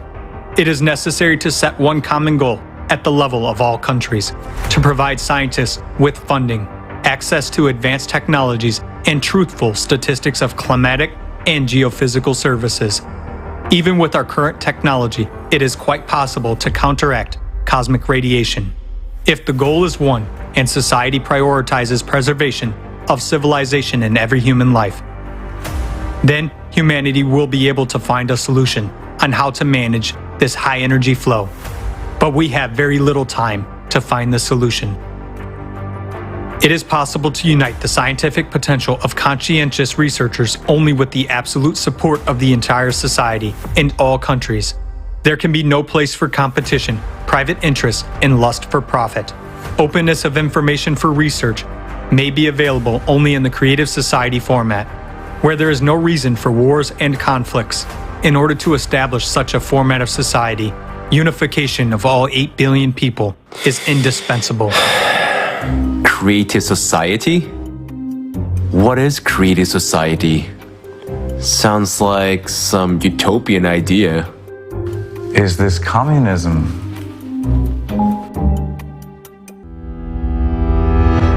Creative society is a format of society where, not on paper, but in practice, the highest values are every person's life, freedom, safety, and well-being.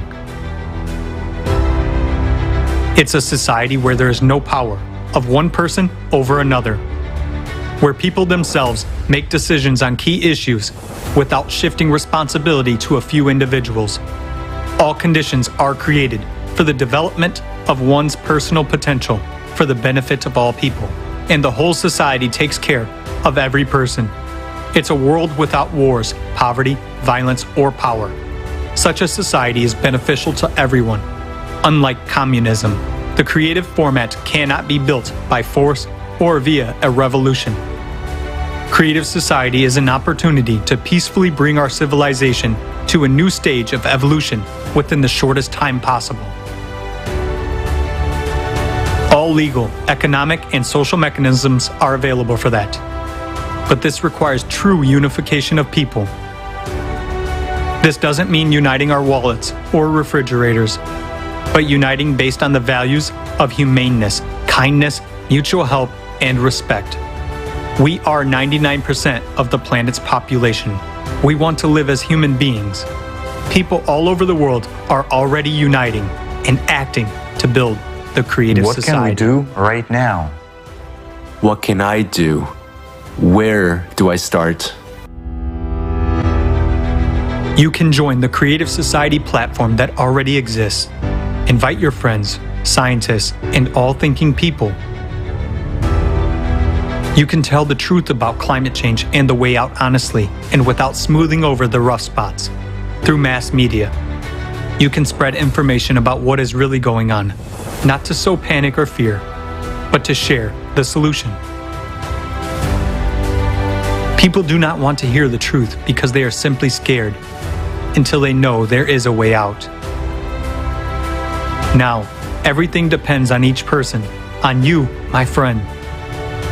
Right now, you can tell all your friends, acquaintances, and relatives about what you learned and understood at the forum. Global crisis. We are people. We want to live. We should act now, while we still have time, so that we don't painfully regret later for not finding the right words and not being able to warn about the trouble. Creative Society is not a political or commercial organization. It's an association of ordinary people from all over the world who, despite any circumstance, act to save all of humanity. These are true heroes, just like you. Join us. We can do anything together with you. Look here.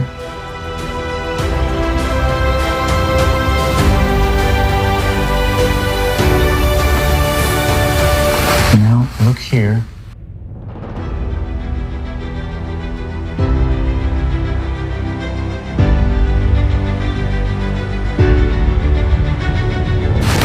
We can do this. It's realistic. Yes, of course. I'm calling the director of the Institute of Volcanology. Good idea.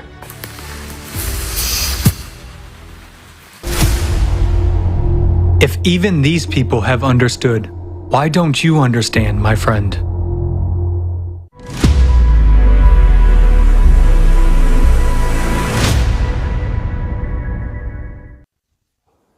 Isn't it so, friends, if even these two scientists could get along, then why cannot we? Why cannot we start taking action today to make sure that we can live safely tomorrow? And the action starts from very simple steps, sharing the information, because only notified people who know what is happening can make decisions, can influence our future in the positive way. So share these links on your social media. Make sure everyone knows. Make your own video with understandings and send it to us on our website, creativesociety.com, on our email, and also post it on your Instagram, TikTok, Facebook, Twitter. That's the best thing you can do. And of course, join the Creative Society. Join volunteers who make this research, getting to know scientists from so many different fields and bringing together all the pieces of the puzzle of this picture of what is going on our Earth. And those who have been doing this already understand, and hopefully you too, that there are some very serious cataclysms ahead of us. And there is very little time left to prepare. Even now, it is necessary to understand in detail the cosmic impact, to know what are we dealing with and how can we counteract it. Giancarlo will tell us about the effects of intergalactic rays on our planet and what fundamental changes we are already seeing today.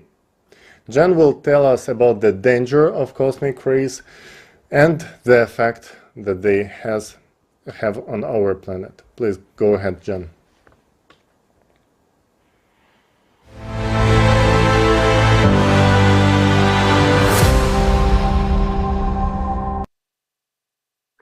Climate change and the increasing number of natural disasters on our planet are the reality that people have to face almost every day now. The rising frequency and strength of these disasters poses a big threat to our civilization.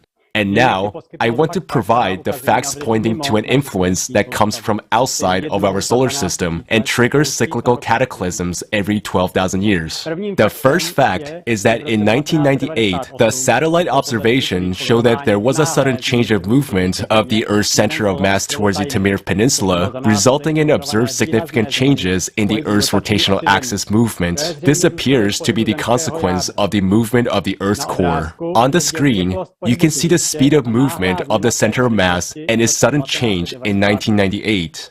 On the right, you can see a corresponding change in the Earth axis precession. These significant changes in Earth's rotation lead to changes in centrifugal force, increase in volcanic activity, and earthquakes. It is noteworthy that since 1994, the movement of the Earth's magnetic pole has speeded up and is also moving towards Taimyr Peninsula.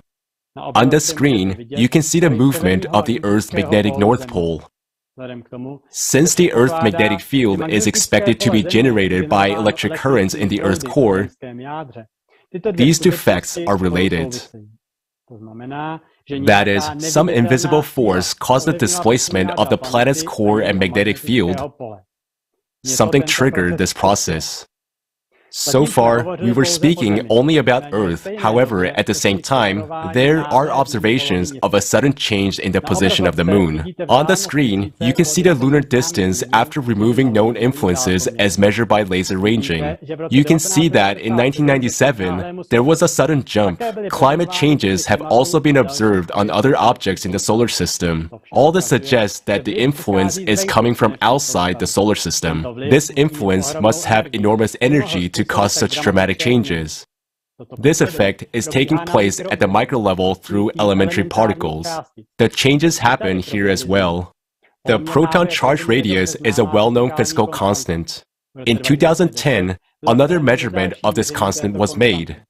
This measurement resulted in a value that is 4% lower than the original value, far beyond the measurement error of the previous measurements. Both subsequent measurements confirmed the new value of the constant, although there were also measurements confirming the old value. This discrepancy in the measured radius of charge of the proton is a mystery to scientists, and they have no good explanation for it yet. We want to point out that the underlying cause of this change and the changes in the Earth's core are the same.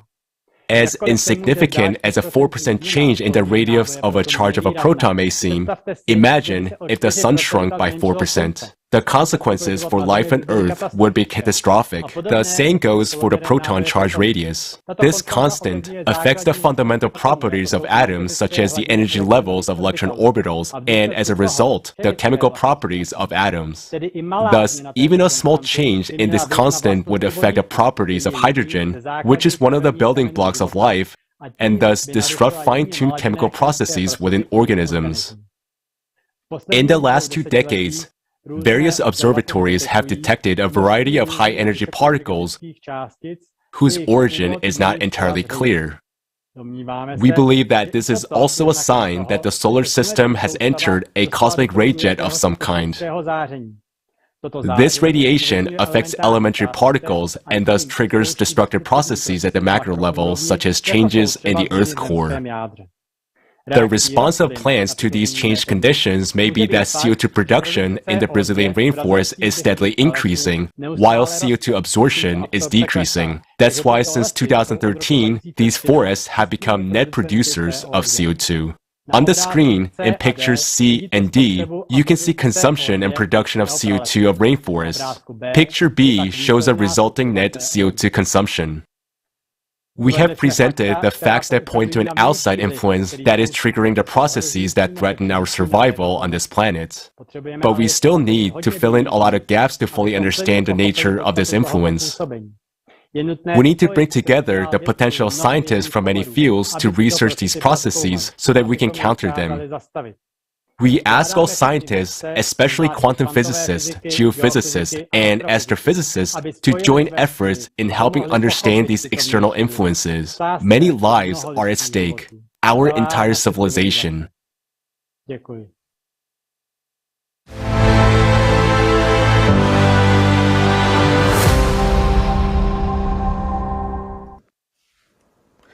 Thank you so much, Jan. Indeed, galactic radiation is a serious and yet unexplored problem for humankind. We have a lot of smart, inventive people, and we are quite capable of solving this problem. We suggest that you watch a fragment of a program with the esteemed Igor Mikhailovich Danilov about what opportunities do we have as a civilization.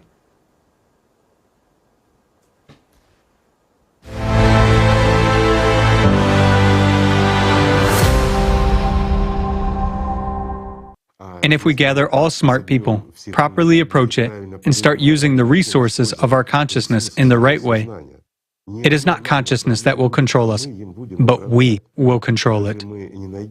Won't we? Find a solution to protect our planet. Yet, these are, pardon me, merely cycles. It is merely energy. Yes, the cycles are destructive, but guys, it is energy. We can accumulate and redirect it. We can direct that which destroys us to creation. Isn't that right? After all, it is power. It doesn't matter what kind of power it is. It is uncontrollable. Therefore, it is chaotic. Chaotic, uncontrolled energy can destroy. But if we use this energy, we can create instead of destroying. Isn't that so? It is. If we understand the basics of energy redistribution among these particles, or their quantum entanglement, interconnection, not the interaction of two particles, but what forces them and what they control. While these particles control this very energy, this particular force, they perceive and transmit a signal. If we are able to perceive and transmit a signal, tremendous opportunities will open up for us, at least in the field of communication. But if we understand this mechanism, we will be able to control other particles as well. And if we go even further, we will be able to control various kinds of radiation and extract energy from them. And it's a serious step to even find tools to confront climate. Well, climate.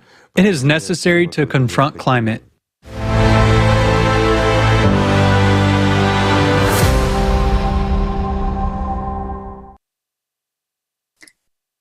Спасибо огромное, уважаемому Игорю Михайловичу Данилову, за озвученную бесценную информацию.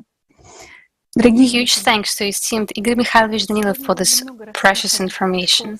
Dear friends, you have many times heard today that the salvation against imminent catastrophe during 12,000-year cycle is unification of scientific potential. But this is possible only in a creative society. You might have a thought, how would this help at all? Is this solution? Why is it only possible to unite scientists in a creative society? You could just give a grant to solve this issue, but leave the consumer format. I will now explain in the clear terms why we can only find a solution in the creative society and why in the consumeristic format only death awaits us. Look at our world today. Countries are disunited, fighting and trying to hurt each other as much as possible. The most advanced laboratories and research are owned by military and therefore classified. The smartest people in the world are busy creating bombs and supersonic missiles to destroy us. Us, humanity, on the other side of the planet, more qualitatively, satellites, instead of monitoring the climate, control the bomb flights. All countries hide from each other. What are the real situation of climate change on their territories? And this happens at the time when in every country the earth is cracking under people's feet and magma is erupting, trying now to resolve the information about where there are supposedly stable, safe territories and where a supervolcano is about to burst. For the pseudo-safe territories, there will immediately be a war with we are managing to kill each other several times better than the climate, and soon there will be no safe territories on Earth at all. And what are doing those whom we used to call scientists? At this time, we have shifted the responsibility to them to think instead of us. Some people create bombs, others solve, shove the crap about the anthropogenic factor into us, while others judge their megalomania, sticking to the narrow territories. Science is now killed by the consumeristic format. It is maximally fragmented to a multitude of unrelated areas, flooded by bureaucracy and smoothed by false dogmas. A multitude of the smartest people do piffing jobs, hiding confidential data from each other and competing with each other.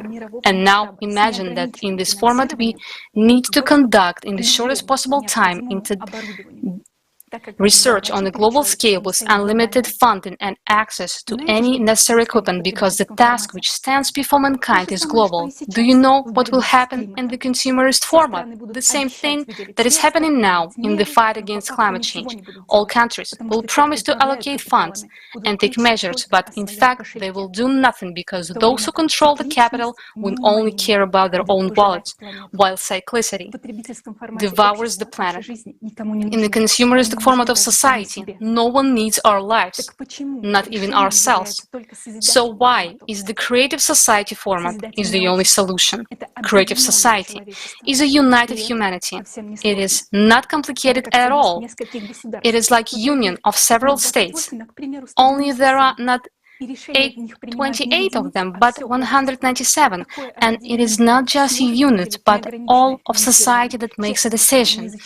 Will such a union of countries be able to provide unlimited funds for honest scientists to study the cycle? Yes, it will. Can it provide access to laboratories, advanced technology, satellite data, and equipment? It can. Why? Because we are people and we want to live. We are interested in life on Earth because it is our life and love of our children, each and every one of us. We need to set our one common goal for honest scientists from different countries. This goal is to understand the processes and influence that from cyclical planetary cataclysms, to find adaptation mechanisms and to prevent a global disaster, to save billions of human lives. It should be as interdisciplinary research as possible. An international team of conscientious scientists from different fields of science, engineers, practitioners, and theorists, united by a single potential, amplified many times by each participant. Those who doubt will only get in the way, so we need only conscientious, honest, and responsible specialists, within climatologists and meteorologists, to study the real processes that are now rapidly changing the atmosphere beyond the rays of negligible concentrations of CO2. We need oceanologists, volcanologists, and seismologists to assess the realities of magma rates, volcano activation, and earthquakes. We need geophysicists, geologists, earth physicists who study the subsurface, the magnetic field, the core, the rotation of the planet, who can model all the processes. We need astrophysicists, paleontologists, solar physicists to understand where the radiation comes from, how it works. We need quantum physicists, elementary particle physicists who study changes in the micro world to assess the strength of the impact of high energy radiation, its properties, its nature, to understand what force must be countered, and a lot of other directions, and specialists should be united into one potential. Then we will be able to stop cyclic cataclysms occurring on our planet every 12,000 years. After all, there will be always counteraction to any action. With our level of even today's technology, it is possible to resist cosmic radiation. We need collective brainstorming. If we understand what this cycle is and what impact this radiation has, then we can understand how to counteract it. The first thing that will happen during the transition to a creative society is support for science, support for real scientists, not those who spend billions of obscure things. We need to act. And we can't waste time because these are human lives. That's why scientists will be on the front lines in the creative society. This will be the main front. If we bring together true scientists who are willing to face challenges and make new discoveries, we can take our science into skies and beyond. We will be able to make high-precision advanced forecasts to all kinds of cataclysms even during transition phase. We will be capable of terraforming the elements so that no human lives are lost or left homeless. We will not only be able to study the cyclicity, but to get out of it forever for future generations of humankind, to learn to control those high-energy radiation and direct them for peaceful purposes, providing mankind with free energy anywhere in the world. We will be able to explore outer space, fly to other galaxies and discover new planets. Combined scientific potential can bring the level of human development of such heights which we can only now dream of. It is more than real, and all we have to do is to act. We need a united humanity. What does it mean to unite? It means to act towards one common goal. So, is there a more noble and unifying goal than building the creative society?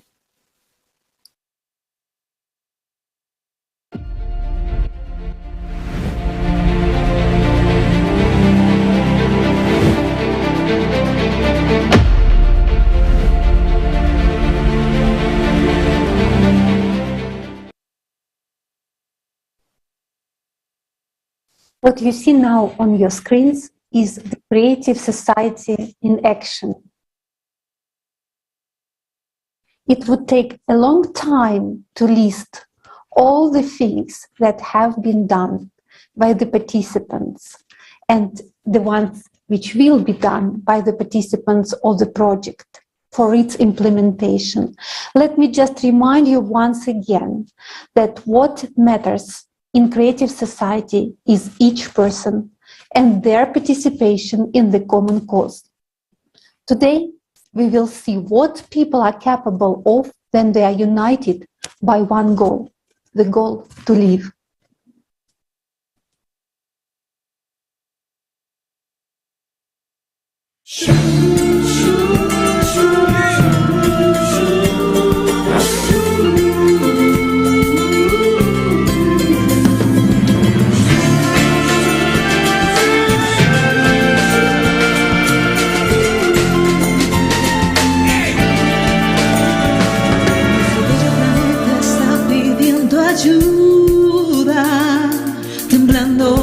Ardiendo en llamas, no quieren decirte esta verdad tan cruda, ahogándote en vacías proclamas, que nunca muestra sus crueles espinas, la batalla ya ha comenzado, el enemigo no espera pero asesina, en una guerra que no se ha declarado. Es hora de salir de nuestros caparazones. Somos personas, queremos vivir para perder la vida. No existen razones para poder cambiarlo, nos debemos unir. Es hora de la verdad, ya no se puede esperar. Ya es tiempo de actuar, hora de decidir. Gritemos todos, somos la humanidad, somos personas, queremos vivir, somos dignos de vivir en un mundo ideal, es lo que nos mueve a seguir y nos motivará. Seamos breves en actuar para poder luchar, en sociedad creativa lo podemos lograr.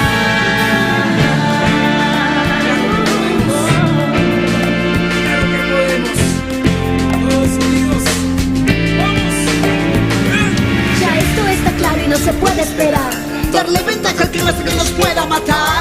¿Cuál es tu opinión? No seas carne de cañón. Nuestra fuerza es la amistad, nuestra fuerza es la unión. El clima está matando a nuestro único enemigo, so podemos superarlo y lo haremos contigo. Con la fuerza de tu mano, muestra al mundo tu actitud. Vamos por esa victoria. Eres tú. Y no podemos salvar esto. Desde el final tenemos la oportunidad de unir nuestro potencial. Es hora de ser parte de una nueva sociedad. Todos unidos venceremos por toda la humanidad.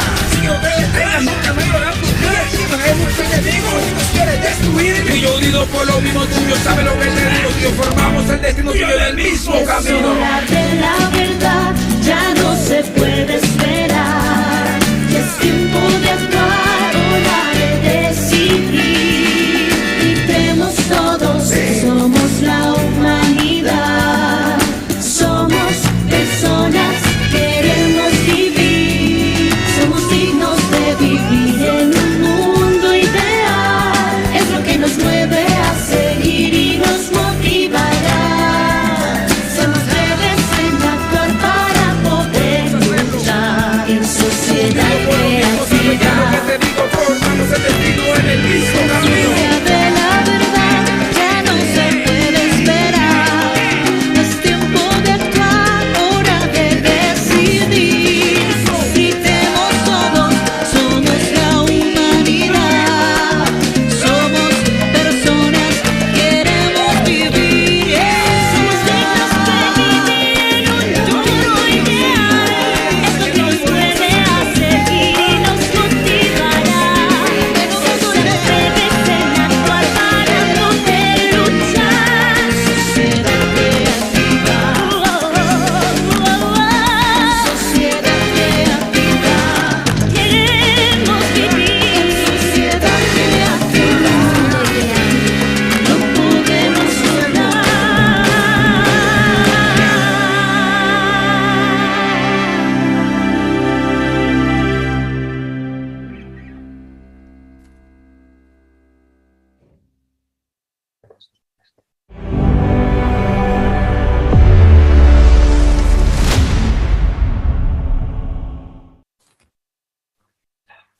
We express our gratitude to our partners around the world for their invaluable contribution to the future of humanity, for building the creative society. And let me remind you once again that all participants of the Creative Society projects are volunteers, people of goodwill, irrespective of their status, profession, personal and professional interests.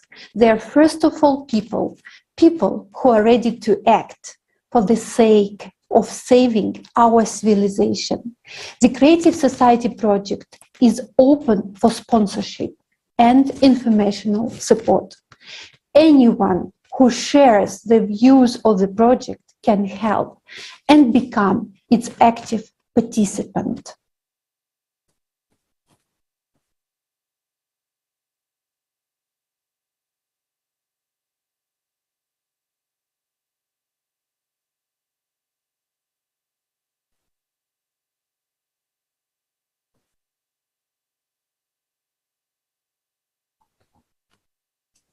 Do you see now how much people all around the world want to live?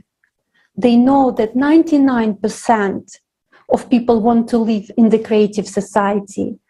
And in order to share this information with you, volunteers are doing everything possible and impossible, including their talents, to create songs, such as the one we listened to. The basis of the Creative Society are the 8 foundations, 8 pillars. They should be implemented in every state.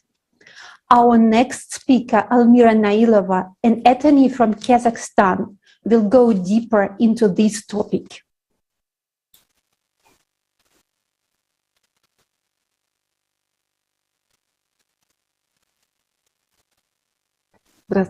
Hello. The facts presented at this forum confirm that the consumerist format of society is a threat to a human's life. But any normal person wants to live in a safe society without war and violence, with confidence in the future. The way people live in society depends on who makes the decisions. There are two variants. The first one is when only a few make decisions. And this is the existing consumerist format.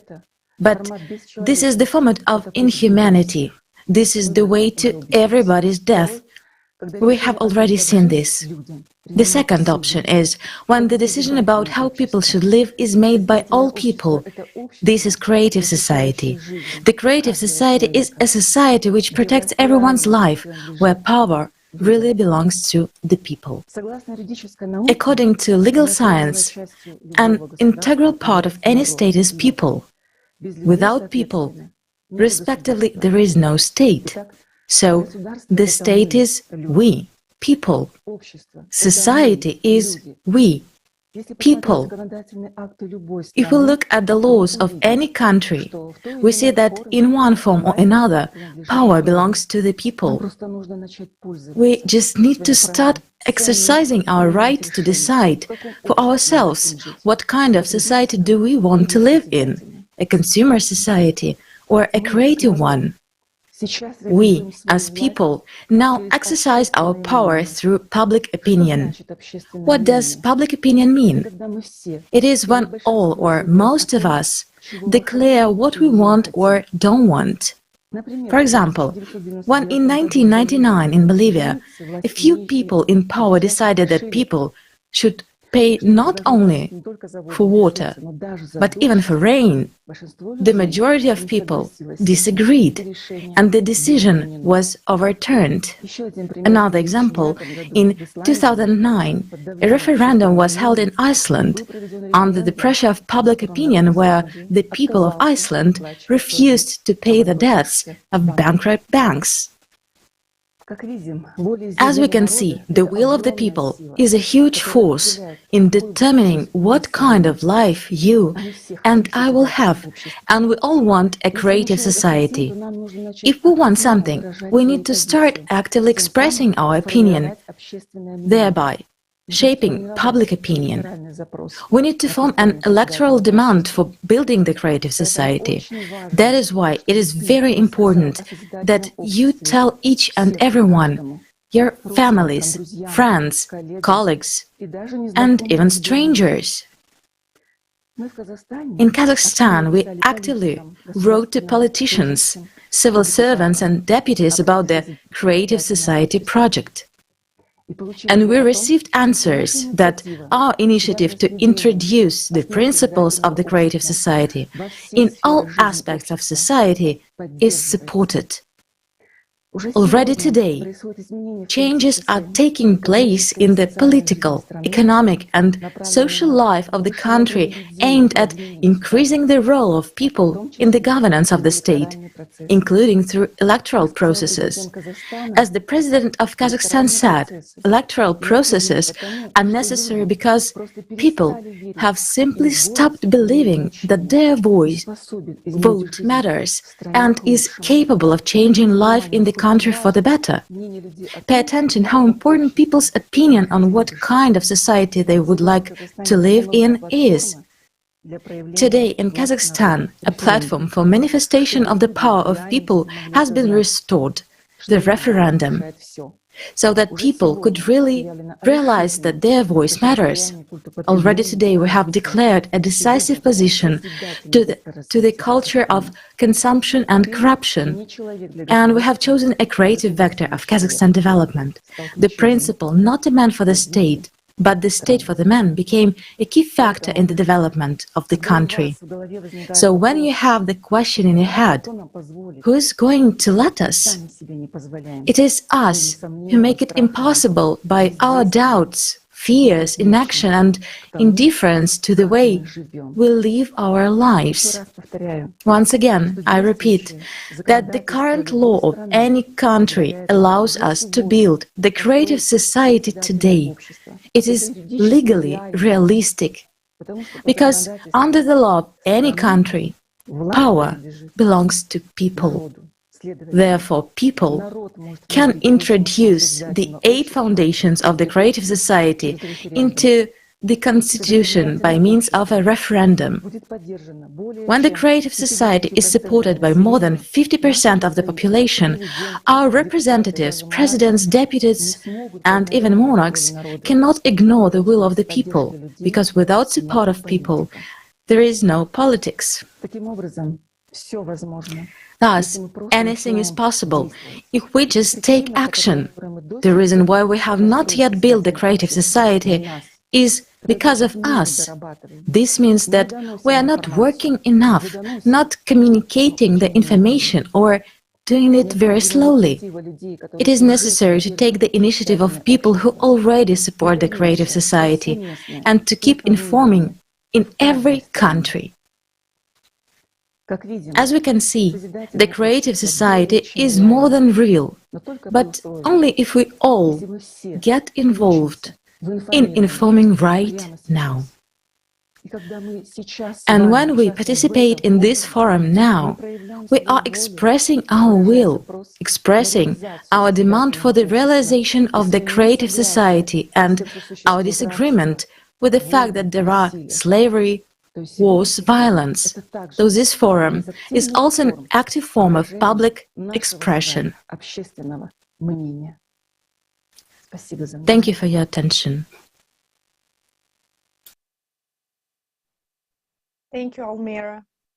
Next, to continue this topic, I would like to give the floor to Mr. Qasim Rashid, who will share his views on the 8 foundations of a creative society. Mr. Rashid is a civil rights attorney, author, human rights activist, and politician.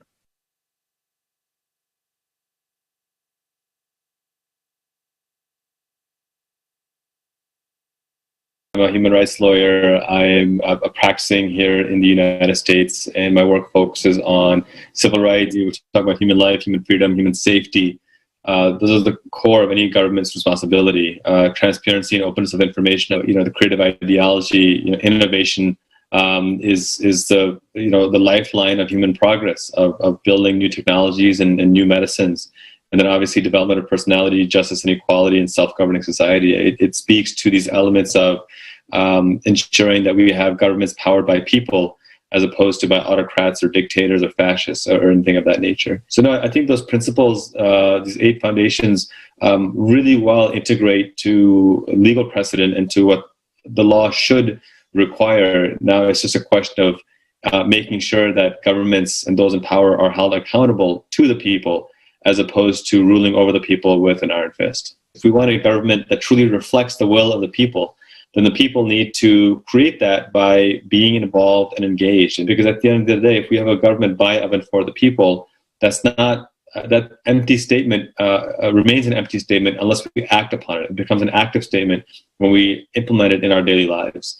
And every change we've seen throughout American history, throughout world history, began with somebody saying, this is wrong, and we deserve better. So do you think that the creative society where human life is the highest value is possible to build?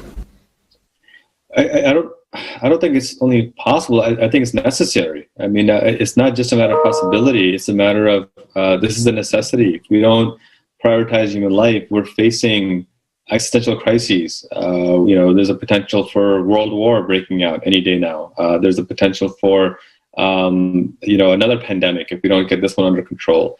There's the all but certainty of climate catastrophe coming, and if people are worried about the number of migrants right now, I think the number is 80 million now worldwide of refugees. I'm sorry.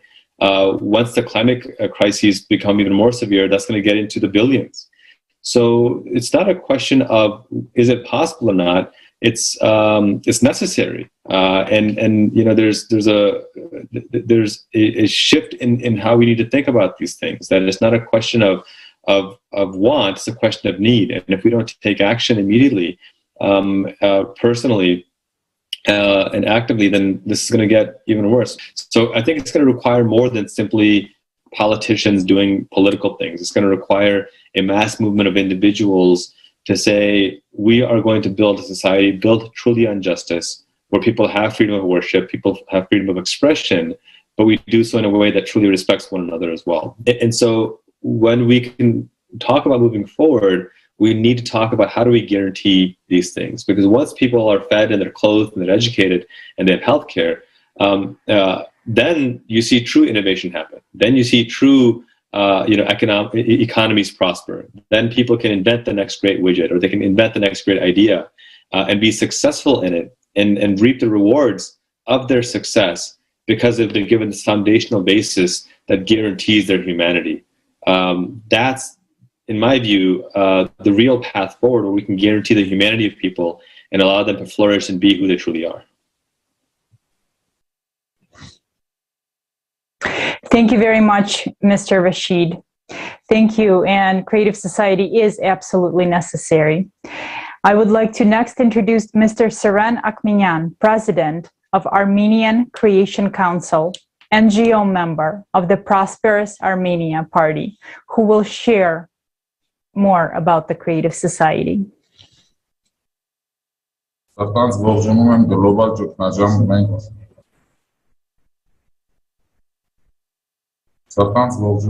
գլոբալ ճգնաժամ, մենք մարդիկ ենք, մենք ուզում ենք ապրել խորագրով ֆորումի բոլոր մասնակիցներին։ Սիրելի բարեկամներ, այսօր մենք շատ կարևոր I warmly welcome all participants to the forum Global Crisis Where People We Want to Live. Dear friends, today we are participants in a very important event. Today's forum is the coalition of people of different nationalities, religious views, and social statuses. It is expressed will of united humanity. It is an honor for me to be a participant in this forum, to witness that you and I are making the strategic step towards the salvation of our civilization. Dear friends, today, together, we have seen the terrible crimes against humanity. The most important thing for us is to understand this is, as long as we live in the consumer society, the war in Armenia, and what is now happening in Ukraine, and in hotspots around the world, will all continue. Some individual terrorists will be succeeded by the others. They will continue to divide us via different principles and to force us into fighting one another. People all around the world will continue to die. Things can be in any other way in the present format of society. It's our duty to stop and forever prevent this lawlessness. We are fed up with wars, deaths, and suffering. The only way out of this darkness is to start building peace among people. The only way out is a society in which the first priority is to improve the quality of each person's life. It is a society in which there will be a peaceful labor and continuous development. It is a society in which the value of human life is the highest value for everyone in the world. All this is possible for every person only in the creative society. Creative society is the salvation for the entire civilization and even for Armenia. My dear friends, it is a great honor for me to represent the Armenian people at this forum. It is a great pleasure and honor to announce to the world that the Armenian nation is now engaged exactly in the building of the creative society, and there are results in this matter already. I truly appreciate the tremendous work which has been done thanks to the fortitude, patience, and heroism of my compatriots. This path is full of difficulties, but it's our choice. What gives me strength is knowledge. The knowledge that the only option for the survival of all humankind is the creative society. This knowledge is based on the experience of the people of Armenia, who are taking specific steps to build the creative society. We are constantly looking for new ways to achieve this vital goal for humanity. What gives me strength is sincerity, because only sincerity gives the selflessness due to which we have made immense progress. I see this sincerity in the eyes of every participant of the Creative Society project, and I have seen it in the eyes of every speaker today. This sincerity in my heart gives me confidence in every step we take. Dear friends, the enormous responsibility for the future of all humanity rests on our shoulders. If any of you is still unaware of the importance of your choices, the moment of truth has come. Everyone has a role to play in building the Creative Society. We should unite and accelerate our progress as we are faced with daunting challenges. Mr. Yes, Kenyan. we are We're busy happy to all welcome on next sites, Mr. but we are resolute in our pursuit of State light public and life. figure, president of the Nevada Semipalatinsk International Anti-Nuclear Movement. Please, the floor is yours.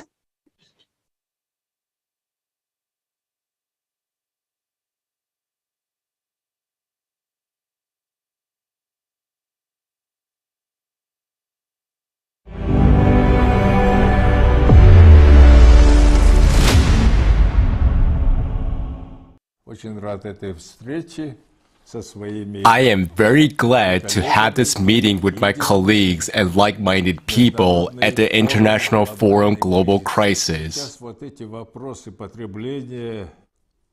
Now, these topics of consumption or creation are the central question. And I am very glad that you're raising this question and creating this dream of ours, that the entire world will become the society of creation. It is necessary to actually create and think about the future for people. And it is very important that politicians become imbued with this ideology. Politicians in all countries, in fact, so that they would think more about this somewhat forgotten concept of creation.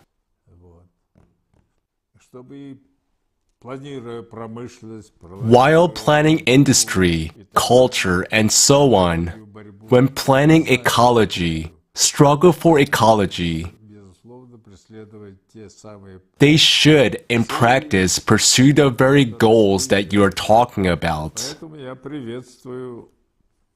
So I welcome this initiative and hope that it will spread not only in Almaty, let's say, but all over the world. The idea of equality and brotherhood is included in these very foundations, right?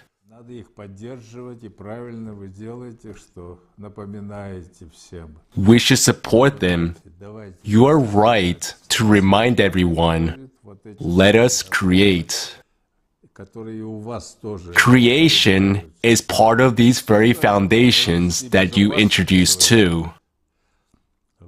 Indeed, human safety also depends on it.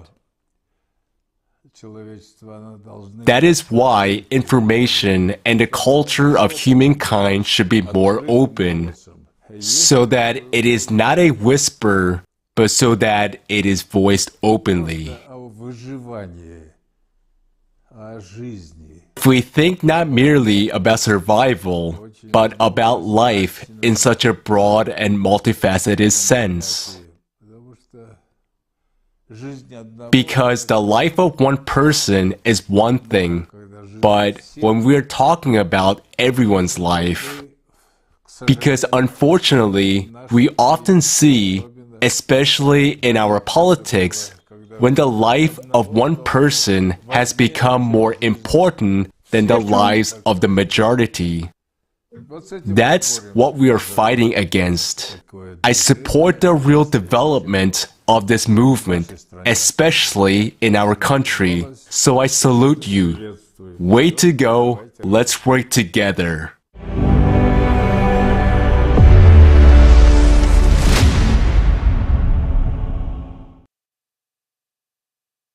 Thank you, Mr. Suleimanov. The next speaker is Baket Jamal Aspanova, Director of the National Library of the Republic of Kazakhstan and President of the Library Association of Cultural Workers.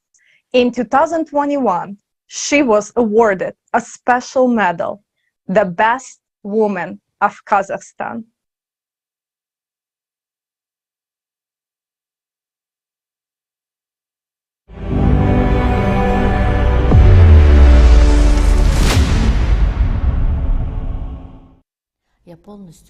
I fully support the 8 foundations of the Creative Society. They are truly focused on the values of humanity, on improving the quality of each human's life. And indeed, we can build the Creative Society together. There is no other way to build such a society. That's what I think. We need to unite. Only through our joint efforts can we eradicate all these problems and solve all the issues together. Only in unity. We will hardly be able to do it otherwise. Separately, no one would be able to solve them on their own. The issues of ecology, climate, and many others must always be solved by all people together. Creative processes in Kazakhstan have already started and are already well underway. We are creating a new Kazakhstan, and the president himself made a speech saying that he supports the Creative Society. So we will be creating a new Kazakhstan already without all that, as I said, without anger, without corruption, without anything negative. It seems to me we'll be living in such a way soon. I hope so. But we need to create all of this ourselves and also to take an active part. Only then will we create a new Kazakhstan in such a creative society. If all of us come together and invest our efforts into this idea, and support each other, then there will be a new Kazakhstan in the new creative society.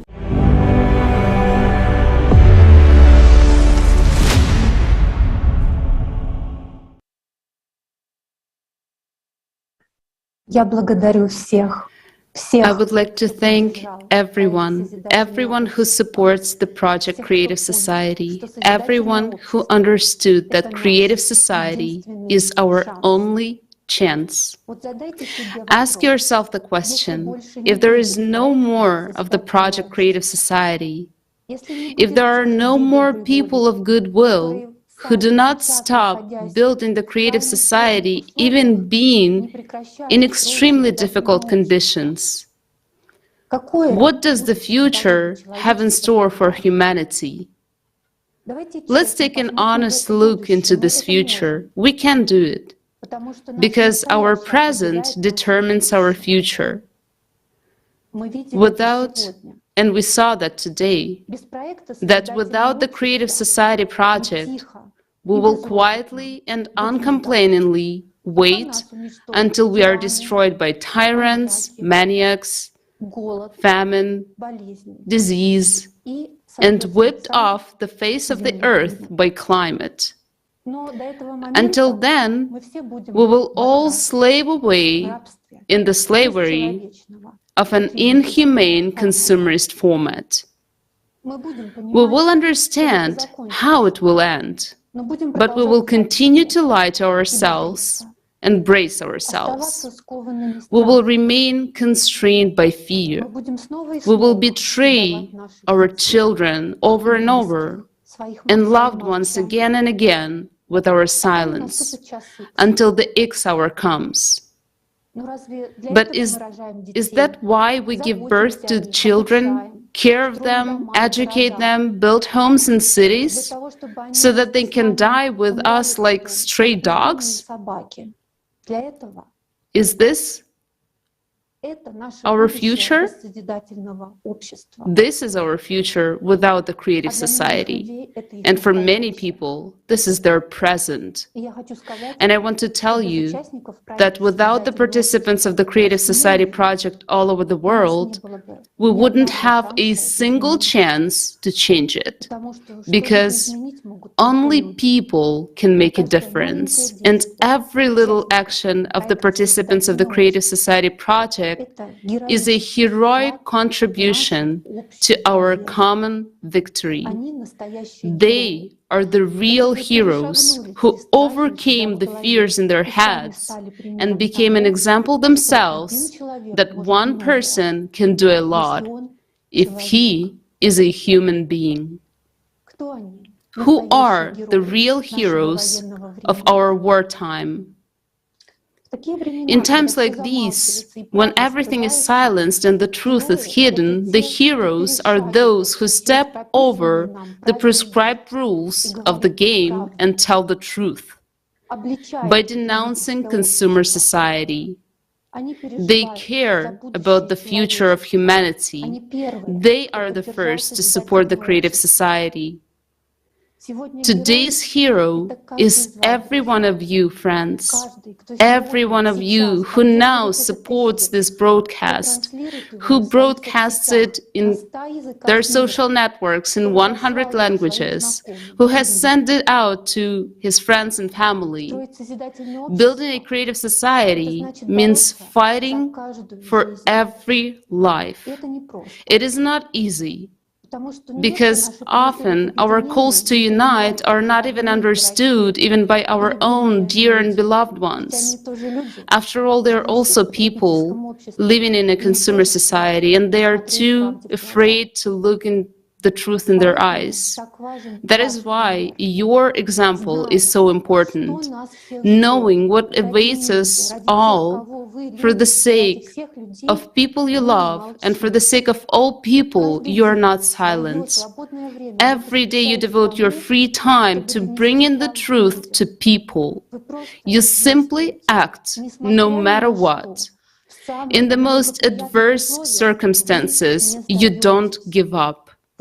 You live as a creative society. Your faith in victory, your faith in unity, your faith in the creative society and people is our only chance. Without all of you, we would have no future. There would be no future for my children, our children. Thank you for everything. You know, we have no time to sit and hesitate. We only have time to act. What you are doing is priceless for humanity. The real heroes of today are not the ones we see in the movies. It is not the one who destroys, but the one who builds. A real hero does not act in the name of fame or fortune, not on someone's orders, but on the call of the heart. True patriotism is to fight not against someone, but to fight for the life of every person. Among us today are those who continue to act under the blast of bombs, those who believe in the human and in us, humanity, even seeing with their own eyes what atrocities human beings are capable of in a consumerist format. But they did not give up. They did not stop building the creative society. This film is about them, about real heroes.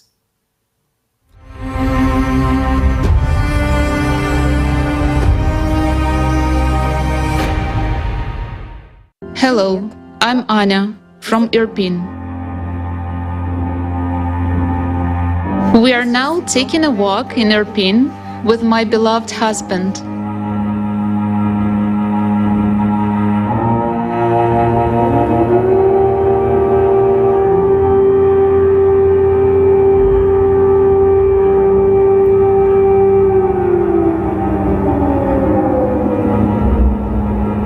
And this is the second war I'm facing in my life, from which I'm running away along with my entire family.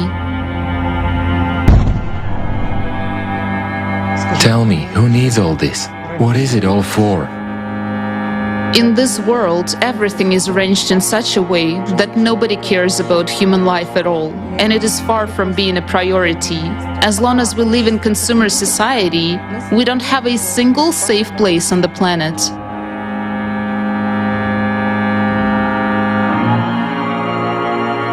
People, answer this question. Do you want to live in such a society? As for me, I don't.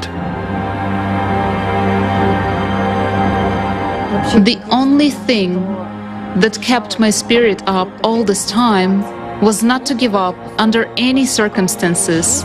As long as I have life, I should do my best, firstly, to remain a human being inside, and secondly, to actually do everything possible and impossible so that we could move from this murderous format, the consumerist format, to a creative format of society, and do my best for the project.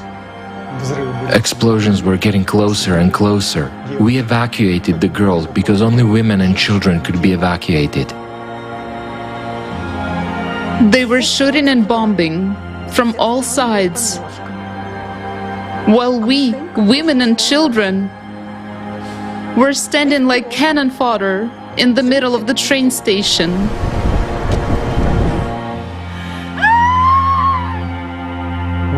We passed through the area that was under fire at our own risk. I felt that I was on the verge of a breakdown. At some point, I wanted to scream.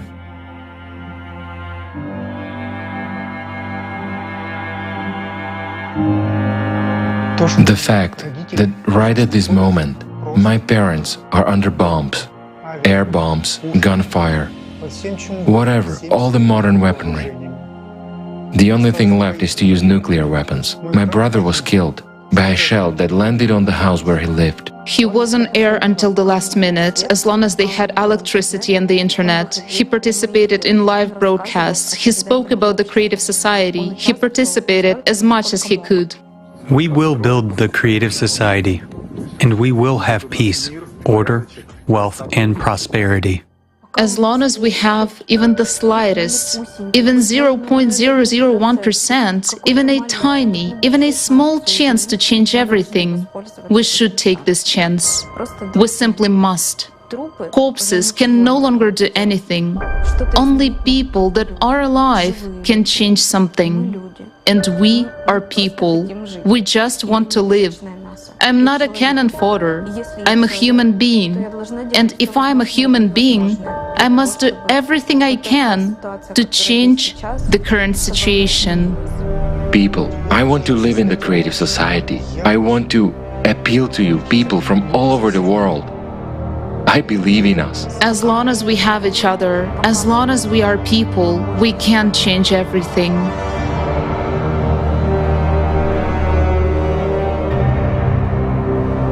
We're now driving along the road that my family and I were taking when we were evacuating.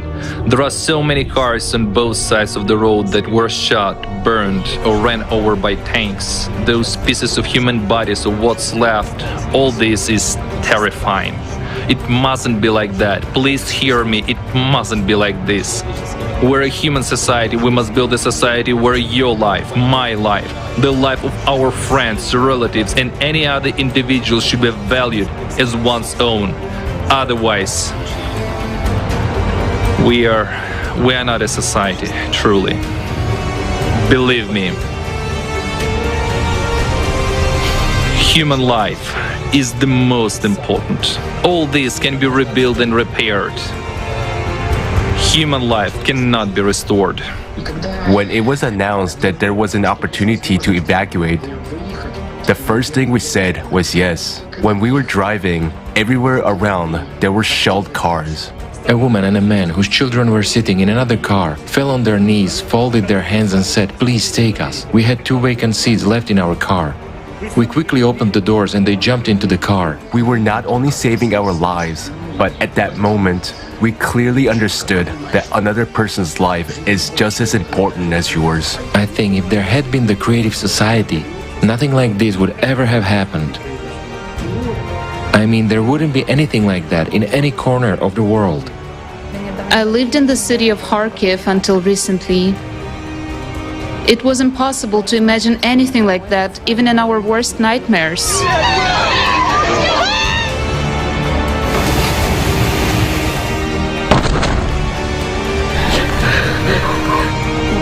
But this is the price we pay for our inaction and silence in building the creative society. Are we really so indifferent to other people's trouble? Have we lost our empathy? Are we so bogged down in this consumerism that some pieces of paper motivate us to kill people? I'm taking part in the preparations for the International Forum on May 7, 2022, because I understand that building the creative society is the only chance for us, and it's the only chance for us to experience what it means to live in a prosperous society. Let's preserve the life of every person on the planet. I'm originally from Russia, but it's already been 10 years since I've been living in Ukraine, in the city of Irpin. I was unaware that everything I knew, my entire habitual way of life would vanish. And I don't know if I will ever be able to return to this city. I cannot go back to Russia either, because I have ties with Ukraine. Why did I, as a volunteer of the Creative Society project, continue to act despite the fact that explosions were rumbling outside my window and shells were exploding? To be honest, I had no idea whether I would survive or not, because explosions were very close by. I mean, Grad missiles were blasting in groups of 5, rocking the house violently. The sound hitting my eardrums, my head hurt terribly from all that noise, and when the internet was still on, I joined in translations. Even in such conditions, even just a little, but I would do something more. I still had a chance to do more. Why are we doing this? I will say right away that I'm not a hero. I'm an ordinary person, a participant of the Creative Society project. And together with all people of goodwill, we will do everything to preserve this world, even at risk of our own lives. We carry on. My workplace looks like this right now. Unfortunately, it's temporary. I think we'll have to go back to the hallway again soon, because it's really scary when you see a missile being shot down over your house, and when 2 neighboring houses on that street were hit by Grad missiles.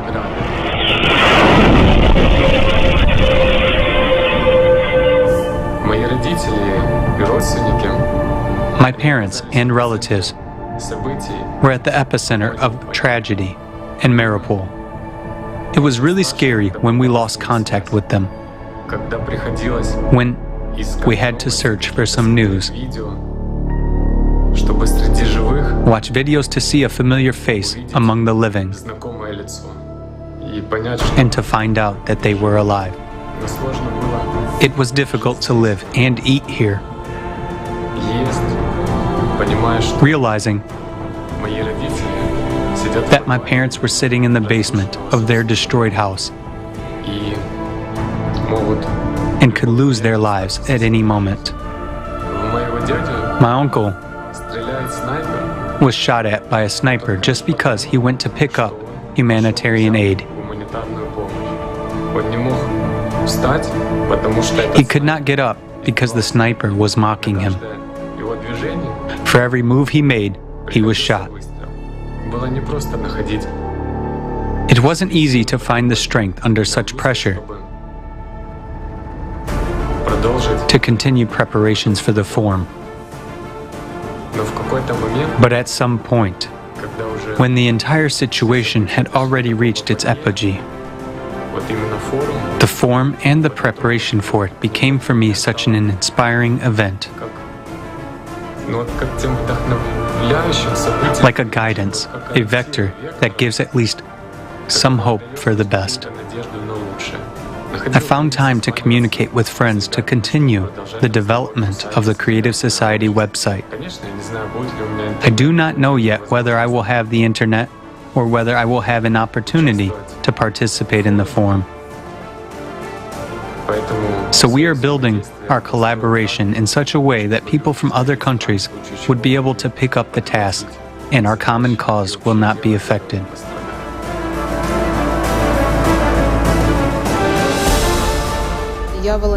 I am a volunteer of the international project Creative Society from Ukraine. Unfortunately, 2 weeks ago, I had to leave my home because of the war in my country. What helped me to cope with this storm of emotions, with fear and panic that overwhelmed me at those difficult moments, what helped me to overcome everything was my participation in the preparations for the forum.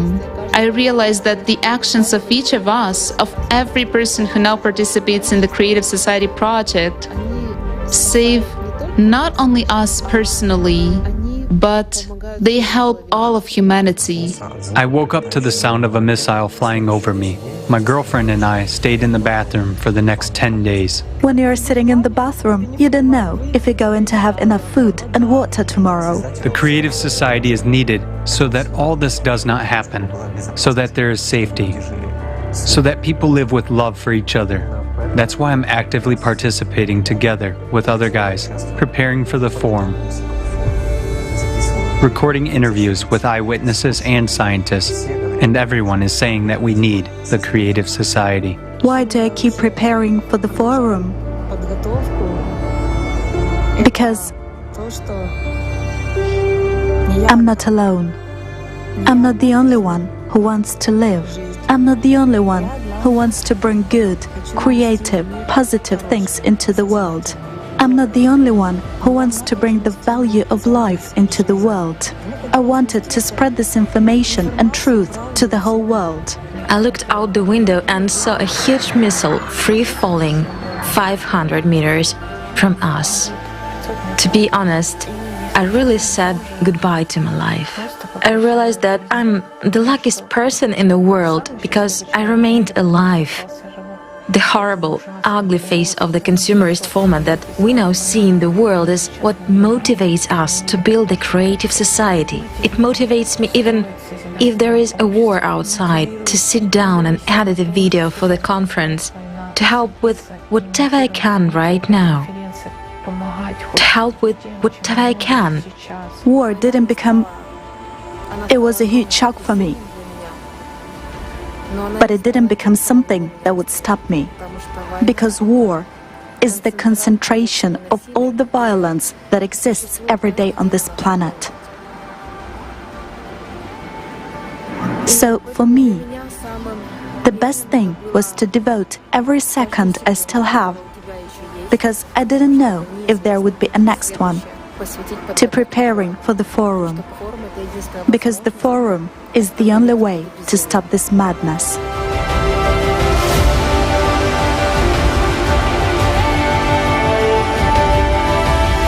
Looking at the situation that is now happening in my country, looking at how people are suffering, I understand that there is no time for inaction, and I don't want to be idle. That's why I continue to take part in the preparation for the forum. As long as we have even a single opportunity, even a few percent, we have to do everything we can to make the Creative Society come true. Because it's our future. I want to tell you absolutely sincerely and honestly that being in the city of Bucha, with my family, under constant gunfire, under constant explosions of bombs and shells, where every second, every moment could be my last one, and every next explosion could take away my life and the lives of my family and friends. Every day, I pray to God to have a second chance.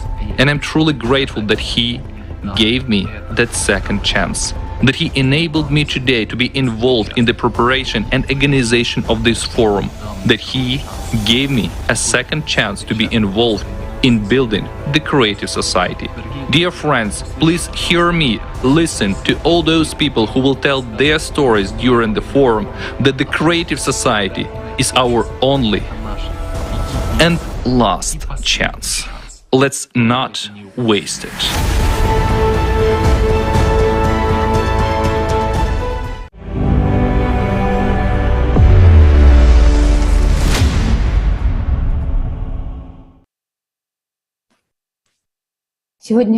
Today, the whole world is afraid of a nuclear bomb, a nuclear holocaust. But the worst bomb is a callous heart that doesn't care about other people's lives. How many more human destinies are left behind? How many we have already lost on the fronts of consumer society? It is so painful and difficult to realize how many beautiful people we will never get back. It's not just wars that do this. It's all the ugliness of the consumerist format of society. For these people, our loved ones, our friends, we are too late. We have had no time to build the creative society. This feeling that we didn't have time to save them will stay with us. But for sake of those who are alive, we have an obligation to act. Our heroes all over the world, participants of the Creative Society project, today are doing the impossible to start the hearts of the heartless, to start the beating of the human heart, even in those who have it dead, morally dead, carrying out the reanimation of humanity. And people are standing up all over the world because truth and the will to live drive these heroes. These are the ones who are on the front lines right now. These are all of you. And for those who are still hiding and hoping that humanity's last war will not touch them, I would like to say, previously, like you, we didn't know much, we didn't see much. Just like you, we thought more about our stomach and our selfishness. But let's be honest, you see everything, you just don't see a way out. And we wanted to know the truth and find a way out. And when you know the bottom line, you open your eyes and you start to see other things, things that you didn't see before. You begin to see life, you begin to appreciate life, every life, and then you make your choice. You make it right now. You either turn off this broadcast and continue to live in consumerism, as if nothing is happening and you haven't heard anything today, or you make a choice right now and stand with those heroes who are giving themselves the word that they will do everything in their power to build a creative society, a society where you are a human with the capital letter H, not a cannon folder. Tell me, what have you done for life, for the human future, for our children? What have you done today that disaster will not come to your house tomorrow? And you can do a lot. Because when we are together, when we are for life, we understand that not a single chance must be missed. We act, and every action brings us closer to the creative society.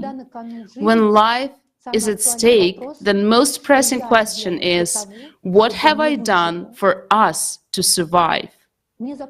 I remember a quote by Martin Luther King Jr. Everybody can be great because anybody can serve. You don't have to have a college degree to serve. You don't have to make your subject and verb agree to serve. You only need a heart full of grace, a soul generated by love. I bow down to all the heroes, thanks to whom we will live in the creative society. I bow down to all the participants of the Creative Society project in the *ALLATRA international public movement from all over the world. Thank you. Without you, we don't have a chance to live.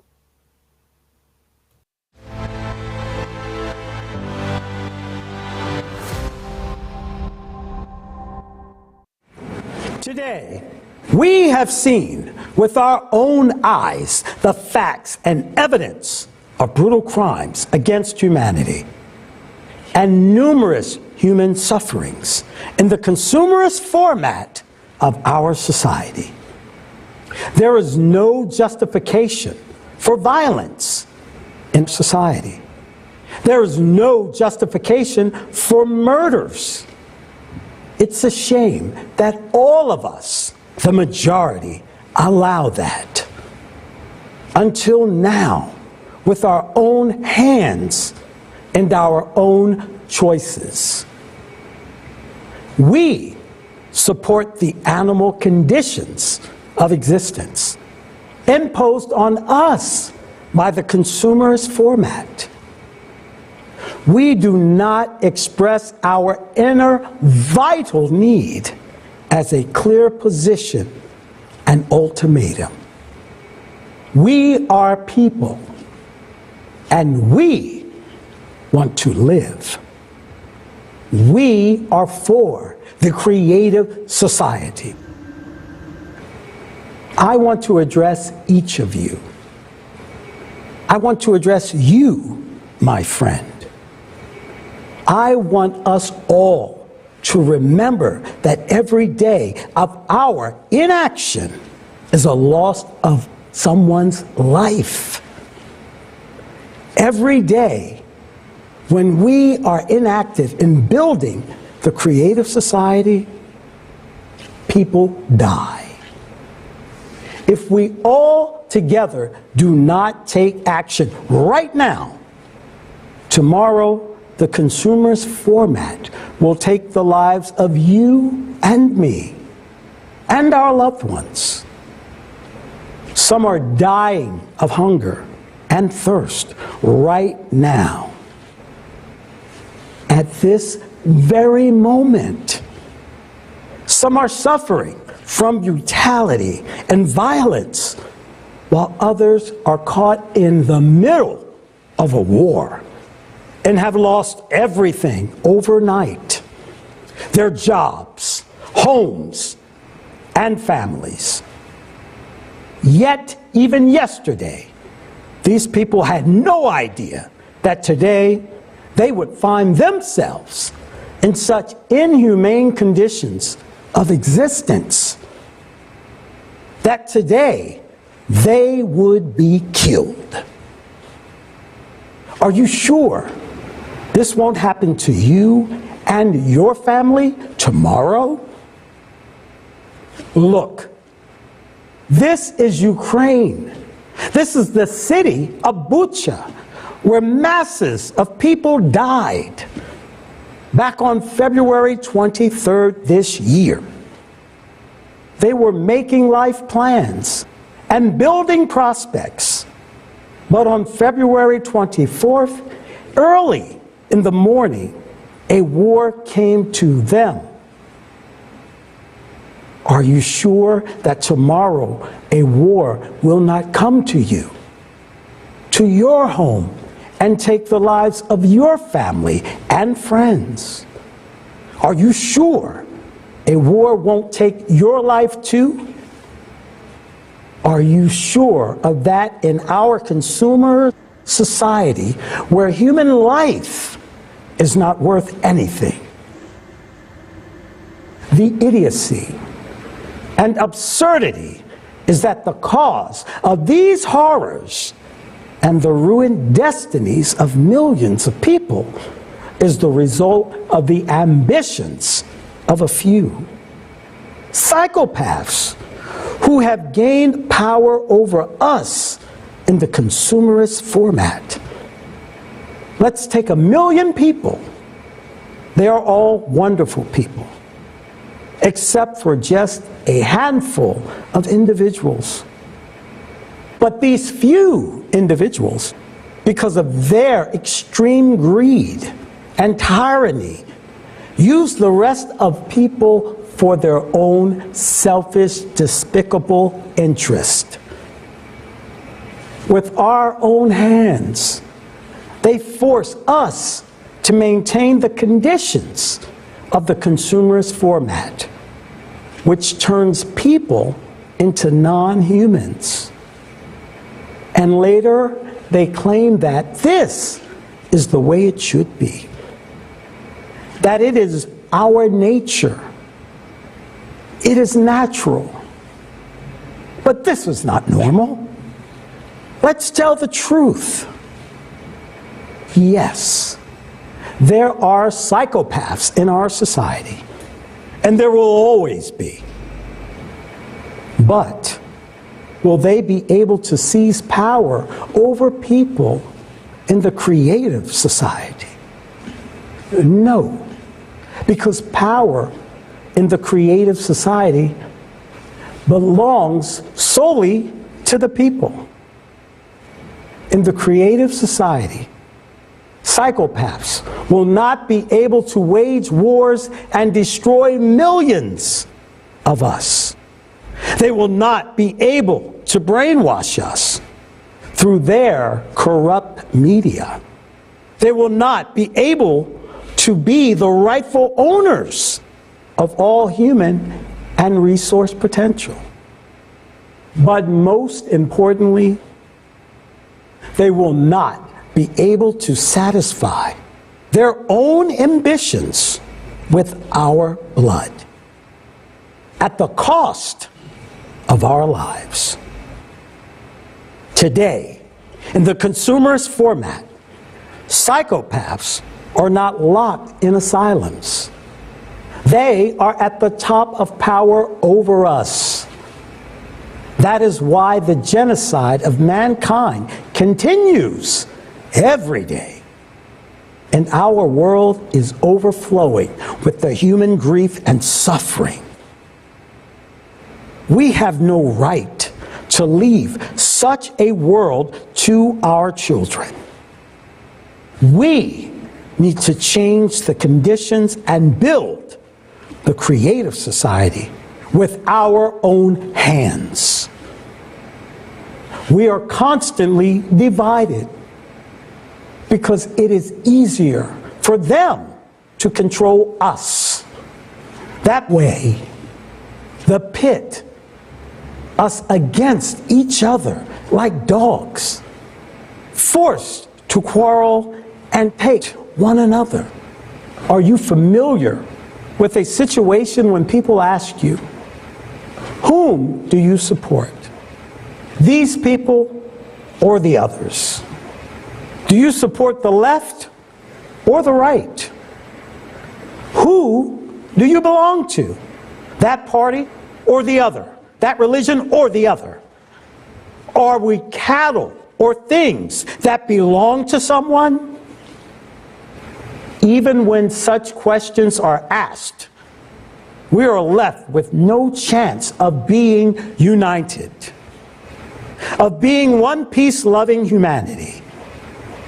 But today, even when attempts are made to artificially set us at odds and separate us from one another, our position in life is clear and unambiguous. We answer all the questions from the corrupt media and collaborationists. We are people. We want to live. We are for the creative society. And only this position is our future. A person with a consumerist worldview cannot understand the sincerity of people, their selfless motive to live and act for the sake of the future of all mankind, not just for themselves. All the more so in our time. when humanity is under the threat of destruction, when we are attacked by the most ruthless enemy, the climate. The consumerist format is cruel, but it is nothing compared to the global climate change that brings devastating cataclysms. There are heroes who see the global threat and the entire absurdity of the consumerist format. And they are not silent. They are active. After all, we all understand the world is a big place. And although it is difficult to inform everyone, it is possible. We understand that the world mass media are now working for the collaborationist. Everything is in private hands. The corrupt media will do nothing to alert people to the global threat of an undeclared climate war and the need to save people through unification and building the creative society. It can only be done by us, people themselves, who realize the importance of this moment and the importance of informing everyone right now, while we still have some time. You see, no one but us. These heroes are ordinary people. True heroes are those who, despite the fact that their own lives are in real danger of death, despite all fears and risks, they continue to act, to take care of others, to knock on other people's doors, even to those who are heartless, because they are also people. The heroes act for the sake of all humanity, knowing that every second may be their last. Participants of the Creative Society Project, the people of Alatra, are the true heroes. They, like all of us, are scared. They are scared to sit under bombardments in basements. But they act. They inform. They are scared for their lives, of their near and dear ones. But they act. They are afraid of what will happen to them in a minute. War, famine, crisis. But they inform, because they have the meaning of life, to save people's lives, to save the future of humanity, because they have a higher goal that prevails over their own fear. These are the true heroes, and we are proud that we have such people in the world. People who are worthy of the title of a real human. A human with the capital letter H. A human of peace. A hero is the one who is able to overcome his own fear and act for the sake of the future of all humankind. You may ask, what motivates them? I'll tell you, life. Here in the Creative Society Project, people value every human life. They are driven by the love for humanity and true altruism. Alatra is what is saving the lives of millions of people today instead of taking them. Alatra creates conditions for becoming a true free human, not a slave of the consumerist format or a soulless creature, a puppet in someone's hands. To be able to preserve one's humanness and love for people, being on the verge of life and death, and at the same time to light the fire of faith and hope in others. Isn't it heroism?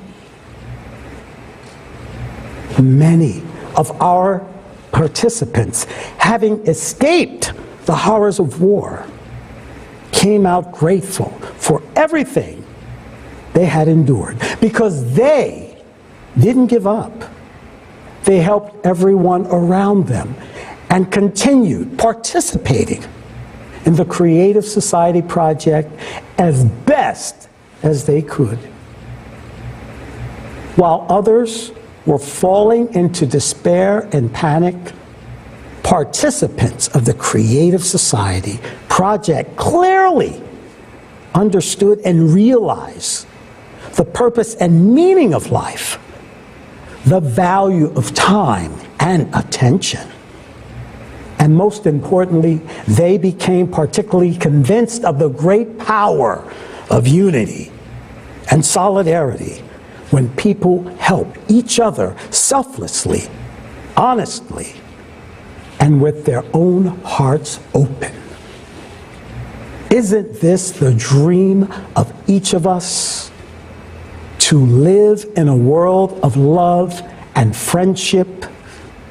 The hardest part of building the Creative Society is to explain so that people understand that it benefits everyone, for each and everyone. It's the only salvation, the only chance to survive and gain real life. After all, the Creative Society opens up tremendous prospects and frontiers for all of humanity. Now, our weapon is the word. There's nothing stronger than words. Wars began and wars end with words. Words can destroy, divide, and kill, or they can create, unite, and save. We have been brainwashed into thinking that we are stupid, worthless, and incapable of anything. But this is not true. We are the ones on whom the entire consumerist format is based. But we are also the ones who can change it. We are the ones who can get together, build the Creative Society, and create a better future for humanity.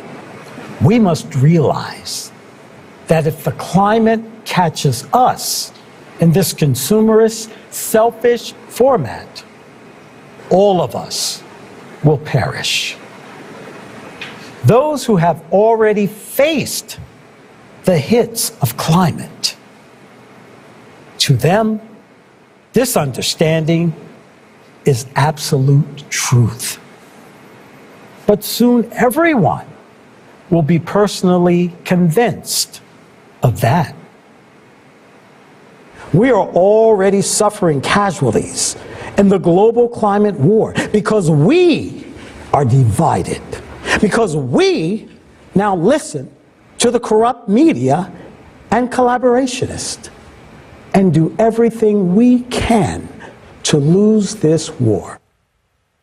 Think about it. Is there any idea in this consumerist format worth your life?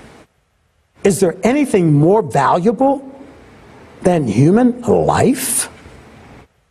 If we continue existing in the darkness of hatred and hostility, we will not survive. If we do not meet each other halfway and do not unite, we will not survive. If we do not build the creative society, we will not survive. We must make sure that we will never be in another world again. We must keep our children safe and build a different world, a world of justice, equality, and freedom. The most valuable thing every person has in this world is life. Your life and the life of others. We can only survive together. And it is life that we must learn to value and cherish above all. Do you want to live? I'm sure you do. Then it is time to do whatever it takes to survive. We have a choice. Either all of us will die, remaining scattered egoists, or we will learn to live together in one peace and mutual respect as one humanity.